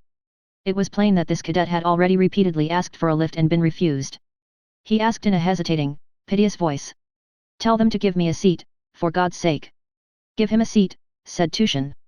"Lay a cloak for him to sit on, lad," he said, addressing his favorite soldier. "And where is the wounded officer?" "He has been set down." "He died," replied someone. "Help him up." "Sit down, dear fellow, sit down. Spread out the cloak, Antonov." The cadet was Rostov. With one hand he supported the other, he was pale and his jaw trembled, shivering feverishly. He was placed on Matveyevna, the gun from which they had removed the dead officer. The cloak they spread under him was wet with blood which stained his breeches and arm. "What, are you wounded, my lad?" said Tushin, approaching the gun on which Rostov sat. "No, it's a sprain." "Then what is this blood on the gun carriage?" inquired Tushin. "It was the officer, your honor, stained it," answered the artilleryman, wiping away the blood with his coat sleeve, as if apologizing for the state of his gun. It was all that they could do to get the guns up the rise aided by the infantry, and having reached the village of Gruntersdorf they halted. It had grown so dark that one could not distinguish the uniforms 10 paces off, and the firing had begun to subside. Suddenly, nearby on the right, shouting and firing were again heard. Flashes of shot gleamed in the darkness. This was the last French attack and was met by soldiers who had sheltered in the village houses. They all rushed out of the village again, but Tushin's guns could not move, and the artillerymen, Tushin and the cadet exchanged silent glances as they awaited their fate. The firing died down and soldiers, talking eagerly, streamed out of a side street. "Not hurt, Petrov?" asked one. "We've given it hot, mate." "They won't make another push now," said another. "You couldn't see a thing. How they shot at their own fellows. Nothing could be seen. Pitch dark, brother. Isn't there something to drink?" The French had been repulsed for the last time. And again in the complete darkness Tushin's guns moved forward, surrounded by the humming infantry as by a frame. In the darkness, it seemed as though a gloomy unseen river was flowing always in one direction, humming with whispers and talk and the sound of hoofs and wheels. Amid the general rumble, the groans and voices of the wounded were more distinctly heard than any other sound in the darkness of the night. The gloom that enveloped the army was filled with their groans, which seemed to melt into one with the darkness of the night. After a while the moving mass became agitated, someone rode past on a white horse followed by his suite, and said something in passing. What did he say? "Where to, now? Halt, is it? Did he thank us?" came eager questions from all sides. The whole moving mass began pressing closer together and a report spread that they were ordered to halt. Evidently those in front had halted. All remained where they were in the middle of the muddy road. Fires were lighted and the talk became more audible.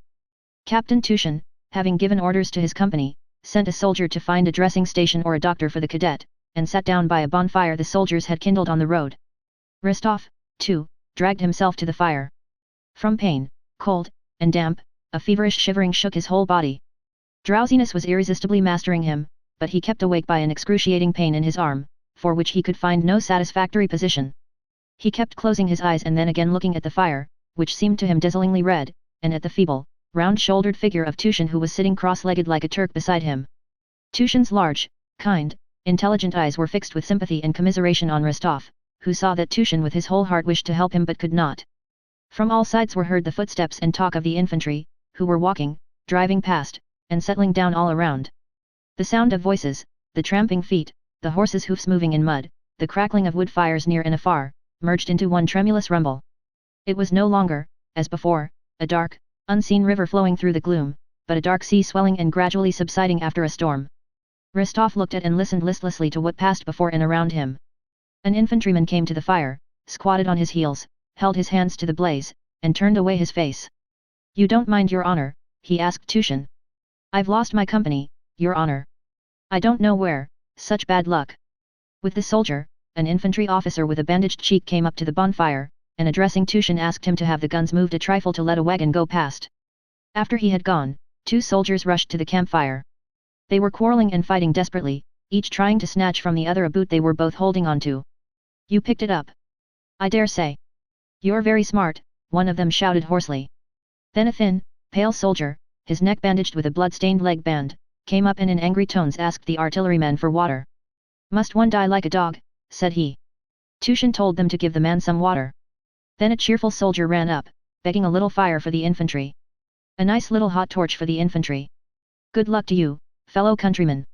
Thanks for the fire, we'll return it with interest, said he, carrying away into the darkness a glowing stick. Next came 4 soldiers, carrying something heavy on a cloak, and passed by the fire. One of them stumbled. Who the devil has put the logs on the road, snarled he. He's dead, why carry him, said another. Shut up. And they disappeared into the darkness with their load.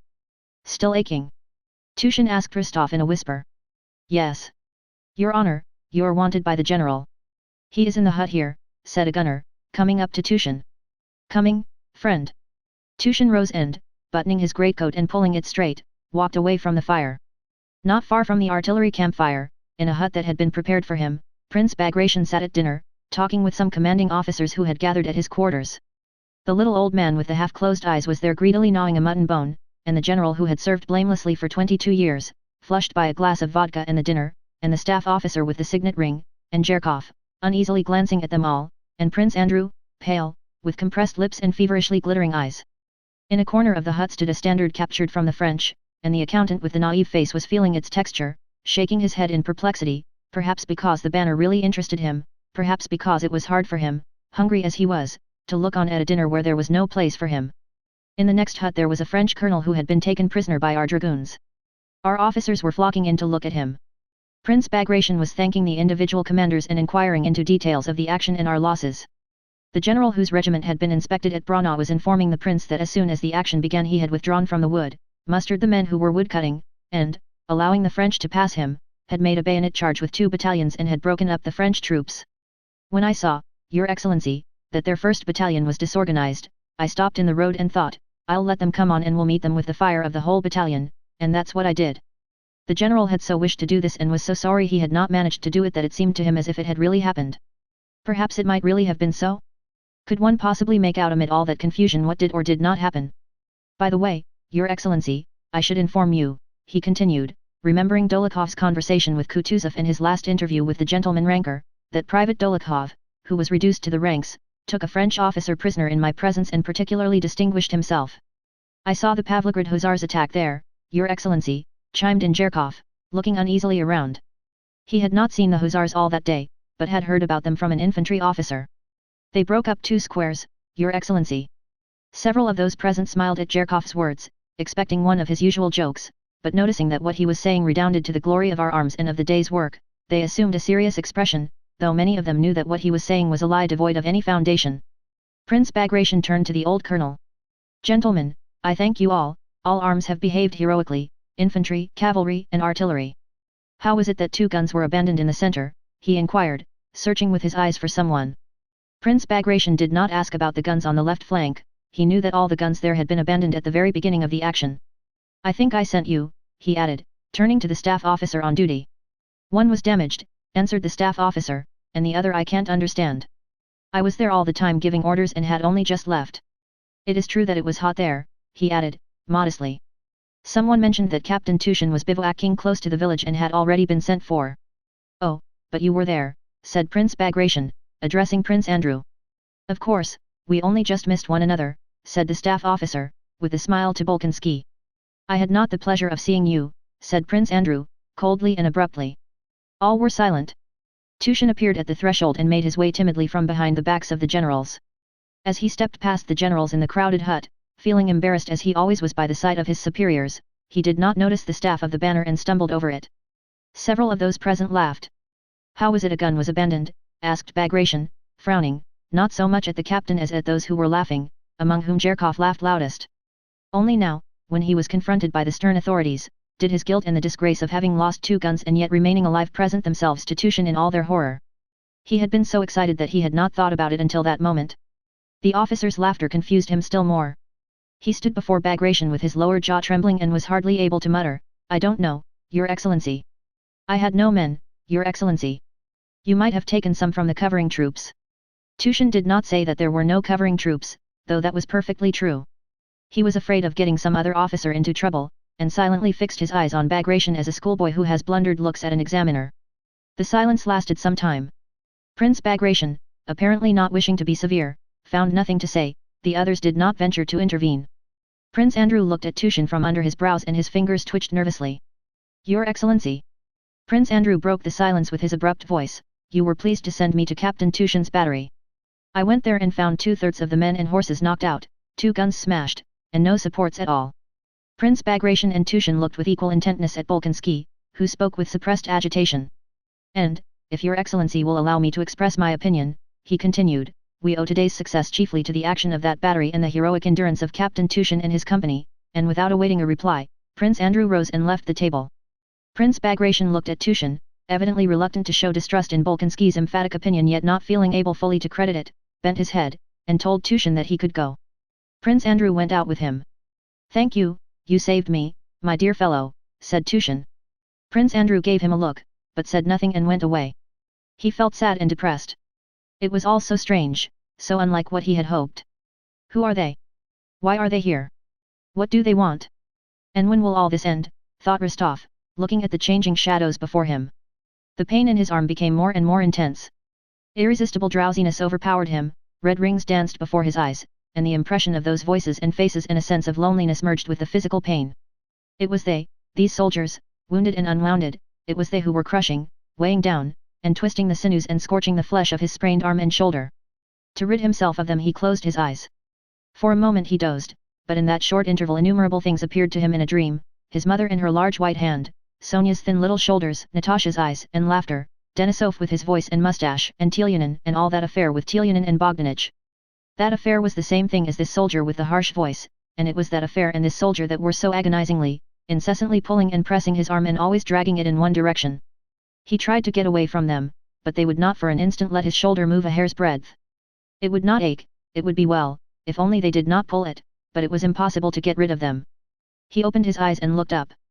The black canopy of night hung less than a yard above the glow of the charcoal. Flakes of falling snow were fluttering in that light. Tushin had not returned, the doctor had not come.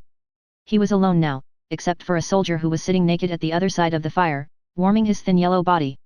"Nobody wants me," thought Rostov. "There is no one to help me or pity me. Yet I was once at home, strong, happy, and loved." He sighed and, doing so, groaned involuntarily.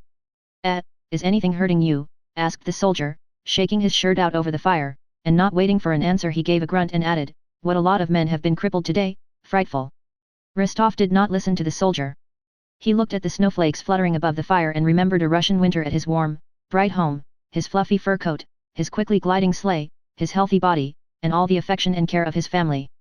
"And why did I come here?" he wondered. Next day the French army did not renew their attack, and the remnant of Bagration's detachment was reunited to Kutuzov's army. Book 3, 1805. Chapter 1. Prince Vasily was not a man who deliberately thought out his plans. Still less did he think of injuring anyone for his own advantage. He was merely a man of the world who had got on and to whom getting on had become a habit. Schemes and devices for which he never rightly accounted to himself, but which formed the whole interest of his life, were constantly shaping themselves in his mind, arising from the circumstances and persons he met. Of these plans he had not merely one or two in his head but dozens, some only beginning to form themselves, some approaching achievement, and some in course of disintegration. He did not, for instance, say to himself, "This man now has influence, I must gain his confidence and friendship and through him obtain a special grant." Nor did he say to himself, "Pierre is a rich man, I must entice him to marry my daughter and lend me the 40,000 rubles I need." But when he came across a man of position his instinct immediately told him that this man could be useful, and without any premeditation Prince Vasily took the first opportunity to gain his confidence, flatter him, become intimate with him, and finally make his request. He had Pierre at hand in Moscow and procured for him an appointment as gentleman of the bedchamber, which at that time conferred the status of Councillor of State, and insisted on the young man accompanying him to Petersburg and staying at his house. With apparent absent-mindedness, yet with unhesitating assurance that he was doing the right thing, Prince Vasily did everything to get Pierre to marry his daughter. Had he thought out his plans beforehand, he could not have been so natural and shown such unaffected familiarity in intercourse with everybody both above and below him in social standing. Something always drew him toward those richer and more powerful than himself, and he had rare skill in seizing the most opportune moment for making use of people. Pierre, on unexpectedly becoming Count Bezúkhov and a rich man, felt himself after his recent loneliness and freedom from cares so beset and preoccupied that only in bed was he able to be by himself. He had to sign papers, to present himself at government offices, the purpose of which was not clear to him, to question his chief steward, to visit his estate near Moscow, and to receive many people who formerly did not even wish to know of his existence but would now have been offended and grieved had he chosen not to see them. These different people, businessmen, relations, and acquaintances alike, were all disposed to treat the young heir in the most friendly and flattering manner. They were all evidently firmly convinced of Pierre's noble qualities. He was always hearing such words as, "With your remarkable kindness," or, "With your excellent heart, you are yourself so honorable, Count," or, "Were he as clever as you," and so on, till he began sincerely to believe in his own exceptional kindness and extraordinary intelligence, the more so as in the depth of his heart it had always seemed to him that he really was very kind and intelligent. Even people who had formerly been spiteful toward him and evidently unfriendly now became gentle and affectionate. The angry eldest princess, with the long waist and hair plastered down like a doll's, had come into Pierre's room after the funeral. With drooping eyes and frequent blushes she told him she was very sorry about their past misunderstandings and did not now feel she had a right to ask him for anything, except only for permission, after the blows she had received, to remain for a few weeks longer in the house she so loved and where she had sacrificed so much. She could not refrain from weeping at these words. Touched that this statuesque princess could so change, Pierre took her hand and begged her forgiveness, without knowing what for. From that day the eldest princess quite changed toward Pierre and began knitting a striped scarf for him. "Do this for my sake, Monday cher." After all, she had to put up with a great deal from the deceased, said Prince Vasily to him, handing him a deed to sign for the princess' benefit. Prince Vasily had come to the conclusion that it was necessary to throw this bone, a bill for 30,000 rubles, to the poor princess that it might not occur to her to speak of his share in the affair of the inlaid portfolio. Pierre signed the deed and after that the princess grew still kinder. The younger sisters also became affectionate to him, especially the youngest, the pretty one with the mole, who often made him feel confused by her smiles and her own confusion when meeting him. It seemed so natural to Pierre that everyone should like him, and it would have seemed so unnatural had anyone disliked him, that he could not but believe in the sincerity of those around him. Besides, he had no time to ask himself whether these people were sincere or not. He was always busy and always felt in a state of mild and cheerful intoxication. He felt as though he were the center of some important and general movement, that something was constantly expected of him, that if he did not do it he would grieve and disappoint many people, but if he did this and that, all would be well, and he did what was demanded of him, but still that happy result always remained in the future. More than anyone else, Prince Vasily took possession of Pierre's affairs and of Pierre himself in those early days. From the death of Count Bezúkhov he did not let go his hold of the lad. He had the air of a man oppressed by business, weary and suffering, who yet would not, for pity's sake, leave this helpless youth who, after all, was the son of his old friend and the possessor of such enormous wealth, to the caprice of fate and the designs of rogues. During the few days he spent in Moscow after the death of Count Bezúkhov, he would call Pierre, or go to him himself, and tell him what ought to be done in a tone of weariness and assurance, as if he were adding every time, "You know I am overwhelmed with business and it is purely out of charity that I trouble myself about you, and you also know quite well that what I propose is the only thing possible." "Well, my dear fellow, tomorrow we are off at last," said Prince Vasily one day, closing his eyes and fingering Pierre's elbow, speaking as if he were saying something which had long since been agreed upon and could not now be altered. "We start tomorrow and I'm giving you a place in my carriage. I am very glad. All our important business here is now settled, and I ought to have been off long ago. Here is something I have received from the Chancellor. I asked him for you, and you have been entered in the diplomatic corps and made a gentleman of the bedchamber. The diplomatic career now lies open before you." Notwithstanding the tone of wearied assurance with which these words were pronounced, Pierre, who had so long been considering his career, wished to make some suggestion. But Prince Vasily interrupted him in the special deep cooing tone, precluding the possibility of interrupting his speech, which he used in extreme cases when special persuasion was needed. "Mais, Monday cher, I did this for my own sake, to satisfy my conscience, and there is nothing to thank me for. No one has ever complained yet of being too much loved, and besides, you are free, you could throw it up tomorrow. But you will see everything for yourself when you get to Petersburg. It is high time for you to get away from these terrible recollections." Prince Vasily sighed. Yes, my boy. And my valet can go in your carriage." "Ah! I was nearly forgetting," he added. "You know, Monday cher, your father and I had some accounts to settle, so I have received what was due from the Ryazan estate and will keep it. You won't require it. We'll go into the accounts later." satisfy what was due from the Ryazan estate, Prince Vasily meant several thousand rubles quit rent received from Pierre's peasants, which the prince had retained for himself. In Petersburg, as in Moscow, Pierre found the same atmosphere of gentleness and affection. He could not refuse the post, or rather the rank, for he did nothing, that Prince Vasily had procured for him, and acquaintances, invitations, and social occupations were so numerous that, even more than in Moscow, he felt a sense of bewilderment, bustle, and continual expectation of some good, always in front of him but never attained. Of his former bachelor acquaintances many were no longer in Petersburg. The guards had gone to the front, Dolokhov had been reduced to the ranks, Anatole was in the army somewhere in the provinces, Prince Andrew was abroad, so Pierre had not the opportunity to spend his nights as he used to like to spend them, or to open his mind by intimate talks with a friend older than himself and whom he respected. His whole time was taken up with dinners and balls and was spent chiefly at Prince Vasily's house in the company of the stout princess, his wife, and his beautiful daughter Hélène. Like the others, Anna Pavlovna Skor showed Pierre the change of attitude toward him that had taken place in society. Formerly in Anna Pavlovna's presence, Pierre had always felt that what he was saying was out of place, tactless and unsuitable, that remarks which seemed to him clever while they formed in his mind became foolish as soon as he uttered them, while on the contrary Hippolyte's stupidest remarks came out clever and apt. Now everything Pierre said was charmant. Even if Anna Pavlovna did not say so, he could see that she wished to and only refrained out of regard for his modesty. In the beginning of the winter of 1805-6 Pierre received one of Anna Pavlovna's usual pink notes with an invitation to which was added, "You will find the beautiful Hélène here, whom it is always delightful to see." When he read that sentence, Pierre felt for the first time that some link which other people recognized had grown up between himself and Hélène, and that thought both alarmed him, as if some obligation were being imposed on him which he could not fulfill, and pleased him as an entertaining supposition. Anna Pavlovna's at home was like the former one, only the novelty she offered her guests this time was not Mortemart, but a diplomatist fresh from Berlin with the very latest details of the Emperor Alexander's visit to Potsdam, and of how the two august friends had pledged themselves in an indissoluble alliance to uphold the cause of justice against the enemy of the human race. Anna Pavlovna received Pierre with a shade of melancholy, evidently relating to the young man's recent loss by the death of Count Bezukhov. Everyone constantly considered it a duty to assure Pierre that he was greatly afflicted by the death of the father he had hardly known, and her melancholy was just like the august melancholy she showed at the mention of her most august majesty the Empress Marya Fedorovna. Pierre felt flattered by this.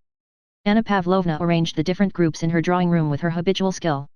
The large group, in which were Prince Vasily and the generals, had the benefit of the diplomat. Another group was at the tea table.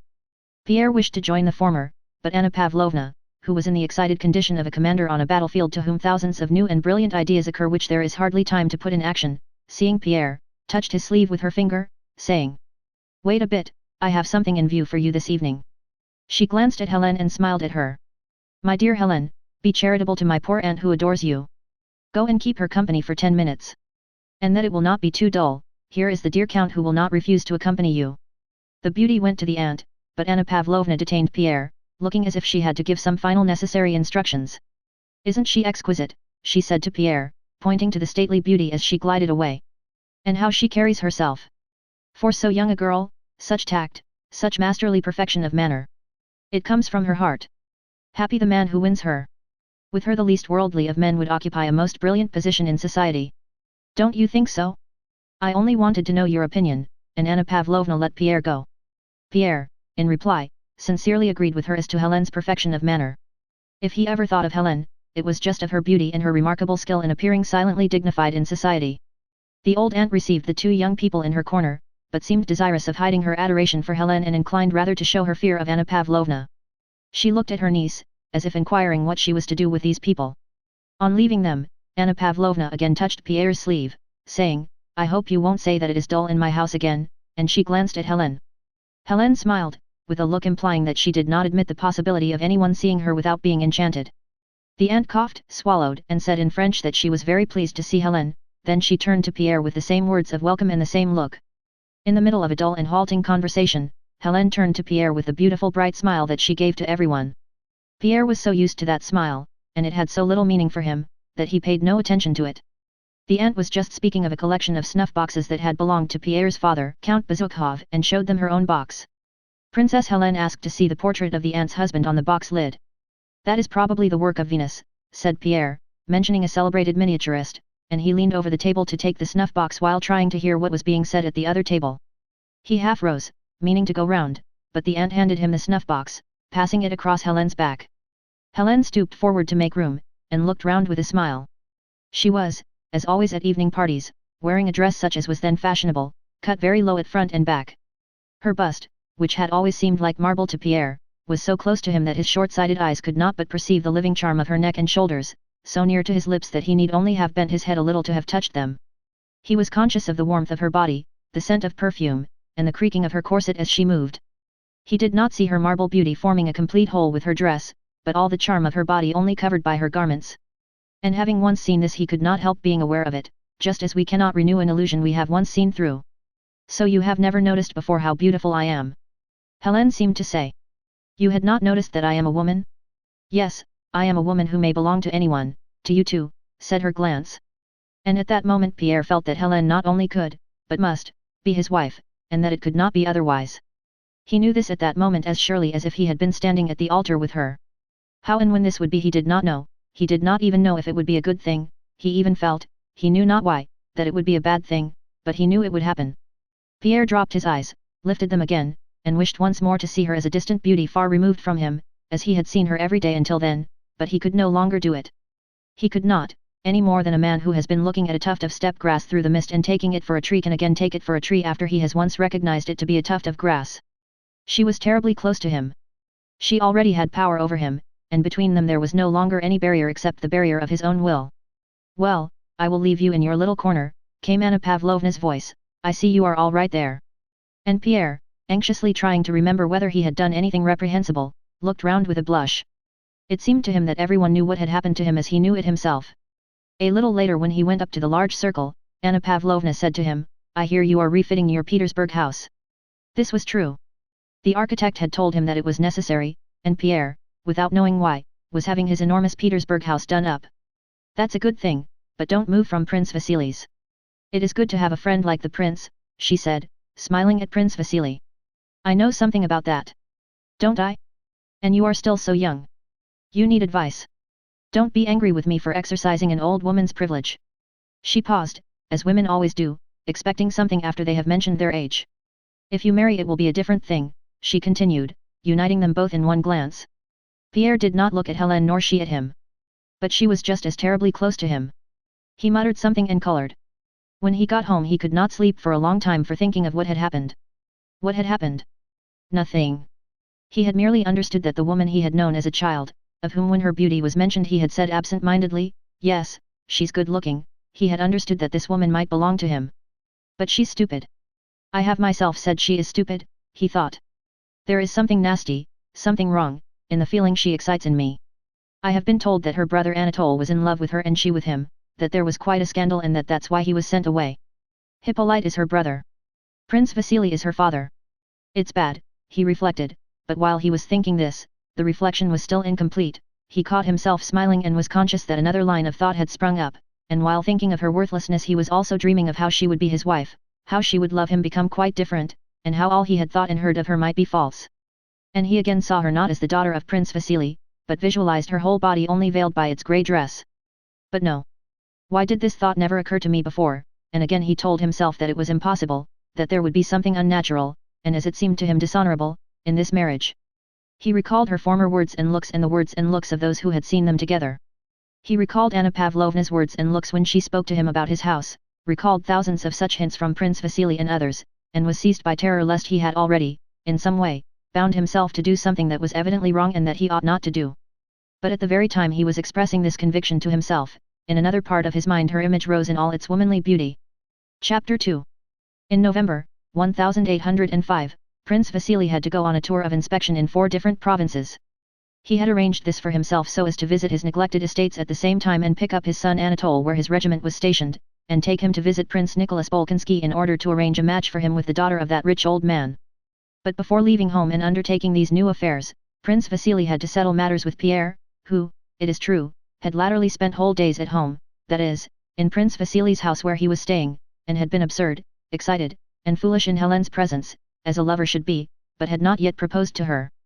This is all very fine, but things must be settled, said Prince Vasily to himself, with a sorrowful sigh, one morning, feeling that Pierre who was under such obligations to him, but never mind that, was not behaving very well in this matter.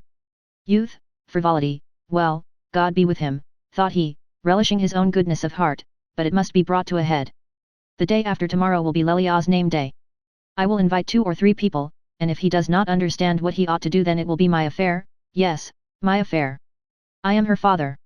6 weeks after Anna Pavlovna's at home, and after the sleepless night when he had decided that to marry Hélène would be a calamity and that he ought to avoid her and go away, Pierre, despite that decision, had not left Prince Vasily's and felt with terror that in people's eyes he was every day more and more connected with her, that it was impossible for him to return to his former conception of her, that he could not break away from her, and that though it would be a terrible thing he would have to unite his fate with hers. He might perhaps have been able to free himself, but that Prince Vasily, who had rarely before given receptions, now hardly let a day go by without having an evening party at which Pierre had to be present unless he wished to spoil the general pleasure and disappoint everyone's expectation. Prince Vasily, in the rare moments when he was at home, would take Pierre's hand in passing and draw it downwards, or absent-mindedly hold out his wrinkled, clean-shaven cheek for Pierre to kiss and would say, "Till tomorrow," or, "Be in to dinner or I shall not see you," or, "I am staying in for your sake," and so on. And though Prince Vasily, when he stayed in, as he said, for Pierre's sake, hardly exchanged a couple of words with him, Pierre felt unable to disappoint him. Every day he said to himself one and the same thing, "It is time I understood her and made up my mind what she really is. Was I mistaken before, or am I mistaken now?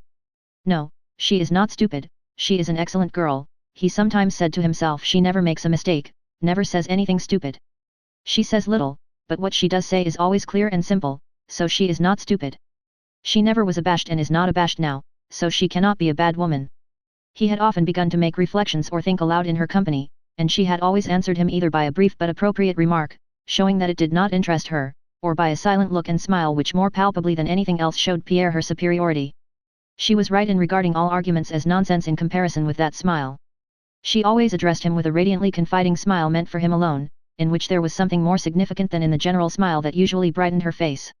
Pierre knew that everyone was waiting for him to say a word and cross a certain line, and he knew that sooner or later he would step across it, but an incomprehensible terror seized him at the thought of that dreadful step.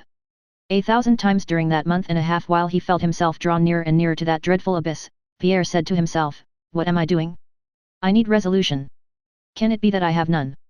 He wished to take a decision, but felt with dismay that in this matter he lacked that strength of will which he had known in himself and really possessed.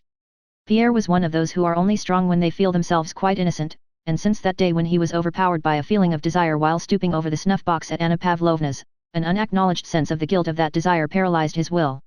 On Helene's name day, a small party of just their own people, as his wife said, met for supper at Prince Vasily's. All these friends and relations had been given to understand that the fate of the young girl would be decided that evening. The visitors were seated at supper. Princess Karagina, a portly imposing woman who had once been handsome, was sitting at the head of the table. On either side of her sat the more important guests, an old general and his wife, and Anna Pavlovna Skurer. At the other end sat the younger and less important guests, and there too sat the members of the family and Pierre and Hélène, side by side. Prince Vasily was not having any supper, he went round the table in a merry mood, sitting down now by one, now by another, of the guests. To each of them he made some careless and agreeable remark except to Pierre and Hélène, whose presence he seemed not to notice. He enlivened the whole party. The wax candles burned brightly, the silver and crystal gleamed, so did the ladies' toilets and the gold and silver of the men's epaulets. Servants in scarlet liveries moved round the table, the clatter of plates, knives and glasses mingled with the animated hum of several conversations. At one end of the table, the old chamberlain was heard assuring an old baroness that he loved her passionately, at which she laughed. At the other could be heard the story of the misfortunes of some Mary Viktorovna or other. At the center of the table, Prince Vasily attracted everybody's attention. With a facetious smile on his face, he was telling the ladies about last Wednesday's meeting of the Imperial Council, at which Sergei Kuzmich Vyazmaitanov, the new military governor-general of Petersburg, had received and read the then famous rescript of the Emperor Alexander from the army to Sergei Kuzmich, in which the emperor said that he was receiving from all sides declarations of the people's loyalty, that the declaration from Petersburg gave him particular pleasure, and that he was proud to be at the head of such a nation and would endeavor to be worthy of it. This rescript began with the words, "Sergei Kuzmich, from all sides reports reach me," etc. "Well, and so he never got farther than, Sergei Kuzmich?" asked one of the ladies. "Exactly, not a hair's breadth farther," answered Prince Vasily, laughing, "Sergei Kuzmich. From all sides.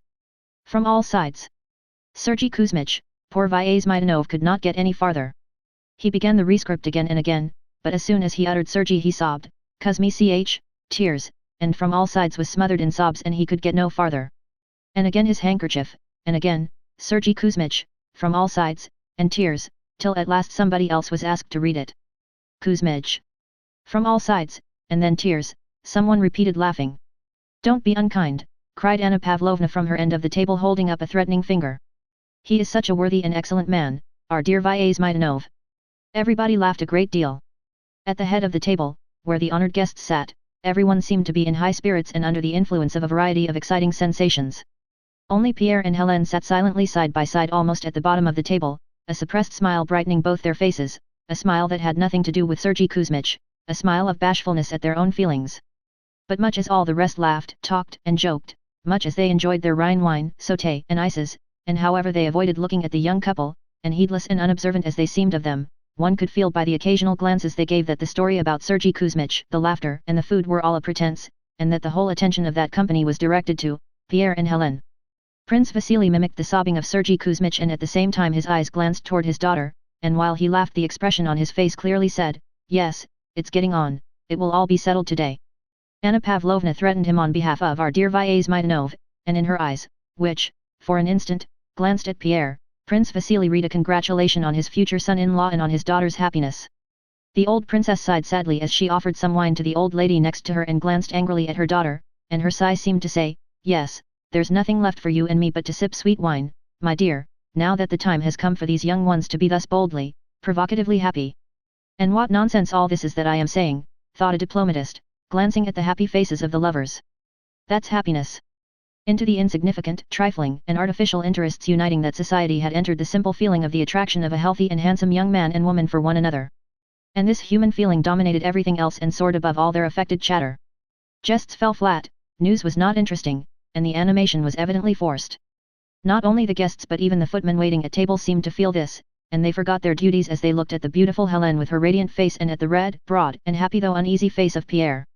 It seemed as if the very light of the candles was focused on those two happy faces alone. Pierre felt that he was the center of it all, and this both pleased and embarrassed him. He was like a man entirely absorbed in some occupation. He did not see, hear, or understand anything clearly. Only now and then detached ideas and impressions from the world of reality shot unexpectedly through his mind. So it is all finished, he thought. And how has it all happened? How quickly? Now I know that not because of her alone, nor of myself alone, but because of everyone, it must inevitably come about. They are all expecting it, they are so sure that it will happen that I cannot, disappoint them. But how will it be? I do not know, but it will certainly happen, thought Pierre, glancing at those dazzling shoulders close to his eyes. Or he would suddenly feel ashamed of he knew not what.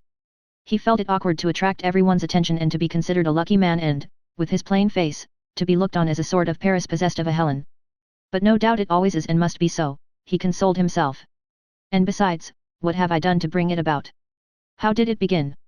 I traveled from Moscow with Prince Vasily. Then there was nothing. So why should I not stay at his house? Then I played cards with her and picked up her reticule and drove out with her. How did it begin, when did it all come about? And here he was sitting by her side as her betrothed, seeing, hearing, feeling her nearness, her breathing, her movements, her beauty. Then it would suddenly seem to him that it was not she but he was so unusually beautiful, and that was why they all looked so at him, and flattered by this general admiration he would expand his chest, raise his head, and rejoice at his good fortune. Suddenly he heard a familiar voice repeating something to him a second time. But Pierre was so absorbed that he did not understand what was said. "I am asking you when you last heard from Bolkonsky," repeated Prince Vasily a third time. "How absent-minded you are, my dear fellow." Prince Vasily smiled, and Pierre noticed that everyone was smiling at him and Helene.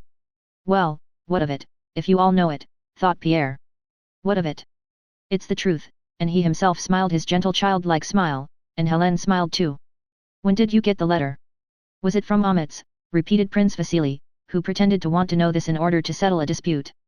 "How can one talk or think of such trifles?" thought Pierre. "Yes, from Amitz," he answered, with a sigh. After supper Pierre with his partner followed the others into the drawing room. The guests began to disperse, some without taking leave of Helene.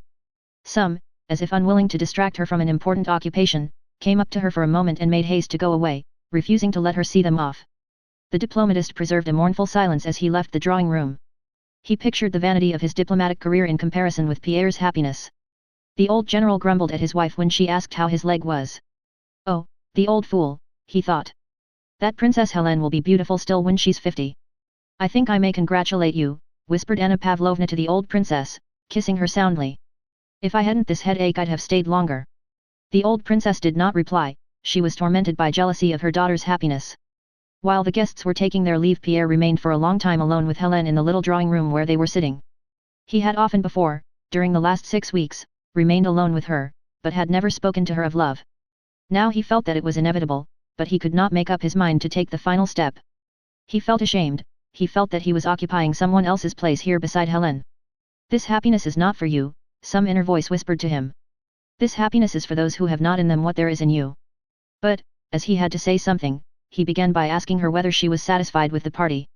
She replied in her usual simple manner that this name day of hers had been one of the pleasantest she had ever had. Some of the nearest relatives had not yet left.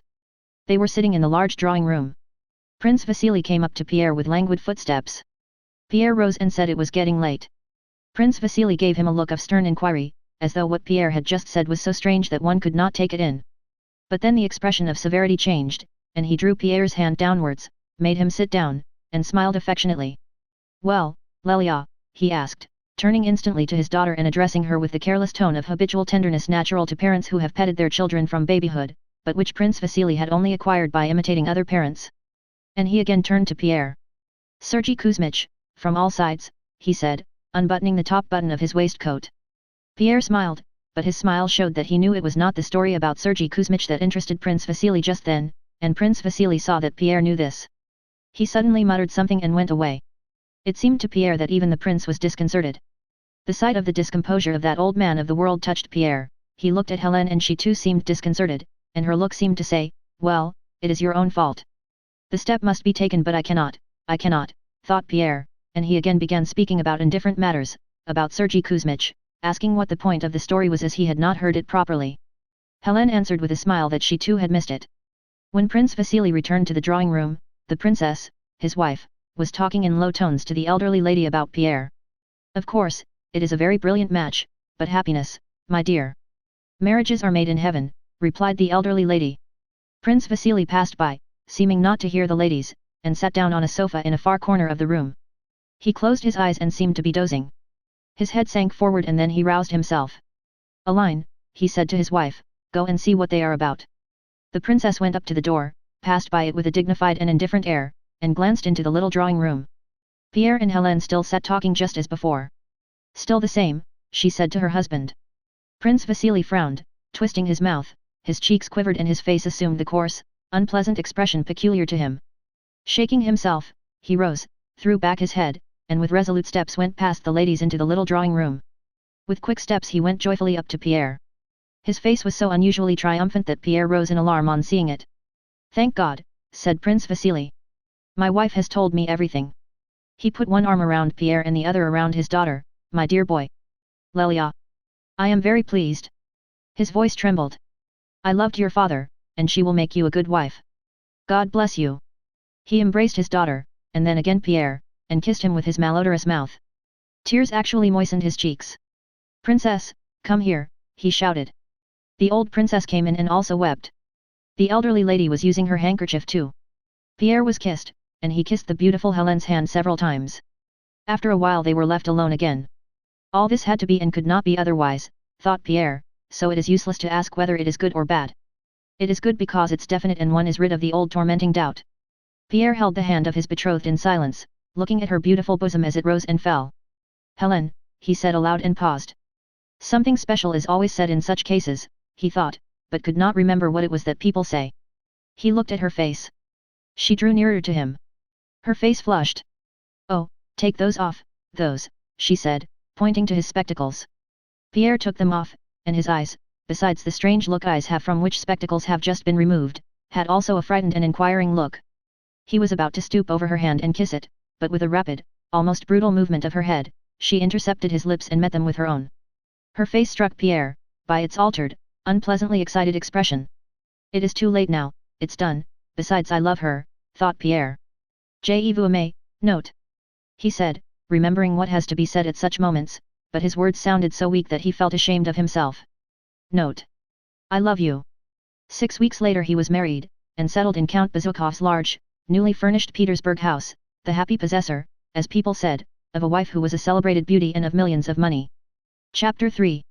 Old Prince Nicholas Bolkonsky received a letter from Prince Vasily in November, 1805, announcing that he and his son would be paying him a visit.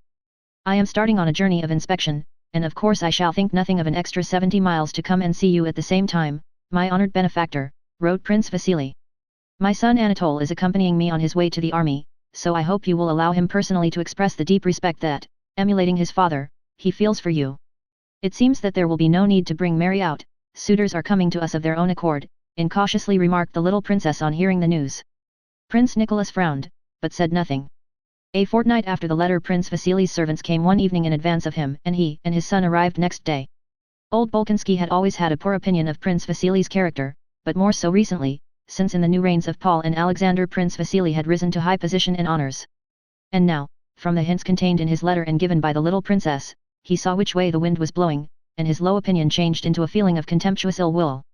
He snorted whenever he mentioned him. On the day of Prince Vasily's arrival, Prince Bolkonsky was particularly discontented and out of temper. Whether he was in a bad temper because Prince Vasily was coming, or whether his being in a bad temper made him specially annoyed at Prince Vasily's visit, he was in a bad temper, and in the morning Tikhon had already advised the architect not to go to the prince with his report. "Do you hear how he's walking?" said Tikhon, drawing the architect's attention to the sound of the prince's footsteps. "Stepping flat on his heels, we know what that means." However, at 9 o'clock the prince, in his velvet coat with a sable collar and cap, went out for his usual walk. It had snowed the day before and the path to the hothouse, along which the prince was in the habit of walking, had been swept. The marks of the broom were still visible in the snow and a shovel had been left sticking in one of the soft snowbanks that bordered both sides of the path. The prince went through the conservatories, the serfs' quarters, and the outbuildings, frowning and silent. "Can a sleigh pass?" he asked his overseer, a venerable man, resembling his master in manners and looks, who was accompanying him back to the house. "The snow is deep. I am having the avenue swept, your honor." The prince bowed his head and went up to the porch. "God be thanked," thought the overseer, "the storm has blown over. It would have been hard to drive up, your honor," he added. "I heard, your honor, that a minister is coming to visit your honor." The prince turned round to the overseer and fixed his eyes on him, frowning. "What? A minister? What minister? Who gave orders?" he said in his shrill, harsh voice. "The road is not swept for the princess my daughter, but for a minister. For me, there are no ministers." "Your honor, I thought." "You thought," shouted the prince, his words coming more and more rapidly and indistinctly. "You thought. Rascals. Blackguards. I'll teach you to think," and lifting his stick he swung it and would have hit Alpatic, the overseer, had not the latter instinctively avoided the blow. "Thought. Blackguards," shouted the prince rapidly. But although Alpatic, frightened at his own temerity in avoiding the stroke, came up to the prince, bowing his bald head resignedly before him, or perhaps for that very reason, the prince, though he continued to shout, "Blackguards! Throw the snow back on the road," did not lift his stick again but hurried into the house. Before dinner, Princess Mary and Mademoiselle Bourienne, who knew that the prince was in a bad humor, stood awaiting him, Mademoiselle Bourienne with a radiant face that said, "I know nothing, I am the same as usual," and Princess Mary pale, frightened, and with downcast eyes. What she found hardest to bear was to know that on such occasions she ought to behave like Mademoiselle Bourienne, but could not. She thought, "If I seem not to notice he will think that I do not sympathize with him, if I seem sad and out of spirits myself, he will say, as he has done before, that I'm in the dumps." The prince looked at his daughter's frightened face and snorted. "Fool, or dummy," he muttered. "And the other one is not here.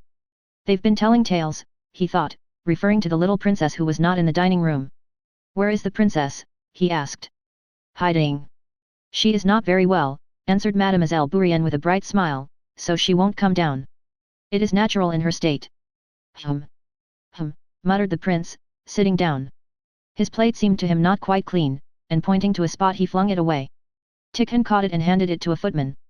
The little princess was not unwell, but had such an overpowering fear of the prince that, hearing he was in a bad humor, she had decided not to appear.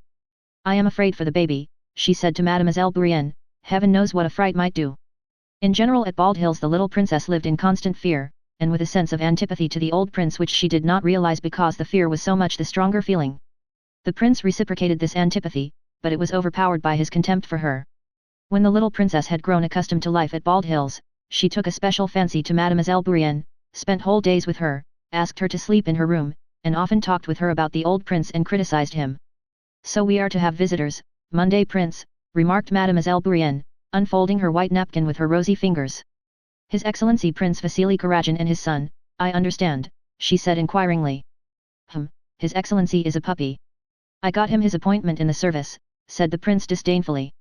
Why his son is coming I don't understand. Perhaps Princess Elizabeth and Princess Mary know. I don't want him. He looked at his blushing daughter.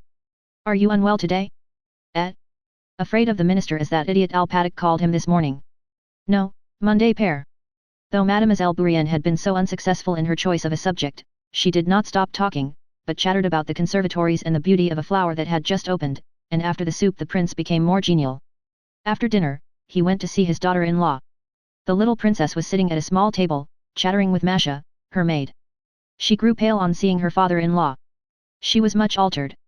She was now plain rather than pretty. Her cheeks had sunk, her lip was drawn up, and her eyes drawn down. Yes, I feel a kind of oppression, she said in reply to the prince's question as to how she felt. Do you want anything? No, merci, Monday père. Well, all right, all right. He left the room and went to the waiting room where Alpatic stood with bowed head. Has the snow been shoveled back? Yes, your excellency. Forgive me for heaven's sake. It was only my stupidity. All right, interrupted the prince, and laughing his unnatural way, he stretched out his hand for Alpatic to kiss, and then proceeded to his study. Prince Vasily arrived that evening. He was met in the avenue by coachmen and footmen, who, with loud shouts, dragged his sleighs up to one of the lodges over the road purposely laden with snow. Prince Vasily and Anatole had separate rooms assigned to them. Anatole, having taken off his overcoat, sat with arms akimbo before a table on a corner of which he smilingly and absent-mindedly fixed his large and handsome eyes. He regarded his whole life as a continual round of amusement which someone for some reason had to provide for him. And he looked on this visit to a churlish old man and a rich and ugly heiress in the same way. All this might, he thought, turn out very well and amusingly. And why not marry her if she really has so much money? That never does any harm, thought Anatole. He shaved and scented himself with the care and elegance which had become habitual to him and, his handsome head held high, entered his father's room with the good-humoured and victorious air natural to him. Prince Vasily's two valets were busy dressing him, and he looked round with much animation and cheerfully nodded to his son as the latter entered, as if to say, yes, that's how I want you to look. I say, father, joking apart, is she very hideous? Anatole asked, as if continuing a conversation the subject of which had often been mentioned during the journey. Enough. What nonsense. Above all, try to be respectful and cautious with the old prince. If he starts a row I'll go away, said Prince Anatole. I can't bear those old men. Remember, for you everything depends on this. In the meantime, not only was it known in the maidservants' rooms that the minister and his son had arrived, but the appearance of both had been minutely described. Princess Mary was sitting alone in her room, vainly trying to master her agitation. Why did they write? Why did Lisa tell me about it? It can never happen, she said, looking at herself in the glass.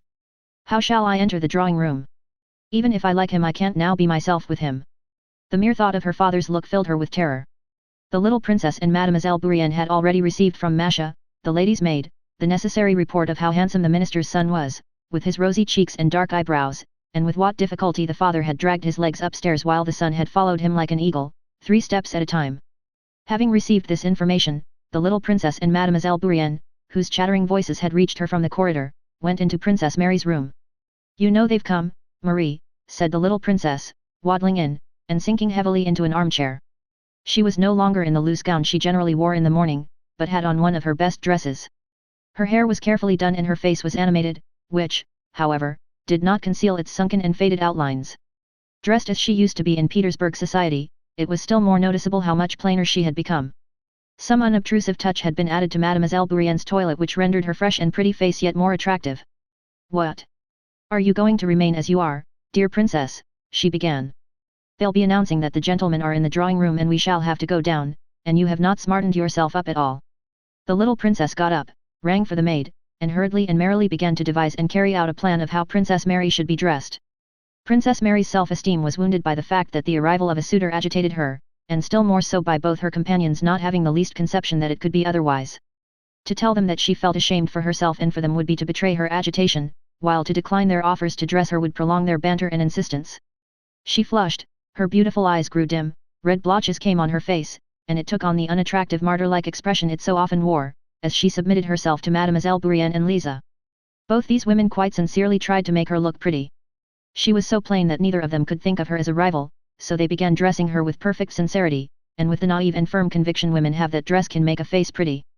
No really, my dear, this dress is not pretty, said Lisa, looking sideways at Princess Mary from a little distance. You have a maroon dress, have it fetched. Really? You know the fate of your whole life may be at stake. But this one is too light, it's not becoming. It was not the dress, but the face and whole figure of Princess Mary that was not pretty, but neither Mademoiselle Bourienne nor the little princess felt this. They still thought that if a blue ribbon were placed in the hair combed up, and the blue scarf arranged lower on the best maroon dress, and so on, all would be well. They forgot that the frightened face and the figure could not be altered, and that however they might change the setting and adornment of that face, it would still remain piteous and plain. After 2 or 3 changes to which Princess Mary meekly submitted, just as her hair had been arranged on the top of her head, a style that quite altered and spoiled her looks, and she had put on a maroon dress with a pale blue scarf, the little princess walked twice round her, now adjusting a fold of the dress with her little hand, now arranging the scarf and looking at her with her head bent first on one side and then on the other. No, it will not do, she said decidedly, clasping her hands. No, Mary, really this dress does not suit you.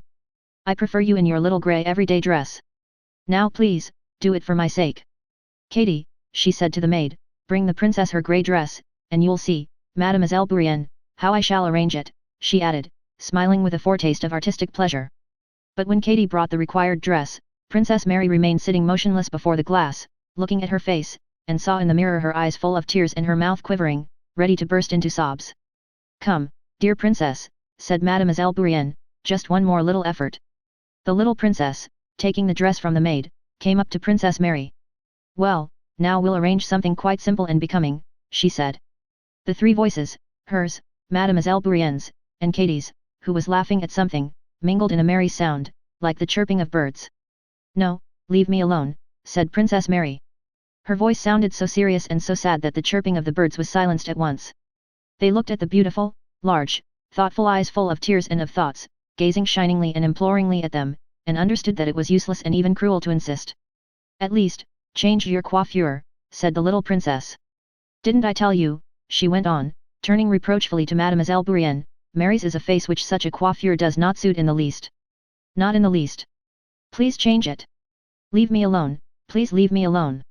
It is all quite the same to me, answered a voice struggling with tears. Mademoiselle Bourienne and the little princess had to own to themselves that Princess Mary in this guise looked very plain, worse than usual, but it was too late. She was looking at them with an expression they both knew, an expression thoughtful and sad. This expression in Princess Mary did not frighten them, she never inspired fear in anyone, but they knew that when it appeared on her face, she became mute and was not to be shaken in her determination. You will change it, won't you, said Lisa. And as Princess Mary gave no answer, she left the room. Princess Mary was left alone. She did not comply with Lisa's request, she not only left her hair as it was, but did not even look in her glass. Letting her arms fall helplessly, she sat with downcast eyes and pondered. A husband, a man, a strong dominant and strangely attractive being rose in her imagination, and carried her into a totally different happy world of his own. She fancied a child, her own, such as she had seen the day before in the arms of her nurse's daughter, at her own breast, the husband standing by and gazing tenderly at her and the child. But no, it is impossible, I am too ugly, she thought. Please come to tea. The prince will be out in a moment, came the maid's voice at the door. She roused herself, and felt appalled at what she had been thinking, and before going down she went into the room where the icons hung and, her eyes fixed on the dark face of a large icon of the Saviour lit by a lamp, she stood before it with folded hands for a few moments. A painful doubt filled her soul.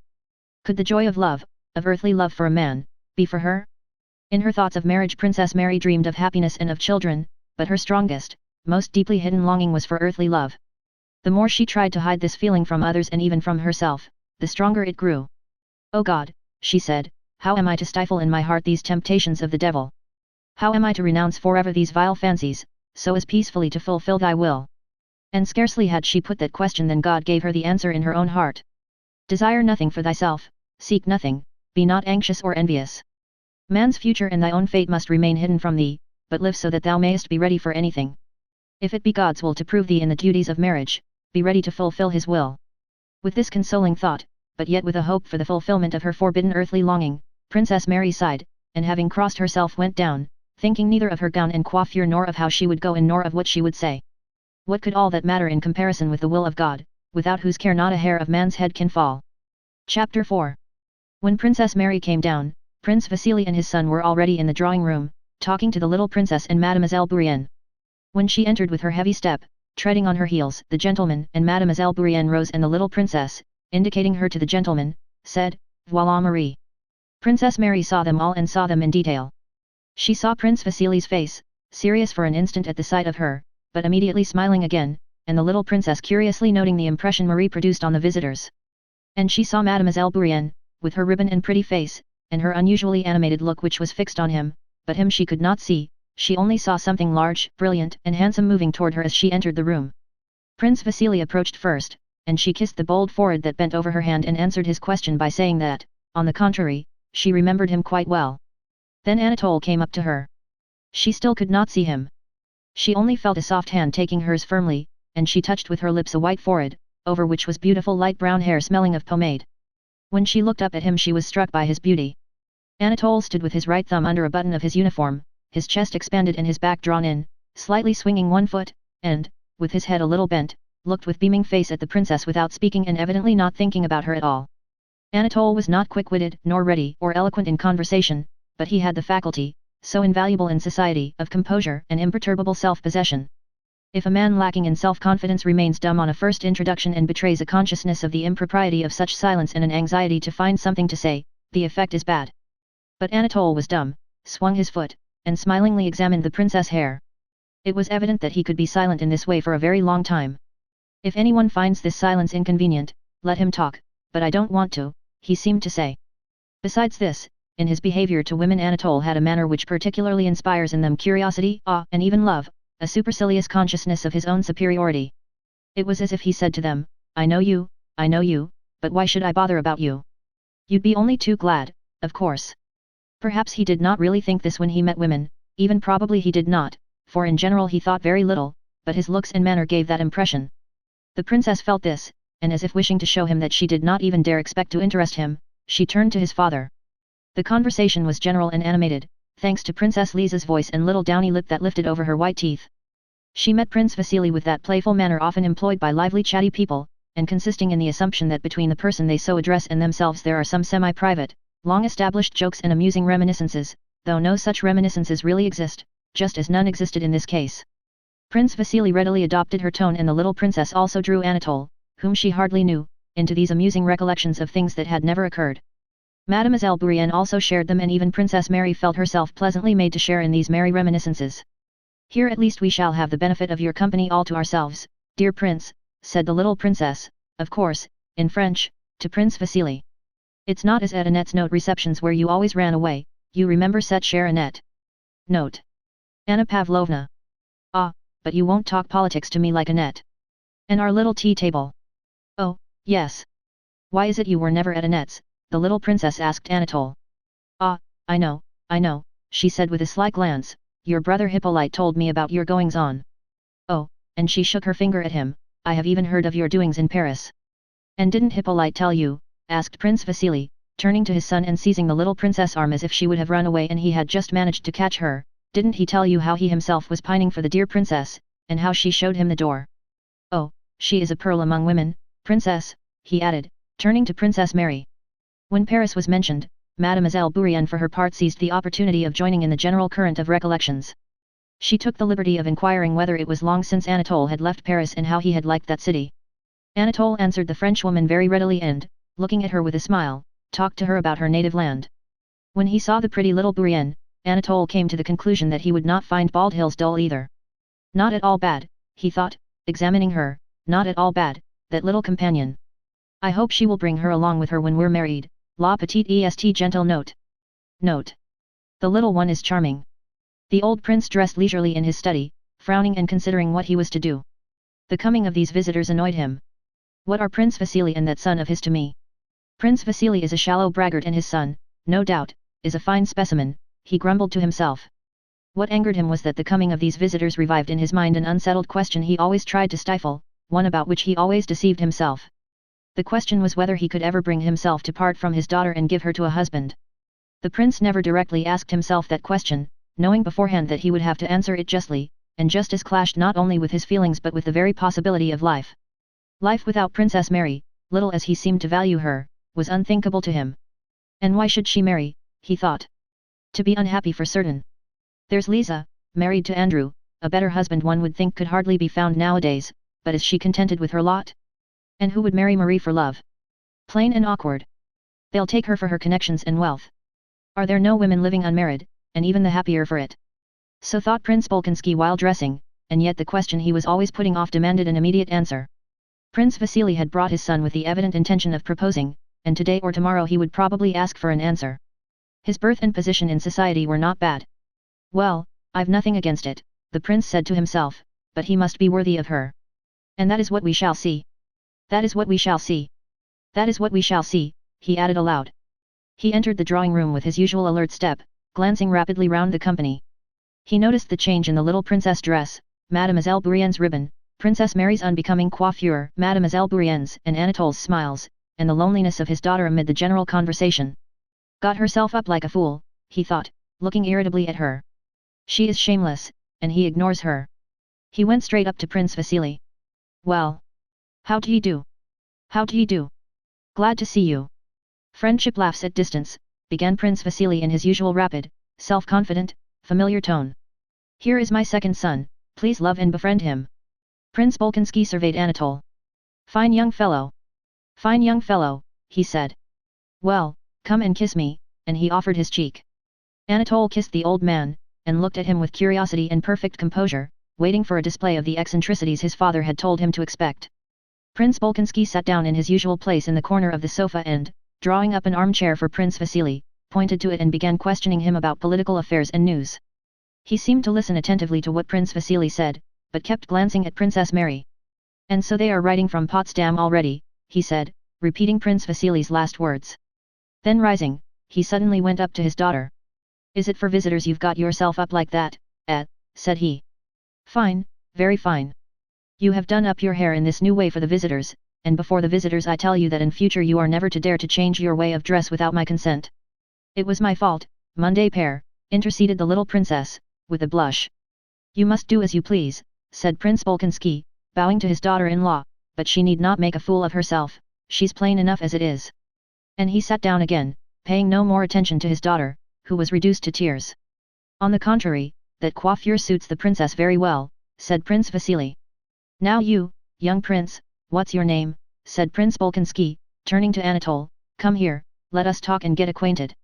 Now the fun begins, thought Anatole, sitting down with a smile beside the old prince. Well, my dear boy, I hear you've been educated abroad, not taught to read and write by the deacon, like your father and me. Now tell me, my dear boy, are you serving in the horse guards, asked the old man, scrutinizing Anatole closely and intently. No, I have been transferred to the line, said Anatole, hardly able to restrain his laughter. Ah! That's a good thing. So, my dear boy, you wish to serve the Tsar and the country? It is wartime. Such a fine fellow must serve. Well, are you off to the front? No, Prince, our regiment has gone to the front, but I am attached. What is it I am attached to, Papa? Said Anatole, turning to his father with a laugh. A splendid soldier, splendid. What am I attached to? Ha, ha, ha, laughed Prince Bolkonsky, and Anatole laughed still louder. Suddenly Prince Bolkonsky frowned. You may go, he said to Anatole. Anatole returned smiling to the ladies. And so you've had him educated abroad, Prince Vasily, haven't you? Said the old prince to Prince Vasily. I have done my best for him, and I can assure you the education there is much better than ours. Yes, everything is different nowadays, everything is changed. The lad's a fine fellow, a fine fellow. Well, come with me now. He took Prince Vasily's arm and led him to his study. As soon as they were alone together, Prince Vasily announced his hopes and wishes to the old prince. Well, do you think I shall prevent her, that I can't part from her, said the old prince angrily. What an idea! I'm ready for it tomorrow. Only let me tell you, I want to know my son-in-law better. You know my principles, everything above board. I will ask her tomorrow in your presence, if she is willing, then he can stay on. He can stay and I'll see. The old prince snorted. Let her marry, it's all the same to me, he screamed in the same piercing tone as when parting from his son. I will tell you frankly, said Prince Vasily in the tone of a crafty man convinced of the futility of being cunning with so keen-sighted a companion. You know, you see right through people. Anatole is no genius, but he is an honest, good-hearted lad, an excellent son or kinsman. All right, we'll see. As always happens when women lead lonely lives for any length of time without male society, on Anatole's appearance all the three women of Prince Bolkonsky's household felt that their life had not been real till then. Their powers of reasoning, feeling and observing immediately increased tenfold, and their life, which seemed to have been passed in darkness, was suddenly lit up by a new brightness, full of significance. Princess Mary grew quite unconscious of her face and coiffure. The handsome open face of the man who might perhaps be her husband absorbed all her attention. He seemed to her kind, brave, determined, manly, and magnanimous. She felt convinced of that. Thousands of dreams of a future family life continually rose in her imagination. She drove them away and tried to conceal them. But am I not too cold with him, thought the princess. I try to be reserved because in the depth of my soul I feel too near to him already, but then he cannot know what I think of him and may imagine that I do not like him. And Princess Mary tried, but could not manage, to be cordial to her new guest. Poor girl, she's devilish ugly, thought Anatole. Mademoiselle Bourienne, also roused to great excitement by Anatole's arrival, thought in another way. Of course, she, a handsome young woman without any definite position, without relations or even a country, did not intend to devote her life to serving Prince Bolkonsky, to reading aloud to him and being friends with Princess Mary. Mademoiselle Bourienne had long been waiting for a Russian prince who, able to appreciate at a glance her superiority to the plain, badly dressed, ungainly Russian princesses, would fall in love with her and carry her off, and here at last was a Russian prince. Mademoiselle Bourienne knew a story, heard from her aunt but finished in her own way, which she liked to repeat to herself. It was the story of a girl who had been seduced, and to whom her poor mother, sa pauvre mère, appeared, and reproached her for yielding to a man without being married. Mademoiselle Bourienne was often touched to tears as in imagination she told this story to him, her seducer. And now he, a real Russian prince, had appeared. He would carry her away and then sa pauvre mère would appear and he would marry her. So her future shaped itself in Mademoiselle Bourienne's head at the very time she was talking to Anatole about Paris. It was not calculation that guided her, she did not even for a moment consider what she should do, but all this had long been familiar to her, and now that Anatole had appeared it just grouped itself around him and she wished and tried to please him as much as possible. The little princess, like an old war-horse that hears the trumpet, unconsciously and quite forgetting her condition, prepared for the familiar gallop of coquetry, without any ulterior motive or any struggle, but with naive and light-hearted gaiety. Although in female society Anatole usually assumed the role of a man tired of being run after by women, his vanity was flattered by the spectacle of his power over these three women. Besides that, he was beginning to feel for the pretty and provocative Mademoiselle Bourienne that passionate animal feeling which was apt to master him with great suddenness and prompt him to the coarsest and most reckless actions. After tea, the company went into the sitting room and Princess Mary was asked to play on the clavichord. Anatole, laughing and in high spirits, came and leaned on his elbows, facing her and beside Mademoiselle Bourienne. Princess Mary felt his look with a painfully joyous emotion. Her favorite sonata bore her into a most intimately poetic world and the look she felt upon her made that world still more poetic. But Anatole's expression, though his eyes were fixed on her, referred not to her but to the movements of Mademoiselle Bourienne's little foot, which he was then touching with his own under the clavichord. Mademoiselle Bourienne was also looking at Princess Mary, and in her lovely eyes there was a look of fearful joy and hope that was also new to the princess. How she loves me, thought Princess Mary. How happy I am now, and how happy I may be with such a friend and such a husband. Husband? Can it be possible, she thought, not daring to look at his face, but still feeling his eyes gazing at her. In the evening, after supper, when all were about to retire, Anatole kissed Princess Mary's hand. She did not know how she found the courage, but she looked straight into his handsome face as it came near to her short-sighted eyes. Turning from Princess Mary he went up and kissed Mademoiselle Bourienne's hand. This was not etiquette, but then he did everything so simply and with such assurance. Mademoiselle Bourienne flushed, and gave the princess a frightened look. What delicacy, thought the princess.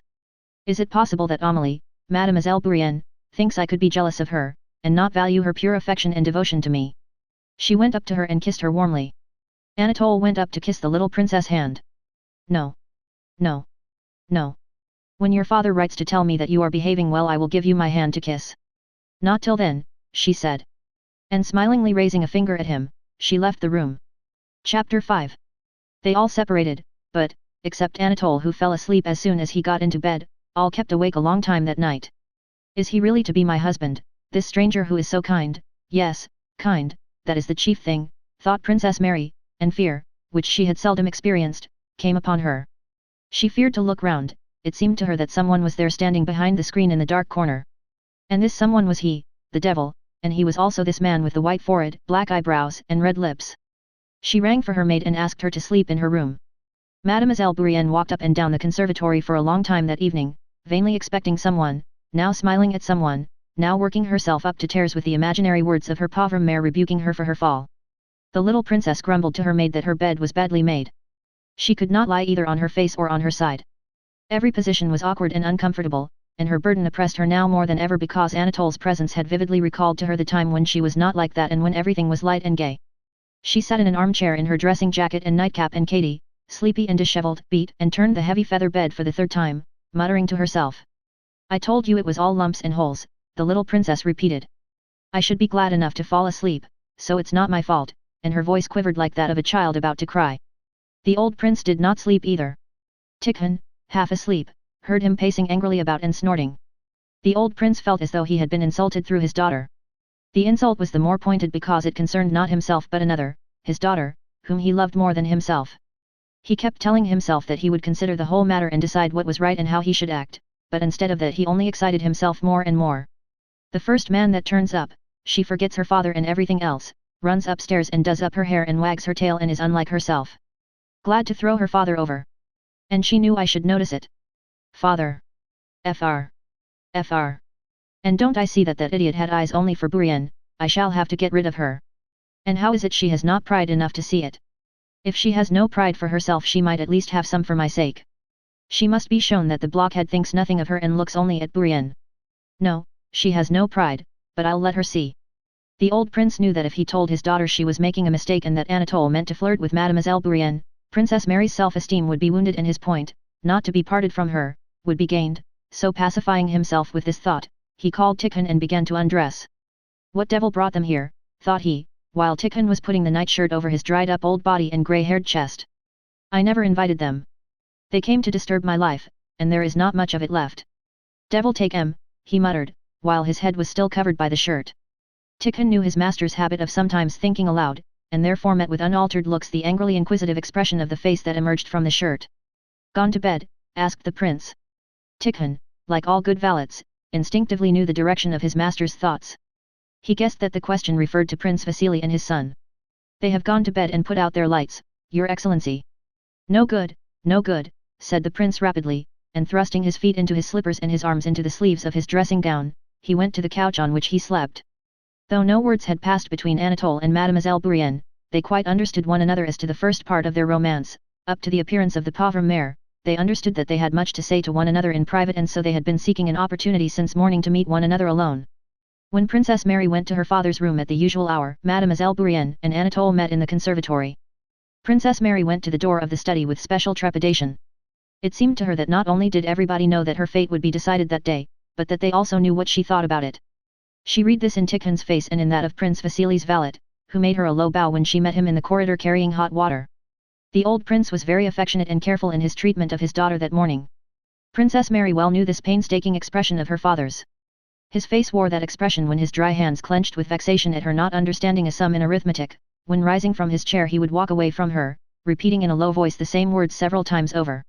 He came to the point at once, treating her ceremoniously. "I have had a proposition made me concerning you," he said with an unnatural smile. "I expect you have guessed that Prince Vasily has not come and brought his pupil with him." For some reason Prince Bolkonsky referred to Anatole as a pupil, "for the sake of my beautiful eyes. Last night a proposition was made me on your account and, as you know my principles, I refer it to you." "How am I to understand you, Monday Père?" said the princess, growing pale and then blushing. "How understand me?" cried her father angrily. "Prince Vasily finds you to his taste as a daughter-in-law and makes a proposal to you on his pupil's behalf. That's how it's to be understood." "How understand it? And I ask you." "I do not know what you think, father," whispered the princess. I? What of me? Leave me out of the question. I'm not going to get married. What about you? That's what I want to know." The princess saw that her father regarded the matter with disapproval, but at that moment the thought occurred to her that her fate would be decided now or never. She lowered her eyes so as not to see the gaze under which she felt that she could not think, but would only be able to submit from habit, and she said, "I wish only to do your will, but if I had to express my own desire." She had no time to finish. The old prince interrupted her. "That's admirable," he shouted. "He will take you with your dowry and take Mademoiselle Bourrienne into the bargain. She'll be the wife, while you—" The prince stopped. He saw the effect these words had produced on his daughter. She lowered her head and was ready to burst into tears. Now then, I'm only joking," he said. "Remember this, princess, I hold to the principle that a maiden has a full right to choose. I give you freedom. Only remember that your life's happiness depends on your decision. Never mind me." "But I do not know, father." "There's no need to talk. He receives his orders and will marry you or anybody, but you are free to choose. Go to your room, think it over, and come back in an hour and tell me in his presence, yes or no. I know you will pray over it. Well, pray if you like, but you had better think it over. Go. Yes or no, yes or no, yes or no, he still shouted when the princess, as if lost in a fog, had already staggered out of the study. Her fate was decided and happily decided. But what her father had said about Mademoiselle Bourienne was dreadful. It was untrue to be sure, but still it was terrible, and she could not help thinking of it. She was going straight on through the conservatory, neither seeing nor hearing anything, when suddenly the well-known whispering of Mademoiselle Bourienne aroused her. She raised her eyes, and 2 steps away saw Anatole embracing the Frenchwoman and whispering something to her. With a horrified expression on his handsome face, Anatole looked at Princess Mary, but did not at once take his arm from the waist of Mademoiselle Bourienne who had not yet seen her. Who's that? Why? Wait a moment. Anatole's face seemed to say. Princess Mary looked at them in silence. She could not understand it. At last Mademoiselle Bourienne gave a scream and ran away. Anatole bowed to Princess Mary with a gay smile, as if inviting her to join in a laugh at this strange incident, and then shrugging his shoulders went to the door that led to his own apartments. An hour later, Tikhon came to call Princess Mary to the old prince. He added that Prince Vasily was also there. When Tikhon came to her, Princess Mary was sitting on the sofa in her room, holding the weeping Mademoiselle Bourienne in her arms and gently stroking her hair. The princess' beautiful eyes with all their former calm radiance were looking with tender affection and pity at Mademoiselle Bourienne's pretty face. No, princess, I have lost your affection forever, said Mademoiselle Bourienne. Why? I love you more than ever, said Princess Mary, and I will try to do all I can for your happiness. But you despise me. You who are so pure can never understand being so carried away by passion. Oh, only my poor mother. I quite understand, answered Princess Mary, with a sad smile. Calm yourself, my dear. I will go to my father, she said, and went out. Prince Vasily, with one leg thrown high over the other and a snuff box in his hand, was sitting there with a smile of deep emotion on his face, as if stirred to his heart's core and himself regretting and laughing at his own sensibility, when Princess Mary entered. He hurriedly took a pinch of snuff. Ah, my dear, he began, rising and taking her by both hands. Then, sighing, he added, my son's fate is in your hands. Decide, my dear, good, gentle Marie, whom I have always loved as a daughter. He drew back and a real tear appeared in his eye. Father Fr, snorted Prince Bolkonsky. The prince is making a proposition to you in his pupil's, I mean, his son's, name. Do you wish or not to be Prince Anatole Karajan's wife? Reply, yes or no, he shouted, and then I shall reserve the right to state my opinion also. Yes, my opinion, and only my opinion, added Prince Bolkonsky, turning to Prince Vasily and answering his imploring look. Yes, or no. My desire is never to leave you, father, never to separate my life from yours. I don't wish to marry, she answered positively, glancing at Prince Vasily and at her father with her beautiful eyes. Humbug! Nonsense! Humbug, humbug, humbug, cried Prince Bolkonsky, frowning and taking his daughter's hand. He did not kiss her, but only bending his forehead to hers just touched it, and pressed her hand so that she winced and uttered a cry. Prince Vasily rose. My dear, I must tell you that this is a moment I shall never forget. But, my dear, will you not give us a little hope of touching this heart, so kind and generous? Say perhaps. The future is so long. Say perhaps. Prince, what I have said is all there is in my heart. I thank you for the honor, but I shall never be your son's wife. Well, so that's finished, my dear fellow. I am very glad to have seen you. Very glad. Go back to your rooms, princess. Go, said the old prince. Very glad to have seen you, repeated he, embracing Prince Vasily. My vocation is a different one, thought Princess Mary. My vocation is to be happy with another kind of happiness, the happiness of love and self-sacrifice. And cost what it may, I will arrange poor Amelie's happiness, she loves him so passionately, and so passionately repents. I will do all I can to arrange the match between them. If he is not rich I will give her the means, I will ask my father and Andrew. I shall be so happy when she is his wife. She is so unfortunate, a stranger, alone, helpless. And, oh God, how passionately she must love him if she could so far forget herself. Perhaps I might have done the same, thought Princess Mary. Chapter 6. It was long since the Rostovs had news of Nicholas. Not till midwinter was the Count at last handed a letter addressed in his son's handwriting. On receiving it, he ran on tiptoe to his study in alarm and haste, trying to escape notice, closed the door, and began to read the letter. Anna Mikhailovna, who always knew everything that passed in the house, on hearing of the arrival of the letter went softly into the room and found the Count with it in his hand, sobbing and laughing at the same time. Anna Mikhailovna, though her circumstances had improved, was still living with the Rostovs. "My dear friend," said she, in a tone of pathetic inquiry, prepared to sympathize in any way. The count sobbed yet more. "Nikolenka, a letter, W.A.S., wounded, my darling boy, the countess, promoted to be an officer, thank God." "How tell the little countess?" Anna Mikhailovna sat down beside him, with her own handkerchief wiped the tears from his eyes and from the letter, then having dried her own eyes she comforted the count, and decided that at dinner until tea time she would prepare the countess, and after tea, with God's help, would inform her. At dinner Anna Mikhailovna talked the whole time about the war news and about Nikolenka, twice asked when the last letter had been received from him, though she knew that already, and remarked that they might very likely be getting a letter from him that day. Each time that these hints began to make the countess anxious and she glanced uneasily at the count and at Anna Mikhailovna, the latter very adroitly turned the conversation to insignificant matters. Natasha, who, of the whole family, was the most gifted with a capacity to feel any shades of intonation, look, and expression, pricked up her ears from the beginning of the meal and was certain that there was some secret between her father and Anna Mikhailovna, that it had something to do with her brother, and that Anna Mikhailovna was preparing them for it. Bold as she was, Natasha, who knew how sensitive her mother was to anything relating to Nikolenka, did not venture to ask any questions at dinner, but she was too excited to eat anything and kept wriggling about on her chair regardless of her governess' remarks. After dinner, she rushed headlong after Anna Mikhailovna and, dashing at her, flung herself on her neck as soon as she overtook her in the sitting room. "Auntie, darling, do tell me what it is." "Nothing, my dear." "No, dearest, sweet one, honey, I won't give up, I know you know something." Anna Mikhailovna shook her head. "You are a little slyboots," she said. "A letter from Nikolenka." "I'm sure of it," exclaimed Natasha, reading confirmation in Anna Mikhailovna's face. "But for God's sake, be careful, you know how it may affect your mama." I will, only tell me." "You won't? Then I will go and tell at once." Anna Mikhailovna, in a few words, told her the contents of the letter, on condition that she should tell no one. "No, on my true word of honor," said Natasha, crossing herself, "I won't tell anyone," and she ran off at once to Sonia. "Nikolenka, wounded, a letter," she announced in gleeful triumph. "Nicholas," was all Sonia said, instantly turning white. Natasha, seeing the impression the news of her brother's wound produced on Sonia, felt for the first time the sorrowful side of the news. She rushed to Sonia, hugged her, and began to cry.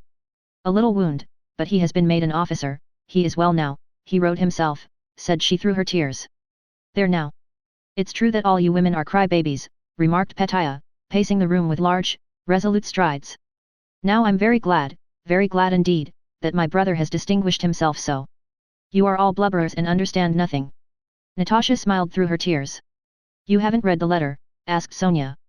"No, but she said that it was all over and that he's now an officer." "Thank God," said Sonia, crossing herself. "But perhaps she deceived you. Let us go to Mama." Petya paced the room in silence for a time. "If I'd been in Nikolenka's place I would have killed even more of those Frenchmen," he said. "What nasty brutes they are. I'd have killed so many that there'd have been a heap of them."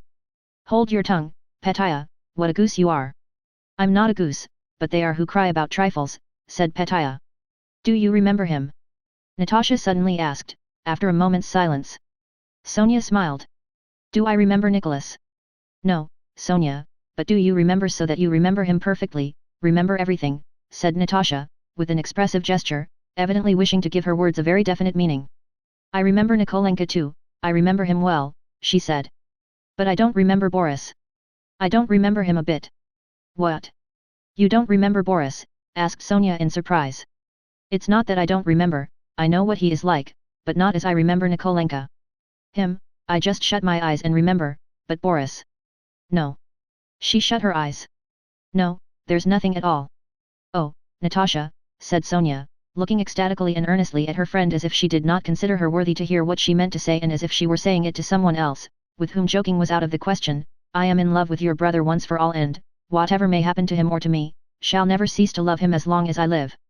Natasha looked at Sonia with wondering and inquisitive eyes, and said nothing.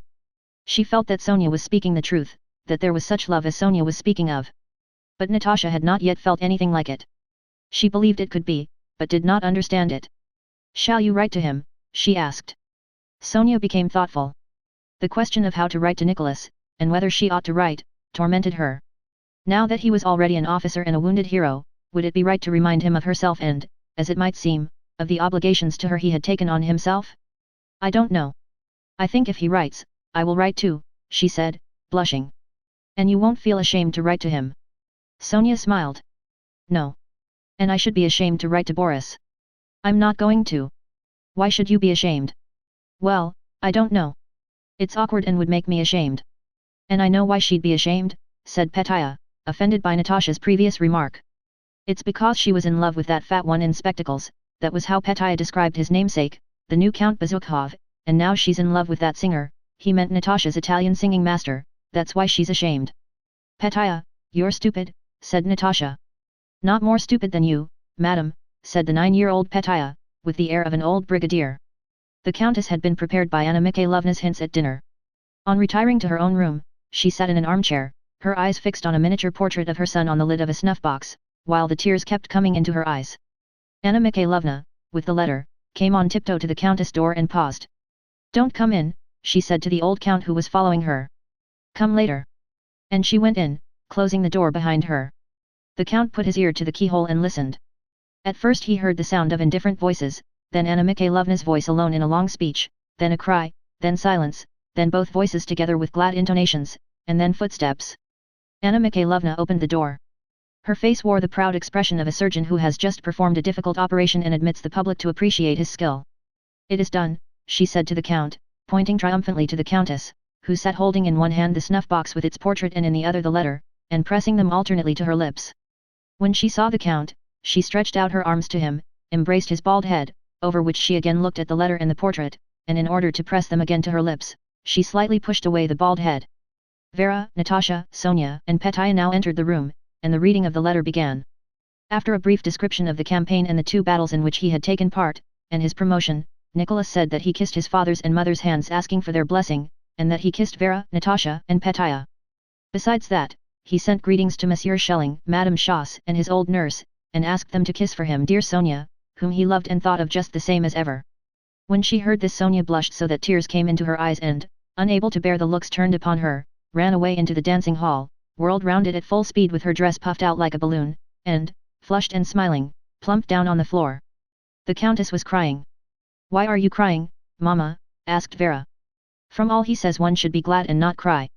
This was quite true, but the count, the countess, and Natasha looked at her reproachfully. And who is it she takes after, thought the countess. Nicholas' letter was read over hundreds of times, and those who were considered worthy to hear it had to come to the countess, for she did not let it out of her hands. The tutors came, and the nurses, and Dmitri, and several acquaintances, and the countess reread the letter each time with fresh pleasure and each time discovered in it fresh proofs of Nikolenka's virtues. How strange, how extraordinary, how joyful it seemed, that her son, the scarcely perceptible motion of whose tiny limbs she had felt 20 years ago within her, that son about whom she used to have quarrels with the too indulgent count, that son who had first learned to say père and then granny, that this son should now be away in a foreign land amid strange surroundings, a manly warrior doing some kind of man's work of his own, without help or guidance. The universal experience of ages, showing that children do grow imperceptibly from the cradle to manhood, did not exist for the countess. Her son's growth toward manhood, at each of its stages, had seemed as extraordinary to her as if there had never existed the millions of human beings who grew up in the same way. As 20 years before, it seemed impossible that the little creature who lived somewhere under her heart would ever cry, suck her breast, and begin to speak, so now she could not believe that that little creature could be this strong, brave man, this model son and officer that, judging by this letter, he now was. What a style! How charmingly he describes, said she, reading the descriptive part of the letter. And what a soul! Not a word about himself. Not a word. About some Denisov or other, though he himself, I dare say, is braver than any of them. He says nothing about his sufferings. What a heart! How like him it is! And how he has remembered everybody. Not forgetting anyone. I always said when he was only so high, I always said. For more than a week preparations were being made, rough drafts of letters to Nicholas from all the household were written and copied out, while under the supervision of the countess and the solicitude of the count, money and all things necessary for the uniform and equipment of the newly commissioned officer were collected. Anna Mikhailovna, practical woman that she was, had even managed by favor with army authorities to secure advantageous means of communication for herself and her son.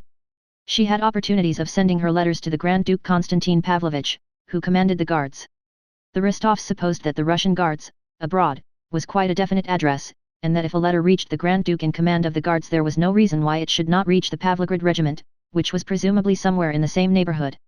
And so it was decided to send the letters and money by the Grand Duke's courier to Boris, and Boris was to forward them to Nicholas. The letters were from the old count, the countess, Petya, Vera, Natasha, and Sonia, and finally there were 6,000 rubles for his outfit and various other things the old count sent to his son. Chapter 7.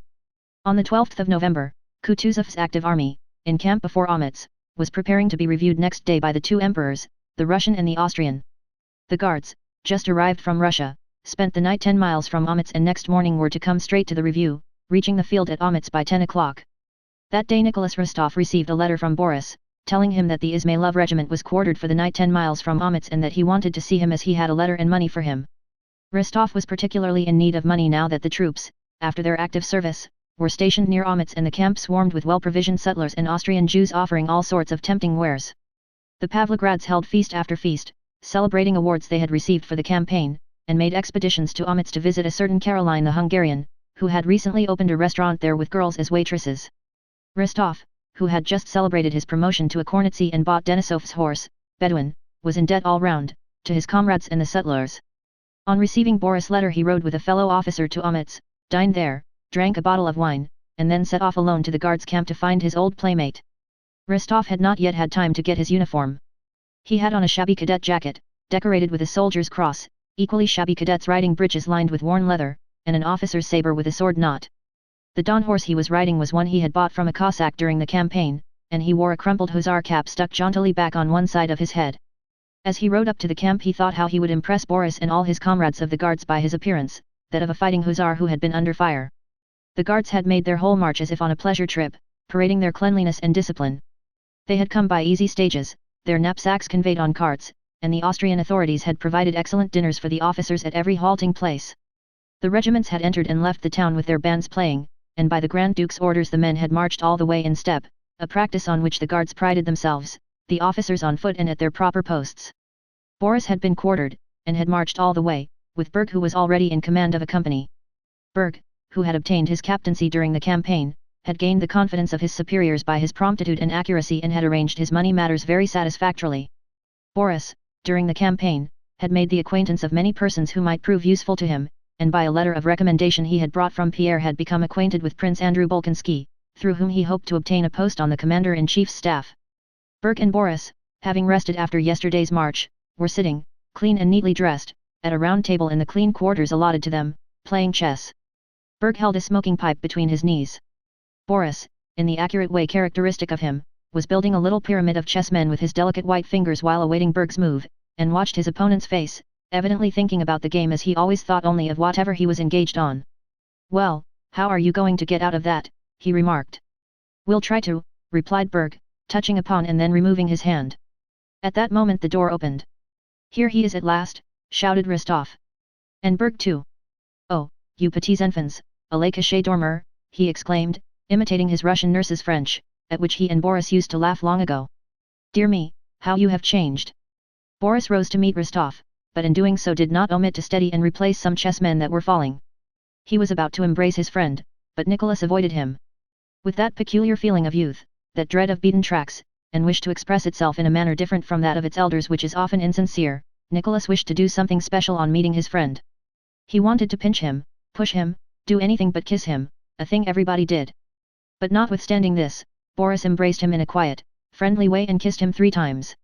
They had not met for nearly half a year and, being at the age when young men take their first steps on life's road, each saw immense changes in the other, quite a new reflection of the society in which they had taken those first steps. Both had changed greatly since they last met and both were in a hurry to show the changes that had taken place in them. "Oh, you damned dandies! Clean and fresh as if you'd been to a fete, not like us sinners of the line," cried Rostov, with martial swagger and with baritone note.s in his voice, new to Boris, pointing to his own mud-bespattered breeches. The German landlady, hearing Rostov's loud voice, popped her head in at the door. Is she pretty?" he asked with a wink. "Why do you shout so?" "You'll frighten them," said Boris. "I did not expect you today," he added. "I only sent you the note yesterday by Bolkonsky, an adjutant of Kutuzov's, who's a friend of mine. I did not think he would get it to you so quickly." "Well, how are you? Been under fire already?" asked Boris. Without answering, Rostov shook the soldier's cross of St. George fastened to the cording of his uniform and, indicating a bandaged arm, glanced at Berg with a smile. "As you see," he said. "Indeed?" "Yes, Yes, said Boris, with a smile. And we too have had a splendid march. You know, of course, that His Imperial Highness rode with our regiment all the time, so that we had every comfort and every advantage. What receptions we had in Poland! What dinners and balls! I can't tell you. And the Tsarevich was very gracious to all our officers. And the two friends told each other of their doings, the one of his hussar revels and life in the fighting line, the other of the pleasures and advantages of service under members of the imperial family. Oh, you guards, said Rostov. I say, send for some wine. Boris made a grimace. If you really want it, said he. He went to his bed, drew a purse from under the clean pillow, and sent for wine. Yes, and I have some money in a letter to give you, he added. Rostov took the letter and, throwing the money on the sofa, put both arms on the table and began to read. After reading a few lines, he glanced angrily at Berg, then, meeting his eyes, hid his face behind the letter. Well, they've sent you a tidy sum, said Berg, eyeing the heavy purse that sank into the sofa. As for us, Count, we get along on our pay. I can tell you for myself. I say, Berg, my dear fellow, said Rostov, when you get a letter from home and meet one of your own people whom you want to talk everything over with, and I happen to be there, I'll go at once, to be out of your way. Do go somewhere, anywhere, to the devil, he exclaimed, and immediately seizing him by the shoulder and looking amiably into his face, evidently wishing to soften the rudeness of his words, he added, Don't be hurt, my dear fellow, you know I speak from my heart as to an old acquaintance. Oh, don't mention it, Count. I quite understand, said Berg, getting up and speaking in a muffled and guttural voice. Go across to our hosts, they invited you, added Boris. Berg put on the cleanest of coats, without a spot or speck of dust, stood before a looking-glass and brushed the hair on his temples upwards, in the way affected by the Emperor Alexander, and, having assured himself from the way Rostov looked at it that his coat had been noticed, left the room with a pleasant smile. Oh dear, what a beast I am, muttered Rostov, as he read the letter. Why? Oh, what a pig I am, not to have written and to have given them such a fright. Oh, what a pig I am, he repeated, flushing suddenly. Well, have you sent Gabriel for some wine? All right, let's have some. In the letter from his parents was enclosed a letter of recommendation to Bagration which the old Countess at Anna Mikhailovna's advice had obtained through an acquaintance and sent to her son, asking him to take it to its destination and make use of it. What nonsense! Much I need it, said Rostov, throwing the letter under the table. Why have you thrown that away? Asked Boris.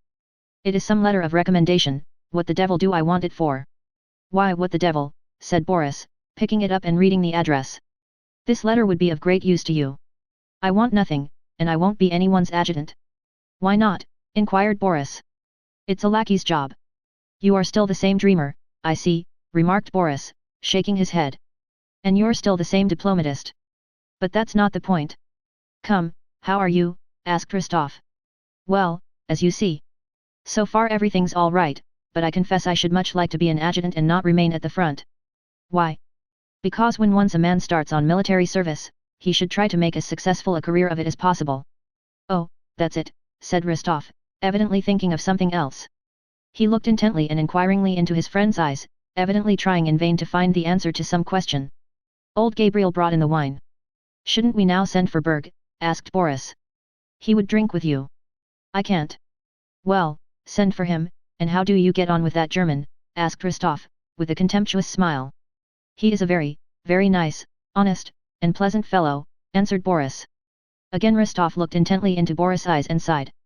Berg returned, and over the bottle of wine conversation between the three officers became animated. The guardsmen told Rostov of their march and how they had been made much of in Russia, Poland, and abroad. They spoke of the sayings and doings of their commander, the Grand Duke, and told stories of his kindness and irascibility.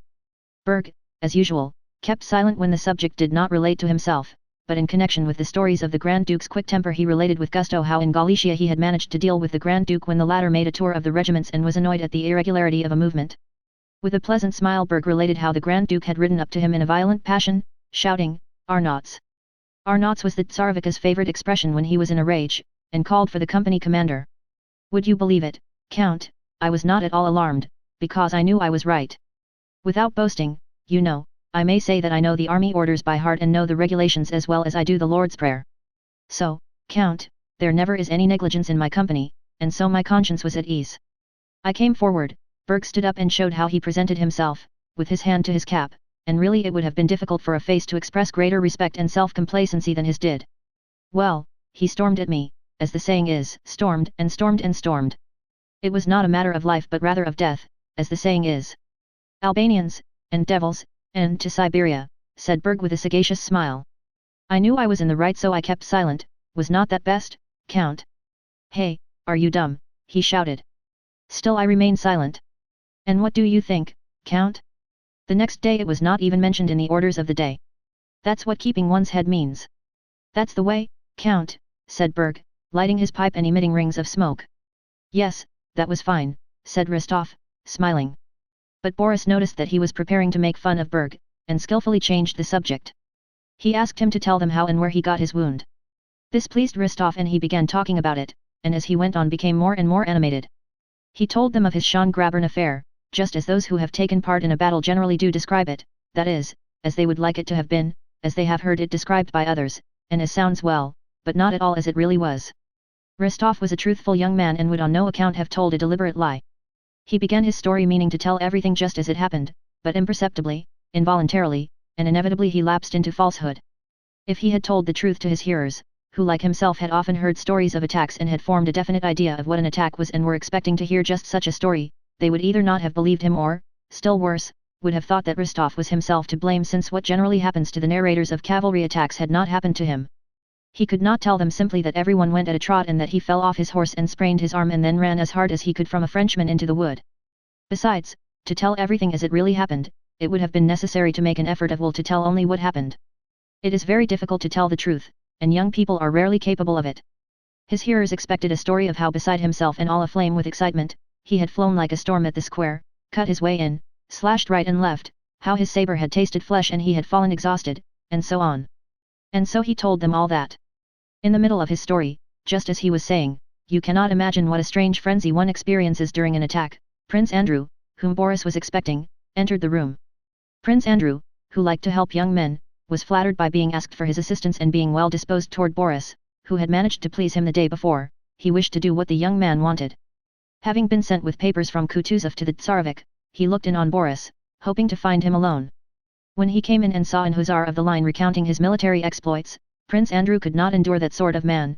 He gave Boris a pleasant smile, frowned as with half-closed eyes he looked at Rostov, bowed slightly and wearily, and sat down languidly on the sofa. He felt it unpleasant to have dropped in on bad company. Rostov flushed up on noticing this, but he did not care, this was a mere stranger. Glancing, however, at Boris, he saw that he too seemed ashamed of the hussar of the line. In spite of Prince Andrew's disagreeable, ironical tone, in spite of the contempt with which Rostov, from his fighting army point of view, regarded all these little adjutants on the staff of whom the newcomer was evidently one, Rostov felt confused, blushed, and became silent. Boris inquired what news there might be on the staff, and what, without indiscretion, one might ask about our plans. We shall probably advance, replied Bolkonsky, evidently reluctant to say more in the presence of a stranger. Berg took the opportunity to ask, with great politeness, whether, as was rumored, the allowance of forage money to captains of companies would be doubled. To this Prince Andrew answered with a smile that he could give no opinion on such an important government order, and Berg laughed gaily. As to your business, Prince Andrew continued, addressing Boris, we will talk of it later, and he looked round at Rostov. Come to me after the review and we will do what is possible. And, having glanced round the room, Prince Andrew turned to Rostov, whose state of unconquerable childish embarrassment now changing to anger he did not condescend to notice, and said, I think you were talking of the Schöngrabern affair? Were you there? I was there, said Rostov angrily, as if intending to insult the aide-de-camp. Bolkonsky noticed the hussar's state of mind, and it amused him. With a slightly contemptuous smile, he said, yes, there are many stories now told about that affair. Yes, stories, repeated Rostov loudly, looking with eyes suddenly grown furious, now at Boris, now at Bolkonsky. Yes, many stories. But our stories are the stories of men who have been under the enemy's fire. Our stories have some weight, not like the stories of those fellows on the staff who get rewards without doing anything. Of whom you imagine me to be one, said Prince Andrew, with a quiet and particularly amiable smile. A strange feeling of exasperation and yet of respect for this man's self-possession mingled at that moment in Rostov's soul. I am not talking about you, he said, I don't know you and, frankly, I don't want to. I am speaking of the staff in general. And I will tell you this, Prince Andrew interrupted in a tone of quiet authority, you wish to insult me, and I am ready to agree with you that it would be very easy to do so if you haven't sufficient self-respect, but admit that the time and place are very badly chosen.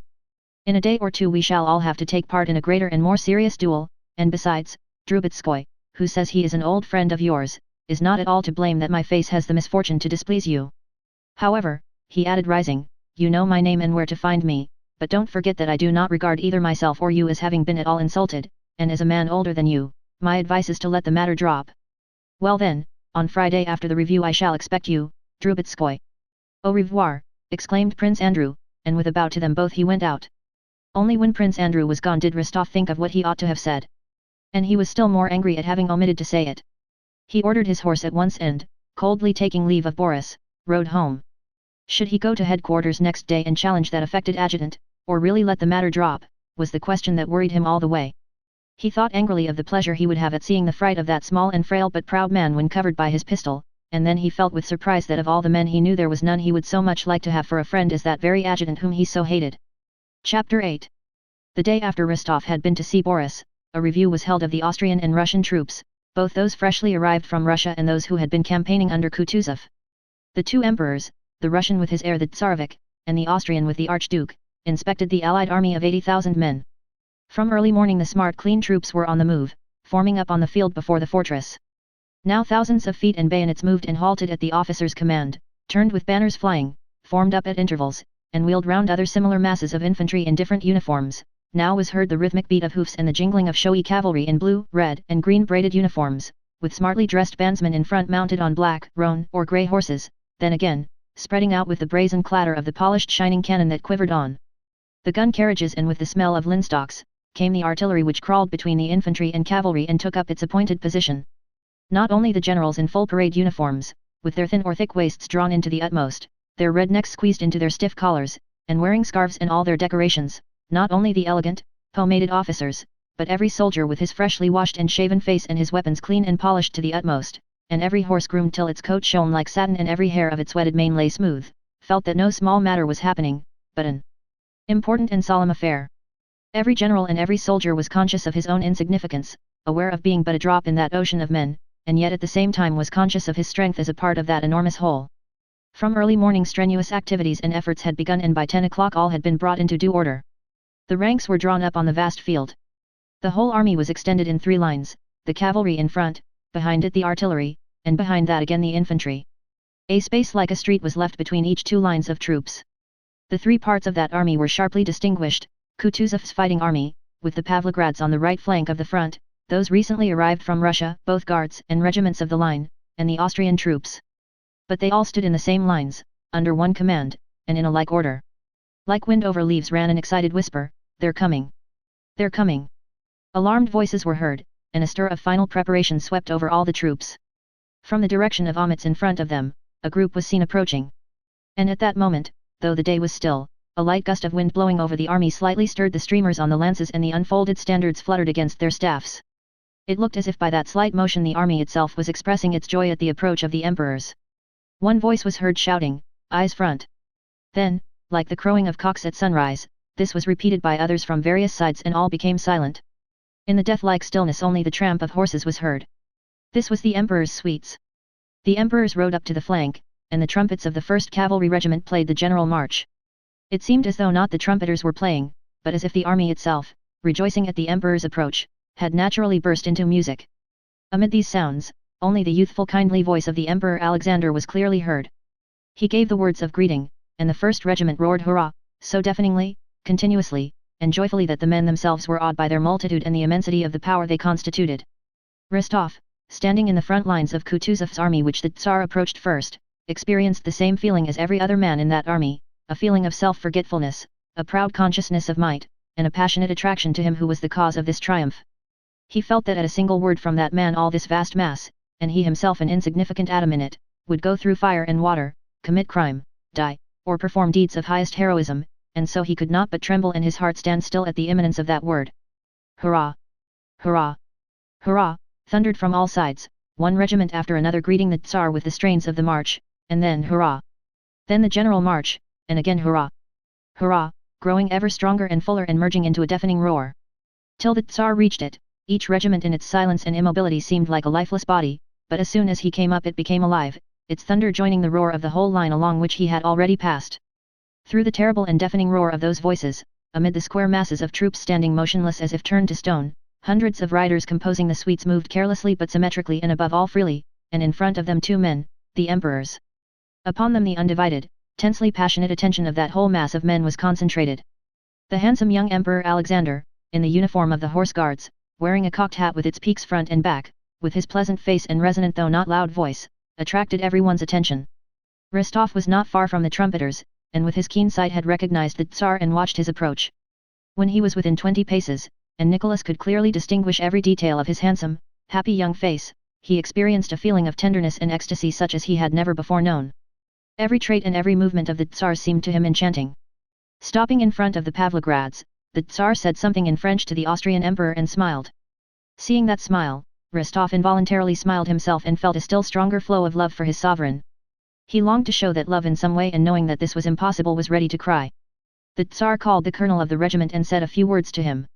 "Oh God, what would happen to me if the emperor spoke to me," thought Rostov. "I should die of happiness." The Tsar addressed the officers also. "I thank you all, gentlemen, I thank you with my whole heart." To Rostov every word sounded like a voice from heaven. How gladly would he have died at once for his Tsar. "You have earned the St. George's standards and will be worthy of them." "Oh, to die for him," thought Rostov. The Tsar said something more which Rostov did not hear, and the soldiers, straining their lungs, shouted hurrah. Rostov too, bending over his saddle, shouted hurrah, with all his might, feeling that he would like to injure himself by that shout, if only to express his rapture fully. The Tsar stopped a few minutes in front of the hussars as if undecided. How can the emperor be undecided, thought Rostov, but then even this indecision appeared to him majestic and enchanting, like everything else the Tsar did. That hesitation lasted only an instant. The Tsar's foot, in the narrow pointed boot then fashionable, touched the groin of the bob-tailed bay mare he rode, his hand in a white glove gathered up the reins, and he moved off accompanied by an irregularly swaying sea of aides-de-camp. Farther and farther he rode away, stopping at other regiments, till at last only his white plumes were visible to Rostov from amid the suites that surrounded the emperors.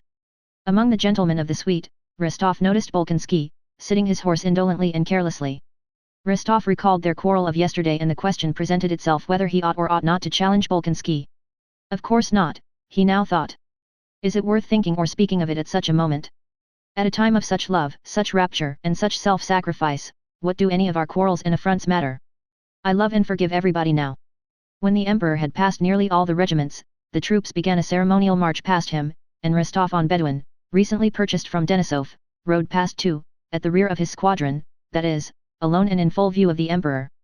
Before he reached him, Rostov, who was a splendid horseman, spurred Bedouin twice and successfully put him to the showy trot in which the animal went when excited. Bending his foaming muzzle to his chest, his tail extended, Bedouin, as if also conscious of the emperor's eye upon him, passed splendidly, lifting his feet with a high and graceful action, as if flying through the air without touching the ground. Rostov himself, his legs well back and his stomach drawn in and feeling himself one with his horse, rode past the emperor with a frowning but blissful face like a viewy devil, as Denisov expressed it. "Fine fellows, the Pavlograds," remarked the emperor. "My God, how happy I should be if he ordered me to leap into the fire this instant," thought Rostov. When the review was over, the newly arrived officers, and also Kutuzovs, collected in groups and began to talk about the awards, about the Austrians and their uniforms, about their lines, about Bonaparte and how badly the latter would fare now, especially if the Essen Corps arrived and Prussia took our side. But the talk in every group was chiefly about the Emperor Alexander. His every word and movement was described with ecstasy. They all had but one wish, to advance as soon as possible against the enemy under the Emperor's command. Commanded by the Emperor himself, they could not fail to vanquish anyone, be it whom it might, so thought Rostov and most of the officers after the review.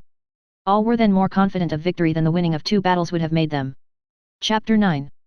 The day after the review, Boris, in his best uniform and with his comrade Berg's best wishes for success, rode to Omitz to see Bolkonsky, wishing to profit by his friendliness and obtain for himself the best post he could, preferably that of adjutant to some important personage, a position in the army which seemed to him most attractive. It is all very well for Rostov, whose father sends him 10,000 rubles at a time, to talk about not wishing to cringe to anybody and not be anyone's lackey, but I who have nothing but my brains have to make a career and must not miss opportunities, but must avail myself of them, he reflected. He did not find Prince Andrew in Omitz that day, but the appearance of the town where the headquarters and the diplomatic corps were stationed and the 2 emperors were living with their suites, households and courts only strengthened his desire to belong to that higher world.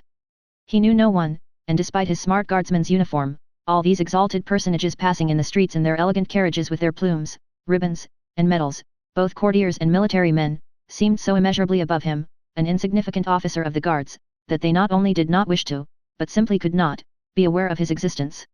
At the quarters of the commander-in-chief, Kutuzov, where he inquired for Bolkonsky, all the adjutants and even the orderlies looked at him as if they wished to impress on him that a great many officers like him were always coming there and that everybody was heartily sick of them. In spite of this, or rather because of it, next day, November 15th, after dinner he again went to Amit's and, entering the house occupied by Kutuzov, asked for Bolkonsky. Prince Andrew was in and Boris was shown into a large hall probably formerly used for dancing, but in which 5 beds now stood, and furniture of various kinds, a table, chairs and a clavichord. One adjutant, nearest the door, was sitting at the table in a Persian dressing gown, writing. Another, the red, stout Nesvitsky, lay on a bed with his arms under his head, laughing with an officer who had sat down beside him. A third was playing a Viennese waltz on the clavichord, while a fourth, lying on the clavichord, sang the tune. Bolkonsky was not there. None of these gentlemen changed his position on seeing Boris. The one who was writing and whom Boris addressed turned round crossly and told him Bolkonsky was on duty and that he should go through the door on the left into the reception room if he wished to see him. Boris thanked him and went to the reception room, where he found some 10 officers and generals. When he entered, Prince Andrew, his eyes drooping contemptuously, with that peculiar expression of polite weariness which plainly says, "If it were not my duty I would not talk to you for a moment," was listening to an old Russian general with decorations, who stood very erect, almost on tiptoe, with a soldier's obsequious expression on his purple face, reporting something. "Very well, then, be so good as to wait," said Prince Andrew to the general, in Russian, speaking with the French intonation he affected when he wished to speak contemptuously, and noticing Boris, Prince Andrew, paying no more heed to the general who ran after him imploring him to hear something more, nodded and turned to him with a cheerful smile. At that moment Boris clearly realized what he had before surmised, that in the army, besides the subordination and discipline prescribed in the military code, which he and the others knew in the regiment, there was another, more important, subordination, which made this tight-laced, purple-faced general wait respectfully while Captain Prince Andrew, for his own pleasure, chose to chat with Lieutenant Drubetskoy. More than ever was Boris resolved to serve in future not according to the written code, but under this unwritten law. He felt now that merely by having been recommended to Prince Andrew he had already risen above the general who at the front had the power to annihilate him, a lieutenant of the guards. Prince Andrew came up to him and took his hand. "I am very sorry you did not find me in yesterday. I was fussing about with Germans all day. We went with Weyrother to survey the dispositions. When Germans start being accurate, there's no end to it." Boris smiled, as if he understood what Prince Andrew was alluding to as something generally known. But it was the first time he had heard Weyrother's name, or even the term dispositions. "Well, my dear fellow, so you still want to be an adjutant? I have been thinking about you." "Yes, I was thinking," for some reason Boris could not help blushing, "of asking the commander-in-chief. He has had a letter from Prince Karagin about me. I only wanted to ask because I fear the guards won't be in action," he added as if in apology. All right. We'll talk it over," replied Prince Andrew. "Only let me report this gentleman's business, and I shall be at your disposal." While Prince Andrew went to report about the purple-faced general, that gentleman, evidently not sharing Boris' conception of the advantages of the unwritten code of subordination, looked so fixedly at the presumptuous lieutenant who had prevented his finishing what he had to say to the adjutant that Boris felt uncomfortable. He turned away and waited impatiently for Prince Andrew's return from the commander-in-chief's room. "You see, my dear fellow, I have been thinking about you," said Prince Andrew when they had gone into the large room where the clavichord was. "It's no use your going to the commander-in-chief. He would say a lot of pleasant things, ask you to dinner, that would not be bad as regards the unwritten code," thought Boris, "but nothing more would come of it. There will soon be a battalion of us aides-de-camp and adjutants. But this is what we'll do, I have a good friend, an adjutant general and an excellent fellow, Prince Dolgorukov, and though you may not know it, the fact is that now Kutuzov with his staff and all of us count for nothing. Everything is now centered round the emperor. So we will go to Dolgorukov, I have to go there anyhow and I have already spoken to him about you. We shall see whether he cannot attach you to himself or find a place for you somewhere near the Sunday." Prince Andrew always became specially keen when he had to guide a young man and help him to worldly success. Under cover of obtaining help of this kind for another, which from pride he would never accept for himself, he kept in touch with the circle which confers success and which attracted him. He very readily took up Boris' cause and went with him to Dolgorukov. It was late in the evening when they entered the palace at Amitz occupied by the emperors and their retinues. That same day a council of war had been held in which all the members of the Hofkriegsrat and both emperors took part. At that council, contrary to the views of the old generals Kutuzov and Prince Schwarzenberg, it had been decided to advance immediately and give battle to Bonaparte. The council of war was just over when Prince Andrew accompanied by Boris arrived at the palace to find Dolgorukov. Everyone at headquarters was still under the spell of the day's council, at which the party of the young had triumphed. The voices of those who counseled delay and advised waiting for something else before advancing had been so completely silenced and their arguments confuted by such conclusive evidence of the advantages of attacking that what had been discussed at the council, the coming battle and the victory that would certainly result from it, no longer seemed to be in the future but in the past. All the advantages were on our side. Our enormous forces, undoubtedly superior to Napoleon's, were concentrated in one place. The troops inspired by the Emperor's presence were eager for action. The strategic position where the operations would take place was familiar in all its details to the Austrian General Weyrother. A lucky accident had ordained that the Austrian army should maneuver the previous year on the very fields where the French had now to be fought. The adjacent locality was known and shown in every detail on the maps, and Bonaparte, evidently weakened, was undertaking nothing. Dolgorukov, one of the warmest advocates of an attack, had just returned from the council, tired and exhausted but eager and proud of the victory that had been gained. Prince Andrew introduced his protégé, but Prince Dolgorukov politely and firmly pressing his hand said nothing to Boris and, evidently unable to suppress the thoughts which were uppermost in his mind at that moment, addressed Prince Andrew in French. "Ah, my dear fellow, what a battle we have gained! God grant that the one that will result from it will be as victorious. However, dear fellow," he said abruptly and eagerly, "I must confess to having been unjust to the Austrians and especially to Weyrother. What exactitude, what minuteness, what knowledge of the locality, what foresight for every eventuality, every possibility even to the smallest detail. No, my dear fellow, no conditions better than our present ones could have been devised. This combination of Austrian precision with Russian valor, what more could be wished for? So the attack is definitely resolved on?" asked Bolkonsky. "And do you know, my dear fellow, it seems to me that Bonaparte has decidedly lost bearings. You know that a letter was received from him today for the Emperor." Dolgorukov smiled significantly. "Is that so? And what did he say?" inquired Bolkonsky. "What can he say? Tra-dra and so on, merely to gain time. I tell you he is in our hands, that's certain. But what was most amusing," he continued, with a sudden, good-natured laugh, "was that we could not think how to address the reply. If not as consul and of course not as emperor, it seemed to me it should be to General Bonaparte. But between not recognizing him as emperor and calling him General Bonaparte, there is a difference," remarked Bolkonsky.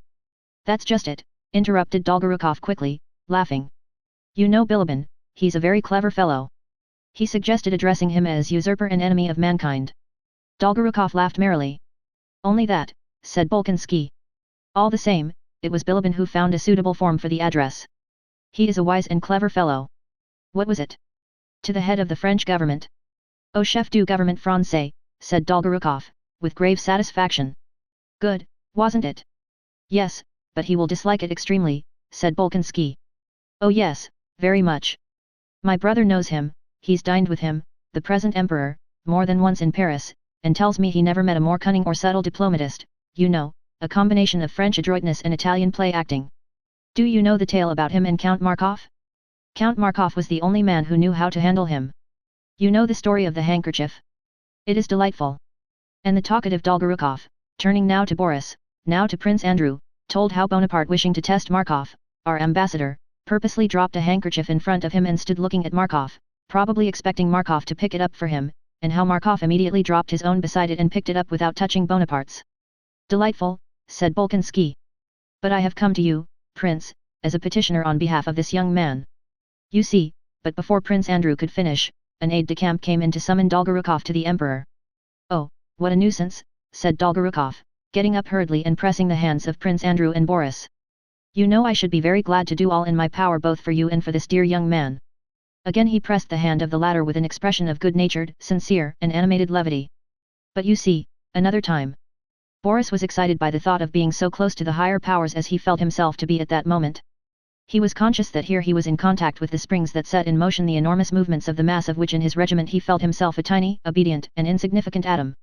They followed Prince Dolgorukov out into the corridor and met, coming out of the door of the Emperor's room by which Dolgorukov had entered, a short man in civilian clothes with a clever face and sharply projecting jaw which, without spoiling his face, gave him a peculiar vivacity and shiftiness of expression. This short man nodded to Dolgorukov as to an intimate friend and stared at Prince Andrew with cool intensity, walking straight toward him and evidently expecting him to bow or to step out of his way. Prince Andrew did neither, a look of animosity appeared on his face and the other turned away and went down the side of the corridor. "Who was that?" asked Boris. "He is one of the most remarkable, but to me most unpleasant of men, the Minister of Foreign Affairs, Prince Adam Czartoryski. It is such men as he who decide the fate of nations," added Bolkonsky with a sigh he could not suppress, as they passed out of the palace. Next day, the army began its campaign, and up to the very battle of Austerlitz, Boris was unable to see either Prince Andrew or Dolgorukov again and remained for a while with the Izmailov regiment. Chapter 10. At dawn on the 16th of November, Denisov's squadron, in which Nicholas Rostov served and which was in Prince Bagration's detachment, moved from the place where it had spent the night, advancing into action as arranged, and after going behind other columns for about 2/3 of a mile was stopped on the highroad. Rostov saw the Cossacks and then the 1st and 2nd squadrons of hussars and infantry battalions and artillery pass by and go forward, and then Generals Bagration and Dolgorukov ride past with their adjutants. All the fear before action which he had experienced as previously, all the inner struggle to conquer that fear, all his dreams of distinguishing himself as a true hussar in this battle, had been wasted. Their squadron remained in reserve and Nicholas Rostov spent that day in a dull and wretched mood. At 9 in the morning, he heard firing in front and shouts of hurrah, and saw wounded being brought back. There were not many of them, and at last he saw how a whole detachment of French cavalry was brought in, convoyed by a sotna of Cossacks. Evidently the affair was over and, though not big, had been a successful engagement. The men and officers returning spoke of a brilliant victory, of the occupation of the town of Wiskaw and the capture of a whole French squadron. The day was bright and sunny after a sharp night frost, and the cheerful glitter of that autumn day was in keeping with the news of victory which was conveyed, not only by the tales of those who had taken part in it, but also by the joyful expression on the faces of soldiers, officers, generals, and adjutants, as they passed Rostov going or coming. And Nicholas, who had vainly suffered all the dread that precedes a battle and had spent that happy day in inactivity, was all the more depressed. "Come here, Wostov. Let's drink to Dwown our Guif," shouted Denisov, who had settled down by the roadside with a flask and some food. The officers gathered round Denisov's canteen, eating and talking. "There! They are bringing another," cried one of the officers, indicating a captive French dragoon who was being brought in on foot by 2 Cossacks. One of them was leading by the bridle a fine large French horse he had taken from the prisoner. "Sell us that horse!" Denisov called out to the Cossacks. "If you like, your honor." The officers got up and stood round the Cossacks and their prisoner. The French dragoon was a young Alsatian who spoke French with a German accent. He was breathless with agitation, his face was red, and when he heard some French spoken he at once began speaking to the officers, addressing first one, then another. He said he would not have been taken, it was not his fault but the corporals who had sent him to seize some horse cloths, though he had told him the Russians were there. And at every word he added, "But don't hurt my little horse," and stroked the animal. It was plain that he did not quite grasp where he was. Now he excused himself for having been taken prisoner and now, imagining himself before his own officers, insisted on his soldierly discipline and zeal in the service. He brought with him into our rearguard all the freshness of atmosphere of the French army, which was so alien to us. The Cossacks sold the horse for 2 gold pieces, and Rostov, being the richest of the officers now that he had received his money, bought it. "But don't hurt my little horse," said the Alsatian good-naturedly to Rostov when the animal was handed over to the hussar. Rostov smilingly reassured the dragoon and gave him money. "Ali! Ali!" said the Cossack, touching the prisoner's arm to make him go on. "The Emperor! The Emperor!" was suddenly heard among the hussars. All began to run and bustle, and Rostov saw coming up the road behind him several riders with white plumes in their hats. In a moment everyone was in his place, waiting. Rostov did not know or remember how he ran to his place and mounted. Instantly his regret at not having been in action and his dejected mood amid people of whom he was weary had gone, instantly every thought of himself had vanished. He was filled with happiness at his nearness to the Emperor. He felt that this nearness by itself made up to him for the day he had lost. He was happy as a lover when the longed-for moment of meeting arrives. Not daring to look round and without looking round, he was ecstatically conscious of his approach. He felt it not only from the sound of the hoofs of the approaching cavalcade, but because as he drew near everything grew brighter, more joyful, more significant and more festive around him. Nearer and nearer to Rostov came that sun shedding beams of mild and majestic light around, and already he felt himself enveloped in those beams. He heard his voice, that kindly, calm, and majestic voice that was yet so simple. And as if in accord with Rostov's feeling, there was a deathly stillness amid which was heard the Emperor's voice. "The Pavlograd Hussars?" he inquired. "The reserves, sire," replied a voice, a very human one compared to that which had said, "The Pavlograd Hussars." The Emperor drew level with Rostov and halted. Alexander's face was even more beautiful than it had been 3 days before at the review. It shone with such gaiety and youth, such innocent youth, that it suggested the liveliness of a 14-year-old boy, and yet it was the face of the majestic Emperor. Casually, while surveying the squadron, the Emperor's eyes met Rostov's and rested on them for not more than 2 seconds. Whether or no the Emperor understood what was going on in Rostov's soul, it seemed to Rostov that he understood everything. At any rate his light blue eyes gazed for about 2 seconds into Rostov's face. A gentle, mild light poured from them. Then all at once he raised his eyebrows, abruptly touched his horse with his left foot, and galloped on. The younger Emperor could not restrain his wish to be present at the battle end, in spite of the remonstrances of his courtiers, at 12 o'clock left the third column with which he had been and galloped toward the vanguard. Before he came up with the hussars, several adjutants met him with news of the successful result of the action. This battle, which consisted in the capture of a French squadron, was represented as a brilliant victory over the French, and so the emperor and the whole army, especially while the smoke hung over the battlefield, believed that the French had been defeated and were retreating against their will. A few minutes after the emperor had passed, the Pavlograd division was ordered to advance. In Wisła itself, a petty German town, Rostov saw the emperor again. In the marketplace, where there had been some rather heavy firing before the emperor's arrival, lay several killed and wounded soldiers whom there had not been time to move. The emperor, surrounded by his suite of officers and courtiers, was riding a bobtailed chestnut mare, a different one from that which he had ridden at the review, and bending to one side he gracefully held a gold lorgnette to his eyes and looked at a soldier who lay prone, with blood on his uncovered head. The wounded soldier was so dirty, coarse and revolting that his proximity to the emperor shocked Rostov. Rostov saw how the emperor's rather round shoulders shuddered as if a cold shiver had run down them, how his left foot began convulsively tapping the horse's side with the spur, and how the well-trained horse looked round unconcerned and did not stir. An adjutant, dismounting, lifted the soldier under the arms to place him on a stretcher that had been brought. The soldier groaned. "Gently, gently. Can't you do it more gently?" said the emperor, apparently suffering more than the dying soldier, and he rode away. Rostov saw tears filling the emperor's eyes and heard him, as he was riding away, say to Czartoryski, "What a terrible thing war is, what a terrible thing. Quelle terrible chose que la guerre." The troops of the vanguard were stationed before Wisła, within sight of the enemy's lines, which all day long had yielded ground to us at the least firing. The emperor's gratitude was announced to the vanguard, rewards were promised, and the men received a double ration of vodka. The campfires crackled and the soldiers' songs resounded even more merrily than on the previous night. Denisov celebrated his promotion to the rank of major, and Rostov, who had already drunk enough, at the end of the feast proposed the emperor's health. "Not our sovereign, the emperor, as they say at official dinners," said he, "but the health of our sovereign, that good, enchanting, and great man. Let us drink to his health and to the certain defeat of the French.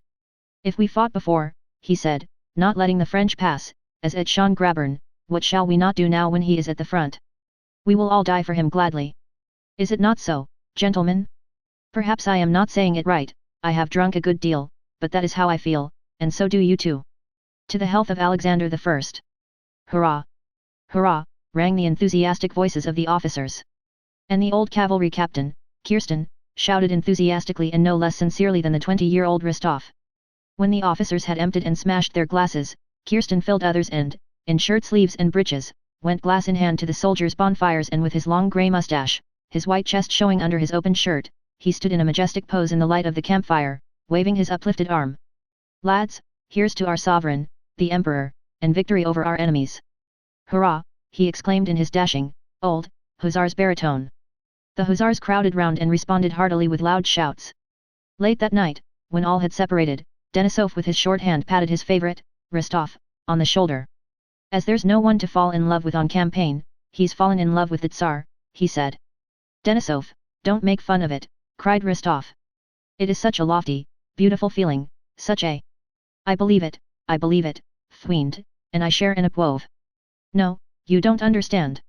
And Rostov got up and went wandering among the campfires, dreaming of what happiness it would be to die, not in saving the emperor's life, he did not even dare to dream of that, but simply to die before his eyes.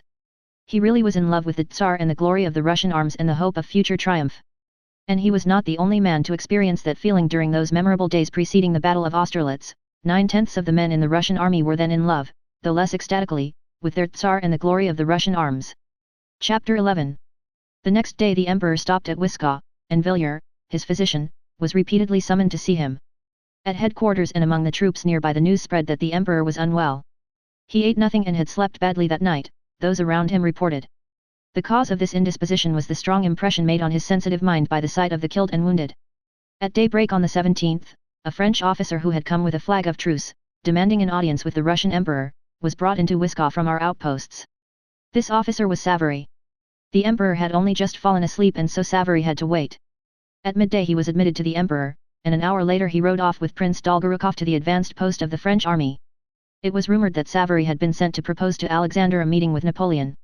To the joy and pride of the whole army, a personal interview was refused, and instead of the sovereign, Prince Dolgorukov, the victor at Wisła, was sent with Savary to negotiate with Napoleon if, contrary to expectations, these negotiations were actuated by a real desire for peace.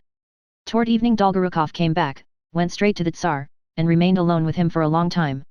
On the 18th and 19th of November, the army advanced 2 days' march and the enemy's outposts after a brief interchange of shots retreated. In the highest army circles from midday on the 19th, a great, excitedly bustling activity began which lasted till the morning of the 20th, when the memorable Battle of Austerlitz was fought. Till midday on the 19th, the activity, the eager talk, running to and fro, and dispatching of adjutants, was confined to the Emperor's headquarters. But on the afternoon of that day, this activity reached Kutuzov's headquarters and the staffs of the commanders of columns. By evening, the adjutants had spread it to all ends and parts of the army, and in the night from the 19th to the 20th, the whole 80,000 Allied troops rose from their bivouacs to the hum of voices, and the army swayed and started in one enormous mass 6 miles long. The concentrated activity which had begun at the Emperor's headquarters in the morning and had started the whole movement that followed was like the first movement of the main wheel of a large tower clock. One wheel slowly moved, another was set in motion, and a third, and wheels began to revolve faster and faster, levers and cogwheels to work, chimes to play, figures to pop out, and the hands to advance with regular motion as a result of all that activity. Just as in the mechanism of a clock, so in the mechanism of the military machine, an impulse once given leads to the final result, and just as indifferently quiescent till the moment when motion is transmitted to them are the parts of the mechanism which the impulse has not yet reached. Wheels creak on their axles as the cogs engage one another and the revolving pulleys whir with the rapidity of their movement, but a neighboring wheel is as quiet and motionless as though it were prepared to remain so for 100 years, but the moment comes when the lever catches it and obeying the impulse that wheel begins to creak and joins in the common motion the result and aim of which are beyond its ken. Just as in a clock, the result of the complicated motion of innumerable wheels and pulleys is merely a slow and regular movement of the hands which show the time, so the result of all the complicated human activities of 160,000 Russians and French, all their passions, desires, remorse, humiliations, sufferings, outbursts of pride, fear and enthusiasm, was only the loss of the Battle of Austerlitz, the so-called Battle of the Three Emperors, that is to say, a slow movement of the hand on the dial of human history. Prince Andrew was on duty that day and in constant attendance on the commander-in-chief. At 6 in the evening, Kutuzov went to the Emperor's headquarters and after staying but a short time with the Tsar went to see the Grand Marshal of the court, Count Tolstoy. Bolkonsky took the opportunity to go in to get some details of the coming action from Dolgorukov. He felt that Kutuzov was upset and dissatisfied about something and that at headquarters they were dissatisfied with him, and also that at the Emperor's headquarters everyone adopted toward him the tone of men who know something others do not know. He therefore wished to speak to Dolgorukov. "Well, how do you do, my dear fellow," said Dolgorukov, who was sitting at tea with Bilibin. "The fate is for tomorrow. How is your old fellow?" "Out of sorts." "I won't say he is out of sorts, but I fancy he would like to be heard." "But they heard him at the Council of War and will hear him when he talks sense, but to temporize and wait for something now when Bonaparte fears nothing so much as a general battle is impossible." "Yes, you have seen him," said Prince Andrew. "Well, what is Bonaparte like? How did he impress you?" "Yes, I saw him, and am convinced that he fears nothing so much as a general engagement," repeated Dolgorukov, evidently prizing this general conclusion which he had arrived at from his interview with Napoleon. If he weren't afraid of a battle, why did he ask for that interview? Why negotiate, and above all why retreat, when to retreat is so contrary to his method of conducting war? Believe me, he is afraid of a general battle. His hour has come. Mark my words. "But tell me, what is he like, said Prince Andrew again. "He is a man in a grey overcoat, very anxious that I should call him your majesty, but who, to his chagrin, got no title from me. That's the sort of man he is, and nothing more," replied Dolgorukov, looking round at Bilibin with a smile. "Despite my great respect for old Kutuzov," he continued, "we should be a nice set of fellows if we were to wait about and so give him a chance to escape, or to trick us, now that we certainly have him in our hands. No, we mustn't forget Suvorov and his rule, not to put yourself in a position to be attacked, but yourself to attack. Believe me, in war the energy of young men often shows the way better than all the experience of old cunctators. But in what position are we going to attack him? I have been at the outposts today and it is impossible to say where his chief forces are situated," said Prince Andrew. He wished to explain to Dolgorukov a plan of attack he had himself formed. "Oh, that is all the same," Dolgorukov said quickly, and getting up he spread a map on the table. "All eventualities have been foreseen. If he is standing before Brunn." And Prince Dolgorukov rapidly but indistinctly explained Weyrother's plan of a flanking movement. Prince Andrew began to reply and to state his own plan, which might have been as good as Weyrother's, but for the disadvantage that Weyrother's had already been approved. As soon as Prince Andrew began to demonstrate the defects of the latter and the merits of his own plan, Prince Dolgorukov ceased to listen to him and gazed absent-mindedly not at the map, but at Prince Andrew's face. "There will be a council of war at Kutuzov's tonight, though, you can say all this there," remarked Dolgorukov. "I will do so," said Prince Andrew, moving away from the map. Whatever are you bothering about, gentlemen, said Bilibin, who, till then, had listened with an amused smile to their conversation and now was evidently ready with a joke. Whether tomorrow brings victory or defeat, the glory of our Russian arms is secure. Except your Kutuzov, there is not a single Russian in command of a column.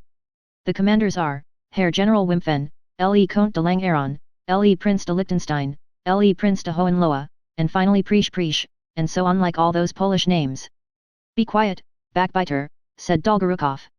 It is not true, there are now 2 Russians, Miloradovich and Dikshirov, and there would be a third, Count Arakcheev, if his nerves were not too weak. However, I think General Kutuzov has come out, said Prince Andrew. I wish you good luck and success, gentlemen, he added and went out after shaking hands with Dolgorukov and Bilibin. On the way home, Prince Andrew could not refrain from asking Kutuzov, who was sitting silently beside him, what he thought of tomorrow's battle. Kutuzov looked sternly at his adjutant and, after a pause, replied, I think the battle will be lost, and so I told Count Tolstoy and asked him to tell the Emperor. What do you think he replied? But, my dear general, I am engaged with rice and cutlets, look after military matters yourself. Yes. That was the answer I got. Chapter 12. Shortly after 9 o'clock that evening, Weyrother drove with his plans to Kutuzov's quarters where the council of war was to be held. All the commanders of columns were summoned to the commander-in-chiefs and with the exception of Prince Bagration, who declined to come, were all there at the appointed time. Weyrother, who was in full control of the proposed battle, by his eagerness and briskness presented a marked contrast to the dissatisfied and drowsy Kutuzov, who reluctantly played the part of chairman and president of the council of war. Weyrother evidently felt himself to be at the head of a movement that had already become unrestrainable. He was like a horse running downhill harnessed to a heavy cart. Whether he was pulling it or being pushed by it he did not know, but rushed along at headlong speed with no time to consider what this movement might lead to.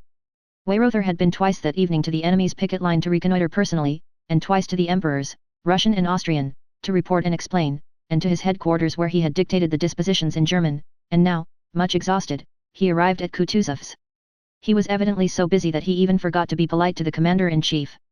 He interrupted him, talked rapidly and indistinctly, without looking at the man he was addressing, and did not reply to questions put to him. He was bespattered with mud and had a pitiful, weary and distracted air, though at the same time he was haughty and self-confident. Kutuzov was occupying a nobleman's castle of modest dimensions near Austerlitz. In the large drawing room which had become the commander-in-chief's office were gathered Kutuzov himself, Weyrother, and the members of the council of war. They were drinking tea, and only awaited Prince Bagration to begin the council. At last Bagration's orderly came with the news that the prince could not attend. Prince Andrew came in to inform the commander-in-chief of this and, availing himself of permission previously given him by Kutuzov to be present at the council, he remained in the room.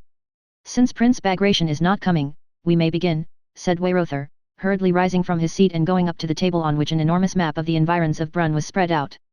Kutuzov, with his uniform unbuttoned so that his fat neck bulged over his collar as if escaping, was sitting almost asleep in a low chair, with his podgy old hands resting symmetrically on its arms.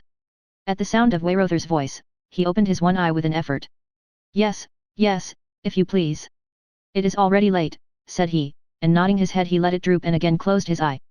If at first the members of the council thought that Kutuzov was pretending to sleep, the sounds his nose emitted during the reading that followed proved that the commander-in-chief at that moment was absorbed by a far more serious matter than a desire to show his contempt for the dispositions or anything else. He was engaged in satisfying the irresistible human need for sleep.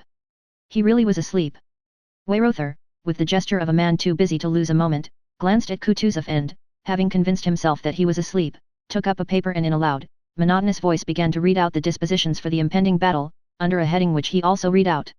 Dispositions for an attack on the enemy position behind Kobelnitz and Sokolnitz, November 30, 1805. The dispositions were very complicated and difficult. They began as follows.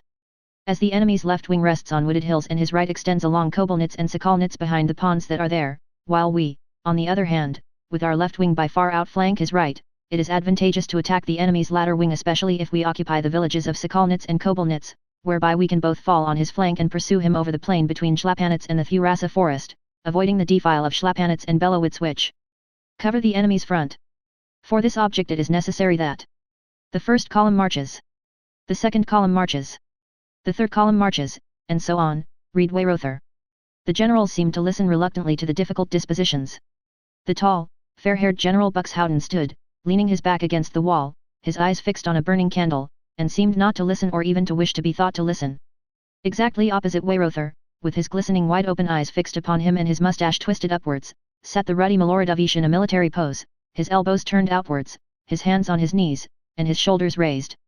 He remained stubbornly silent, gazing at Weyrother's face, and only turned away his eyes when the Austrian chief of staff finished reading. Then Miloradovich looked round significantly at the other generals. But one could not tell from that significant look whether he agreed or disagreed and was satisfied or not with the arrangements. Next to Weyrother sat Count Langeron who, with a subtle smile that never left his typically southern French face during the whole time of the reading, gazed at his delicate fingers which rapidly twirled by its corners a gold snuff-box on which was a portrait. In the middle of one of the longest sentences, he stopped the rotary motion of the snuff-box, raised his head, and with inimical politeness lurking in the corners of his thin lips interrupted Weyrother, wishing to say something. But the Austrian general, continuing to read, frowned angrily and jerked his elbows, as if to say, "You can tell me your views later, but now be so good as to look at the map and listen." Langeron lifted his eyes with an expression of perplexity, turned round to Miloradovich as if seeking an explanation, but meeting the latter's impressive but meaningless gaze drooped his eyes sadly and again took to twirling his snuff-box. "A geography lesson," he muttered as if to himself, but loud enough to be heard.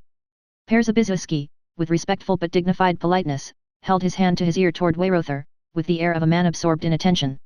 Dokhtcherov, a little man, sat opposite Weyrother, with an assiduous and modest mien, and stooping over the outspread map conscientiously studied the dispositions in the unfamiliar locality. He asked Weyrother several times to repeat words he had not clearly heard and the difficult names of villages. Weyrother complied and Dokhtcherov noted them down. When the reading which lasted more than an hour was over, Langeron again brought his snuff-box to rest and, without looking at Weyrother or at anyone in particular, began to say how difficult it was to carry out such a plan in which the enemy's position was assumed to be known, whereas it was perhaps not known, since the enemy was in movement. Langeron's objections were valid but it was obvious that their chief aim was to show General Weyrother, who had read his dispositions with as much self-confidence as if he were addressing school children, that he had to do, not with fools, but with men who could teach him something in military matters. When the monotonous sound of Weyrother's voice ceased, Kutuzov opened his eye as a miller wakes up when the soporific drone of the mill wheel is interrupted. He listened to what Langeron said, as if remarking, "So you are still at that silly business," quickly closed his eye again, and let his head sink still lower. Langeron, trying as virulently as possible to sting Weyrother's vanity as author of the military plan, argued that Bonaparte might easily attack instead of being attacked, and so render the whole of this plan perfectly worthless. Weyrother met all objections with a firm and contemptuous smile, evidently prepared beforehand to meet all objections be they what they might.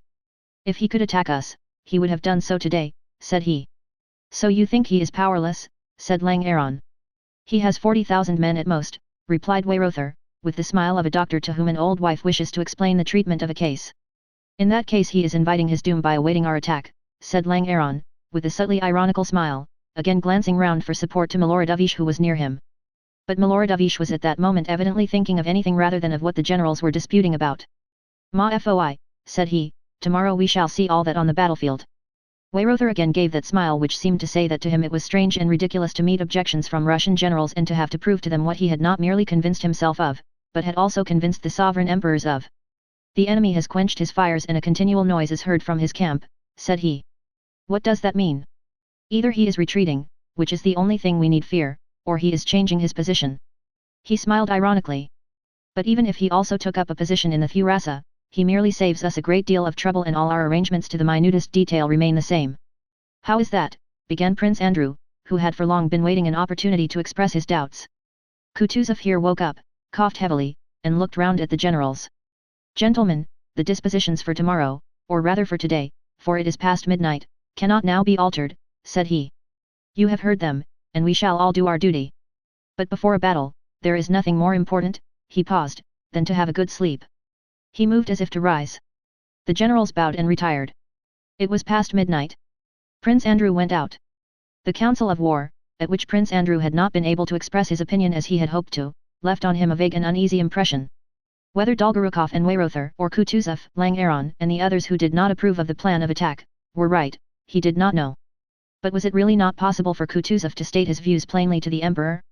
Is it possible that on account of court and personal considerations tens of thousands of lives, and my life, he thought, must be risked?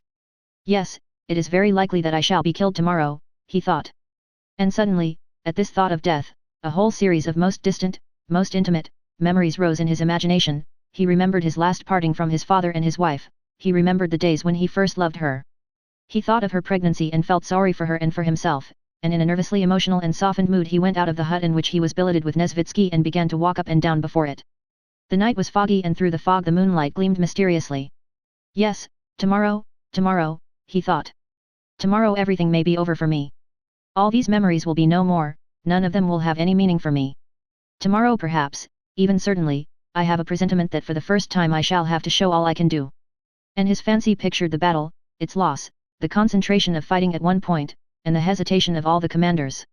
And then that happy moment, that to loan for which he had so long waited, presents itself to him at last.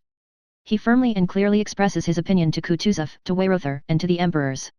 All are struck by the justness of his views, but no one undertakes to carry them out, so he takes a regiment, a division, stipulates that no one is to interfere with his arrangements, leads his division to the decisive point, and gains the victory alone. But death and suffering, suggested another voice. Prince Andrew, however, did not answer that voice and went on dreaming of his triumphs. The dispositions for the next battle are planned by him alone. Nominally he is only an adjutant on Kutuzov's staff, but he does everything alone. The next battle is won by him alone. Kutuzov is removed and he is appointed. Well and then, asked the other voice. If before that you are not 10 times wounded, killed, or betrayed, well, what then? Well then, Prince Andrew answered himself, I don't know what will happen and don't want to know, and can't, but if I want this, want glory, want to be known to men, want to be loved by them, it is not my fault that I want it and want nothing but that and live only for that. Yes, for that alone. I shall never tell anyone, but, oh God! What am I to do if I love nothing but fame and men's esteem? Death, wounds, the loss of family, I fear nothing. And precious and dear as many persons are to me, father, sister, wife, those dearest to me, yet dreadful and unnatural as it seems, I would give them all at once for a moment of glory, of triumph over men, of love from men I don't know and never shall know, for the love of these men here, he thought, as he listened to voices in Kutuzov's courtyard. The voices were those of the orderlies who were packing up. One voice, probably a coachman's, was teasing Kutuzov's old cook whom Prince Andrew knew, and who was called Tit. He was saying, Tit, I say, Tit. Well, returned the old man. Go, Tit, thresh a bit, said the wag. Oh, go to the devil, called out a voice, drowned by the laughter of the orderlies and servants. All the same, I love and value nothing but triumph over them all, I value this mystic power and glory that is floating here above me in this mist. Chapter 13. That same night, Rostov was with a platoon on skirmishing duty in front of Bagration's detachment. His hussars were placed along the line in couples and he himself rode along the line trying to master the sleepiness that kept coming over him. An enormous space, with our army's campfires dimly glowing in the fog, could be seen behind him, in front of him was misty darkness. Rostov could see nothing, peer as he would into that foggy distance, now something gleamed grey, now there was something black, now little lights seemed to glimmer where the enemy ought to be, now he fancied it was only something in his own eyes. His eyes kept closing, and in his fancy appeared, now the Emperor, now Denisov, and now Moscow memories, and he again hurriedly opened his eyes and saw close before him the head and ears of the horse he was riding, and sometimes, when he came within 6 paces of them, the black figures of hussars, but in the distance was still the same misty darkness. Why not? It might easily happen, thought Rostov, that the Emperor will meet me and give me an order as he would to any other officer, he'll say, go and find out what's there. There are many stories of his getting to know an officer in just such a chance way and attaching him to himself. What if he gave me a place near him? Oh, how I would guard him, how I would tell him the truth, how I would unmask his deceivers. And in order to realize vividly his love devotion to the sovereign, Rostov pictured to himself an enemy or a deceitful German, whom he would not only kill with pleasure but whom he would slap in the face before the Emperor. Suddenly a distant shout aroused him. He started and opened his eyes. Where am I? Oh yes, in the skirmishing line, pass and watchword, shaft, omets. What a nuisance that our squadron will be in reserve tomorrow, he thought. I'll ask leave to go to the front, this may be my only chance of seeing the Emperor. It won't be long now before I am off duty. I'll take another turn and when I get back I'll go to the general and ask him. He readjusted himself in the saddle and touched up his horse to ride once more round his hussars. It seemed to him that it was getting lighter. To the left he saw a sloping descent lit up, and facing it a black knoll that seemed as steep as a wall. On this knoll there was a white patch that Rostov could not at all make out, was it a glade in the wood lit up by the moon, or some unmelted snow, or some white houses? He even thought something moved on that white spot. I expect it's snow, that spot, a spot, untouch, he thought. There now, it's not a tatch. Natasha, sister, black eyes. N.A. Tasha. Won't she be surprised when I tell her how I've seen the Emperor? Natasha, take my saber tatch, keep to the right, your honor, there are bushes here, came the voice of an hussar, past whom Rostov was riding in the act of falling asleep. Rostov lifted his head that had sunk almost to his horse's mane and pulled up beside the hussar. He was succumbing to irresistible, youthful, childish drowsiness. But what was I thinking? I mustn't forget. How shall I speak to the emperor? No, that's not it, that's tomorrow. Oh yes. Natasha, saber-touch, saber them. Whom? The hussars. Ah, the hussars with mustaches. Along the Tverskia street rode the hussar with mustaches. I thought about him too, just opposite Guryev's house. Old Guryev. Oh, but Denisov's a fine fellow. But that's all nonsense. The chief thing is that the emperor is here. How he looked at me and wished to say something, but dared not. No, it was I who dared not.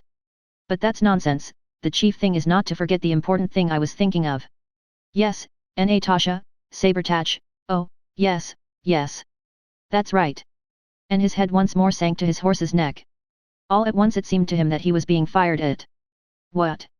What? What? Cut them down. What? Said Rostov, waking up. At the moment he opened his eyes he heard in front of him, where the enemy was, the long-drawn shouts of thousands of voices. His horse and the horse of the hussar near him pricked their ears at these shouts. Over there, where the shouting came from, a fire flared up and went out again, then another, and all along the French line on the hill fires flared up and the shouting grew louder and louder. Rostov could hear the sound of French words but could not distinguish them. The din of many voices was too great, all he could hear was, ahaha, and rrrr. What's that? What do you make of it? Said Rostov to the hussar beside him. That must be the enemy's camp. The hussar did not reply. Why, don't you hear it? Rostov asked again, after waiting for a reply. Who can tell, your honor, replied the hussar reluctantly. From the direction, it must be the enemy, repeated Rostov. It may be he or it may be nothing, muttered the hussar. It's dark. Steady, he cried to his fidgeting horse. Rostov's horse was also getting restive, it pawed the frozen ground, pricking its ears at the noise and looking at the lights. The shouting grew still louder and merged into a general roar that only an army of several thousand men could produce. The lights spread farther and farther, probably along the line of the French camp. Rostov no longer wanted to sleep. The gay triumphant shouting of the enemy army had a stimulating effect on him. Vive l'Empereur, he now heard distinctly. They can't be far off, probably just beyond the stream, he said to the hussar beside him. The hussar only sighed without replying and coughed angrily. The sound of horses' hoofs approaching at a trot along the line of hussars was heard, and out of the foggy darkness the figure of a sergeant of hussars suddenly appeared, looming huge as an elephant. Your honor, the generals, said the sergeant, riding up to Rostov. Rostov, still looking round toward the fires and the shouts, rode with the sergeant to meet some mounted men who were riding along the line. One was on a white horse. Prince Bagration and Prince Dolgorukov with their adjutants had come to witness the curious phenomenon of the lights and shouts in the enemy's camp. Rostov rode up to Bagration, reported to him, and then joined the adjutants listening to what the generals were saying. Believe me, said Prince Dolgorukov, addressing Bagration, it is nothing but a trick. He has retreated and ordered the rear guard to kindle fires and make a noise to deceive us. Hardly, said Bagration.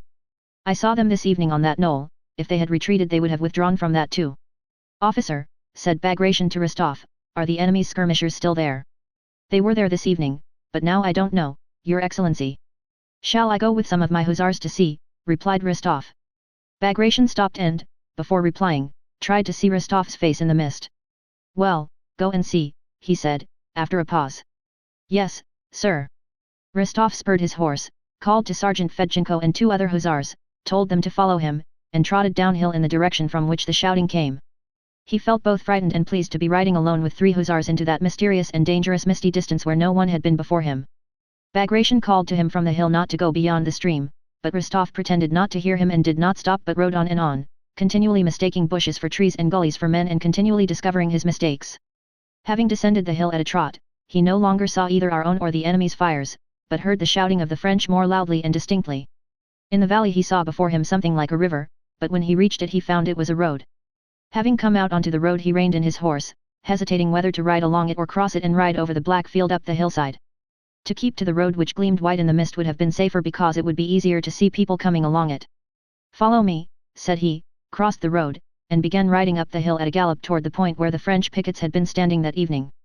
Your honor, there he is, cried one of the hussars behind him.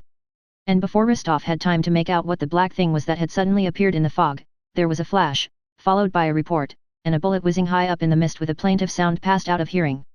Another musket missed fire but flashed in the pan. Rostov turned his horse and galloped back. 4 more reports followed at intervals, and the bullets passed somewhere in the fog singing in different tones. Rostov reined in his horse, whose spirits had risen, like his own, at the firing, and went back at a foot-pace. Well, some more. Some more, a merry voice was saying in his soul. But no more shots came. Only when approaching Bagration did Rostov let his horse gallop again, and with his hand at the salute rode up to the general. Dolgorukov was still insisting that the French had retreated and had only lit fires to deceive us. What does that prove, he was saying as Rostov rode up. They might retreat and leave the pickets. It's plain that they have not all gone yet, Prince, said Bagration. Wait till tomorrow morning, we'll find out everything tomorrow.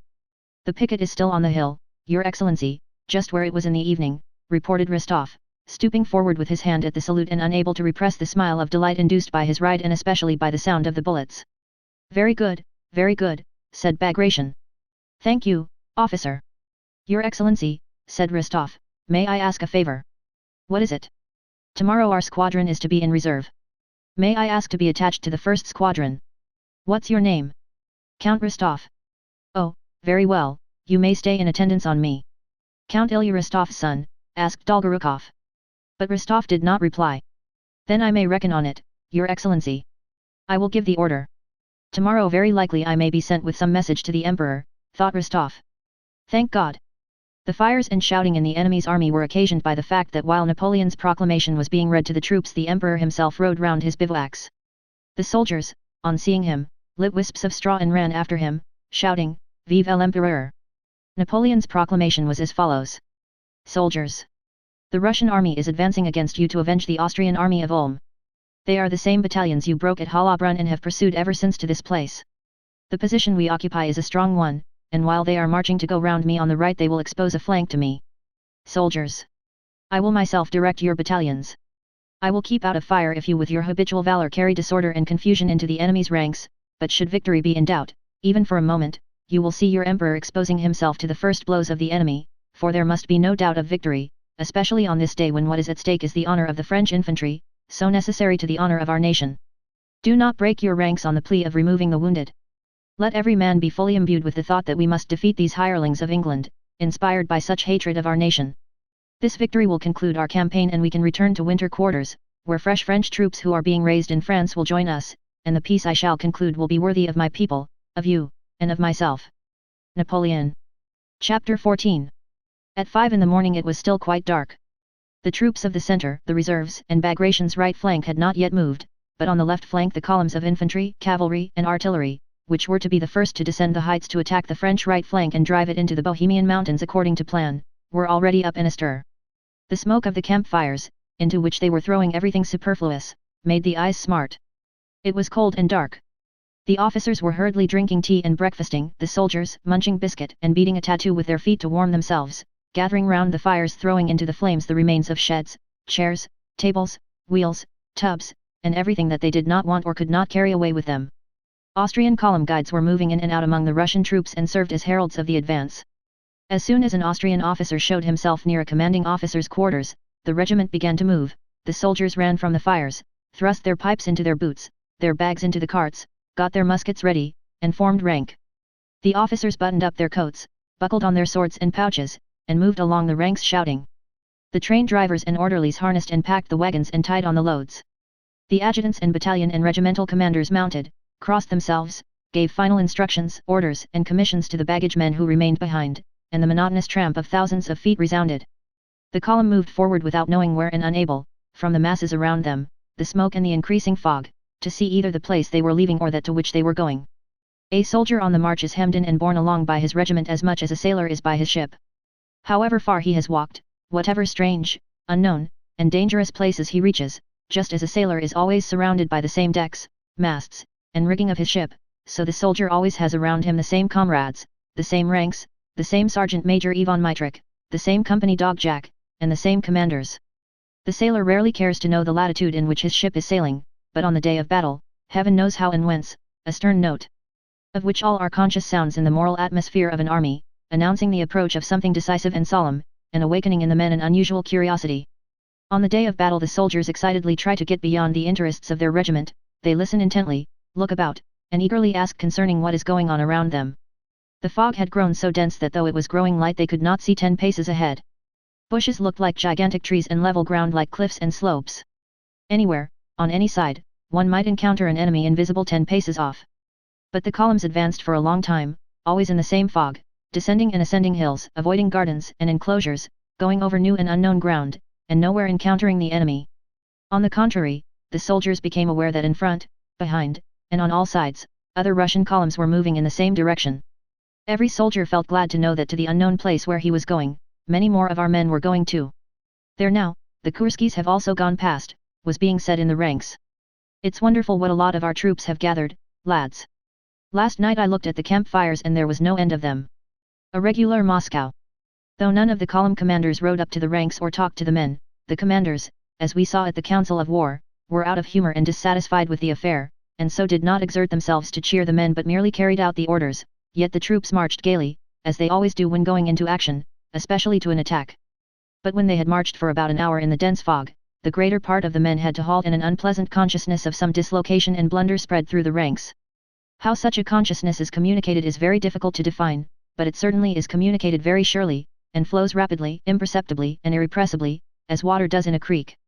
Had the Russian army been alone without any allies, it might perhaps have been a long time before this consciousness of mismanagement became a general conviction, but as it was, the disorder was readily and naturally attributed to the stupid Germans, and everyone was convinced that a dangerous muddle had been occasioned by the sausage eaters.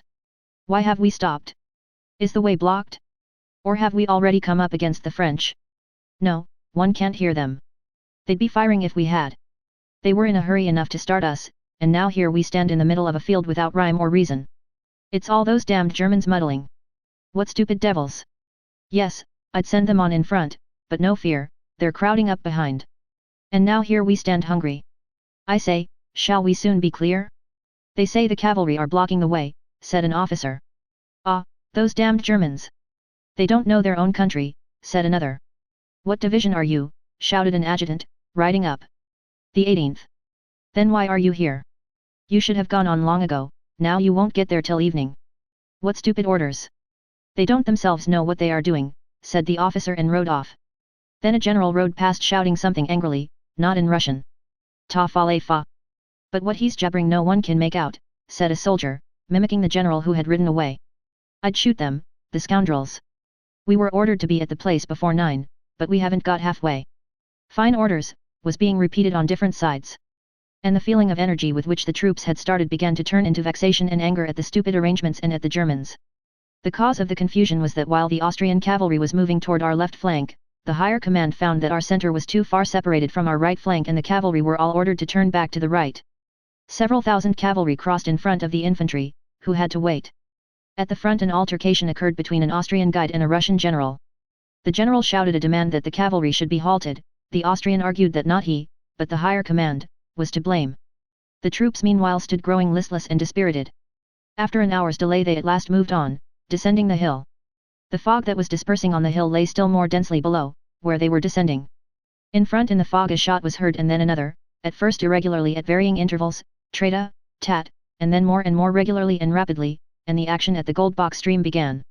Not expecting to come on the enemy down by the stream, and having stumbled on him in the fog, hearing no encouraging word from their commanders, and with a consciousness of being too late spreading through the ranks, and above all being unable to see anything in front or around them in the thick fog, the Russians exchanged shots with the enemy lazily and advanced and again halted, receiving no timely orders from the officers or adjutants who wandered about in the fog in those unknown surroundings unable to find their own regiments. In this way the action began for the 1st, 2nd, and 3rd columns, which had gone down into the valley.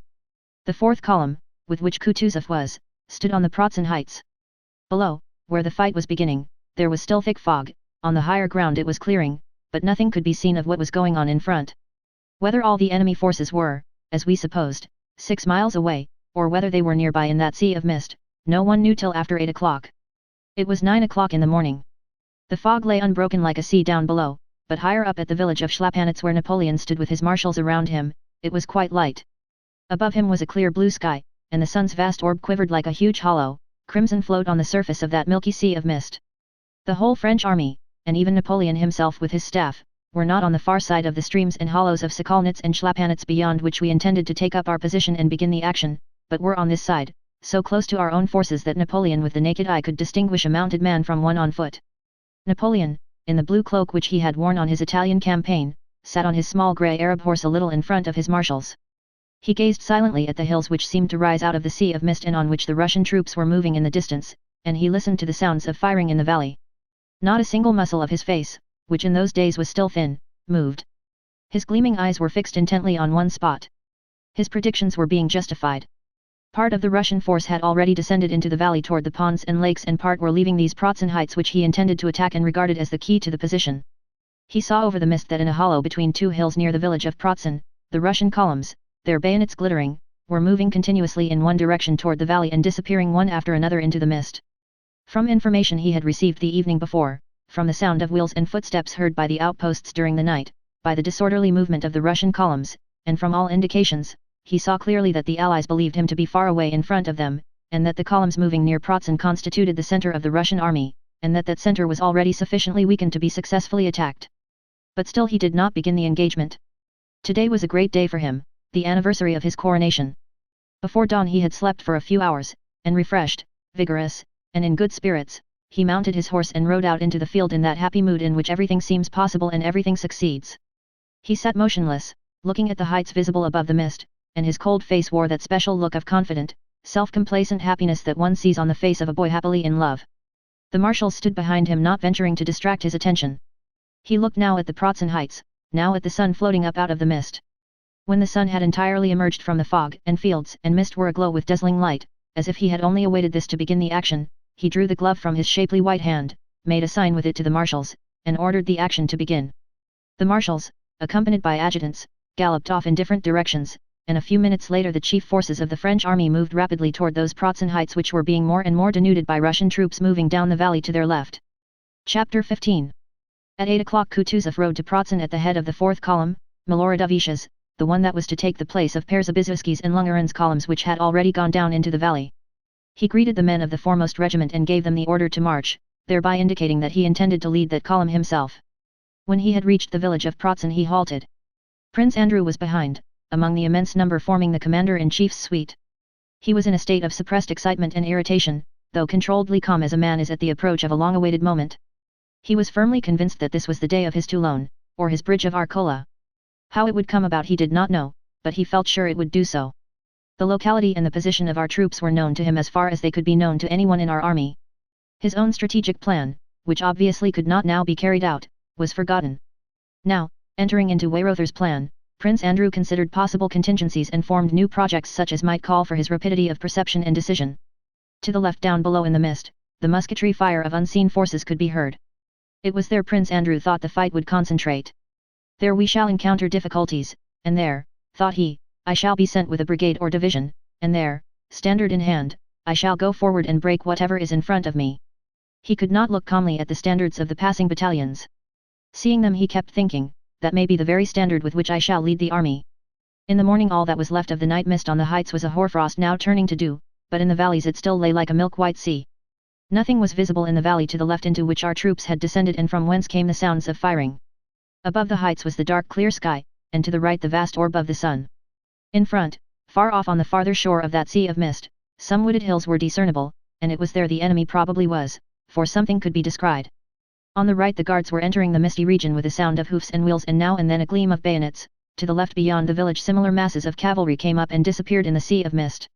In front and behind moved infantry. The commander-in-chief was standing at the end of the village letting the troops pass by him. That morning Kutuzov seemed worn and irritable. The infantry passing before him came to a halt without any command being given, apparently obstructed by something in front. Do order them to form into battalion columns and go round the village, he said angrily to a general who had ridden up. Don't you understand, Your Excellency, my dear sir, that you must not defile through narrow village streets when we are marching against the enemy?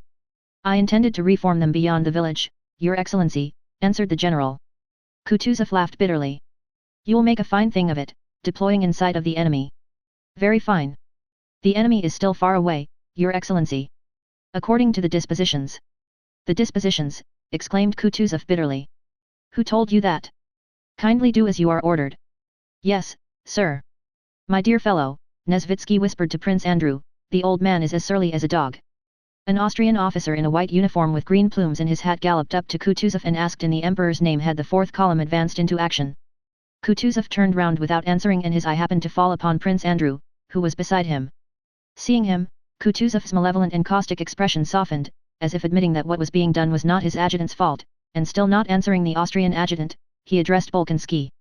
Go, my dear fellow, and see whether the 3rd Division has passed the village. Tell it to stop and await my orders. Hardly had Prince Andrew started than he stopped him. And ask whether sharpshooters have been posted, he added. What are they doing? What are they doing? He murmured to himself, still not replying to the Austrian. Prince Andrew galloped off to execute the order. Overtaking the battalions that continued to advance, he stopped the 3rd Division and convinced himself that there really were no sharpshooters in front of our columns. The colonel at the head of the regiment was much surprised at the commander-in-chief's order to throw out skirmishers. He had felt perfectly sure that there were other troops in front of him and that the enemy must be at least 6 miles away. There was really nothing to be seen in front except a barren descent hidden by dense mist. Having given orders in the commander-in-chief's name to rectify this omission, Prince Andrew galloped back. Kutuzov, still in the same place, his stout body resting heavily in the saddle with the lassitude of age, sat yawning wearily with closed eyes.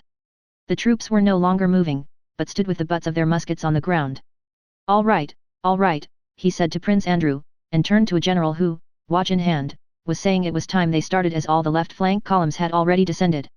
Plenty of time, Your Excellency, muttered Kutuzov in the midst of a yawn. Plenty of time, he repeated. Just then at a distance behind Kutuzov was heard the sound of regiments saluting, and this sound rapidly came nearer along the whole extended line of the advancing Russian columns. Evidently the person they were greeting was riding quickly. When the soldiers of the regiment in front of which Kutuzov was standing began to shout, he rode a little to one side and looked round with a frown. Along the road from Pratzen galloped what looked like a squadron of horsemen in various uniforms. 2 of them rode side by side in front, at full gallop. One in a black uniform with white plumes in his hat rode a bobtailed chestnut horse, the other who was in a white uniform rode a black one. These were the 2 emperors followed by their suites. Kutuzov, affecting the manners of an old soldier at the front, gave the command attention, and rode up to the emperors with a salute. His whole appearance and manner were suddenly transformed. He put on the air of a subordinate who obeys without reasoning. With an affectation of respect which evidently struck Alexander unpleasantly, he rode up and saluted. This unpleasant impression merely flitted over the young and happy face of the emperor like a cloud of haze across a clear sky and vanished.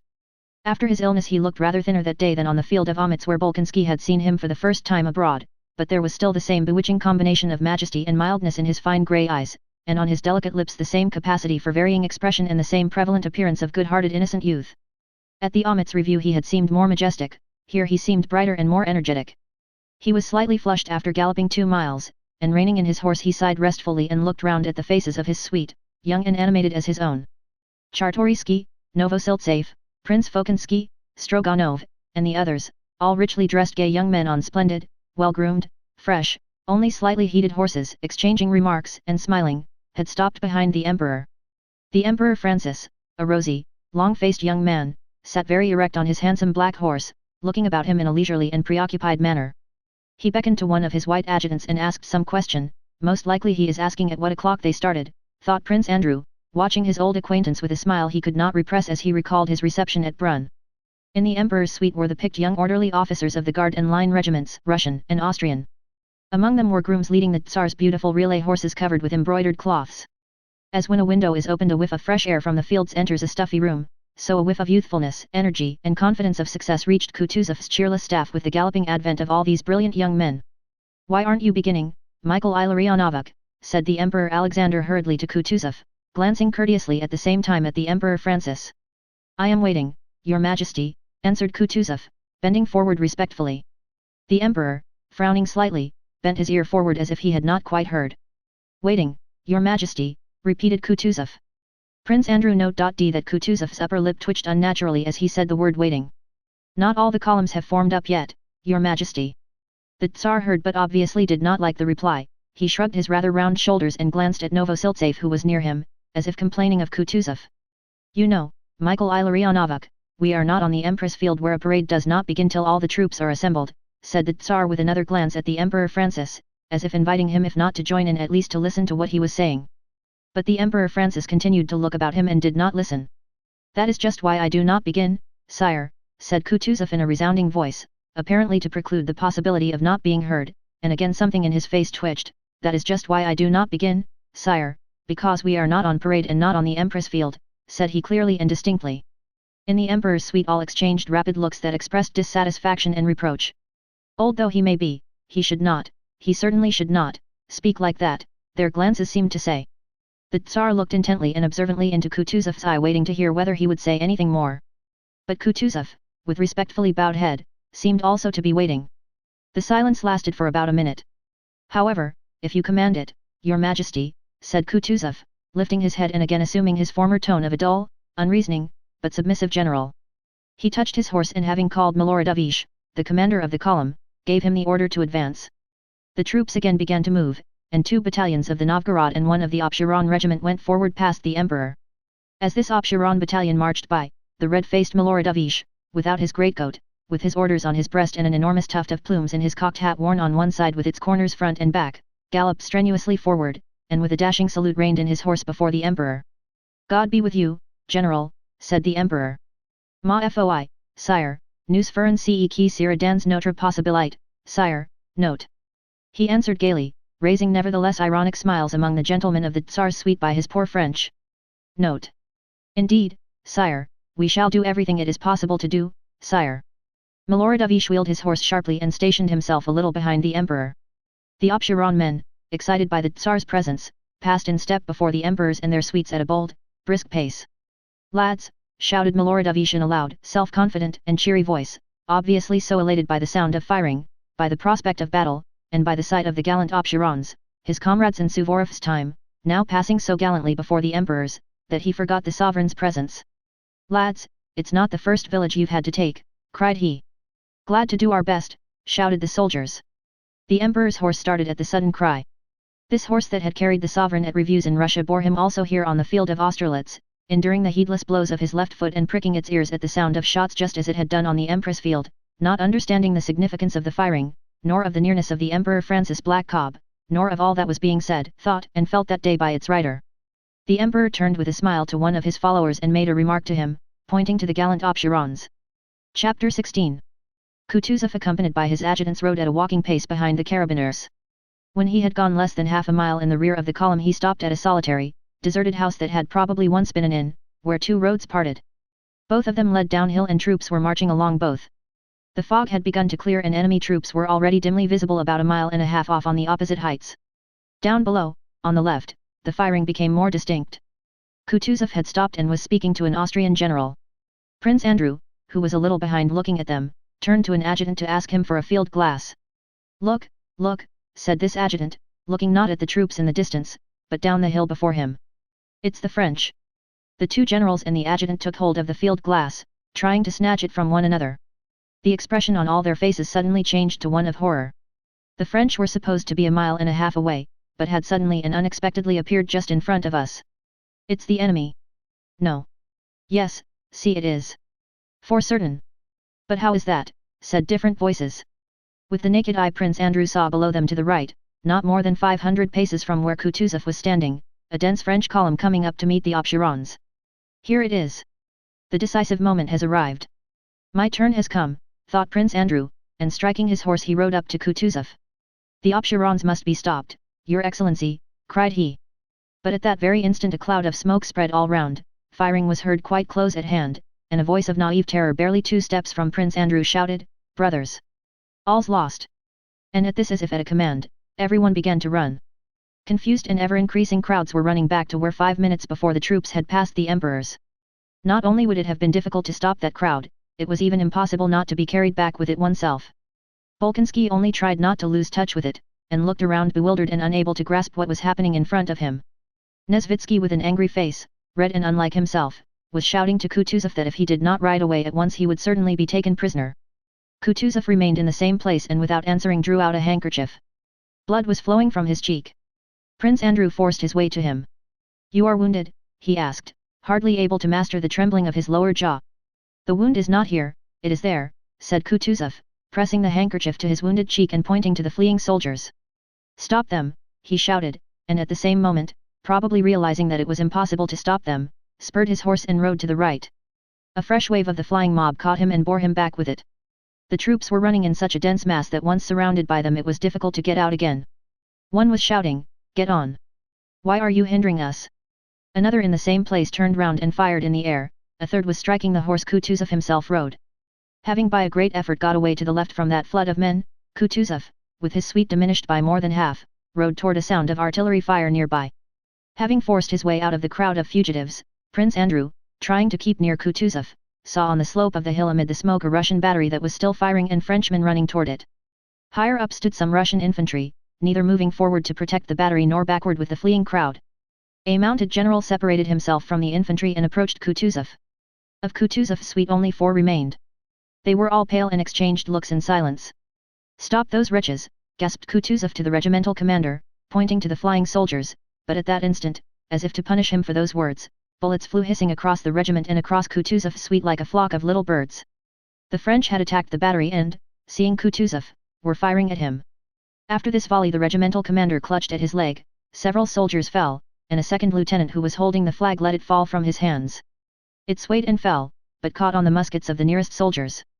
The soldiers started firing without orders. "Oh! Oh! Oh!" groaned Kutuzov despairingly and looked around. "Bolkonsky," he whispered, his voice trembling from a consciousness of the feebleness of age. "Bolkonsky," he whispered, pointing to the disordered battalion and at the enemy, "what's that?" But before he had finished speaking, Prince Andrew, feeling tears of shame and anger choking him, had already leapt from his horse and run to the standard. "Forward, lads!" he shouted in a voice piercing as a child's. "Here it is," thought he, seizing the staff of the standard and hearing with pleasure the whistle of bullets evidently aimed at him. Several soldiers fell. "Hurrah!" shouted Prince Andrew, and, scarcely able to hold up the heavy standard, he ran forward with full confidence that the whole battalion would follow him. And really he only ran a few steps alone. One soldier moved and then another and soon the whole battalion ran forward shouting hurrah, and overtook him.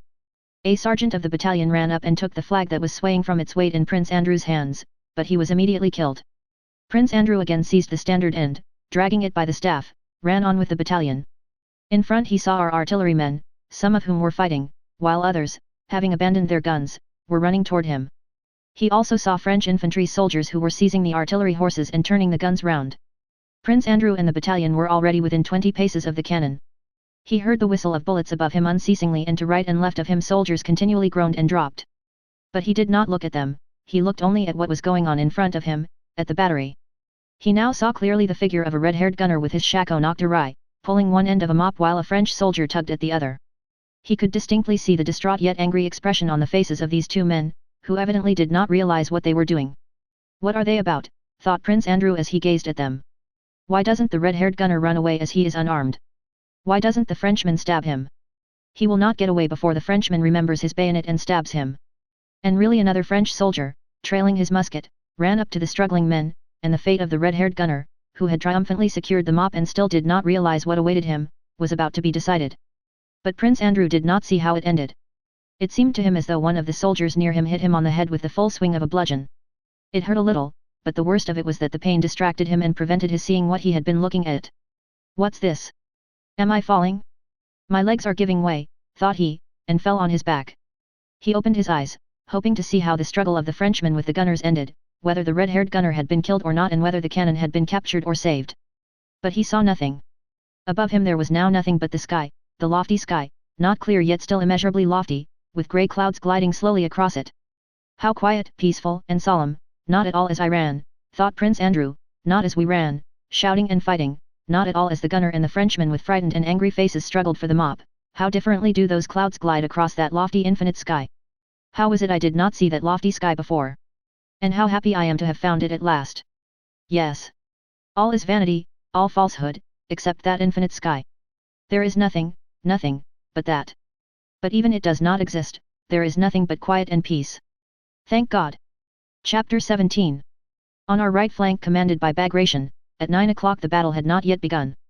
Not wishing to agree to Dolgorukov's demand to commence the action, and wishing to avert responsibility from himself, Prince Bagration proposed to Dolgorukov to send to inquire of the commander-in-chief.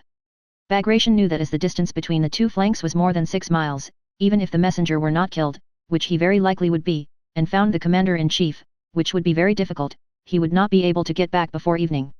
Bagration cast his large, expressionless, sleepy eyes round his suite, and the boyish face of Rostov, breathless with excitement and hope, was the first to catch his eye. He sent him. "And if I should meet His Majesty before I meet the commander-in-chief?" "Your Excellency," said Rostov, with his hand to his cap. "You can give the message to His Majesty," said Dolgorukov, hurriedly interrupting Bagration.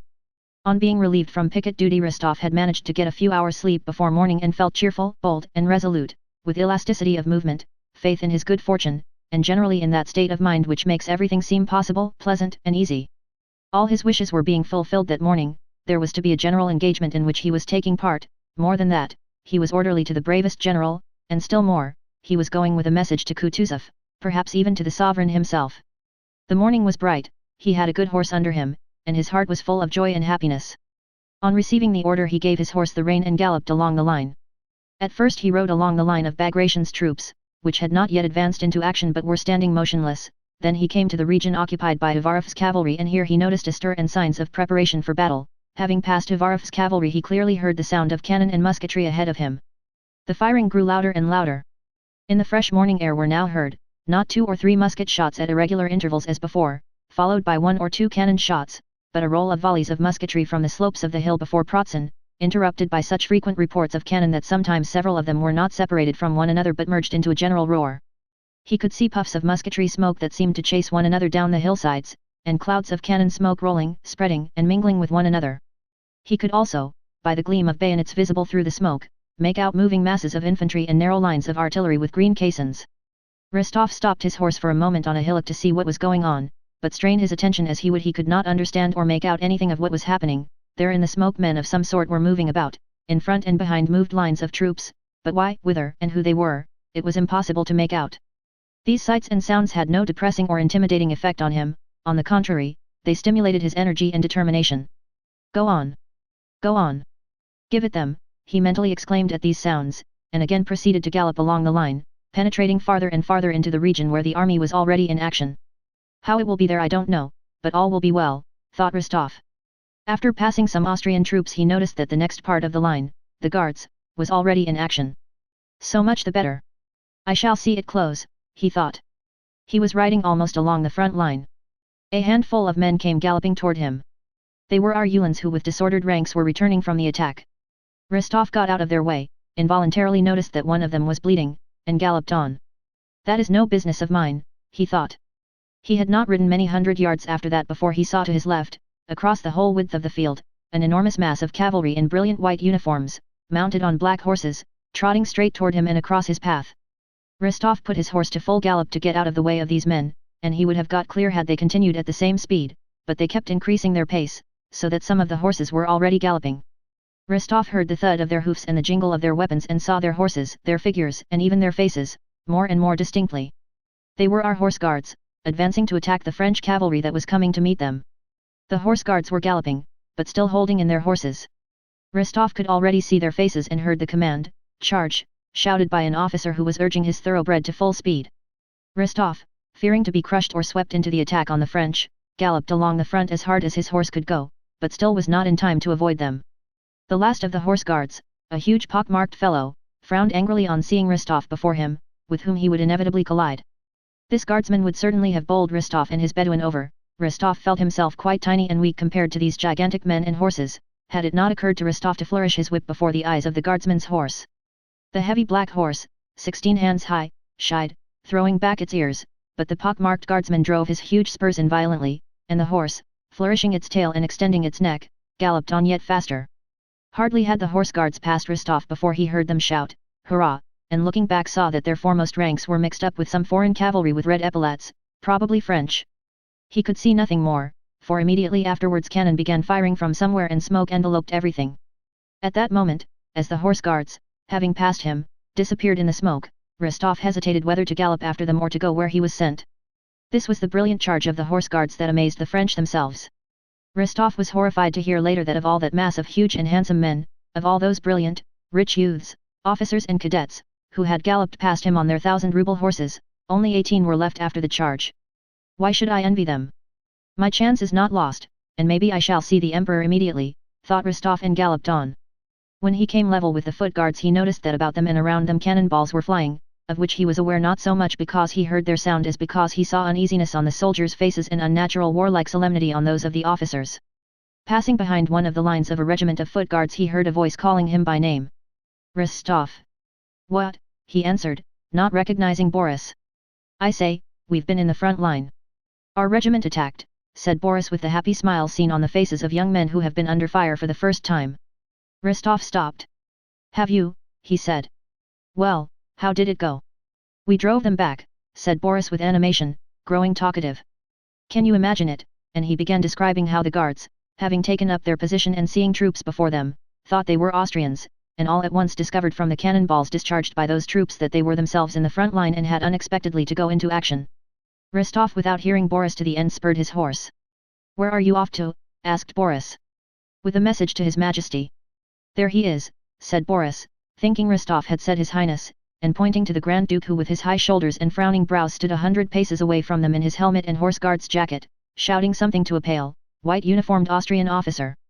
But that's the Grand Duke, and I want the Commander-in-Chief or the Emperor, said Rostov, and was about to spur his horse. Count! Count! Shouted Berg who ran up from the other side as eager as Boris. Count!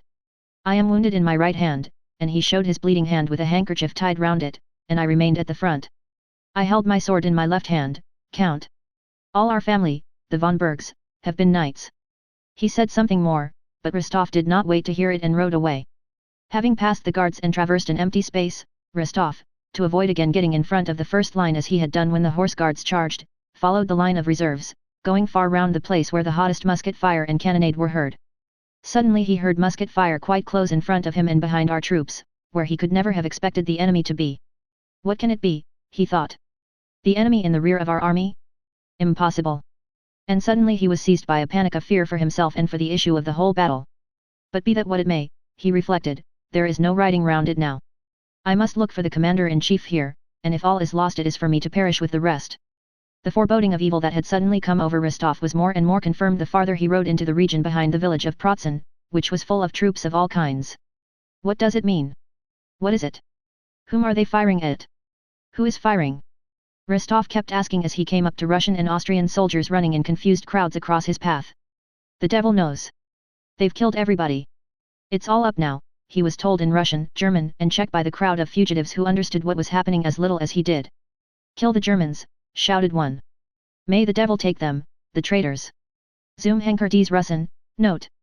Muttered a German. Note. Hang these Russians. Several wounded men passed along the road, and words of abuse, screams, and groans mingled in a general hubbub, then the firing died down. Rostov learned later that Russian and Austrian soldiers had been firing at one another. My God! What does it all mean, thought he. And here, where at any moment the Emperor may see them. But no, these must be only a handful of scoundrels. It will soon be over, it can't be that, it can't be. Only to get past them quicker, quicker. The idea of defeat and flight could not enter Rostov's head. Though he saw French cannon and French troops on the Protzen heights just where he had been ordered to look for the Commander-in-Chief, he could not, did not wish to, believe that. Chapter 18. Rostov had been ordered to look for Kutuzov and the Emperor near the village of Protzen. But neither they nor a single commanding officer were there, only disorganized crowds of troops of various kinds. He urged on his already weary horse to get quickly past these crowds, but the farther he went the more disorganized they were. The high road on which he had come out was thronged with calèches, carriages of all sorts, and Russian and Austrian soldiers of all arms, some wounded and some not. This whole mass droned and jostled in confusion under the dismal influence of cannonballs flying from the French batteries stationed on the Protzen heights. Where is the Emperor? Where is Kutuzov? Rostov kept asking everyone he could stop, but got no answer from anyone. At last seizing a soldier by his collar he forced him to answer. Brother. They've all bolted long ago, said the soldier, laughing for some reason and shaking himself free. Having left that soldier who was evidently drunk, Rostov stopped the horse of a batman or groom of some important personage and began to question him. The man announced that the Tsar had been driven in a carriage at full speed about an hour before along that very road and that he was dangerously wounded. It can't be, said Rostov. It must have been someone else. I saw him myself, replied the man with a self-confident smile of derision. I ought to know the Emperor by now, after the times I've seen him in Petersburg. I saw him just as I see you. There he sat in the carriage as pale as anything. How they made the 4 black horses fly! Gracious me, they did rattle past. It's time I knew the imperial horses and Ilya Ivanich. I don't think Ilya drives anyone except the Tsar. Rostov let go of the horse and was about to ride on, when a wounded officer passing by addressed him. Who is it you want? He asked. The Commander-in-Chief? He was killed by a cannonball, struck in the breast before our regiment. Not killed, wounded, another officer corrected him. Who? Kutuzov, asked Rostov. Not Kutuzov, but what's his name? Well, never mind, there are not many left alive. Go that way, to that village, all the commanders are there, said the officer, pointing to the village of Hostoradek, and he walked on. Rostov rode on at a footpace, not knowing why or to whom he was now going. The emperor was wounded, the battle lost. It was impossible to doubt it now. Rostov rode in the direction pointed out to him, in which he saw turrets and a church. What need to hurry? What was he now to say to the Tsar or to Kutuzov, even if they were alive and unwounded? Take this road, your honor, that way you will be killed at once, a soldier shouted to him. They'd kill you there. Oh, what are you talking about, said another. Where is he to go? That way is nearer. Rostov considered, and then went in the direction where they said he would be killed. It's all the same now. If the emperor is wounded, am I to try to save myself, he thought. He rode on to the region where the greatest number of men had perished in fleeing from Pratzen. The French had not yet occupied that region, and the Russians, the uninjured and slightly wounded, had left it long ago. All about the field, like heaps of manure on well-kept plough-land, lay from 10 to 15 dead and wounded to each couple of acres. The wounded crept together in twos and threes, and one could hear their distressing screams and groans, sometimes feigned, or so it seemed to Rostov. He put his horse to a trot to avoid seeing all these suffering men, and he felt afraid not for his life, but for the courage he needed and which he knew would not stand the sight of these unfortunates. The French, who had ceased firing at this field strewn with dead and wounded where there was no one left to fire at, on seeing an adjutant riding over it trained a gun on him and fired several shots. The sensation of those terrible whistling sounds and of the corpses around him merged in Rostov's mind into a single feeling of terror and pity for himself. He remembered his mother's last letter. What would she feel, thought he, if she saw me here now on this field with the cannon aimed at me? In the village of Hostoradek there were Russian troops retiring from the field of battle, who though still in some confusion were less disordered. The French cannon did not reach there and the musketry fire sounded far away. Here everyone clearly saw and said that the battle was lost. No one whom Rostov asked could tell him where the emperor or Kutuzov was. Some said the report that the emperor was wounded was correct, others that it was not, and explained the false rumor that had spread by the fact that the emperor's carriage had really galloped from the field of battle with the pale and terrified Oberhofmarschall Count Tolstoy, who had ridden out to the battlefield with others in the emperor's suite. One officer told Rostov that he had seen someone from headquarters behind the village to the left, and thither Rostov rode, not hoping to find anyone but merely to ease his conscience. When he had ridden about 2 miles and had passed the last of the Russian troops, he saw, near a kitchen garden with a ditch round it, 2 men on horseback facing the ditch. One with a white plume in his hat seemed familiar to Rostov, the other on a beautiful chestnut horse, which Rostov fancied he had seen before, rode up to the ditch, struck his horse with his spurs, and giving it the rein leaped lightly over. Only a little earth crumbled from the bank under the horse's hind hoofs. Turning the horse sharply, he again jumped the ditch, and deferentially addressed the horseman with the white plumes, evidently suggesting that he should do the same. The rider, whose figure seemed familiar to Rostov and involuntarily riveted his attention, made a gesture of refusal with his head and hand, and by that gesture Rostov instantly recognized his lamented and adored monarch. But it can't be he, alone in the midst of this empty field, thought Rostov. At that moment Alexander turned his head and Rostov saw the beloved features that were so deeply engraved on his memory. The emperor was pale, his cheeks sunken and his eyes hollow, but the charm, the mildness of his features, was all the greater. Rostov was happy in the assurance that the rumors about the emperor being wounded were false. He was happy to be seeing him. He knew that he might and even ought to go straight to him and give the message Dolgorukov had ordered him to deliver. But as a youth in love trembles, is unnerved, and dares not utter the thoughts he has dreamed of for nights, but looks around for help or a chance of delay and flight when the longed-for moment comes and he is alone with her, so Rostov, now that he had attained what he had longed for more than anything else in the world, did not know how to approach the emperor, and 1,000 reasons occurred to him why it would be inconvenient, unseemly, and impossible to do so. What? It is as if I were glad of a chance to take advantage of his being alone and despondent. A strange face may seem unpleasant or painful to him at this moment of sorrow, besides, what can I say to him now, when my heart fails me and my mouth feels dry at the mere sight of him? Not one of the innumerable speeches addressed to the emperor that he had composed in his imagination could he now recall. Those speeches were intended for quite other conditions, they were for the most part to be spoken at a moment of victory and triumph, generally when he was dying of wounds and the sovereign had thanked him for heroic deeds, and while dying he expressed the love his actions had proved. Besides, how can I ask the emperor for his instructions for the right flank now that it is nearly 4 o'clock and the battle is lost? No, certainly I must not approach him, I must not intrude on his reflections. Better die 1,000 times than risk receiving an unkind look or bad opinion from him, Rostov decided, and sorrowfully and with a heart full despair he rode away, continually looking back at the Tsar, who still remained in the same attitude of indecision. While Rostov was thus arguing with himself and riding sadly away, Captain von Toll chanced to ride to the same spot, and seeing the Emperor at once rode up to him, offered his services, and assisted him to cross the ditch on foot. The Emperor, wishing to rest and feeling unwell, sat down under an apple tree and von Toll remained beside him. Rostov from a distance saw with envy and remorse how von Toll spoke long and warmly to the Emperor and how the Emperor, evidently weeping, covered his eyes with his hand and pressed von Toll's hand. And I might have been in his place, thought Rostov, and hardly restraining his tears of pity for the Emperor, he rode on in utter despair, not knowing where to or why he was now riding. His despair was all the greater from feeling that his own weakness was the cause of his grief. He might, not only might but should, have gone up to the sovereign. It was a unique chance to show his devotion to the Emperor and he had not made use of it. What have I done, thought he. And he turned round and galloped back to the place where he had seen the Emperor, but there was no one beyond the ditch now. Only some carts and carriages were passing by. From one of the drivers he learned that Kutuzov's staff were not far off, in the village the vehicles were going to. Rostov followed them. In front of him walked Kutuzov's groom leading horses in horse cloths. Then came a cart, and behind that walked an old, bandy-legged domestic serf in a peaked cap and sheepskin coat. "Tit! I say, Tit," said the groom. "What?" answered the old man absent-mindedly. "Go, Tit. Thresh a bit." "Oh, you fool," said the old man, spitting angrily. Some time passed in silence, and then the same joke was repeated. Before 5 in the evening the battle had been lost at all points. More than 100 cannon were already in the hands of the French. Przybysewski and his corps had laid down their arms. Other columns after losing half their men were retreating in disorderly confused masses. The remains of Lungaren's and Dokhtcharov's mingled forces were crowding around the dams and banks of the ponds near the village of Ochst. After 5 o'clock it was only at the Ochst dam that a hot cannonade, delivered by the French alone, was still to be heard from numerous batteries ranged on the slopes of the Pratzen heights, directed at our retreating forces. In the rearguard, Dokhtcharov and others rallying some battalions kept up a musketry fire at the French cavalry that was pursuing our troops. It was growing dusk.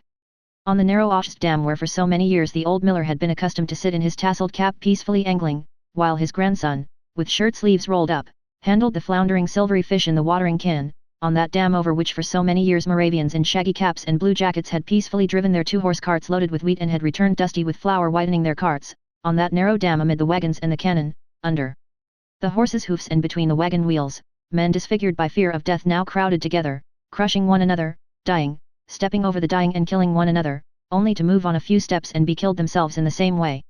Every 10 seconds a cannonball flew compressing the air around, or a shell burst in the midst of that dense throng, killing some and splashing with blood those near them. Dolokhov, now an officer, wounded in the arm, and on foot, with the regimental commander on horseback and some 10 men of his company, represented all that was left of that whole regiment. Impelled by the crowd, they had got wedged in at the approach to the dam and, jammed in on all sides, had stopped because a horse in front had fallen under a cannon and the crowd were dragging it out. A cannonball killed someone behind them, another fell in front and splashed Dolokhov with blood. The crowd, pushing forward desperately, squeezed together, moved a few steps, and again stopped. "Move on 100 yards and we are certainly saved, remain here another 2 minutes and it is certain death," thought each one. Dolokhov, who was in the midst of the crowd, forced his way to the edge of the dam, throwing 2 soldiers off their feet, and ran onto the slippery ice that covered the mill pool. "Turn this way," he shouted, jumping over the ice which creaked under him. "Turn this way," he shouted to those with the gun. "It bears." The ice bore him, but it swayed and creaked, and it was plain that it would give way not only under a cannon or a crowd, but very soon even under his weight alone. The men looked at him and pressed to the bank, hesitating to step onto the ice. The general on horseback at the entrance to the dam raised his hand and opened his mouth to address Dolokhov. Suddenly a cannonball hissed so low above the crowd that everyone ducked. It flopped into something moist, and the general fell from his horse in a pool of blood. Nobody gave him a look or thought of raising him. "Get onto the ice, over the ice. Go on. Turn. Don't you hear? Go on," innumerable voices suddenly shouted after the ball had struck the general, the men themselves not knowing what, or why, they were shouting. One of the hindmost guns that was going onto the dam turned off onto the ice. Crowds of soldiers from the dam began running onto the frozen pond. The ice gave way under one of the foremost soldiers, and one leg slipped into the water. He tried to right himself but fell in up to his waist. The nearest soldiers shrank back, the gun driver stopped his horse, but from behind still came the shouts, "Onto the ice, why do you stop? Go on! Go on!" And cries of horror were heard in the crowd. The soldiers near the gun waved their arms and beat the horses to make them turn and move on. The horses moved off the bank. The ice, that had held under those on foot, collapsed in a great mass, and some 40 men who were on it dashed, some forward and some back, drowning one another. Still the cannonballs continued regularly to whistle and flop onto the ice and into the water, and oftenest of all among the crowd that covered the dam, the pond, and the bank. Chapter 19. On the Pratzen Heights, where he had fallen with the flagstaff in his hand, lay Prince Andrew Bolkonsky, bleeding profusely and unconsciously uttering a gentle, piteous, and childlike moan. Toward evening he ceased moaning and became quite still. He did not know how long his unconsciousness lasted. Suddenly he again felt that he was alive and suffering from a burning, lacerating pain in his head. Where is it, that lofty sky that I did not know till now, but saw today, was his first thought. And I did not know this suffering either, he thought. Yes, I did not know anything at all till now. But where am I? He listened and heard the sound of approaching horses, and voices speaking French. He opened his eyes. Above him again was the same lofty sky with clouds that had risen and were floating still higher, and between them gleamed blue infinity. He did not turn his head and did not see those who, judging by the sound of hoofs and voices, had ridden up and stopped near him. It was Napoleon accompanied by 2 aides-de-camp. Bonaparte, riding over the battlefield, had given final orders to strengthen the batteries firing at the Auschwitz dam and was looking at the killed and wounded left on the field. Fine men, remarked Napoleon, looking at a dead Russian grenadier, who, with his face buried in the ground and a blackened nape, lay on his stomach with an already stiffened arm flung wide. The ammunition for the guns in position is exhausted, Your Majesty, said an adjutant who had come from the batteries that were firing at Auschwitz. Have some brought from the reserve, said Napoleon, and having gone on a few steps he stopped before Prince Andrew, who lay on his back with the flagstaff that had been dropped beside him. The flag had already been taken by the French as a trophy. That's a fine death, said Napoleon as he gazed at Bolkonsky. Prince Andrew understood that this was said of him and that it was Napoleon who said it. He heard the speaker addressed as sire. But he heard the words as he might have heard the buzzing of a fly. Not only did they not interest him, but he took no notice of them and at once forgot them.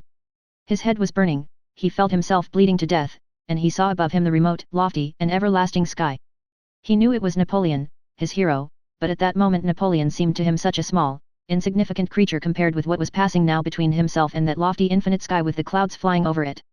At that moment it meant nothing to him who might be standing over him, or what was said of him. He was only glad that people were standing near him and only wished that they would help him and bring him back to life, which seemed to him so beautiful now that he had today learned to understand it so differently. He collected all his strength, to stir and utter a sound. He feebly moved his leg and uttered a weak, sickly groan which aroused his own pity. Ah! He is alive, said Napoleon. Lift this young man up and carry him to the dressing station. Having said this, Napoleon rode on to meet Marshal Lannes, who, hat in hand, rode up smiling to the Emperor to congratulate him on the victory. Prince Andrew remembered nothing more. He lost consciousness from the terrible pain of being lifted onto the stretcher, the jolting while being moved, and the probing of his wound at the dressing station. He did not regain consciousness till late in the day, when with other wounded and captured Russian officers he was carried to the hospital. During this transfer he felt a little stronger and was able to look about him and even speak. The first words he heard on coming to his senses were those of a French convoy officer, who said rapidly, "We must halt here, the Emperor will pass here immediately, it will please him to see these gentlemen prisoners. There are so many prisoners today, nearly the whole Russian army, that he is probably tired of them," said another officer. "All the same. They say this one is the commander of all the Emperor Alexander's guards," said the first one, indicating a Russian officer in the white uniform of the Horse Guards. Bolkonsky recognized Prince Renan, whom he had met in Petersburg society. Beside him stood a lad of 19, also a wounded officer of the Horse Guards. Bonaparte, having come up at a gallop, stopped his horse. "Which is the senior?" he asked, on seeing the prisoners. They named the colonel, Prince Renan. "You are the commander of the Emperor Alexander's regiment of Horse Guards?" asked Napoleon. "I commanded a squadron," replied Renan. "Your regiment fulfilled its duty honorably," said Napoleon. "The praise of a great commander is a soldier's highest reward," said Renan. "I bestow it with pleasure," said Napoleon. "And who is that young man beside you?" Prince Renan named Lieutenant Sukhtulin. After looking at him Napoleon smiled. "He's very young to come to meddle with us." "Youth is no hindrance to courage," muttered Sukhtulin in a failing voice. "A splendid reply," said Napoleon. "Young man, you will go far." Prince Andrew, who had also been brought forward before the Emperor's eyes to complete the show of prisoners, could not fail to attract his attention. Napoleon apparently remembered seeing him on the battlefield and, addressing him, again used the epithet young man that was connected in his memory with Prince Andrew. "Well, and you, young man," said he. "How do you feel, Monday brave?" Though 5 minutes before, Prince Andrew had been able to say a few words to the soldiers who were carrying him, now with his eyes fixed straight on Napoleon, he was silent. So insignificant at that moment seemed to him all the interests that engrossed Napoleon, so mean did his hero himself with his paltry vanity and joy in victory appear, compared to the lofty, equitable and kindly sky which he had seen and understood, that he could not answer him. Everything seemed so futile and insignificant in comparison with the stern and solemn train of thought that weakness from loss of blood, suffering, and the nearness of death aroused in him. Looking into Napoleon's eyes, Prince Andrew thought of the insignificance of greatness, the unimportance of life which no one could understand, and the still greater unimportance of death, the meaning of which no one alive could understand or explain. The Emperor, without waiting for an answer, turned away and said to one of the officers as he went, "Have these gentlemen attended to and taken to my bivouac, let my doctor, Larry, examine their wounds. Au revoir, Prince Renan," and he spurred his horse and galloped away. His face shone with self-satisfaction and pleasure. The soldiers who had carried Prince Andrew had noticed and taken the little gold icon Princess Mary had hung round her brother's neck, but seeing the favor the Emperor showed the prisoners, they now hastened to return the holy image. Prince Andrew did not see how and by whom it was replaced, but the little icon with its thin gold chain suddenly appeared upon his chest outside his uniform. It would be good, thought Prince Andrew, glancing at the icon his sister had hung round his neck with such emotion and reverence, it would be good if everything were as clear and simple as it seems to Mary. How good it would be to know where to seek for help in this life, and what to expect after it beyond the grave. How happy and calm I should be if I could now say, "Lord, have mercy on me." But to whom should I say that? Either to a power indefinable, incomprehensible, which I not only cannot address but which I cannot even express in words, the great all or nothing, said he to himself, or to that God who has been sewn into this amulet by Mary. There is nothing certain, nothing at all except the unimportance of everything I understand, and the greatness of something incomprehensible but all important. The stretchers moved on. At every jolt he again felt unendurable pain, his feverishness increased and he grew delirious. Visions of his father, wife, sister, and future son, and the tenderness he had felt the night before the battle, the figure of the insignificant little Napoleon, and above all this the lofty sky, formed the chief subjects of his delirious fancies. The quiet home life and peaceful happiness of Bald Hills presented itself to him.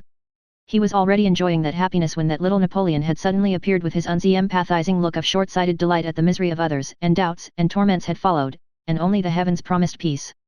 Toward morning all these dreams melted and merged into the chaos and darkness of unconsciousness and oblivion which in the opinion of Napoleon's doctor, Larry, was much more likely to end in death than in convalescence. "He is a nervous, bilious subject," said Larry, "and will not recover." And Prince Andrew, with others fatally wounded, was left to the care of the inhabitants of the district. Book 4, 1806. Chapter 1. Early in the year 1806 Nicholas Rostov returned home on leave.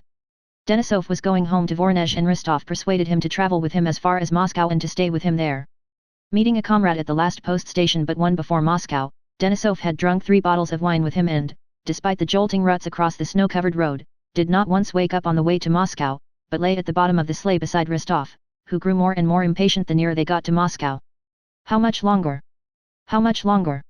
Oh, these insufferable streets, shops, bakers' signboards, street lamps, and sleighs, thought Rostov, when their leave permits had been passed at the town gate and they had entered Moscow. Denisov. We're here. He's asleep, he added, leaning forward with his whole body as if in that position he hoped to hasten the speed of the sleigh. Denisov gave no answer. There's the corner at the crossroads, where the cabman, Zahar, has his stand, and there's Zahar himself and still the same horse. And here's the little shop where we used to buy gingerbread. Can't you hurry up? Now then. Which house is it? Asked the driver. Why, that one, right at the end, the big one. Don't you see? That's our house, said Rostov. Of course, it's our house. Denisov, Denisov. We're almost there. Denisov raised his head, coughed, and made no answer. Dmitri, said Rostov to his valet on the box, those lights are in our house, aren't they? Yes, sir, and there's a light in your father's study. Then they've not gone to bed yet? What do you think? Mind now, don't forget to put out my new coat, added Rostov, fingering his new mustache. Now then, get on, he shouted to the driver. Do wake up, Vaska, he went on, turning to Denisov, whose head was again nodding. Come, get on. You shall have 3 rubles for vodka, get on. Rostov shouted, when the sleigh was only 3 houses from his door. It seemed to him the horses were not moving at all. At last the sleigh bore to the right, drew up at an entrance, and Rostov saw overhead the old familiar cornice with a bit of plaster broken off, the porch, and the post by the side of the pavement. He sprang out before the sleigh stopped, and ran into the hall. The house stood cold and silent, as if quite regardless of who had come to it. There was no one in the hall. Oh God! Is everyone all right, he thought, stopping for a moment with a sinking heart, and then immediately starting to run along the hall and up the warped steps of the familiar staircase. The well-known old door handle, which always angered the Countess when it was not properly cleaned, turned as loosely as ever. A solitary tallow candle burned in the anteroom. Old Michael was asleep on the chest. Prokofy, the footman, who was so strong that he could lift the back of the carriage from behind, sat plaiting slippers out of cloth selvages. He looked up at the opening door and his expression of sleepy indifference suddenly changed to one of delighted amazement. Gracious heavens! The young count, he cried, recognizing his young master. Can it be? My treasure, and Prokofy, trembling with excitement, rushed toward the drawing-room door, probably in order to announce him, but, changing his mind, came back and stooped to kiss the young man's shoulder. All well? Asked Rostov, drawing away his arm. Yes, God be thanked. Yes. They've just finished supper. Let me have a look at you, Your Excellency. Is everything quite all right? The Lord be thanked, yes. Rostov, who had completely forgotten Denisov, not wishing anyone to forestall him, threw off his fur coat and ran on tiptoe through the large dark ballroom. All was the same, there were the same old card tables and the same chandelier with a cover over it, but someone had already seen the young master, and, before he had reached the drawing room, something flew out from a side door like a tornado and began hugging and kissing him. Another and yet another creature of the same kind sprang from a second door and a third, more hugging, more kissing, more outcries, and tears of joy. He could not distinguish which was Papa, which Natasha, and which Petya. Everyone shouted, talked, and kissed him at the same time. Only his mother was not there, he noticed that. And I did not know. Nicholas. My darling. Here he is, our own. Kolya, note. Dear fellow. How he has changed. Where are the candles? T. Note. Nicholas. And me, kiss me. Dearest, and me. Sonia, Natasha, Petya, Anna Mikhailovna, Vera, and the old count were all hugging him, and the serfs, men and maids, flocked into the room, exclaiming and ohing and ahhing. Petya, clinging to his legs, kept shouting, and me too. Natasha, after she had pulled him down toward her and covered his face with kisses, holding him tight by the skirt of his coat, sprang away and pranced up and down in one place like a goat and shrieked piercingly. All around were loving eyes glistening with tears of joy, and all around were lips seeking a kiss. Sonia too, all rosy red, clung to his arm and, radiant with bliss, looked eagerly toward his eyes, waiting for the look for which she longed. Sonia now was 16 and she was very pretty, especially at this moment of happy, rapturous excitement. She gazed at him, not taking her eyes off him, and smiling and holding her breath. He gave her a grateful look, but was still expectant and looking for someone. The old countess had not yet come. But now steps were heard at the door, steps so rapid that they could hardly be his mother's. Yet it was she, dressed in a new gown which he did not know, made since he had left. All the others let him go, and he ran to her. When they met, she fell on his breast, sobbing. She could not lift her face, but only pressed it to the cold braiding of his hussar's jacket. Denisov, who had come into the room unnoticed by anyone, stood there and wiped his eyes at the sight. Vasily Denisov, your son's friend, he said, introducing himself to the count, who was looking inquiringly at him. You are most welcome. I know, said the count, kissing and embracing Denisov. Nicholas wrote us. Natasha, Vera, look. Here is Denisov. The same happy, rapturous faces turned to the shaggy figure of Denisov. Darling Denisov, screamed Natasha, beside herself with rapture, springing to him, putting her arms round him, and kissing him. This escapade made everybody feel confused. Denisov blushed too, but smiled and, taking Natasha's hand, kissed it. Denisov was shown to the room prepared for him, and the Rostovs all gathered round Nicholas in the sitting room.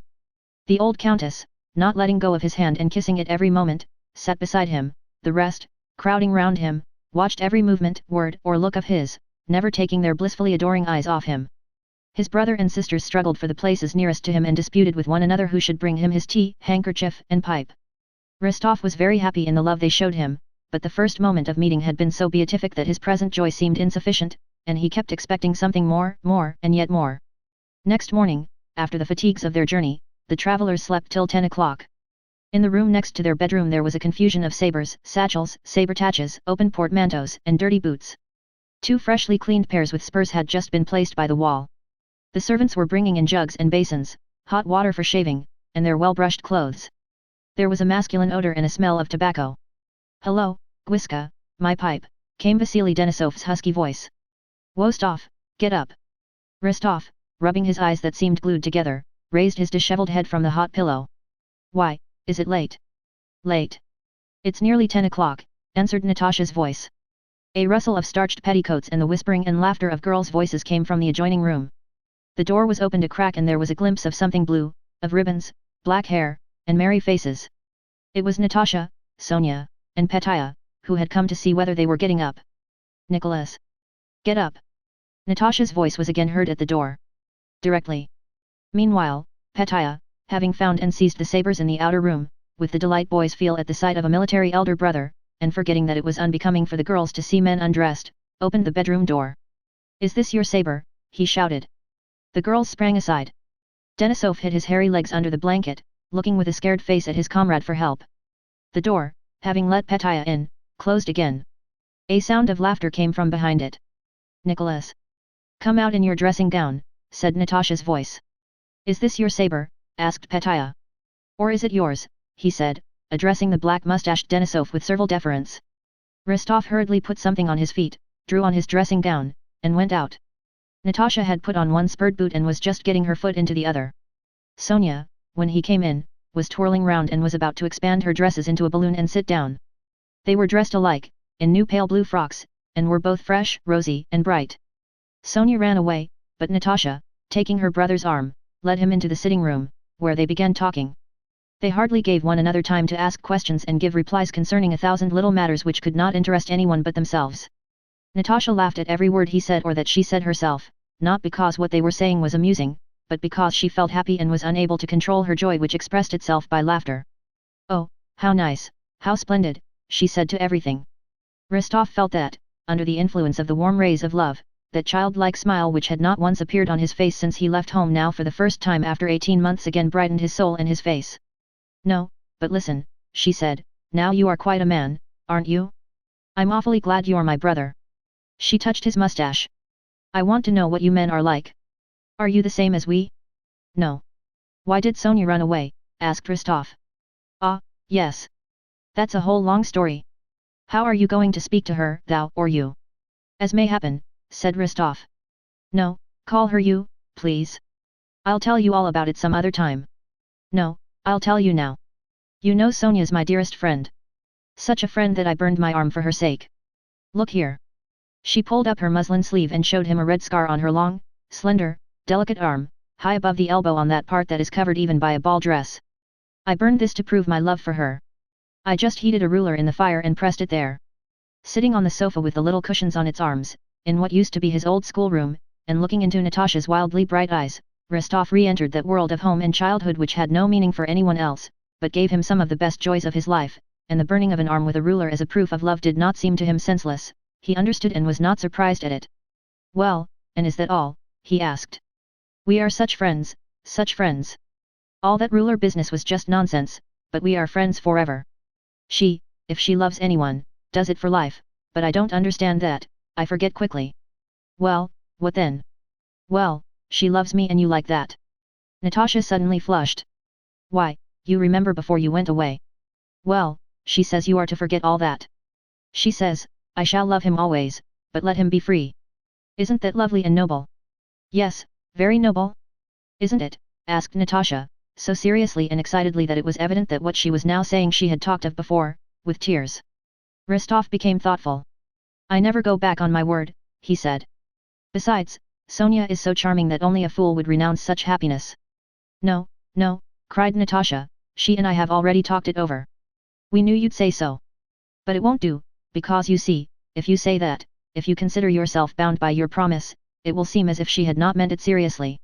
It makes it as if you were marrying her because you must, and that wouldn't do at all. Rostov saw that it had been well considered by them. Sonia had already struck him by her beauty on the preceding day. Today, when he had caught a glimpse of her, she seemed still more lovely. She was a charming girl of 16, evidently passionately in love with him, he did not doubt that for an instant. Why should he not love her now, and even marry her, Rostov thought, but just now there were so many other pleasures and interests before him. Yes, they have taken a wise decision, he thought, I must remain free. Well then, that's excellent, said he. We'll talk it over later on. Oh, how glad I am to have you. Well, and are you still true to Boris? He continued.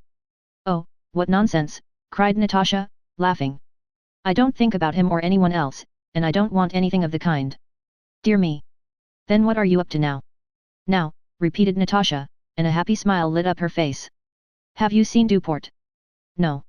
Not seen Duport, the famous dancer? Well then, you won't understand. That's what I'm up to. Curving her arms, Natasha held out her skirts as dancers do, ran back a few steps, turned, cut a caper, brought her little feet sharply together, and made some steps on the very tips of her toes. See, I'm standing. See, she said, but could not maintain herself on her toes any longer. So that's what I'm up to.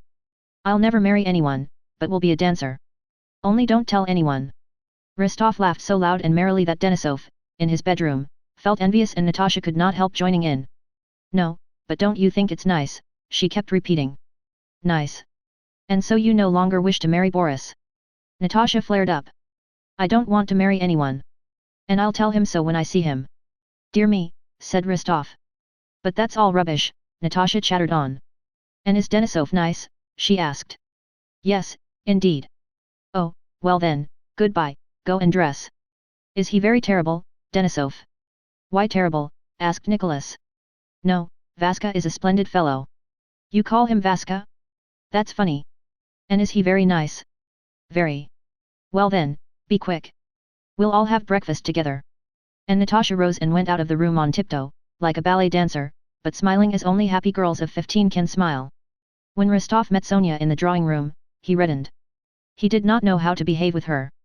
The evening before, in the first happy moment of meeting, they had kissed each other, but today they felt it could not be done. He felt that everybody, including his mother and sisters, was looking inquiringly at him and watching to see how he would behave with her. He kissed her hand and addressed her not as thou but as you, Sonia. But their eyes met and said thou, and exchanged tender kisses. Her looks asked him to forgive her for having dared, by Natasha's intermediacy, to remind him of his promise, and then thanked him for his love. His looks thanked her for offering him his freedom and told her that one way or another he would never cease to love her, for that would be impossible. How strange it is, said Vera, selecting a moment when all were silent, that Sonia and Nicholas now say you to one another and meet like strangers. Vera's remark was correct, as her remarks always were, but, like most of her observations, it made everyone feel uncomfortable, not only Sonia, Nicholas and Natasha, but even the old countess, who, dreading this love affair which might hinder Nicholas from making a brilliant match, blushed like a girl. Denisov, to Rostov's surprise, appeared in the drawing room with pomaded hair, perfumed, and in a new uniform, looking just as smart as he made himself when going into battle, and he was more amiable to the ladies and gentlemen than Rostov had ever expected to see him. Chapter 2. On his return to Moscow from the army, Nicholas Rostov was welcomed by his home circle as the best of sons, a hero, and their darling Nikolenka, by his relations as a charming, attractive, and polite young man, by his acquaintances as a handsome lieutenant of hussars, a good dancer, and one of the best matches in the city. The Rostovs knew everybody in Moscow. The old count had money enough that year, as all his estates had been remortgaged, and so Nicholas, acquiring a trotter of his own, very stylish riding breeches of the latest cut, such as no one else yet had in Moscow, and boots of the latest fashion, with extremely pointed toes and small silver spurs, passed his time very gaily. After a short period of adapting himself to the old conditions of life, Nicholas found it very pleasant to be at home again. He felt that he had grown up and matured very much.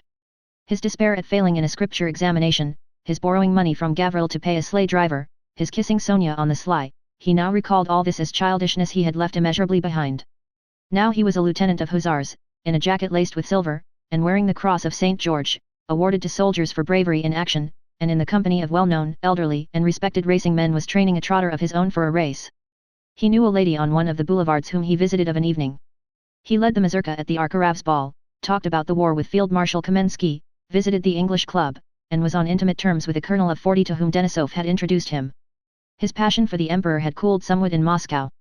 But still, as he did not see him and had no opportunity of seeing him, he often spoke about him and about his love for him, letting it be understood that he had not told all and that there was something in his feelings for the emperor not everyone could understand, and with his whole soul he shared the adoration then common in Moscow for the emperor, who was spoken of as the angel incarnate. During Rostov's short stay in Moscow, before rejoining the army, he did not draw closer to Sonia, but rather drifted away from her. She was very pretty and sweet, and evidently deeply in love with him, but he was at the period of youth when there seems so much to do that there is no time for that sort of thing and a young man fears to bind himself and prizes his freedom which he needs for so many other things. When he thought of Sonia, during this stay in Moscow, he said to himself, "Ah, there will be, and there are, many more such girls somewhere whom I do not yet know. There will be time enough to think about love when I want to, but now I have no time. Besides, it seemed to him that the society of women was rather derogatory to his manhood. He went to balls and into ladies' society with an affectation of doing so against his will. The races, the English club, sprees with Denisov, and visits to a certain house, that was another matter and quite the thing for a dashing young hussar. At the beginning of March, old Count Ilyaristov was very busy arranging a dinner in honor of Prince Bagration at the English club. The count walked up and down the hall in his dressing gown, giving orders to the club steward and to the famous fauctist, the club's head cook, about asparagus, fresh cucumbers, strawberries, veal, and fish for this dinner. The count had been a member and on the committee of the club from the day it was founded. To him the club entrusted the arrangement of the festival in honor of Bagration, for few men knew so well how to arrange a feast on an open-handed, hospitable scale, and still fewer men would be so well able and willing to make up out of their own resources what might be needed for the success of the fete. The club cook and the steward listened to the count's orders with pleased faces, for they knew that under no other management could they so easily extract a good profit for themselves from a dinner costing several thousand rubles.